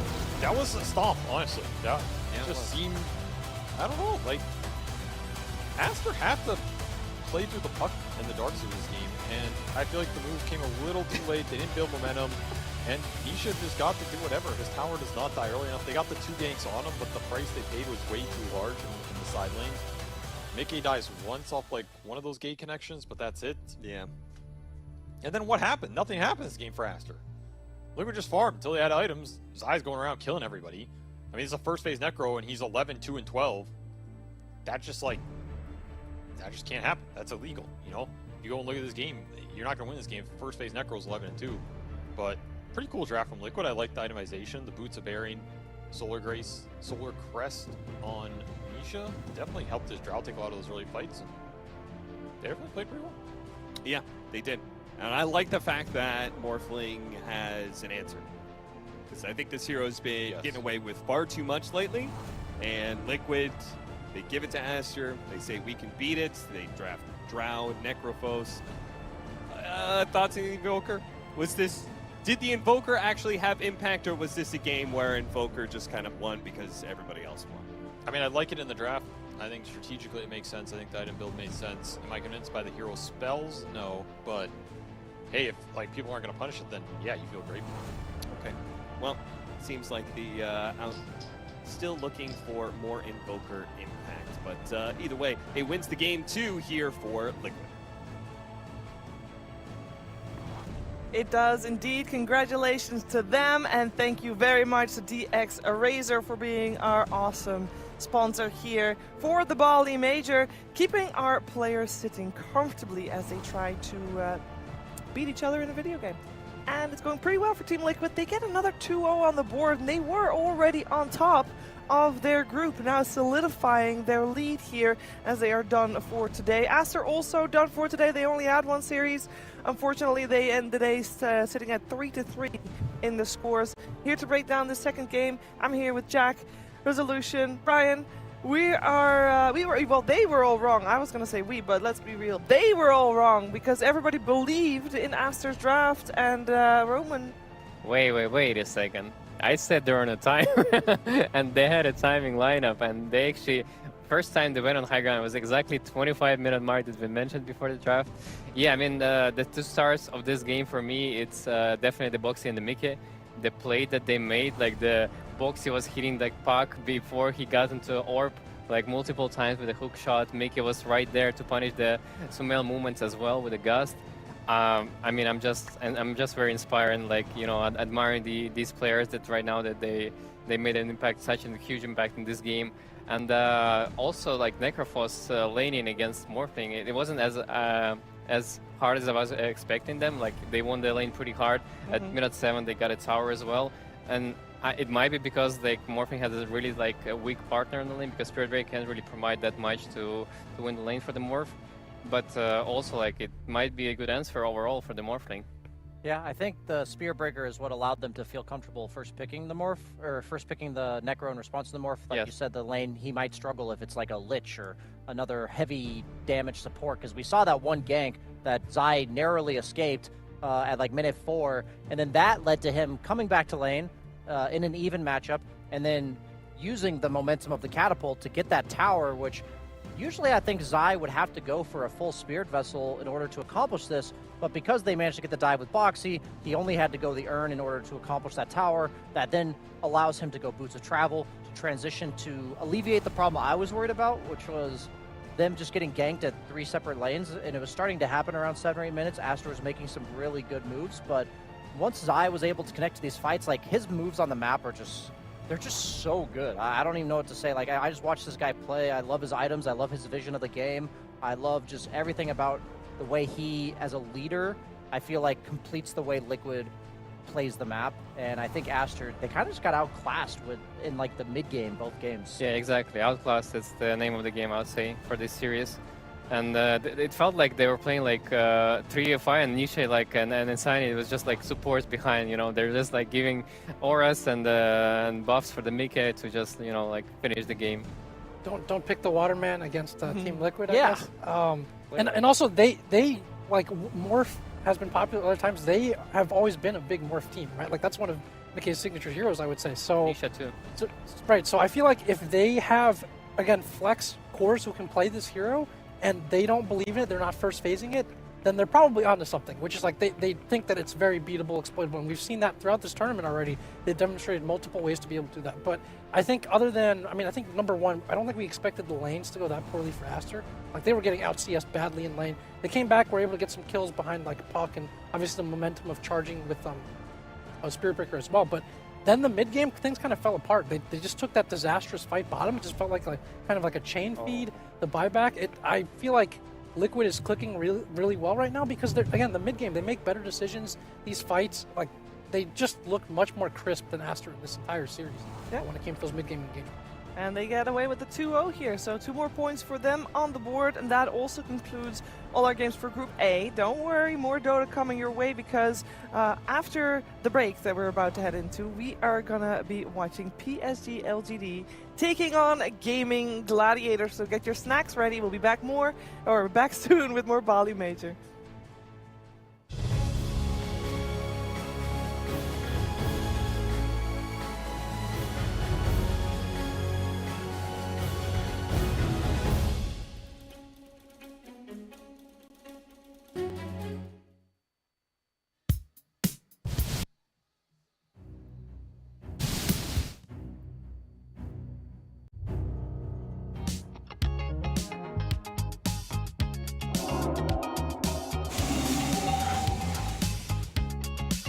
Glasses and the eyes are I don't think the eyes are a year, is it? Don't look in the eyes. Wait, is this beard you though? I think this beard is not you, right? The year and then who's he? 50% me and then. Oh, it's us? What? What the heck? The name is David Zhang. It's like 80% Soxes, so it's of course handsome. He's ugly. Oh, come on, there's 80% you can't be like that. Yeah, exactly. Too humble. You guys can come watch us at the Bali Major. Make sure to cheer for Team Tundra and stay tuned for our playoff games.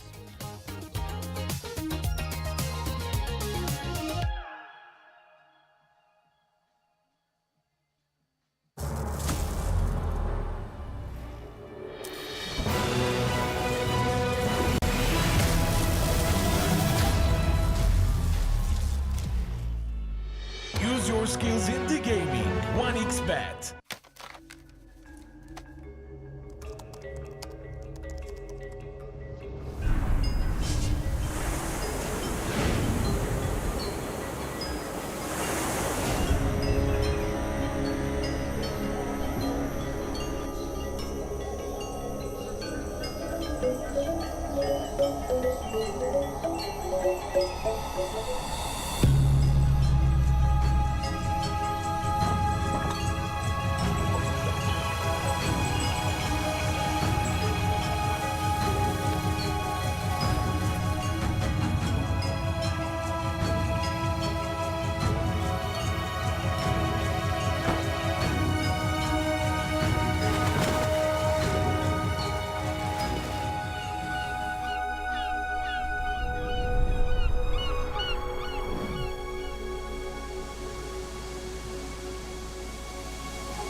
bisa jadi nyata dengan upgrade wifi rumahmu pakai BeastNet Nah, Home. ini baru internet rumah buat orang-orang terdepan. Mimpi kecil bisa jadi besar. Dan kamu juga bisa mendunia. Jadi, siap wujudkan semua jadi nyata?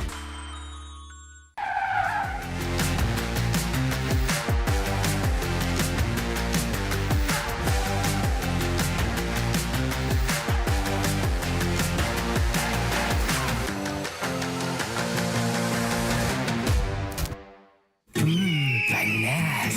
Ini oven nih. Hai. Ya kelar. Wih.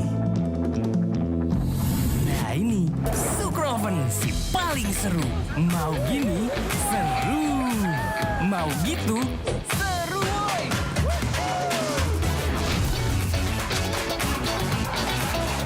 Mau lagi, terus aja lagi. Super Oven seru di oven. The world is your stage. Take the first step to change. Lead with vision and innovation. Perfect your strategy and make your goals reality. Así que vaya. Get in the game. Make it count.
Welcome back. You're watching the Bali Major. And the Bali Major continues with the final series of the day. It's PSG.LGD taking on Gaimin Gladiators.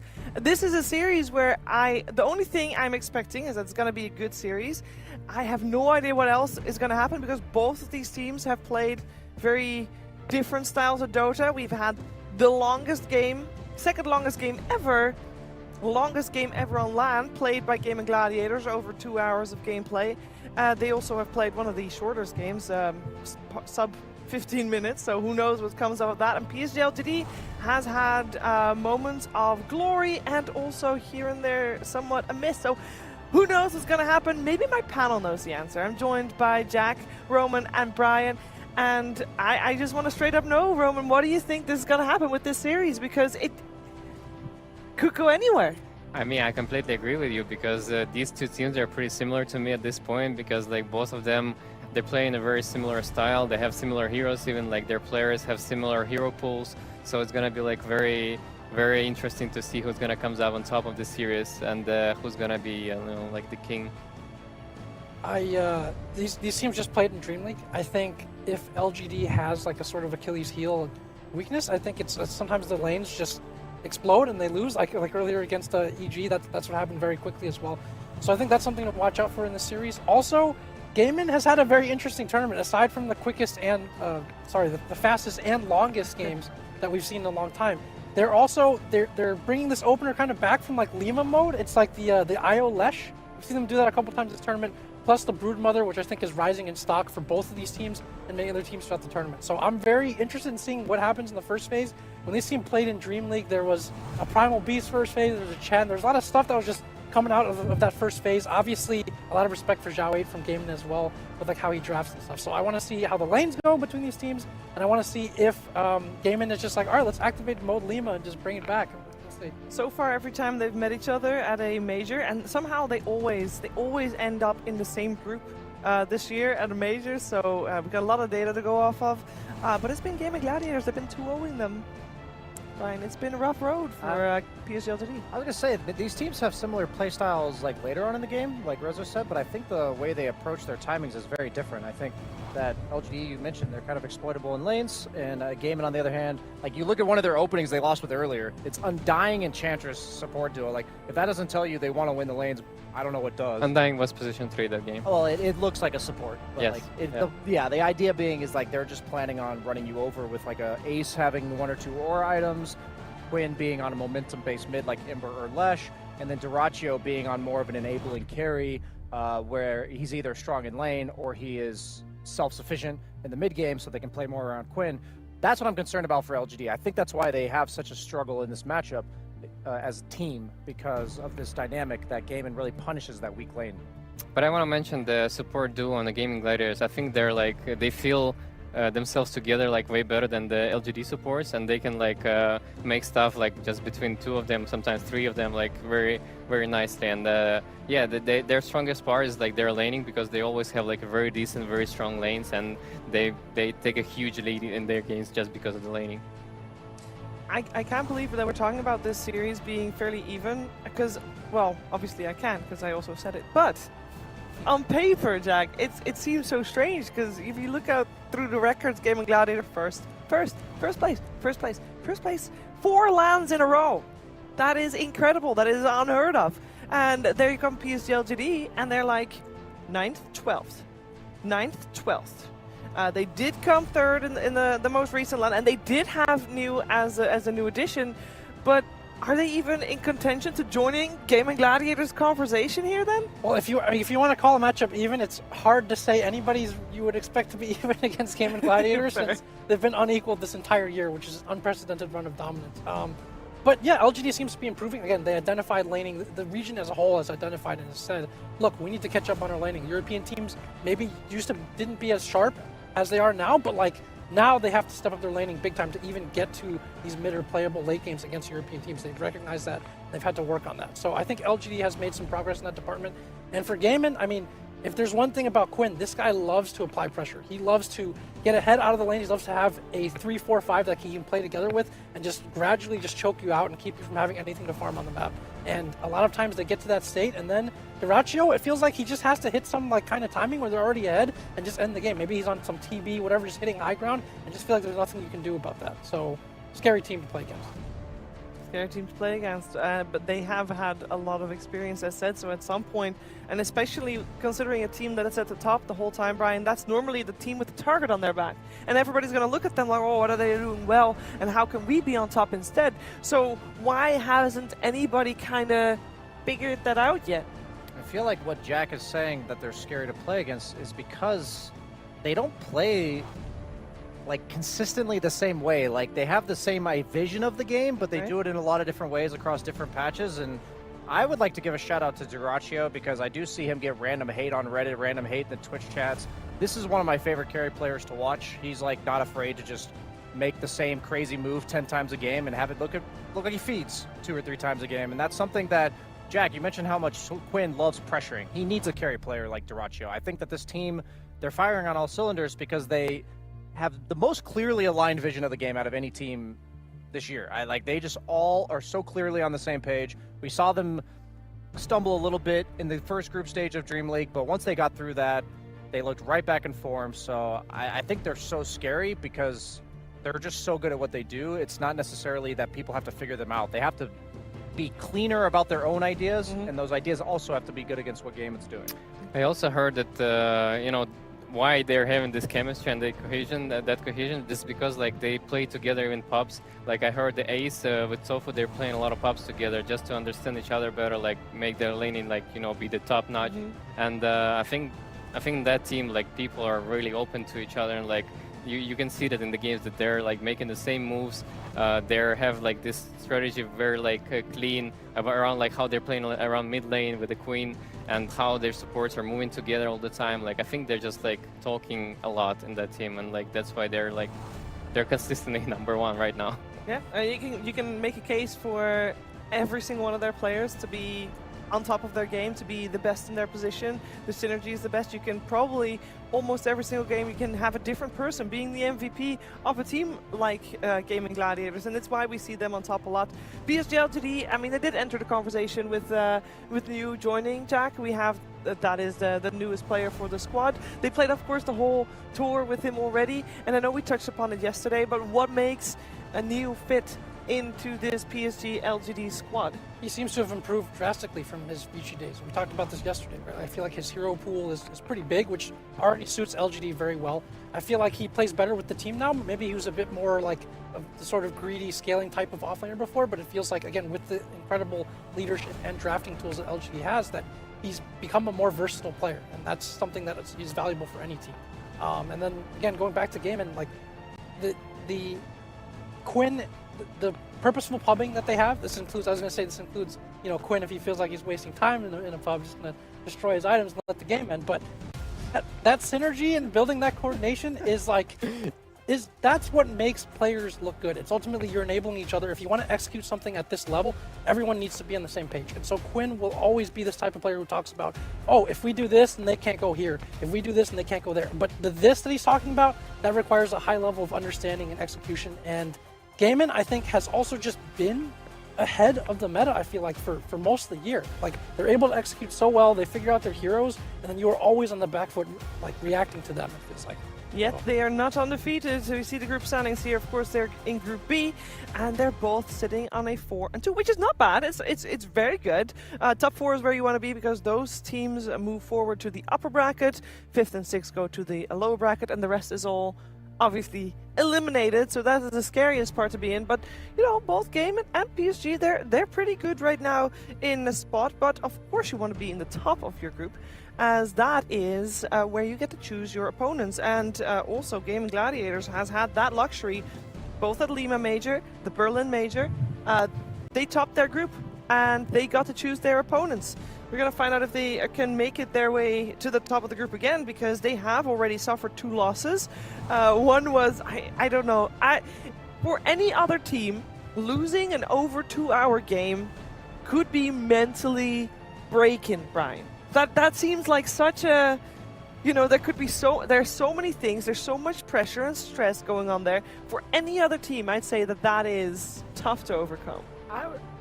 I don't know. I think Gaimin's probably one of the best teams to overcome that kind of game because I remember interviewing Quinn at Dream League. He was just talking about how much this team, they process the game afterwards. They all hate losing, and it's not a matter of getting mad at each other. They are so passionate as a unit of not losing that a game like that, I feel like, would fuel them even more than they already are to be like, why did we lose this game? How do we avoid something like this happening again? Sometimes you might even just say, that's a crazy-ass game. That's never going to happen again. We don't have to worry about it. Just let it go. Anybody could win the game at 2.5 hours into the game. I'll just say that I have nothing but good things to say about this team, but I'm so excited about this matchup as a whole because LGD, we mentioned everything about them synergizing better with New. I want to see, as a team, now that they're looking in top form, what they've concocted against this idea that Gaimin has created, because they're the best team at like counter-picking what the opponent likes to do. Well, we're going to find that out in a second as the draft is coming your way pretty soon. Of course, both of these teams have played already. The scores for both of them were 1-1, where PSG.LGD tied against Evil Geniuses and Gaimin Gladiators tied against Bleed Esports. And here we are. We got Gaimin Gladiators on the Radiant side with second pick. That is unusual, I believe, as normally we see second pick on the Dire side, because that is normally the priority as well as Radiant. So it feels like Gaimin Gladiators got something here. But that does mean that PSG.LGD, Roman, probably wanted to have first pick, I think, over Dire. What would be a strategy that would fit around first pick? Like, is there like a certain hero that you think they want to secure? I don't know. Maybe they're just aiming for the Morphling. Like everybody else is aiming to get that hero. But I wanted to add on topic about the 2-hour game. I think going on TI, it's very important to have that experience in your pocket, because on TI there's many games that can be like super long, and it's painful in the moment losing those type of games. But if you win those, you don't learn as much as if you lose those. And I think this team is gonna like be able to get a lot from just losing this game, going over it, and like, getting that experience for the TI stage, like how they want to approach long games like this. They get even stronger. I mean, you're talking about bouncing back. Celery made a tweet afterwards, right? Because he broke those Chen records. And you're just like, yeah. Sometimes your team's just too heavy. There's only so much I can do. Obviously, they were not taking it too poorly anyway. So there was still the IO Lesh here, and then obviously the other sort of meta answer, the Morph +1, maybe just Spearing Break or something like that. What do you think about this Beastmaster to open for LGD? They have picked Beastmaster only once so far this tournament, and I noticed that every time they have had first pick, they've elected to choose a different hero. Like, they haven't had the same opening a single time, unlike we saw with Gaimin, who had the IO Lesh multiple times, and they pretty much always first picked the Enchantress. So I'd have to imagine that they know Morphling's coming out. So maybe they plan to pair it with right-clicking core like Drow, something like this that can shut down that Morphling, similar to what we saw last series. Yeah, I mean, there are other possibilities that they can flex this Beastmaster to the mid lane, and that's why they were able to, have that Beastmaster first pick and get countered by Morphling, because Morphling is already having good lane against Beastmaster, so I'm not sure, like, what is their plan if they're not switching it to the mid lane to deal with the Morph. Have they done that before? I don't think they have. Okay, but worth I know, considering for sure. Yeah. I just know that other teams that, have been doing that. For example, Entity that I saw in the DPC, they were doing it a lot with the Beastmaster. Yeah, and Skywrath was obvious choice to get some pressure on the Morphling early on with the silence and being a strong lane that puts the pressure on him. I mean, it's just a very spamming lane overall, Beastmaster Sky, but I'm not sure if it's gonna still be able to force the Morphling out of lane that easily. Yeah, got an Underlord banned out now as well by PSG.LGD. I kind of feel like the Pugna pick by Gaimin Gladiators, surely that will force PSG.LGD to also ban out the Storm Spirit? Yeah, but I think they have multiple heroes that can pair with the Pugna on their side. I think Leshrac is one of the best too, with the Storm for them. And they love that hero as well. I think LGD is going to prioritize banning out heroes that make it difficult for Beastmaster's ball to function. So I think of Underlord as a great example. Pangolier might be another thing they consider. A Quinn special. Basically, they need a way to infiltrate all of these summons, because not only do you have a Beastmaster who is somewhat of a backlining offlaner, but you also have Skywrath Mage at this point. What they don't have is jump. And I don't know if you necessarily want it to be something like a Storm, just because he would struggle immensely against the Skywrath Mage silence for about 20 to 25 minutes of this game. So I would love for them to have something like the Pangolier that can do that without, like, they pop their spells before they go in, so the Skywrath Mage Silence isn't as potent. Yeah, I think the tempo from LGD at the start of this draft is already really strong. Obviously, the silence from Skywrath, the Ancient Seal, has such high value early on against a lot of heroes, including these two. But also, if you look at the Pugna Skywrath difference, you already have LGD has a better partner for their mid already. And I think there's vision. I think you want to play super fast right now. LGD, this mid could end up being something they try to pick and snowball off of. So I think that's something that Gaimin needs to have an answer for, be prepared for. I don't know, this second pick on the Gaming Gladiators having Radiant side as well. Like, I feel like this might be too much where Quinn just gets his counter pick for the mid lane, and if they pair it with the supports that can, you know, easily play around that area, PSG.LGD might be in trouble, since they already have, like, kind of losing lane on the bot side, with the Beastmaster losing the lane to Morphling and has to, like, recover from the stacks. Can we call, like, the skill diff, though? Not in the sense that I think LGD is a bad team, but we talk about them struggling in the lanes and Europe as a region having very strong lanes. Could that be enough to make this bottom lane, like, unplayable for LGD, potentially? I mean, it depends on the position 5. If there's gonna be a Pugna, that's probably a tough lane already. I'm just like, you said it's like a tough on paper, right? And I'm thinking, like, Beastmaster can't really afford to retreat to Ancients, I would say, this game. Like, you can't be a liability to your team in the first round. I would like to see... Yeah, that's why I'm very curious about this Beastmaster first pick. They should have an idea of, like, how they can get out from the laning stage just having that hero first pick. I mean, they must have a plan for it, considering they probably chose first pick specifically to get their hands That was what on they the valued. Beastmaster. I wanted to say earlier that when we were talking about first pick, that I imagine they prioritized first pick because you mentioned, Rezo, that they prioritize very similar heroes on these two teams. So that means that first pick goes up in value if you think you want to, like, steal something that the opponent would likely pick. And then at the same time, we've only seen Beastmaster come out from Gaimin once this tournament in 6 games. So, like, is that what happened? I'm also not sure why they prioritize the Beastmaster over Broodmother. I think Broodmother overall is stronger, like, way stronger hero right now. Consistent, at least, in the laning phase. Yes, and consistent in laning as well. Can apply pressure. It has different item builds. I think Shiro was also playing Broodmother already, so it's like it's very flex for them to pick for, like, for the carry for the off lane. So I think PSG.LGD should be thinking about, like, getting Broodmother early on for themselves. Well, considering it's banned, maybe have to wait for the next game. I think that this might be one of the few games that we have not a single Spirit banned going into this next pick phase. Yeah. So Ember is still in, Storm's still in, obviously. And it's Primal Beast that gets banned out, and we have seen a lot of, nothing to say, Primal Beast, of course, come out. Yeah, I But think that one gets removed? it's very predictable, like Storm pick for the Game Gladiators, or like Ember even, or Leshrac, 18th pick. Right now they're gonna aim for the support, probably position 4 for Tofu, which could be like something with a stun, like a Rubik that they like. What else is there for the position 4? Spear Breaker. Spear Breaker. Usually comes first phase, but... I think they're aiming for the Darkseer 18th. If this is going to be a Spearbreaker Morphling lane, you guys just said, like, oh, can the skill diff, you know, make up for the fact that Morphling might have a tough game against Beastmaster Sky? Is that Spearbreaker Morph?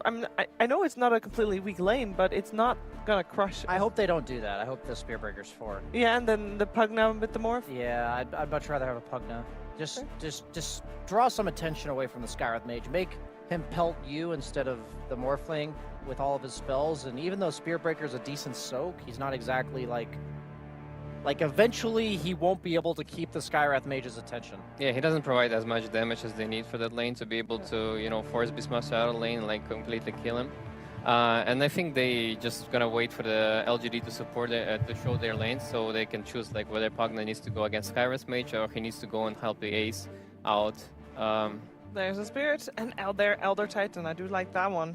Yeah, they're having a lot of success as one of the only teams picking this hero. Like, there must be something. That's their morph answer. Yeah.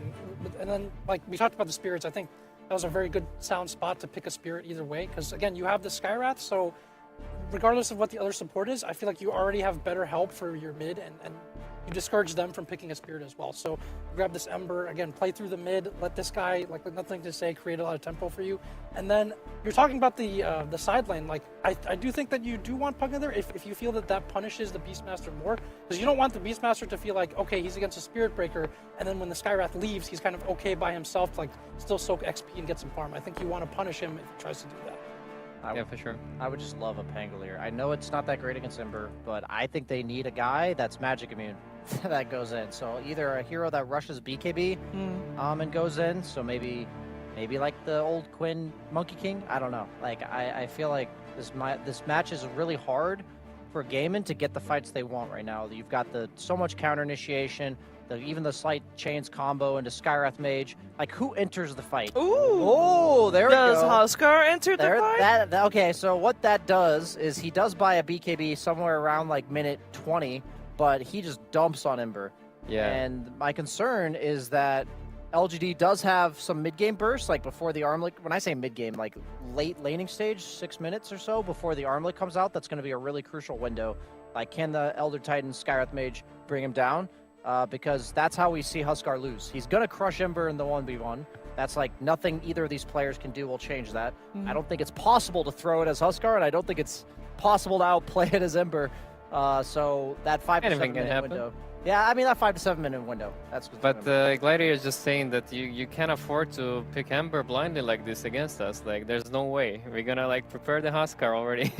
Like, you expect us to pick Spirits because we already have a Pugna and we need this hero to play with the Pugna, but you know, Huskar can play with it too. Like, he can just be there in front and soak up the damage and, you know, initiate. But it also gives you a very strong lane, and Ember, he has very little, you know, play against the Huskar. And they won Dream League off a late, I think, last pick Huskar, right? I think that's their conceptualization of dealing with the Spirits. Like, if you're picking a Skywrath to make your Spirits game easier, instead of just either banning them, well, we have like some counter picks up our sleeve against it that can punish it without too much help, so that we can enable side lanes more, or say like have a Pugna or something. So I think that's their like sort of understanding of this, and you know, if this is correct and this is truly ahead, like, it's going to be something that teams then have to figure out how to deal with.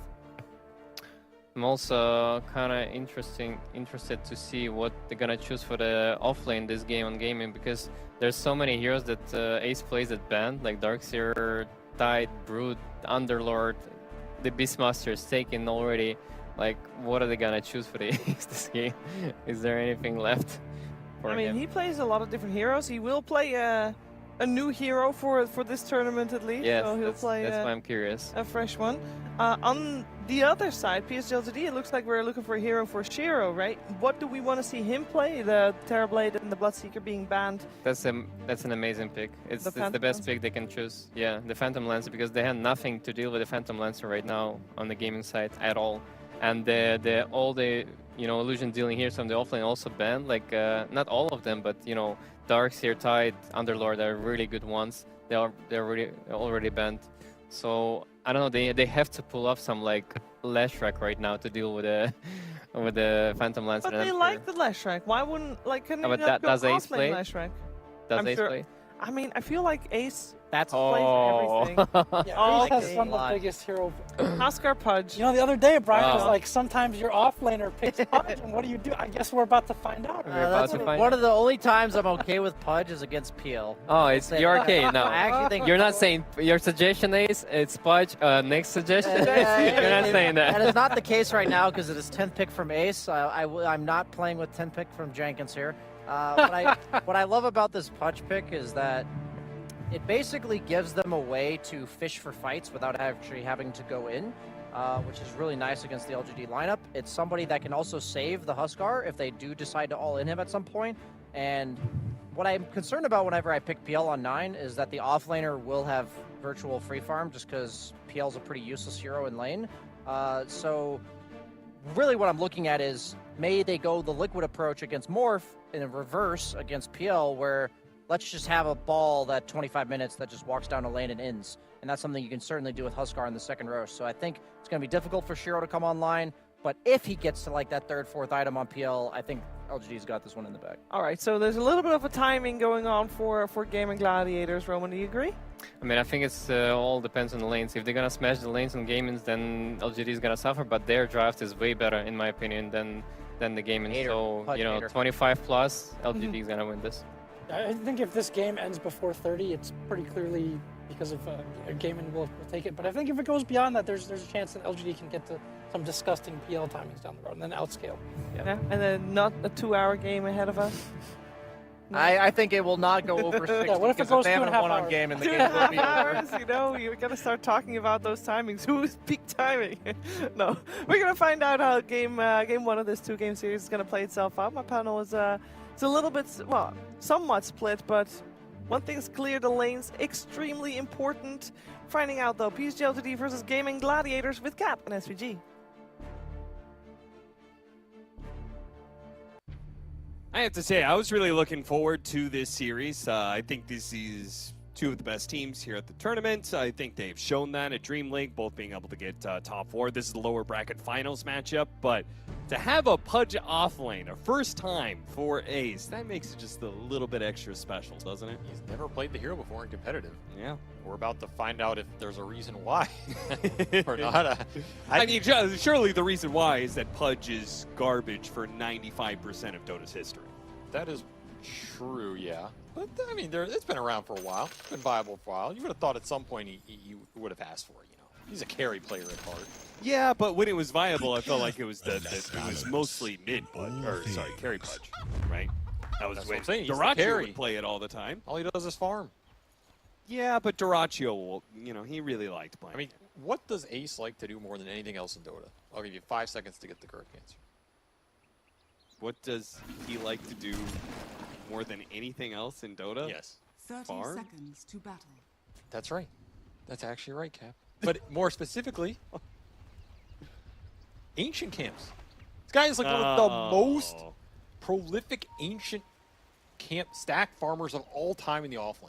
All right, I don't know about the exact stat to back that up, but I know watching so many games of this team, and we have watched a lot, he almost always has double ancient stack to fall back on. I mean, Pudge, he goes there, he dismembers, he rots it down. And he does have a 4 position who can stack for him. Not the best, but not the worst either. You're going to want to fat Pudge this game, no pun intended, because he is kind of their only answer to the Phantom Lancer, and he's also a problem just going in the fight with the Flesh Heaps. There's not a lot that kind of bursts through him here. This hero's obnoxious for the LGD supports. He's kind of hard for the Ember to slide down. They don't really have a big, you know, chunky damage dealer in the LGD lineup. It's kind of a lot of small outspam. They want to get to like this Phantom Lancer Ags and play the fights that way. So if Ace gets big enough fast enough, he is going to be a problem this game. That's just going to be the question. How well does this lane go? How many stacks do they have for him? And how much can LGD get out of this early game with lanes that might go terribly wrong for them? Because you have an Ember versus the Huskar. We've seen this a lot. This is probably the most comfortable matchup for Quinn in terms of that like cheese counter pick. He likes it a lot. He's been fermenting it, and it has become obnoxious. Yeah, you can already see NTS is being kicked out of the lane. And it's a pretty good Huskar game. Like, on top of the Ember matchup, there's not a lot to mess with Quinn in this game outside of the Phantom Lancer taking it late. I feel like the last time I saw him in this matchup, he actually went the Disarm level 1, but now he's opted for Spears 1 to burn through the Flame Guard and kick him out of lane sooner. I wonder why he chose what that small wrinkle is. Maybe where the lane met too. He got a lot of punish by just staying on the high ground. He's gonna throw the Spears back into NTS. Man, NTS is really feeling the pain trying to get to this bottle. He's 1 CS off. This feels bad. It's gonna open up a large window to punish here. Quinn is going to be happy about that as he rushes the boots. I mean, even if NTS like gets out of this lane, the Huskar is still going to have a lot of tempo in this game, unless they gank him. That's maybe the one wild card. Like, can Planet get 1 or 2 ganks going towards mid, leave the Beastmaster alone, as they did put the Breaker bottom, and they put that Pug in the top to try and give Ace as good a game as possible. Can definitely understand why, as they want this Pudge to answer the Phantom Lancer for as long as possible. I don't think it's an ultra late game answer, but it will be very good in the mid game. And that is where you kind of want to shut down this LGD team. He's got a really good supporting fast for a Huskar, right? Like, to have a healer combined with 2 different frontliners, one of which is a good charge. Yeah, why? He's going to die here, I think, to the rods. Heals up a little bit, but it's not going to be good enough. First blood goes over to Ace. +1. This is a very tough lane for the Elder Titan.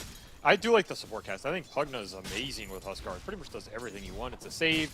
It's a physical save with the Decrep, which sometimes Huskar really needs. Maybe not as necessary this game, but just throwing down the Pugna ward, helping him take Roshan is also going to be great. And then stuns. Zero just wants stuns and save. That's pretty much it. You have both. It's going to be nice. And you have two other big core threats of your own. I mean, there is still Morphling in this game. And there's always a factor. Yeah. But this is a tough lane for LG to get out of. And tough lane phase in general. They're going to land a stomp on Tofu with a blood grenade. And they get the smack. Tofu still has a Fairy Fire, so he's going to bait in Y a little bit, but Y is going to commit for the kill. He gets it. That's a nice kill. You want the levels here. I would feel Y wants to suicide here, but he used that TP, so it's on cooldown. Yeah, he doesn't have the option. Celery actually does get the bash here. Almost enough, actually plenty of heal available for Planet. Planet will get him. Blood grenade doesn't land. Oh, he needed that to land. Yeah, he probably should have waited for the concussive shot. That's a sad kill to not get. That would have been your level 3. Yeah. This is Duracio's courier on the way back as well. A lot of missed potential down here for LG, and this is the one lane they want to go the best because, again, putting the breaker bottom does open this Beast Skywrath up to a lot more aggressive potential. You should free farm this lane, and mid is just, I mean, mid is NTS looking to pull waves and getting denied on it by Tofu. He doesn't have a lane, he doesn't have CS, he doesn't have boots, he doesn't have a life, he doesn't have a voice. Everything has been denied from him. I've seen NTS come back from some rough lanes, but this is out of control. And Ace already has Vanguard done because they could not shut him down top. So he's a big boy. Yeah.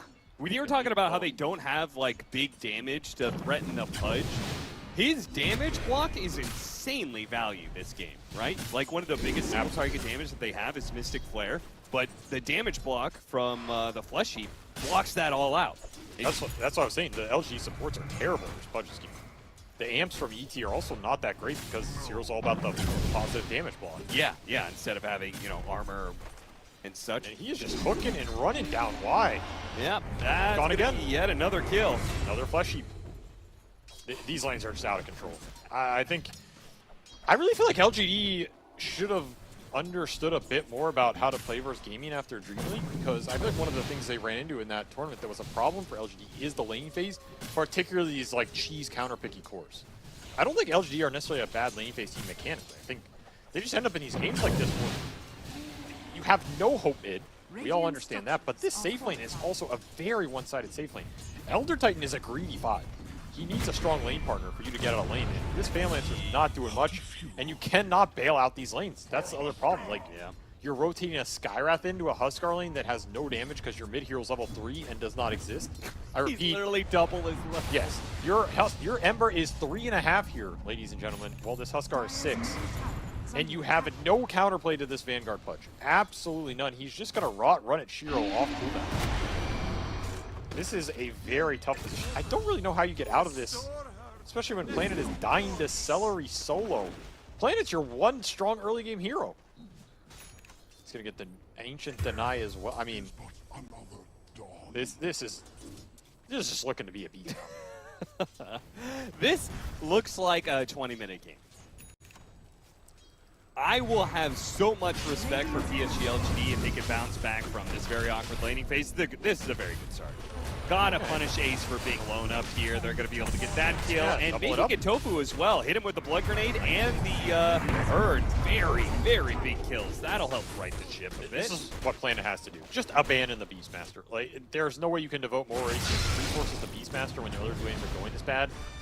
I still don't really know what NTS does this game. I guess we'll find out as we enjoy the explorative journey of Ember Spirit as a 5-position thrower.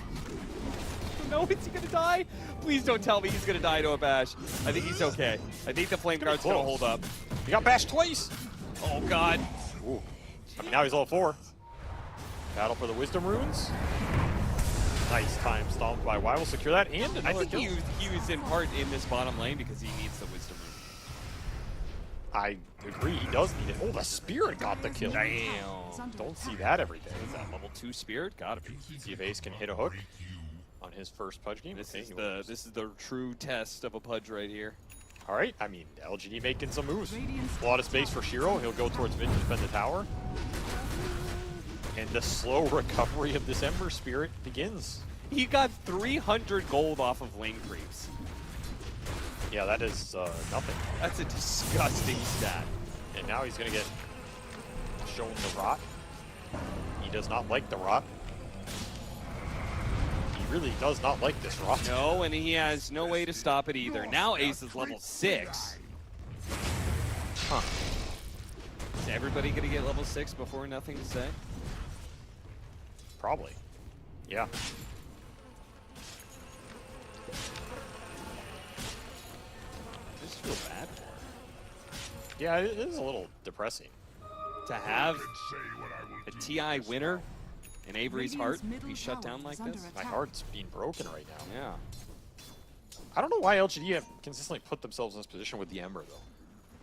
I mean, they must really value what this hero does in the mid game, but for this kind of trade-off, I don't know, it just seems extreme. Nice combo. Stellar quickly gets out of the way of the hook to make sure Ace is landing. Another pick off, another flesh heap stack. Another problem for PSG.LGD. Oh, he dies. I thought that TP was good. This Huskar deals a lot of damage with max Berserkers, man. I also go back to, like, LGD were first pick, and they picked the Ember blind. That's a bit different than being second pick and picking a blind, where you at least get another pick where you see a lane and you can make sure the hero has a good lane and a good game in a way. Like, so you don't have to answer as many issues here. This was like blind pick Ember, they get Houseguard, and then blind lane pick PL, so you know the PLs are gonna have, like, amazing lane. In theory, you have late game answers. It's just a tough position to put NTS in here. Yeah, if you can get to late game. Yeah, that's a question. We're going to go on Y again. He's pretty speedy here. Level 3 Spirit. He does like this max Spirit build. Nice chain stops the connection there of the charge, which in turn would have set up the hook. Let's go back in. I mean, this is a lot of right-click damage.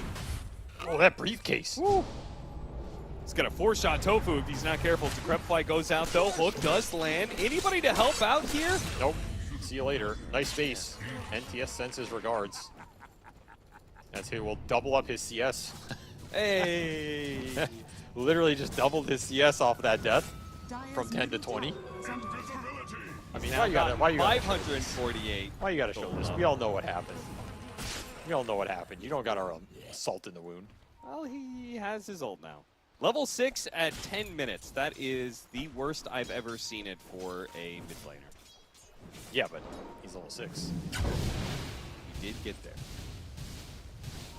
Honestly, Mew is not doing much better. He's not level 6 himself. And he's about to get solo killed out of Invis by a Huskar. Surprise. You're dead. And your Ancients are about to get stolen too. that last set of axes is so bad because it's just like, well, now it's even easier for Quinn to take this stack. This is getting disgusting.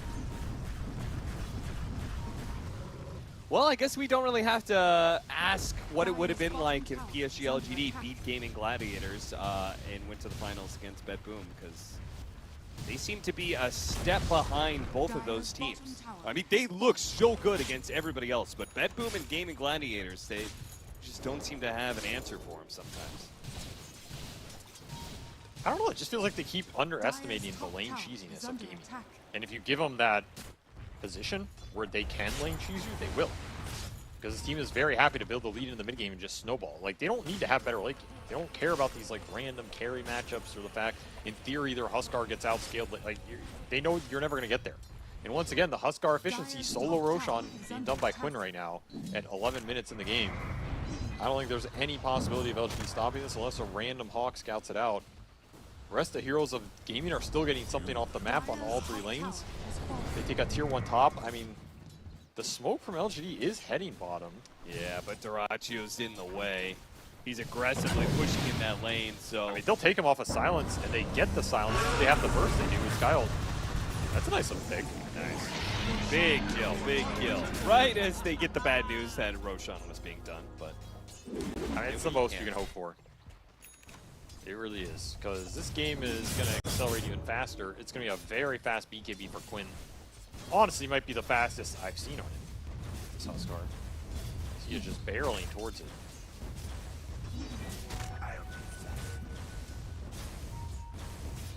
That's so scary because it means he's going to have like this crazy good mid-game timing BKB. And there's nothing you can do about it. Where it's going to be like 20 minutes in, you're going to have like a 9-second BKB Ags on Huskar. There goes nothing to say. He did not even get the shielder off. Oh, he had a shielder.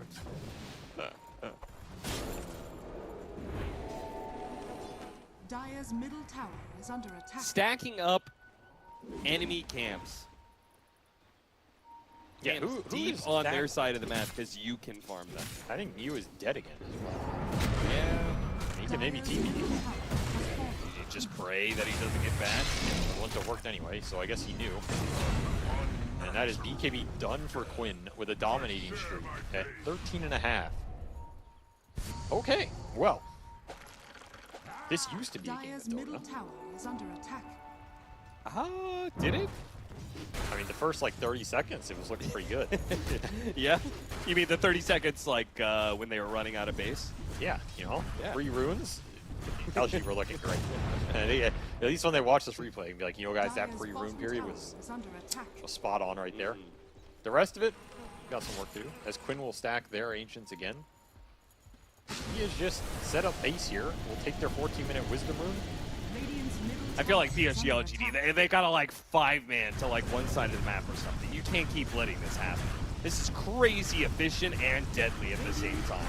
Yeah, that's the thing about the lane cheese, is it puts your cores in such a strong position you don't even have to clump on the enemy side of the map. You can literally just farm the entire enemy side of the map. You're getting so much gold per minute here. It is absolutely ridiculous. NTS is below your pug at this point. I mean, yeah, he can rat, but Dire's bottom tower what are you is ratting under for, attack. man? Yeah.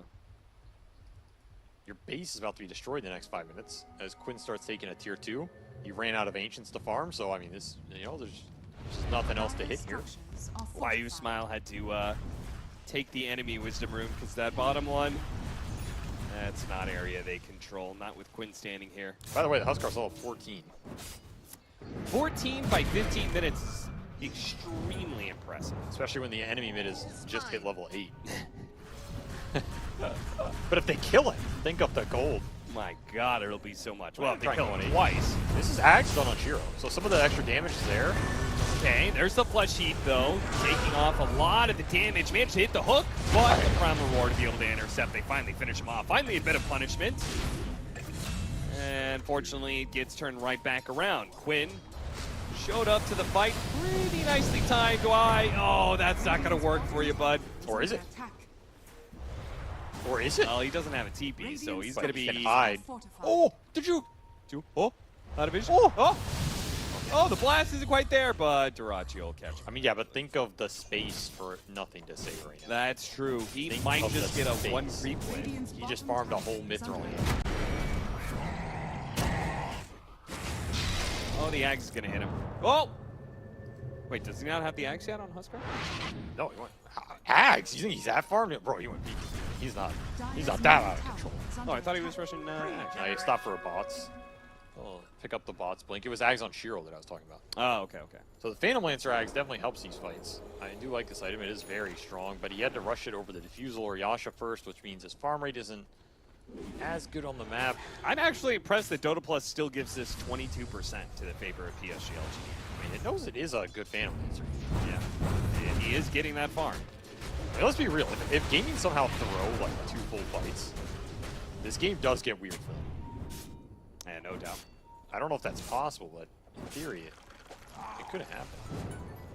I mean, NTS is being annoying down here, and they're kind of falling for the bait.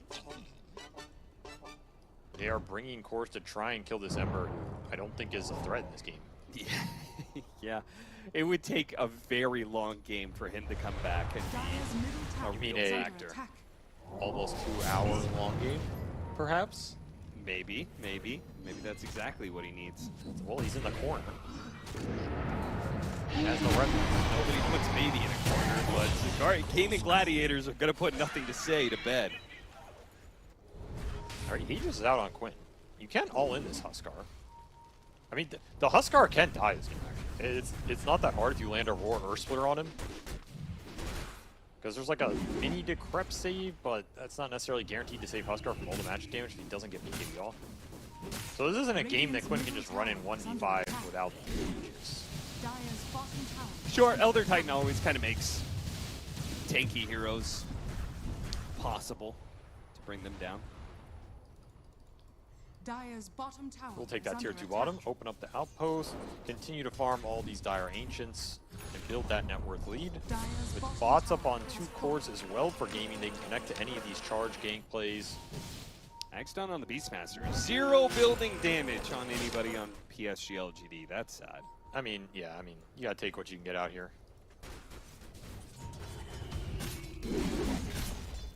I expect a slow play from LGD soon. I don't think you have too much more time in this game to just not abuse some sort of item timing with the Phantom Lancer Diffusal that's coming out Dire's and this bottom Axe tower Beast. is under attack. So What do you think Nothing to Say is even saying to his team in this game? Probably writing a handwritten letter to Zhaoyi right now. Dearest, my great friend Zhao, I know you believe I can win this Huskar matchup, but I have come to the conclusion that it is indeed impossible, and I cannot live up to your expectations. I hope this letter finds you in better regards than it finds me. You're forever TI winning in your heart player, Nothing to Say. Beautiful letter. Thank you. Yes, if you pick this shit for me again, I'm leaving the team. Yeah, seriously, don't pick Ember into Quinn Callahan, man. That man has no shame. He will Huskar you. Now they've got a Crimson Guard, so that damage that's bouncing around from the Lances and the Illusions, it's really not doing that much anymore. That's what I'm saying. You have to find the fight soon. I mean, I know it is not easy. It's like a 1% chance play, but you do have some Hawk Vision. Maybe you can catch Gaimin split up on the map, which they have in our game, and get something off of it going. Because I don't know, the current state of this game is just getting worse and worse for you. Y is building a BKB, which I actually absolutely respect here. Because I think Y's interpretation of this game is if I don't go in with a BKB high-level spirit and punch somebody to death, we're not winning. And I kind of agree with that assessment. I mean, it's also incredibly ambitious when his entire net worth put together still would not be able to buy a BKB. No, but I mean, what other item is he buying in this game that does anything? Like Drum? Is Drum changing a team fight? No. Maybe a 4-staff. I don't know. He has Max Spirit. Like, the Max Spirit ET is good for his punch. Because that's like some chonky damage, you know? Yeah. I mean, it's good versus Huskar, too. Yeah. It's actually quite good if he gets the BKB. He might just be able to run in and, like, punch the Huskar to death on the floor. Yeah, could be. Could be. Because let's face it, Aura's not doing anything for me here. It's these little things that maybe win you games and shit, you know? I respect that. He's gonna go down here, but I mean that's just space. Just space right there. Space for who? Space for... They're all just looking at ancient camps that are empty right now, waiting for 21-minute spawn. Tower is under attack. Space for Shiro.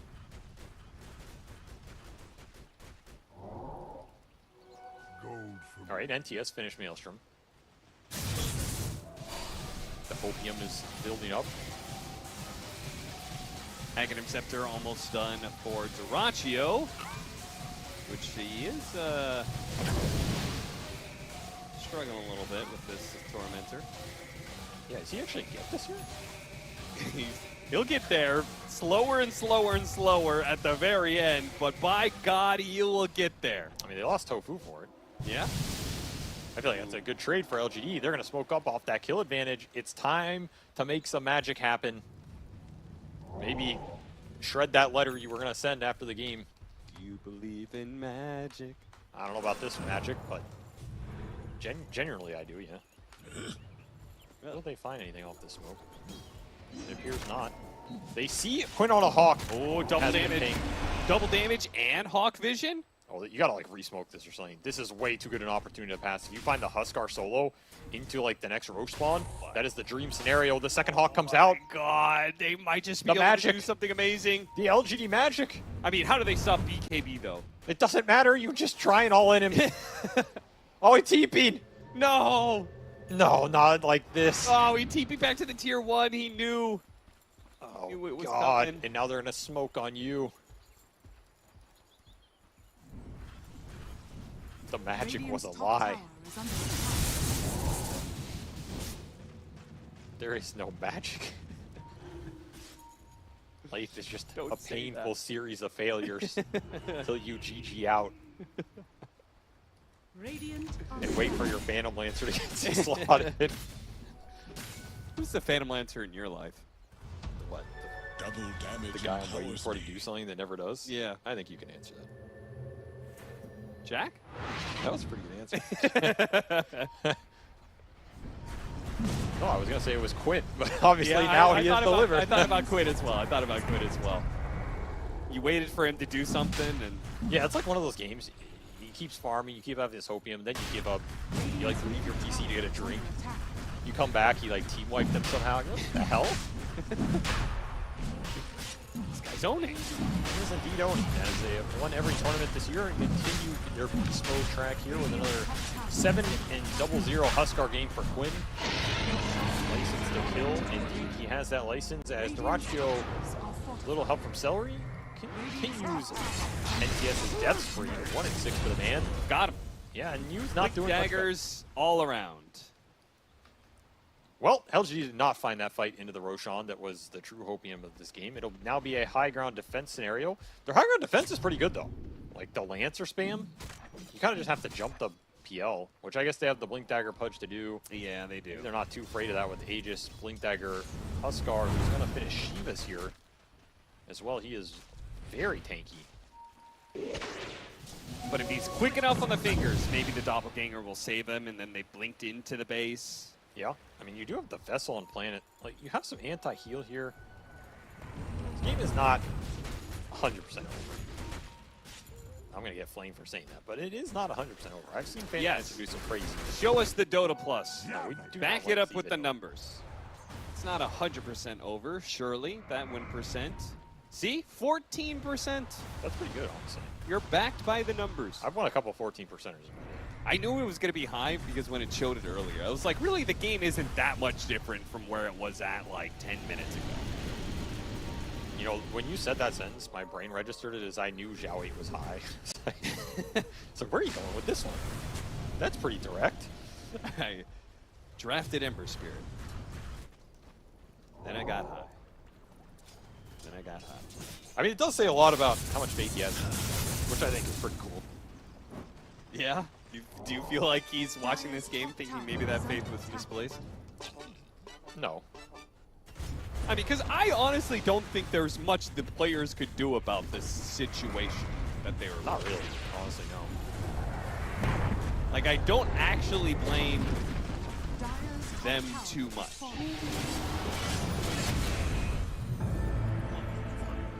Okay, instant buyback from Y, because I think he knows the high ground push is coming. That is not a rage buyback, that is a strategic one. So we'll get the obs out to try and scalp this fight. All right, look at him go! And Y is dead again. Rival Roared, Y's gonna die again, but he gets off the Earth Splitter. That might just save the Beastmaster View. No, he can't make it to the fountain. Denied by Celery. Hits him with another strike, but they can play for the Lances. That is exactly how you're supposed to take this high ground, by the way, from me. Instant jump with your cores. Do not let LGD set up. Do not let them out-spam you. That is just a super good read. They did not just have the vision, but it doesn't matter. Believe in your strength. Force the issue. Turn the Fan Lancer against himself. Shiro is going to take a lot of spam. He can get something going. Yeah, probably more spam than he actually has. Good. Back up. Radiant's bottom tower is under attack. Hey, Beastmaster up here at 5. That's more spam. Yeah, now we're starting to build it up. Yeah. Orphan ult is going to be out here. Huskar can't blink. Crimson gets popped too. Maybe you can take a fight after this if you're LGD with the Elder Titan respawning here. The slight's going through. The Lance is starting to add up.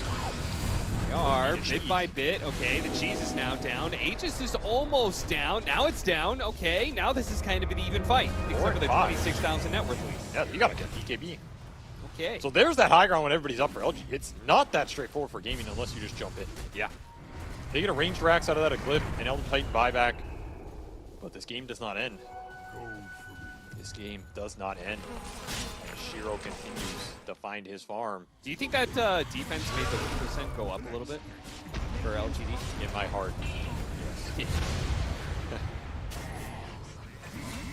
Imagine LGD had everybody there. I don't even know if that's... Like, it's not a great fight for sure, but if you're going to pop that Huskar Aegis deep in your base.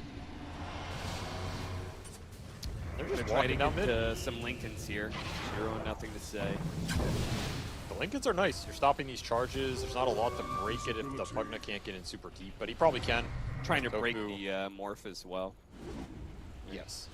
The issue is the Decrep cast range right now is crazy good for Tofu with Angel Lance and Eyes of Zero. He's mega farmed. In fact, he is more farmed than 2 of LGD's cores. That feels pretty damn good.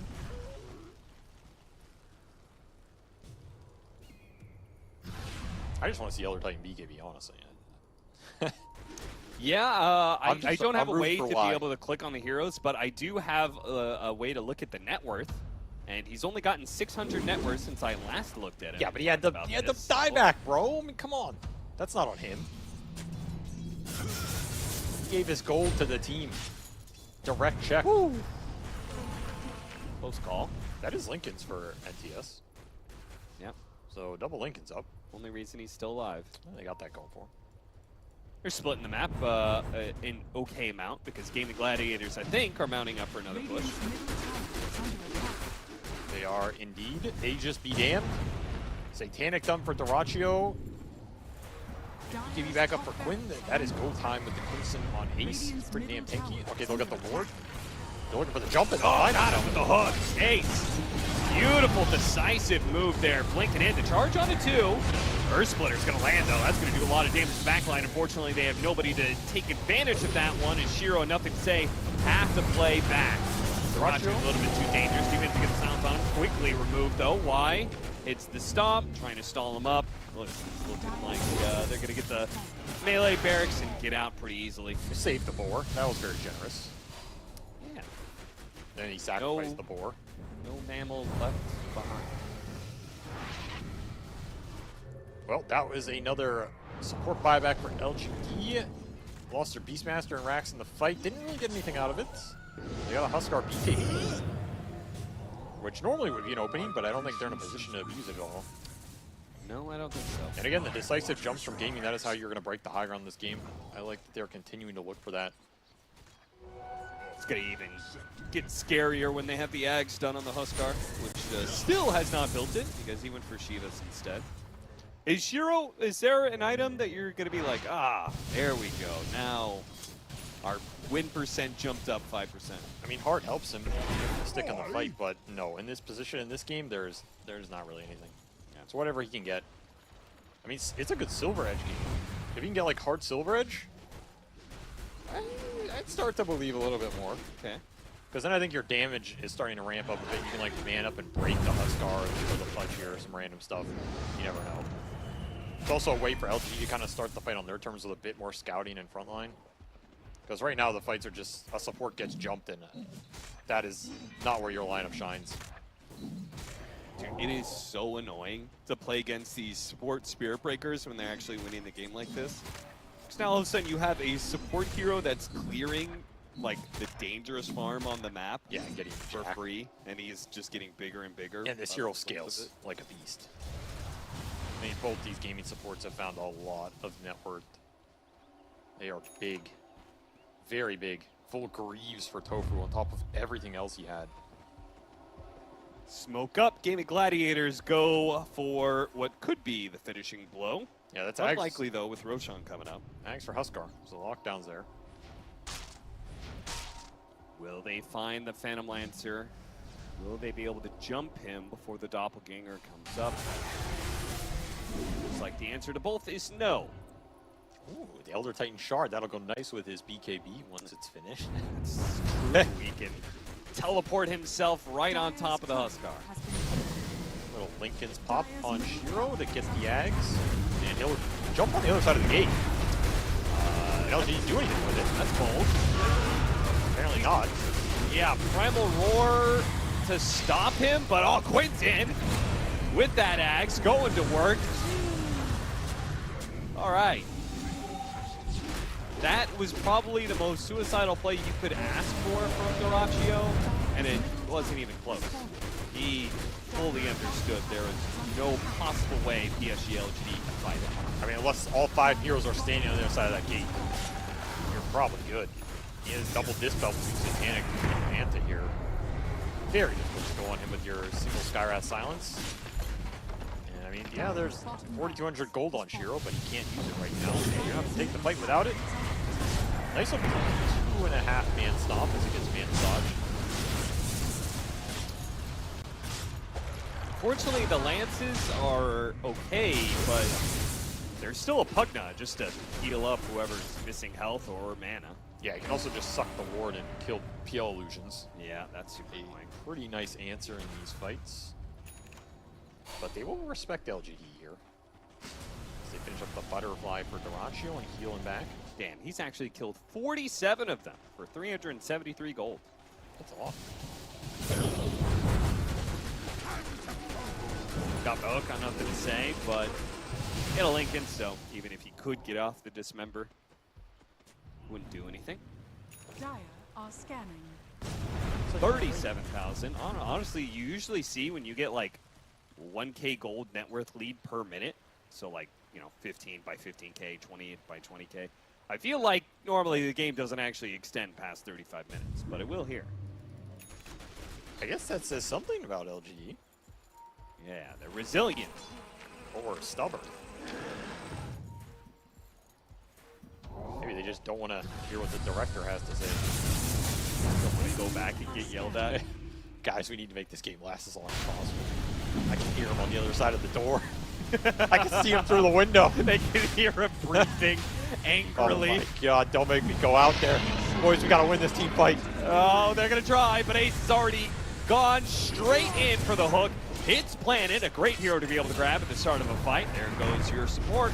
They just can't keep him alive. There's just no way to protect your backline here. Another Aegis will go to the Huskar. That breathing intensifies.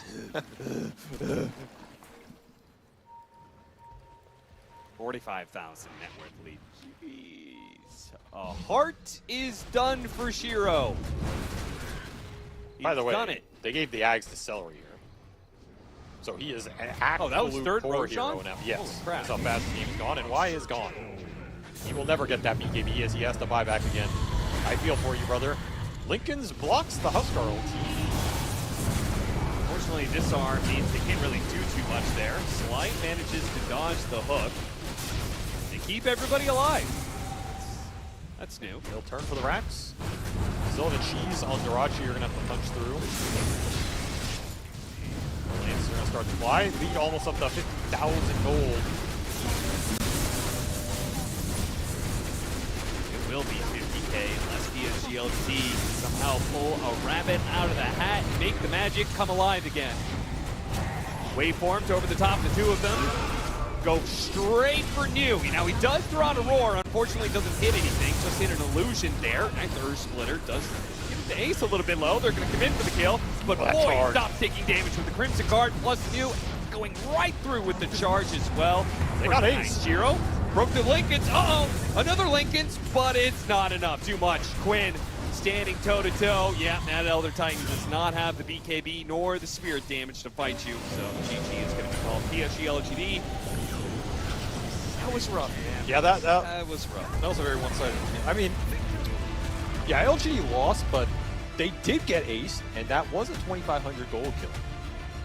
So what do you think the 2,500 gold does for LGD's chances right now?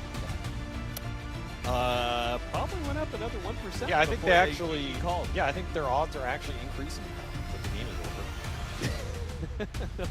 Like it was somehow more over before the GG. I think that probably put the chart up at the very end there, but I don't know. Not much to say about that game. I feel like they got cheese laned again versus Gaimin. I feel like if this is not the time where you learn this lesson, I don't know when it is. I don't know how many games it's going to take before LG realized that you have to create stronger lanes versus Gaimin, otherwise they just run away with it. Like, okay, even in a world where you win this game because you somehow magically pull it back with some crazy Phantom Lancer team fight, you still don't want to play this game.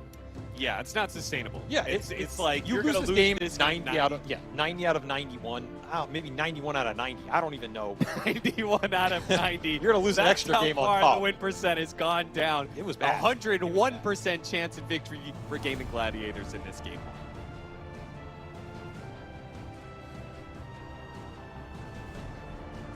Well, the game went on a little bit longer probably than it needed to, but we all knew that PSG.LGD were playing for the late game. My panel said it before, you know, if this game gets a late game, they're gonna crush it. Trust me. They couldn't get there. They held on for a long time, but at the end of the day, what can you really do against a lineup that Gaimin Gladiators had? What can you really do against the Quinn Huskar, against your Ember Spirit? That's where it all went wrong. That's where it all went awry for PSG.LGD. We're going to break the game down further here with my panel. It's Brian, it's Roman, it's Jack. Jack, this game was not close whatsoever. Yeah, so Nothing to Say's nickname in the Chinese scene is the responsibility god. So there's some like with great power comes great responsibility there. He had very little of either in that game at the very end. He's just level 5, like 10 minutes in, just farming the safe lane. To quote Quinn, to put in Quinn's words, he got Omega Giga annihilated, obliterated, gracious in that game. There's nothing for him to do. We talked about LGD's lanes is a weakness for them, and Gaimin punished that relentlessly. I think it was a great draft from them. I think that, you know, from the very beginning, there was just like, okay, if they're giving you the spirit mid, then they must have something that makes them not care about it, not care about helping their own mid, and there it is. There's Huskar, which they didn't even have the last phase in this draft, the last pick, sorry, in this draft, and the lanes just blew up. I mean, it's the second pick advantage, right? You can counter pick your opponents like 2 times already and get a better matchups. And Gaimin Gladiators, I don't think they can, like LGD can afford to give them that last pick, like, you know, second pick advantage that they had. And I mean, at this point, I don't know, Ace is just like his item build and his, you know, play style is so solid that I think he can play any hero literally in the game and have this like top performance, because this patch was like first net for almost the whole game, starting from the lanes. He had like 4-0 on the laning as well. Like, I don't know, it's just like incredible to see him perform like this stable for such a long period of time. And I mean, I personally admire him that, you know, he came back to the scene, you know, last season, and right now he's looking like, you know, he's the best offlaner out there in the world currently. This game was a bit of a PTSD flashback for me, as my last attempt at ever qualifying for TI was me drafting Sammy Boy mid on the 9th pick, and I asked him, you know, he wanted Ember. I said, is Huskar a concern of ours? And he said no.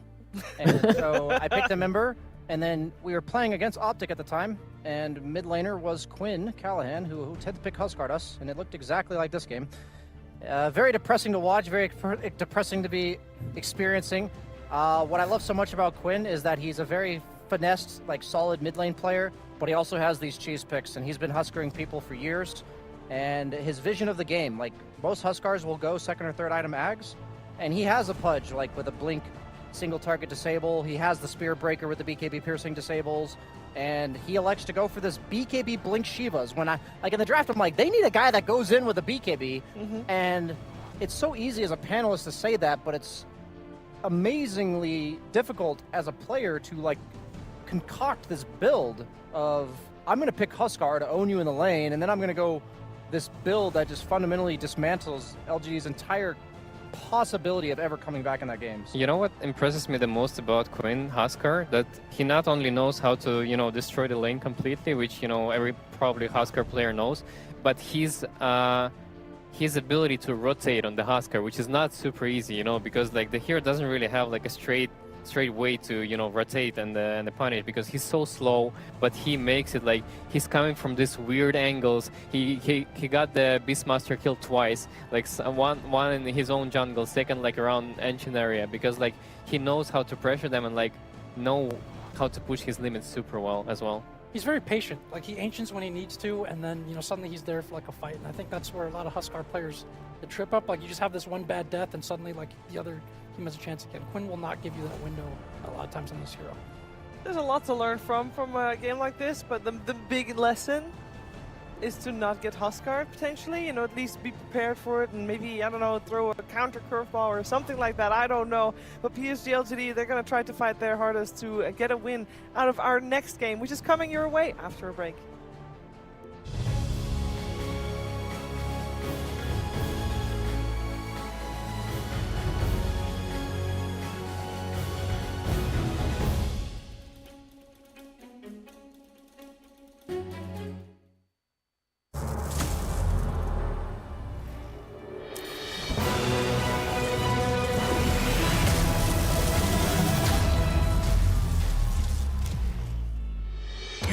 skills into gaming.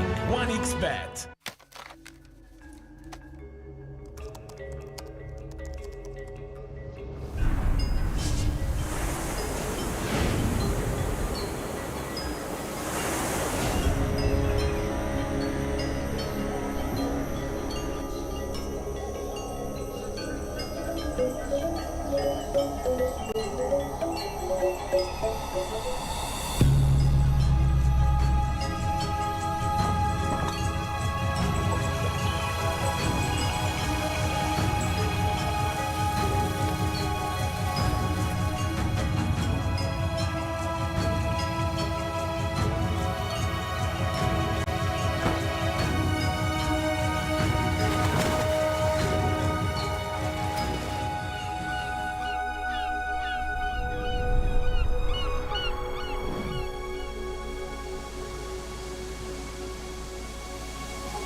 Semua bisa jadi nyata dengan upgrade wifi rumahmu pakai BeastNet Home. Nah, ini baru internet rumah buat orang-orang terdepan. Mimpi kecil bisa jadi besar. Dan kamu juga bisa mendunia.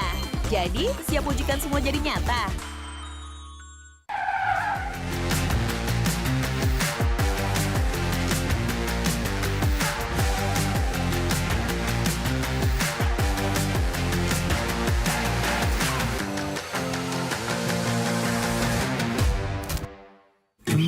Panas. Di oven nih. Hai. Ya kelar. Wih. Nah ini Super Oven si paling seru. Mau gini seru. Mau gitu seru woy.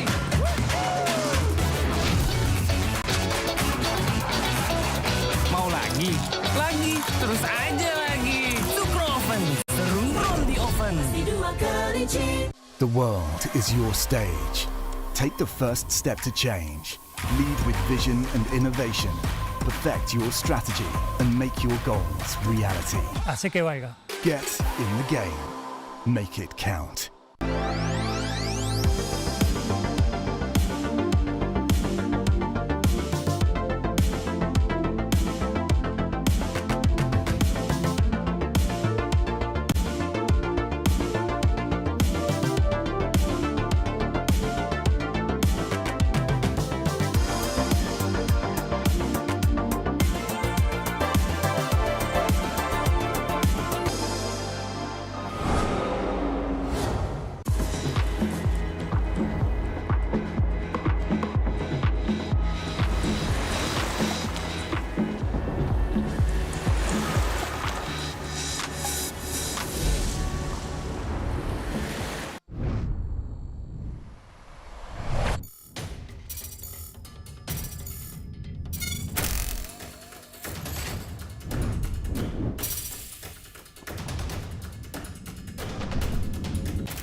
Use your skills into gaming. 1xBet.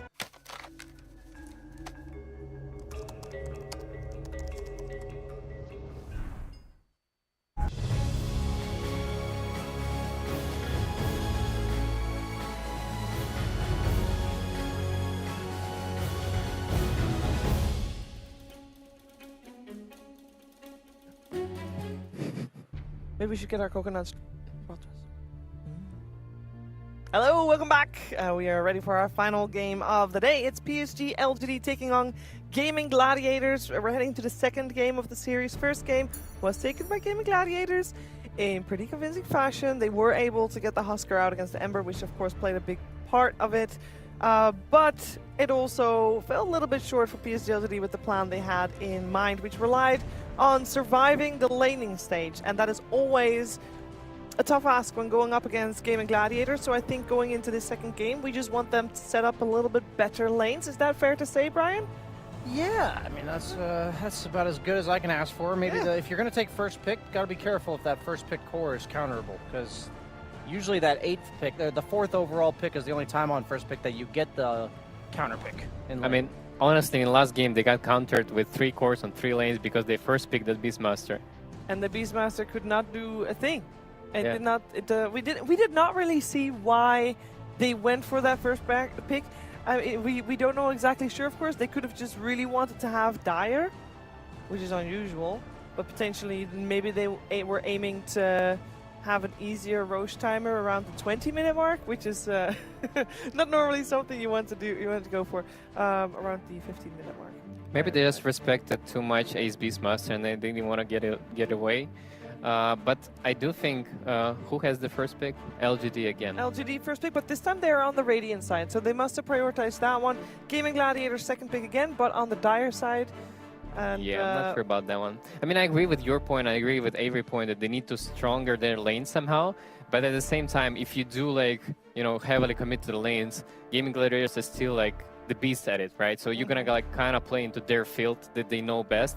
Which I would like to LGD keep pursuing their strategies, because this is their strength of a team, because they can create this very strong lineup and they know how to counter the heroes inside of the in the mid game, but they do need to get away with laning. And I mean, I would suggest to them to take a second pick for that, because it makes you look at the draft and counter pick the enemies, but they keep doing the same thing and they pick Beastmaster again. Okay, so I think with this, because the bans were exactly the same as well, there was something we missed. What do they want out of this Beastmaster pick? Because it feels like they really value that very highly. They don't want to give it away. Could be as well.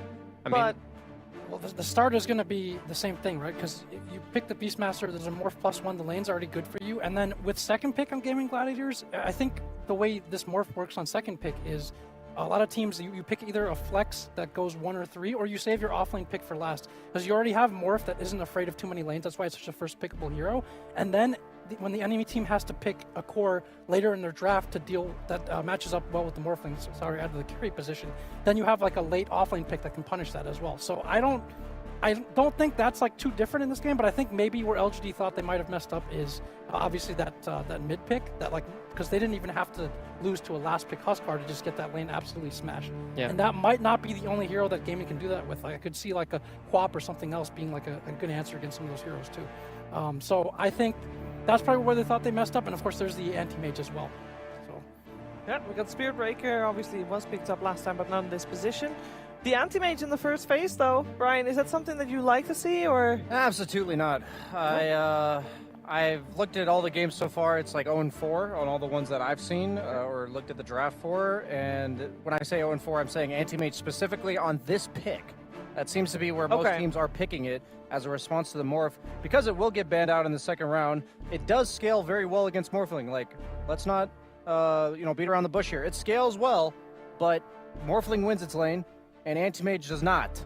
So I mean, it does if you have a good counter pick, but not in a blind pick. Yeah, exactly. Morphling will be a stable laner against pretty much everything, except for apparently Necrophos, from what we saw from Liquid. But the anti-mage, on the other hand, we're going to see an Axe, we're going to see a Legion, something that relies on a passive to deal damage that doesn't require mana, and then the anti-mage is going to lose its lane. Yeah, when you show it this early, Gaimin can deal with this in the second phase, and they still have second pick for mid, right? So I feel like they have a lot of draft options if you commit your cores kind of this early on that are laneably weak cores. Yeah, and they already have a Spirit Breaker, which is already a good counter pick to the anti-mage because you can't split push that easily against them. You gotta like buy Lincolns early on, and you're already gonna buy Lincolns against Morphing, but there's already a way that you can prop the Lincolns and get an X as well, like for the Morph. So I'm not sure about that one. It's going to be the Ace show again. I think like what we saw from Ace last game is exactly one of the many reasons why GG is such a good team. Is he freaking carried? Like he was. Okay, so Quinn absolutely dumpstered nothing to say mid, and Ace was #1 net worth for like the first 21 minutes of the game. Like it tells something. I right? feel like they're setting themselves up for that exact same story again in game 2 here. Well, PSG.LGD is trying really hard to avoid that from happening as they have the full second phase bans targeted towards Ace with the Brood, the Lycan, and the Tidehunter removed.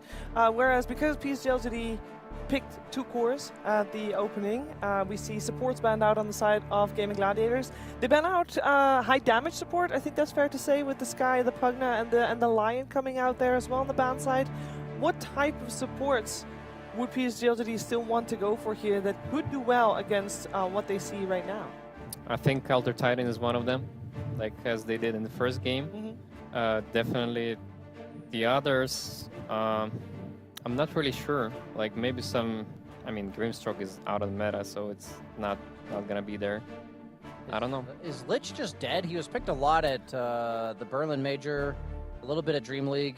I just think of him with Anti-Mage. Yes, I think it's a very good pick for them, for the position 5. It's a good lane securing, and one of the best things to do with Lich Frost Armor is to have that reliably be forcing a trade of some sort. And now you're going to have it reliably stolen. Yes. Because the Rubik coming out there makes that a little bit less enticing, I'd say. Yeah, they're just setting up for some X or Legion 18th pick to counter the anti-mage. And for NTS, they're looking for a hero that cannot be stunned by... Yeah, they're even gonna give him last pick. But he's still gonna get countered by Quinn because he has the very, very last pick. I like the idea of Shadow Demon this game. The save? Yes. Okay, because if they pick Axe or Legion here, that's exactly what you would Yes, want. you need the save for the anti-mage. And the other hero would be Oracle, but Oracle is just too bad of a laner to pull against the Gaming Gladiators. I think Axe is still a very good option for games. And oh my! I think people sometimes forget about this because, well, first of all, Meepo's not been in the meta, but Ace used to be one of the people that you mention when you think about Meepo players. You think about Abed, and you think about Ace. Those were the two that people at some point that were the only 2 pro players that picked and played Meepo at that high level. Yeah. This is seeming scary. What makes this a good Meepo game? I think, yeah, it's the fact that he's gonna stay against Anti-Mage is a very good counter pick to him. The fact that, offlane as a core, as position 1 still, like, it's a big factor. And, I mean, their supports also cannot handle Meepo. Like, against Axe, Shadow Demon would be amazing, against Legion would be amazing, against Meepo, you can't. Yeah, You're just gonna get jumped. If you disrupt save somebody, they'll just net him again. Yeah. Right afterwards. I mean, I'll admit, I don't know too much about Meepo. We don't see this hero very often for like the last 2 years. So I'd imagine there's a reason for this. It's been picked up a couple times this major so far, but not with great success. Right? Yeah, I saw it once against an anti-mage earlier, but it did not win, I think. I believe Gaming Gladiators has scrimmed this almost 100%. They've probably been in scrims where people are picking anti-mage against Morph. These things are usually happening behind the scenes, like the meta drafts that we're seeing. So I'm imagining that they theory crafted like an answer to the anti-mage. So Ace probably started picking Meepo. They probably dual laned in a pub together with Tofu and Ace at some point. So I believe their theory here has basis. But I am always just skeptical of a hero that, like Meepo, that's just so inconsistently picked. Are we gonna see Mega Meepo? Is that the build? I don't have no idea what the build is for Meepo right now. I just want to know if we can see Mega Meepo. No, I mean Mega Meepo. It's so funny how you call it. Mega Meepo. I can't even, straight face. There's just delicious summons for him as well. And then, like, if you're gonna counter this Meepo, so like we talked about a support that say LGD would want against Morph that is good against Meepo, like an Elder Titan or something now, right? But in this draft, you can't pick that. You're kind of cornered now because you need a mid, and then Gaimin still has a counter to. I hope we see something like that. No, I hope we see Elder Titan mid. because that hero owns both Morphling and Meepo, and it's amazing. Is it And, counterable still? what do you mean counterable? Like, obviously, Quinn's gonna have overall aspect. Is there anything? in Oh, particular you mean, that- of course. You can get Huskard again for what I know, you know. Oh no. And I'm not sure that Antis plays it. I'm just saying that it's very good hero for this game. But I think for the Meepo, I thought that we would see more of that hero for this patch specifically because there's so much room to play with for the Meepo. You can also you can farm your side camps all the time, and you can also from the offlane apply pressure and you know, make some pickups with it. So it's just the bigger map. I think it's better for the Meepo. It benefits this hero. So I'm not surprised that Gaimin is using that hero because Ace is very good at it as well. I like this Lina pick a lot, to be honest. I think this is the type of hero they needed. They have really no AoE to deal with Meepo, so I think the best option is against the Morph, against the Meepo, is to all in the single target burst. They didn't get that from their supports, so this does give them the follow-up that you probably lacked with the Beastmaster Aurora. Is it enough to fix their problems? I'm not sure. It is a nice stable laner. There's not very many mid laners that 1v1 win against Lina, but you're also dealing with Spirit Breaker, potentially, you know, throwing a wrench in things. I mean, their lineup is You don't suffering want to pick against Huskar into Meepo. Lina, right? That's true. No Huskar will be picked right now. You want to pick Sniper into Lina. You don't want to have 3 greedy cores like this. No. I can see Gaming Gladiators go for it. Okay, so what's a good counter towards Lina? What do we want to see Gaming Gladiators play? I that can see Kunkka. I can see Kunkka coming out. I've heard the puck bad was things amazing. about this hero. Dragonite. Oh, I like Dragonite. Okay. Yeah, I thought it's it was very some good. melee beefy guy that just walks around the map. For me, it was Kunkka, but DK even makes more sense because now you have a very reliable stun. You have a hero that, PSG now has to respond to every single rotation or you're going to lose towers. Beastmaster doesn't like to respond. Lina doesn't really like to counter gank. She's more of an initiating ganker. She wants her team to be the one making the play. And Anti-Mage, hates nothing more than getting booted out of his lane at minute 8. I do still, they have no counterplay to Meepo this game. And they also have another threat in terms of morphing in this game, so it's going to be a very tough game for the LGD. Yeah, I think the Meepo gives them the reliable answers to the mid game for LGD, and I think the DK kind of made sure that they're going to get there. It ensured the 8 to 15 minute mark. The map Stable lane for the mid lane. Looks really nice for Gaimin's just timings to just be a smooth curve to victory here. Yeah, I think Gaimin conceptually understands at least this morph and when it's pickable and how to pick around it and how to draft around it better. And I mean, yeah, again, unless LGD's onto something from scrims or whatever with Beastmaster, I don't really see this game being too much different game. Maybe not as snowbally initially, but I still feel like they're going to struggle and lane's going to be a really hard game for them. So taking Gaimin as well. Let's find out. PSG.LGD, I think I don't think anybody was expecting to be playing as Meepo today, but it's happening either way. We're going to find out if they can tie this series or if Gaming will take a 2-0 of the series. We're heading over to Cap and SVG. Well, things are looking a little dark here for PSG.LGD, but we do have a stat that might provide a little bit of light for them. Avery? All right, hit me with it. No, you dropped the stat. Yeah, hit me with it.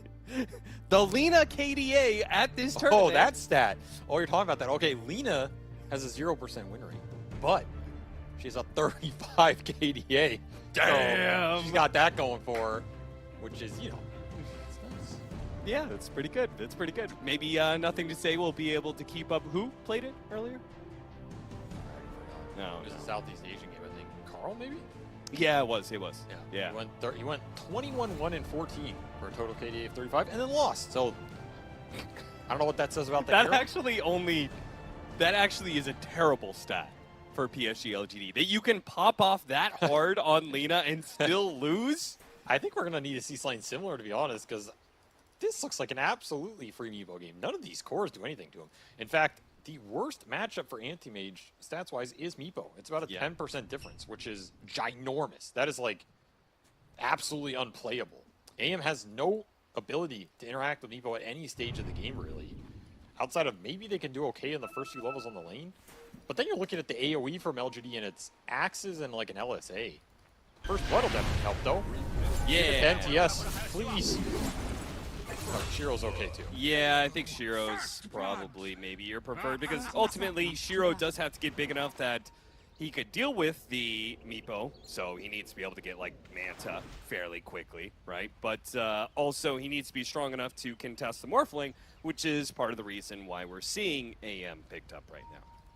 That was a very aggressive run by Tofu. He wanted this ward behind the tower. Maybe they probably want to do some courier sniping, eliminate a lot of the regen off the AM Chen lane, especially if he can control the sentry battle, if he wants to block camps, things like this. It is a very nice ops. But he will pay with the first blood. The runes get traded out evenly. And this is also nice. They're going to get a lot of damage on Ace. So this is really good for LGD. The way they can win this game is if they kind of do really well in lanes and remove the tempo from the Gaimin lineup with the Meepo and the Dragon Knight. The nice thing about the DK pick for Gaimin is it kind of forces Lina to stay mid, otherwise DK just takes your tower. And Lina doesn't want to stay mid versus DK. Lina kind of wants to go and like kill the Meepo once, or maybe cheekily kill this Morphling or control runes or something, or dominate a lane matchup. So that's where NTS, what he chooses to do this game is super important because Quinn will be ready to punish him on that mid lane with a free tower if he leaves it, and well, at least this is the first blood. Yeah, that's true. You already got that first blood, so the tri-lane gank from Gaming Gladiators will get the kill on Y, but not the biggest loss in the world. It's kind of an interesting play from Gaimin. I mean, it's some decent XP into their supports, but because it's not first blood, it's not that worthwhile in a way, right? I feel like you're losing a lot of regen on Dyrachyo during this period. You're giving 3 waves to Neo up here, and then when the breaker comes back top, like your pull is guaranteed. Block Planet got a free D ward and a block on the camps. I feel like LGD are really happy with that exchange overall because it puts their offlane in a really decent position. Do you think any part of that could be getting Dyrachyo to 2 quickly? Like they don't want to take any experience from him?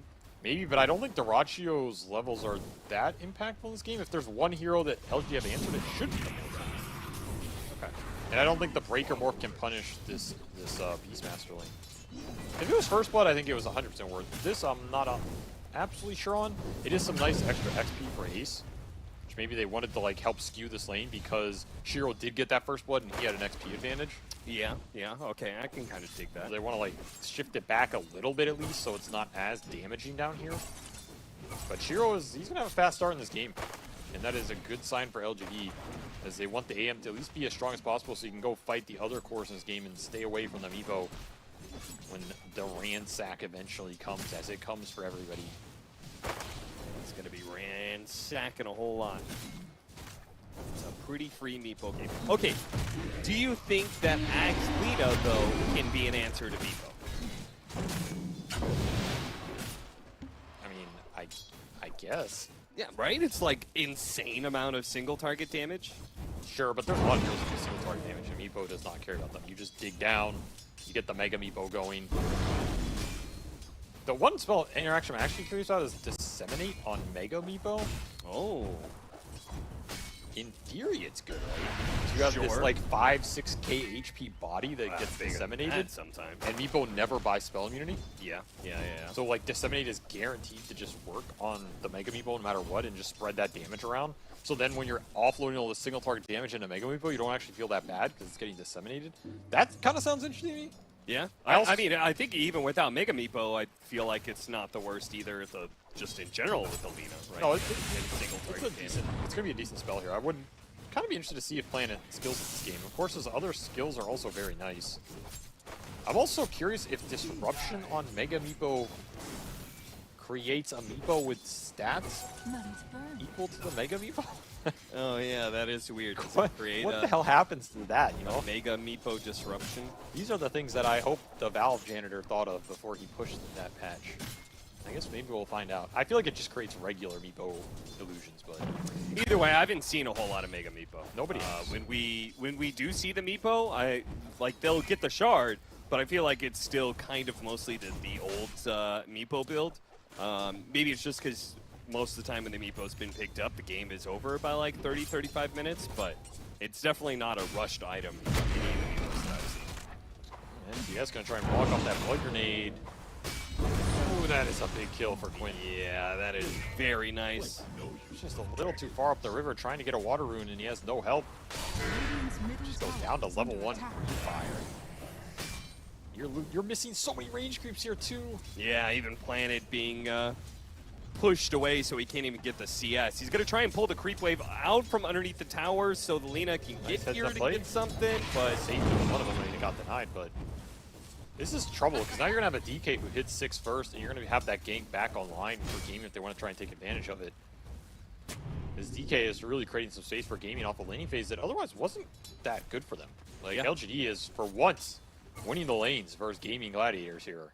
A tough feat for them all, I want to say all year, but they've only really been in 2 tournaments, so the last 2 events, they have accomplished it. Now you must do the other 10 things you need to do to beat this team. But that's step 1. Well, I think they got step 1, but simultaneously failed step 1.5, which was don't let Quinn get a lead out of his laning phase, you know? Like, maybe the other one, the other side lanes, but Quinn still has the momentum. Sure, but I mean, he's a Dragon Knight. I'll take him having a lead on a Dragon Knight over like a lead on a Huskar or a Leshrac or something. Yeah, I guess that's true. This hero's not that terrifying in terms of the rate of Snowball. I mean, Quinn has had some pretty strong late game Dragon Knight performance. Oh yeah, the late game DK is terrifying this game, but you have like some disruption for him. You can break him with an SB Yags later. You have some counter. I mean, I don't know. There's just a meatball in this game. That's the weird part. Like, we're talking about all these things like LGD has to address them, but then there is going to be the meatball that is the biggest problem of them all, and the hardest to address. Why has done a decent job with some of these creeps, though. He's running around with mana creep. He also sent his Harpy through the gate, so the Harpy's helping to win top here. Oh, he runs around trying to mana burn mid and deal with this DK ult. He'll take it up for the boys. He says, get that mana burn going. I hope you remember what I did for you. Stick charge. Yeah, maybe he's good. Tofu. Oh, they got him in the end. Oh, he got his courier with the DK illusions. Oh, that's nice. He's going to pull the wave off to try and get this catapult killed, which will force Quinn to tank the tower. That level advantage coming in really big. Again, 3 heroes crashing mid for Gaimin. LGD having issues responding to this move in all the games. And NTS is just dead again, I think. They're going to go on him underneath the tower. These supports very poor at being able to immediately stop this kind of play. Maybe they can kill Quinn, though, with enough poison stacks. They're getting up there. Raindrop. Oh, it's not quite enough. That is brutal. Absolutely brutal. There's no way around it. These are the small advantages Gaimin create, and they all pay off. Now Quinn's going to get one last corrosive. Oh, he's going for the Wisdom Rune, too. Oh, my God. He's making a break for him. Somebody stop him. I mean, at least you're going to get the turnaround kill, but that was worth it. That was absolutely worth it because you're level starving a Chen and a Shadow Demon when they are versus a Meepo lineup. You're setting up the buffet that Ace is going to come in and use those meal tickets on. This early game was looking so good for LGD too. Yeah, and it's just already falling apart before the Meepo's even really a factor. Oh, he is rushing X. That's going to be the first time I've seen this. I mean, it is very strong. You get this fling, you get the Mega Meepo. It's a lot of damage, a lot of survivability. A lot of stats off the Ags as well. This item is not bad. Yeah. I think the alternative build is like the Dragonlances and the Blink. So if he doesn't feel like he needs the early Blink aggression, yeah, we'll see what he can do with this Ags.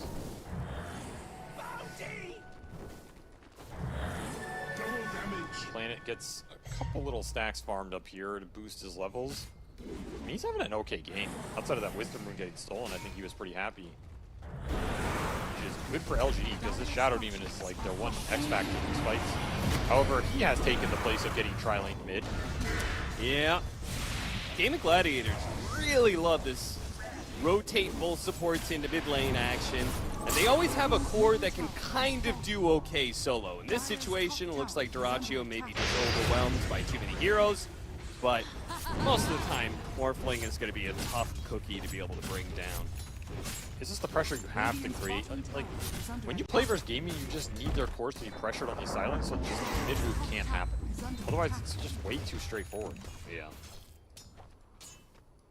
At least you get a punish here. Not at the pace you wanted it, but the Morphling is falling behind in this game. You open up that tier 1 for New, really big for him when he's going his Ags build, and more gold into Shiro's pocket, who is having a very good anti-mage game, all things considered. That first blood really helped him, and his tower is still live bottom. So if you can operate in this space as LGD, maybe get like one more fight out of it, get another big mana void kill.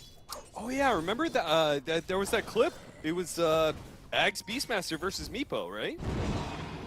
Where you just have like invulnerability because the drums is hitting all of these units. Or maybe it was Phantomizer. It was Phantomizer. That's what it was. But it still is going to be good versus Meepo too from a sustain aspect. Wait, do you get the heal from heroes on all? Yeah. What? Yeah. That sounds busted as hell. Yeah, exactly. So like this Beastmaster is going to be a real menace if the Meepo is in the fight. So that is a very good spell interaction. Pop that on this Meepo with some poison stacks and disseminate. This is a bad spell interaction for PSG.LGD though. They're just getting way too much out of this mid. This is feeling very greedy from LGD. They don't have the support to play with NPS. They're just getting caught out, and that 3-man hit squad is going to smoke while Ace farms up. And they're going to head here with straight towards New. Can't do anything. I think New is dead here as well. I mean, this is a Midas DK killing cores on the map. Dude, look at how farmed Quinn is. 6K net worth. Oh. What is happening? they just got ganked mid twice. This game is like already collapsing off the mid pressure. He almost has a blink on top of this Midas. Radiant's top tower is under attack. At this rate, Dragon Knight's gonna carry the game. I don't know if Ace is gonna have to do anything. Seriously. Well, nothing to say. He's gonna have to find a way back into this game because he is crucial. Being a some sort of threat for the Meepo. Okay, they're gonna steal ancient stacks with stolen axes. Don't let him get away with this. This is pretty damn greedy though. LSA doesn't land on anything there. Turn back around. Now the stun is gone. You got to get some LGD heroes here now. Otherwise, nothing to say. He's dead to the waveform. Where's the team? I don't know. Not here in time, it seems. This is a mandatory fight. There is a Meepo farming his own triangle, and you're losing your ancient stack to a Midas Dragon Knight with no ult, when you can potentially bring 5 heroes. An absolute disaster. What is it about? Like, LGD looked so damn good in some of those Dream League games against other teams, but then, like, they just would get shit stomped by Betboom and Gaimin Gladiators. It's because their early game is not up to par. Like, that's where they lose these games. Betboom and Gaimin are probably 2 of the strongest laning teams in the world. LGD's early game is nowhere near good enough to contest these squads, and then they just fall too far behind. It's not just about the laning either. It's like the first 10 minutes. Are you contesting the power lanes? Are you combating the ganks mid? Are your side laners playing the lanes well enough where you can leave them alone? It's all these small things adding up.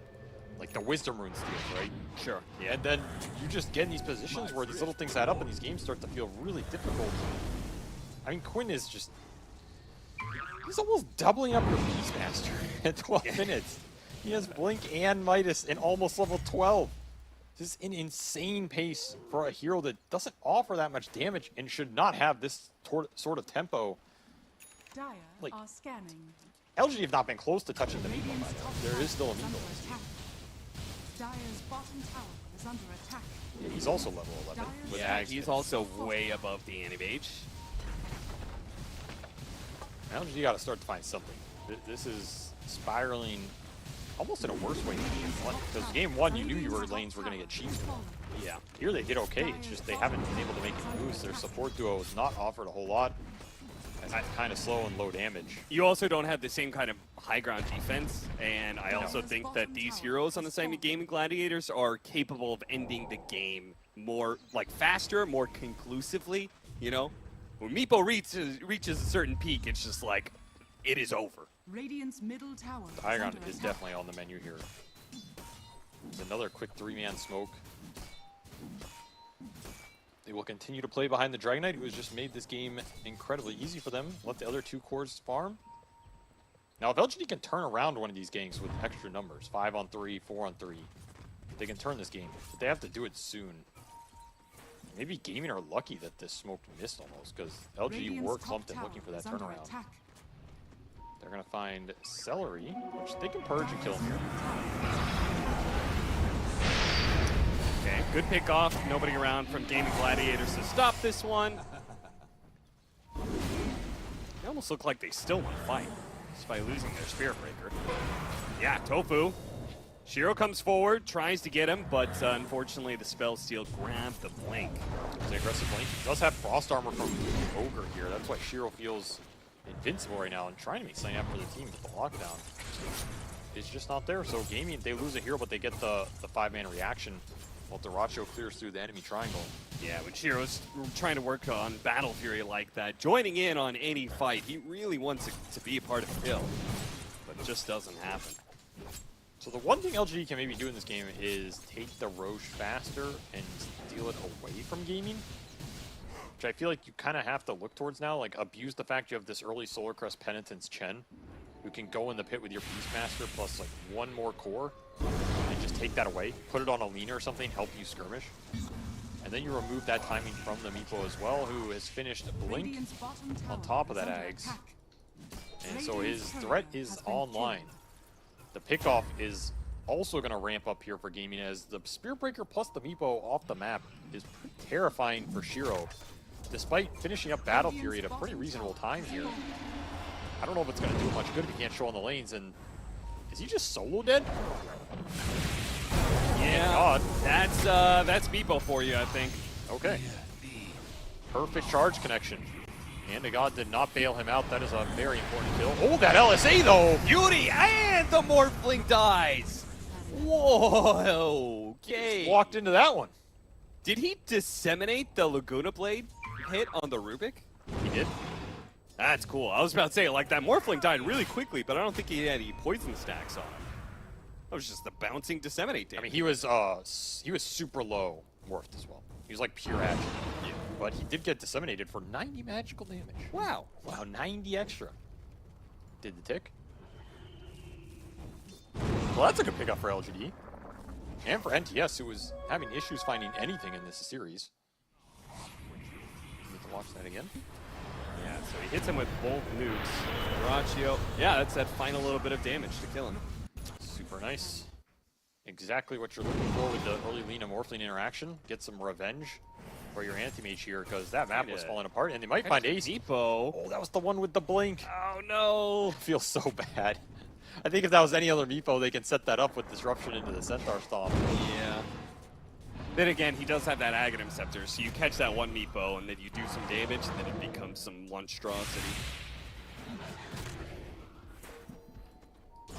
By the way, that is Black King Bar done for the Dragon at 17 minutes here. Huh. Yeah. Well, good luck. Time to write another letter to Zhao 8, I think. Zhao 8's like, what do you want? I gave you Lina versus Dragonite this time. You can't complain about that matchup. Yeah, but he got ganked. So every time you get ganked in a mid laner, you can automatically complain. Well, yeah. Well, he can write a letter to his supports then. That's true. A lot of letters going to be written tonight. So LGD will have some early games to analyze here. Ag's done for you. We'll see how strong this interaction is. If Gaimin decide to clump up on him, they can save, bail him out. Frost Armor still being up for LGD is also pretty damn nice here in these early fights. This is kind of where they want to put something together. They have Drum and Solar Crest as well. And he is leveling the Disseminate on Planet. How do you start the... I mean, do you just walk in as Mew? You kind of have to bait somebody, right? Yeah. And turn around with the Disruption.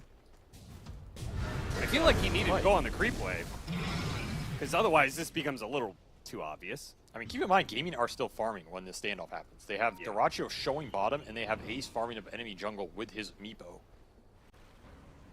This is the benefit of Meepo. You can be ready for the fight and still taking farm away from the map. LGD know this, so they're going to TP bottom and try and look for the pick off. They have a ward on Ace's Meepos down here. Can they get there in time, though, without being seen? This is a tough angle. I mean, this is super nice because they're walking through a ward with this smoke. Just so too Ace slow. might have thought he was okay, but no, he gets out. I guess they were exploring that area. They saw they were all gone from that corner of the map, so I think they had an inkling that they went through the portal. Dyrachyo here, but it's not the setup running here. into it with a Chen. Yeah, it's not going to do anything. So now the opening for Roche exists for Gaimin. They'll walk into it and claim it here very quickly. That's a tough call from LG. I mean, if that smoke lands, you get the Meepo, then maybe you get the Roche off it too. It's just such a long route. The alternative, I guess, was manning up for the Roshan. That fight is a tough fight as well. But you needed one of the two. You got neither. You're going to settle for a tier 1 mid.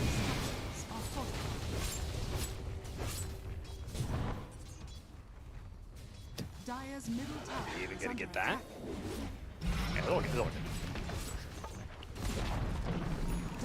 So, tier 1 tower falls. The charge is coming in, though, because they're about to finish up Roshan. Then rotate.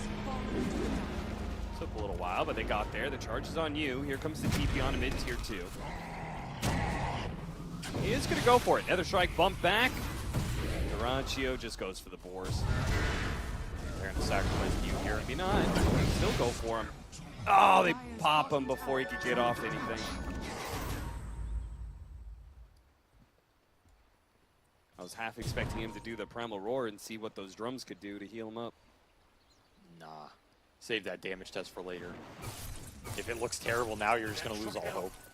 You gotta save the morale. Don't worry, guys. This interaction is going to save us. Yeah, because if you roam there and you start drumming and you still just like instantly die, I mean, your hope goes out the window, right? At least now you can still be like, yo, I just need a fight where I get those drums on the Meepo. You also might still surprise Gaimin Gladiators with that. I'm hopeful we get surprised here. Team fights are looking rough. Aegis on Ace, level 15.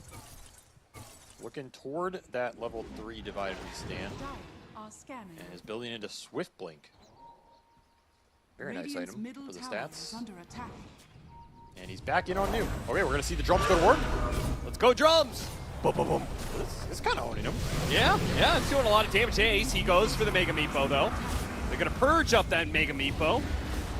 New trying to get away here. Starts popping out some more Meepos. New is pretty tanky. Drums is going. Drums is going. They actually managed to finish up one. Looks like Ace is going to be dying here as well. That's going to be the Aegis New. Is he still alive through all this one? No, they finally have the burst damage to finish him off. And the LSA missing the Meepo. You gotta be careful. There is no savior disruption in 1. Oh no, they really needed that LSA to get their disruption goes out, but now he's going to come back into a potential ensnare. No, he just gets waveformed over. I mean, that is exactly where LGD want to take a fight in the exact manner. The drum is definitely having some decent value there. Something Gaimin are going to have to think about, but of course Ace is happy to take the mana fight when he has the second life. I guess they traded 2 for 2 technically, but not in a way that's going to feel good with your anti-mage going down at the end. And NTS just couldn't get good position. He ended up on the other side of that hill near the Tormentor, and the fight kind of got dragged away from there. This is the type of engagement LG want. Something that gets drawn out around the Beastmaster where you get multiple disruptions off. The Disseminate and Purge going on the Mega Meepo look pretty decent. It's just hard for Shiro to get in these fights, and if the fight isn't instantly won, then he's getting stunned, he's getting netted by something, and that disruption save is not reliable when you just poof on top of it. Well, next time, the Cliffs may not be a problem, for nothing to say, because he is going to get an Aghanim Scepter next. It's a big item. Not only for the damage, but the magic resist here is going to be pretty sizable in terms of tankiness. Gaimin are pretty magic-oriented until, you know, the physical items start coming out later, which are coming pretty damn fast. Ags is already done for Quinn, so that Black Dragon is online. Swift Blink done for Ace, the extra attack speed's there, and Ags just finished for Durantio. So they just won a team fight in favorable situations for PSG.LGD, and that was without their next round of items. Yep, and both the supports are building utility, by the way. This is something I really like about Gaimin is I think they're one of the teams that absolutely understands how to itemize as a team, not just individually. And whenever Ace is not on one of these utility heroes, both supports will pick up the slack. Like, even if you're like, I want to go aggressive items on Rubik this game, Tofu's never going to do it. They're going to buy the pipe, mech, drum, 4-stat between the two supports and just play it defensively. Maybe you lose a little individual impact on those heroes for themselves, but when you have 3 carries, these support utility items that help everybody go such a damn long way. Do you think that's a, like, Tundra effect on Western Europe? Tundra definitely did, yes. They were very good at it. And I think it's just a hallmark of a good team, honestly, for like understanding, I mean, honestly, just how to play Dota. Yeah, itemization in Western Europe has always been really important, right? Like OG, that was there. The big thing that got them through TI8 and TI9 was their itemization was a step ahead of them. Yeah, I mean, honestly, sometimes I think OG won those TIs just because they bought more mechs and pipes than other teams. Like, literally that simple. had some pretty sick yeah, there were a couple item. other things. No, I'm saying they had some pretty sick item and hero interactions, right? Yes. Like the way they built around the Spectre and stuff like that was really cool. Dota technical stuff. It matters a lot. It makes every item better, not just yours. And that makes this net worth a lot more effective. Which is what Dota's about. It's about maximizing everybody's impact, not just your own individual. So this mech and Pipe are going to go a decent way on all three cores, especially for Meepo. Meepo really needs the ores behind him. Yeah. Because, I mean, he's like 3 or 4 heroes in one. Like, Pipe for Meepo is insane. Smoke from LGD. They're looking for their Ags on the Lina. Manta done for Shiro as well, so maybe he can, like, get out of this Meepo net disabled that has plagued him. And Max Disseminate up as well for Planet. He's found the levels here, has Aether Lens to use it. I mean, if they have the vision, they have the, like, the ability to be able to throw all these spells together, it is a sick amount of damage, and it's going to spread around, but... They need to just find the opening. They need vision. If they can find a Meepo clone too, that's a pretty nice way to take the fight. It's just really hard. Yeah, they're stuck in this weird no man's land where they want to play around their high ground ward. I mean, they see Duraccio here. Maybe they can just roar. Okay, they can. Yeah, he's walking into him. Okay. He's gone. Yeah, the Laguna Blade is going to do more than enough. Disruption's going to go out, stop the Spirit Breaker too. So 2-4-1. There is a bottom lane push that's coming in. They got to deal with that quick. Yes, is this still the Frost Dragon? Because Quinn is too far and he got that Axe too fast, so he doesn't have the level 3 ult. And they'll get the BKB out of him. Can they chase this down? You have Mana Void to cancel TP. Maybe they can catch Tofu? Stolen LSA. Is that enough to get him out? It might just be with the help of the Meepo. No way he gets out. Ooh, TP Way is successful, and all the other heroes have gotten out too, so. That's a sick LSA by Tofu right there. Yeah. He's had some great steals. The, the point steal earlier he had, that was great. I mean, it helps when you have 3 cores who all go in. Yeah. But that's another big find by LGD, finding the Morphling on that high ground ward. Honestly, their team fight doesn't look that bad if they can start the fight on the core, right? Because that core is basically dead. There's no hard save here for Gaimin. There's no Rubik shard up yet. And they're playing pretty greedy on the map, which often happens with Meepo. That part about their lineup, I think. I don't know, this game looks winnable in a weird way. Yeah. Like, way more than the last game. Show me the win percent. What are the numbers in this game? Because I do agree. It looks like a possible comeback. I also think the LG heroes are deceptively tanky. Solid 25%. Yeah, that's pretty good. Like, you have Crimson Ags Beast, who's going to be healing and creating this barrier. You have the Anti-Mage with the resistances, which are not getting broken by anything. And then you have Shadow Demon, or you have a Chen just buffing it all up, right? Yeah. They're going to test that tankiness here. Start mana burning him. That's trouble. That's big trouble. Oh, he gets off the disruption, but I think he's just out. Die. Oh, he actually got out. He jukes him. Not far enough, though. Oh, no. Duracio's going to find him somewhere in the trees. He's out of Spots him, and yeah, I was about to say, he had to be completely burned out. I was surprised he had enough mana to be able to blink away in the first place. Gaming just ready and waiting. Misstep a little bit, you get all your mana burned. It's a sad way to go. The Morphling turning into you and making you pay. And there's just not that save there close enough. Spacing for LGD was not on point. Not ready for that fight, and it shows. You have to be willing to turn that very fast. You also, like, really need BKBs in this game, but you just can't afford them. Yeah. BKB is another way you can counteract Meepo. It is very strong versus Hero. You remove a lot of his damage control and burst ability, but Ace already has Hex as well, so maybe that's not a foolproof solution here. If Gaming start the fight on LGD, I think it's impossible. We need fights like we saw earlier where they find a core and just start with a roar or an LSA or something like this. Which is definitely not easy. Nothing to say is almost level 18.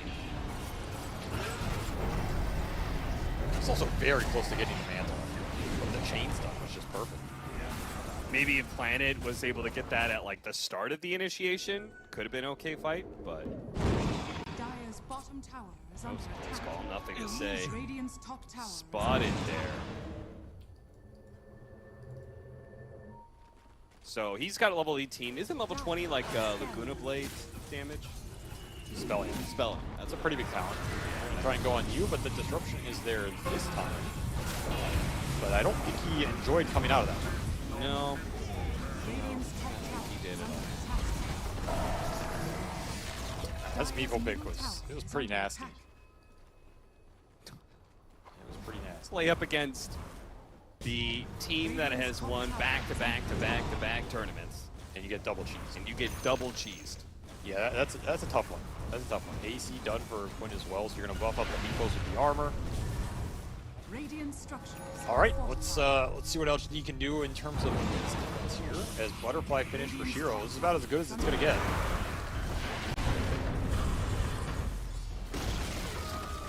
Oh, stolen disruption, by the way. So they can create some black dragon illusions. That's gross. Now you can't move. Yeah, they're getting all kinds of vision while they're taking the laner barracks. I actually don't think LGD can ever theoretically win a fight with stolen disruption on top. Yeah, no, you can't burst anybody. Yeah, right? it's just impossible. Your entire team fight goes out the window. So that is quite a nice spell. Well, you know, maybe it'll tick out before they go high ground again. That's true. You can always hope for nothing happening in the next 2 minutes here. Of course, Roche is going to spawn. Yeah, Roche actually spawns right away.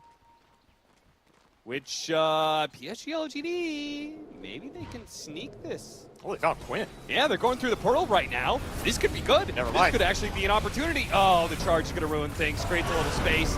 Still a pretty decent fight. Yeah, Proud Roar going out. They finish off Tofu. That's all right. Quinn using his BKB, but not getting much out of it. Now, Y is going to be in trouble as Duraccio shows up. There goes that Laguna Blade to finish off the Spirit Breaker. Turning back in, Duraccio. Man to dodge. LSA doesn't get hit by that one.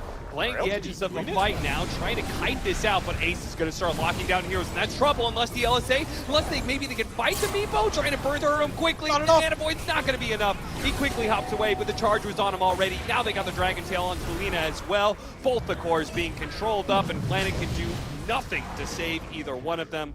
Fortunately, Shiro was able to get away after that charge, but cannot win the fight. And Gladiators will take Roshan for themselves. Look to end the game. That's a nice fight for LGD. I mean, they're in a very tough position, still able to find double support buyback, but they can't deal with these cores, man. They're way too big. And there's just way too much HP to cut through. Some of the spellcasting for LGD was even pretty decent in this fight in terms of the LSA's catching on the Meepo, kiting out the BKB from Quinn, starting on him, removing a lot of the mana. Like, this looks pretty decent, and a God saves Chen as well from the initial Morphling burst. But at this point, I mean, you're just out of time. The Meepo is ticking, and he's coming for you, and if you can't kill him in this stun, then the Nets just control the AM, and that Mana Void had to connect somehow. That's the problem with this matchup. That is why it is the worst AM matchup in the game. Your ult can never really do anything versus Hero. Back inside the game, we've got Gaimin Gladiators with an Aegis and Cheese, and they're just going to control the map a bit, but that high ground push will be coming, and I don't think LGD can stop it. Butterfly and Satanic now done for Duraccio. Once upon a time, he was considering which one to get. Well, why not both? The privileged life of a carry in this game. Dire are scanning. Sure, we'll escape the gank top. Looking towards that BKB. That is a big item in this game. Helps him survive a lot. Yeah, but what does he use that BKB to stick on? I don't know. I mean, you probably got to pop the Morphling, right? Yeah, I think Morphling is your best target. I don't think you could do anything to the Dragon Knight or the Meepo. No. Especially with Shard up for Tofu, so he has like a lift save for Quinn as well. He's basically invincible at the start of the fight. It's really only Duraccio that can get caught out and somehow die to like the Lina burst. That's your best bet. Or Gaimin just super overextending your things. But you are down 27k. They have Aegis on Meepo. Cheese on Duraccio. It has been a very, very unforgiving series for LGD as some small early game mistakes compounded, and they found themselves quickly in a scenario where it got out of control. This might be one of the most farmed Dragon Knights in terms of that early game pace I've ever seen. Yeah. Did he sell his Midas already? He did. Oh my god. I mean, we're 34 minutes in and he already sold his Midas. That's how rich he is. Maxed out. All right, B could be done for Shiro. It's time to shine, my brother. Okay, how are you going to start this?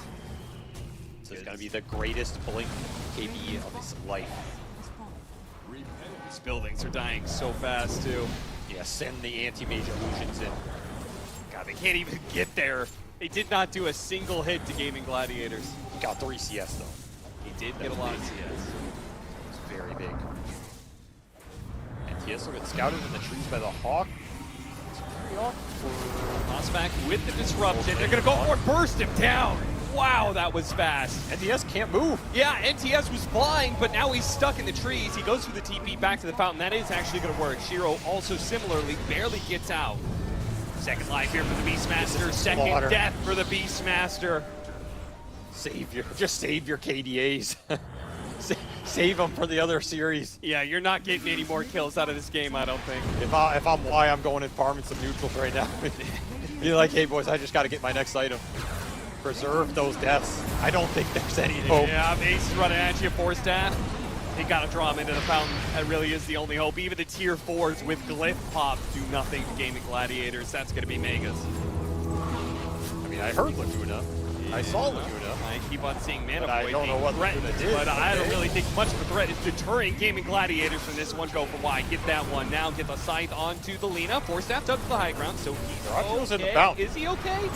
Duracio's really gunning for it. Yeah. He has no mana. Surely he dies. Yeah, he's having to morph the strength as much as possible, but surely he dies, right? This is right. Okay, yeah. Finally, the fountain will cut him down, but it's going to cost everything they have because Ace is going to be able to clean up everything else. GG is going to be called. Woo! What a stomp this series was. Gaming Gladiators. Well. Okay, I mean, make your early game better. I don't really know what else to say. Like, it's clearly not even close to good enough to be taking on Gaming here. I think LGD should have learned that in Dream League. I mean, maybe they did. Like, this is still a relatively new team at the upper levels of international play. You can't fault them too much. Like, you're not going to come in and just have everything be perfect and have this giant flash in the pan that everything is working on all cylinders. So that is definitely the area that needs the most improvement here for LGD, and Gaming looking pretty solid. This is a scary team. You have to worry about the early game, you have to worry about the lanes, you have to worry about the mid game and late game, you have to worry about who's going to carry the game, who you're trying to answer, and you have to worry about the cheese picks on top of it all, as you got Huskard and you got Meepode. I mean, is Ace Low and Druid coming next? Probably. It might just be. Gaming Gladiators are running with some serious steam, and they're pulling out the cheese everywhere, and it's only making them look scarier as time goes on, as they're coming into Bali, being champions already. Wonder if they're going to be able to make it the full 3-0. It's kind of looking like they're going to be serious contenders. PSG.LGD, though, a lot to work on as they end this series with a 0-2 against Gaimin. The trend continues. The trend continues, and which is the trend that for the third major in a row, PSG.LGD and Gaming Gladiators are seated into the same group, and Gaming Gladiators 2-0s PSG.LGD. I do feel like probably this must have been one of the more dominating 2-0s that they've had against PSG.LGD. In all those group stages in both Lima and Berlin, this one felt, it felt hard. I felt like PSG.LGD just got, I don't know, outclassed is probably one of them, but they set themselves, I don't know, it kind of went wrong in the draft already, but if I don't know, that's okay, because I got 3 experts to talk to about this, because I got Jack, I got Roman, I got Brian. Brian, this game, why was it feeling so hard from the get-go? Is it literally both games were out drafts? Yeah, I think what was really cool about what Gaimin did was we saw how Liquid handled Morphling earlier, and I'm now seeing how Gaimin makes Morphling work, which is they force you to counter it, because they picked it first round, and then they're effectively making him like the 3 position in the team. Both of these games, he's been third in the net worth amongst the Gaming Gladiator cores at like the 25-minute mark on Duraccio, and that's nothing to do with his hero. Like, they're picking carry offlaners and carry mids. They're picking Meepo and Pudge offlane. They picked Huskar and DK mid. DK with a Midas, which I really like because it like kind of makes your mid game timing's a lot faster. It accelerates everything. And so Yeah, I just think that they really had LGD's number because they had the Morphling. LGD had an idea of how to deal with it, and then it's just like, oh, it's just not the carry. Like, this isn't our win condition anymore. I like what you mentioned during the game. Is the heroes in which order they were picked. They were like second, third net first, and the first net first in the game. Like Morphling was picked first. He was third for them. Then goes the Meepo, and then there was the DK first. But I mean, Queen was actually like so good in this game. He was like first net first on DK. He was winning Lina hard. They created so much pressure out of him on the mid lane as well. And it's like, I mean, his performance in this series was absolutely stunning. I don't think he ever died in these 2 games. He had like 0 deaths both games. But honestly, I don't know why we are here, because Shiver said that it's gonna be 2-0 just purely from stats, and we were like, no, maybe LGD have a slight chance here and there, and no, they don't have. I mean, honestly, it's just like it's a complete outdraft in my opinion, both games, and I don't think LGD can afford to give second pick both games to Gaming Gladiators like this, going further into the tournament. Kind of just. Jack, everybody wants to hear what you have to say, but I don't believe anybody's hearing what you're saying. Did you turn on your mic? Did you turn it up? No. No. You can't just start talking loud. You can talk in my mic. Once again, I have nothing to say, just as there wasn't too much to say about this game. Wait, this is... I don't think so. All right, you can just sit there. We can talk. He'll just sit there. I mean, that's what we all did here. We all just sat here and watched Gaimin Gladiators demolish PSG.LGD, because it did feel like an uphill battle the whole way through. And indeed, it wasn't just Quinn that never died. Also, Ace never died. And, you know, the big chance, we heard our commentary team talk about it, the big fight where maybe there was a chance for a comeback, because that was all that PSG.LGD was waiting out for, right? That one fight that would allow them to get the comeback. And maybe there was a chance when they came through the portal on the bot lane for the Roche fight. Maybe that was the chance. And PSG.LGD, they got 2 kills, but guess what? They were on the supports. And that's just, like, they used everything on those supports, Roman, and then you just don't have anything left in the tank. Yeah, I also love the build from Ace this game. He went straight up for the X, and I thought it was kind of like a mistake, because you can go stats and they have like only single target lineup, so they can't really burst him. But like the way this Axe works is like, even if you commit for this one Meepo, he just puts it on his shoulder, and like there's no way you can deal with it anymore. Like, this is just brilliant. I love this. I love this pickup. Yeah, what do you think about that, Jack? No. Yeah. Jack, you just embrace it. You're here for the icon. He's all good. We got standings on our screen first, though, because there was, of course, a series in Group B. Better yet, it was the final series of Group B. All the series have now concluded. Gaimin Gladiators with the series, they 2-0'd. Both of these teams started as a 4-2, so now 6-2 for Gaimin Gladiators, where PSG.LGD will now be 4-4, tied with Nouns for 4th, 5th. And they'll have to see if they can climb their way back to the top 4 tomorrow. Top 4 is, of course, where you want to be, because that is upper bracket, whereas 5th, 6th is lower bracket, so you're not eliminated, and bottom 3 is a little bit rough. I do want to touch upon the games that we haven't watched in a little bit, because of course we see a couple of teams struggle really hard, especially in Group E. Both EG and Bleed struggling quite a bit there. Brian? Yeah, I had heard that EG was looking a little shaky in scrims, so I had imagined there's just something going wrong with this team towards the tail end of Dream League, because they looked pretty solid in the group stage 1, and then as the tournament progressed, I feel like it's been like a gradual decline. Maybe this new patch, they're struggling to find ideas, but one thing I would like to highlight, because coming into this tournament, people were questioning, is Western Europe still the strongest region? I don't know, I feel like they were probably all like on vacation in Hawaii or something during Dream League, because I'm looking at the top 3 teams in each group. 4 of the Western European teams out of 4 are in there on both groups, so dominating once again. I mean, this is Eastern Europe and Western Europe, literally top 6 teams in the tournament right now. And Nouns, 4-4, baby. Let's go, NA.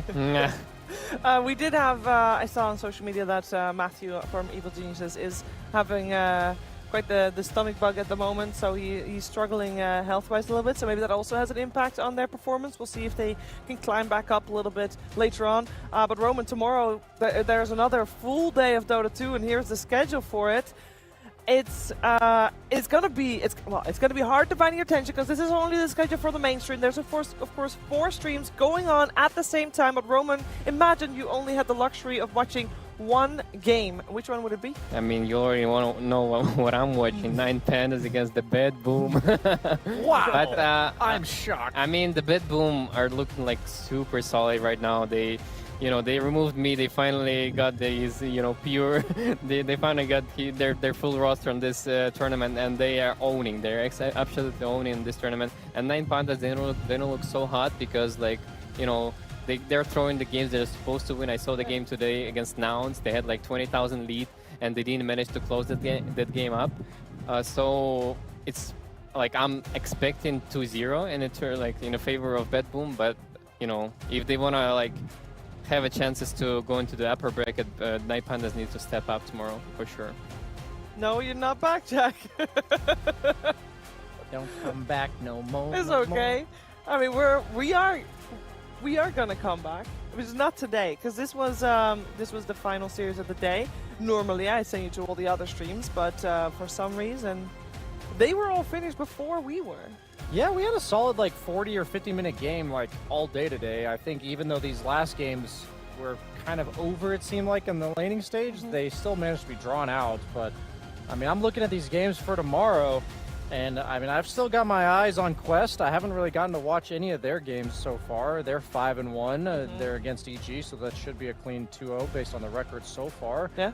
I mean, the question is, these teams. I saw Execration. I think they were 2-6, right? Or are they 3-5? Because they were at the bottom. Yeah, because Shopify Execration. That's a pretty crucial series because both those teams are sitting around 6th, 7th in their group. So it kind of is going to help determine who's going to be hitting the barely qualified mark. Yeah, and that was Stream C. And then Stream D coming back tomorrow, of course, as well. Jack, hold up a number so I can translate it for the viewers. Which series has your attention? And why is it Series 2? Is it Series 2? It's Series 1, definitely, no? Let him make his own decision. No. He wants to watch Nouns. Come on. Come on. Of course, he wants to watch Nouns. Quest versus Nouns. He wants to be watching. I must say, I am very impressed with Nouns because they come here where everybody's like, oh, they ruined their own chances by going to the major because now TSM can't make it to TI on points and yada yada. They still can, by the way. But it's really good to see them do well.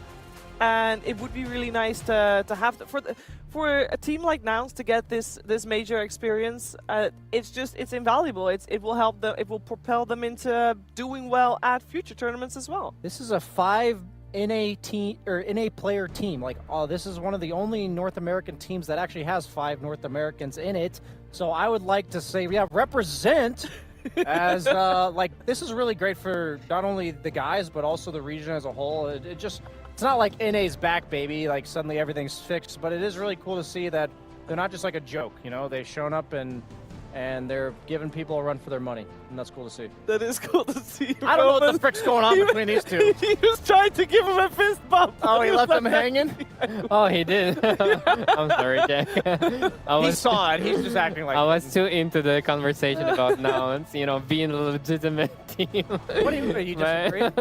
Huh? Do you disagree? What are you laughing at? No. I mean, on this tournament, I'm actually surprised that they're in the upper bracket right now, and tomorrow they can, close it up very nicely. They have the chances at least for it. I don't think it's gonna happen though, but they have the chance. You gotta believe they're the same. Would you say the same about PSG.LGD? They have the same points. I mean, and they went 1-1 against each other. After today's drafting, I'm looking a little bit down on the PSG.LGD. What are you trying to see there? Oh, no. I should shut up and stop talking. Shut up. Let's be real. It's the end of the day, so we're all going to shut up as it is time for us to close the show. We'll be back tomorrow. If you were paying attention, you saw the show tomorrow starts at 10 a.m. We'll be live, of course, a little bit before that to start talking about the day and the games and everything that we're going through tomorrow, but all that tomorrow. And that's it from us. Thank you so much for tuning in. Make sure you tune back in tomorrow for more Bali Major.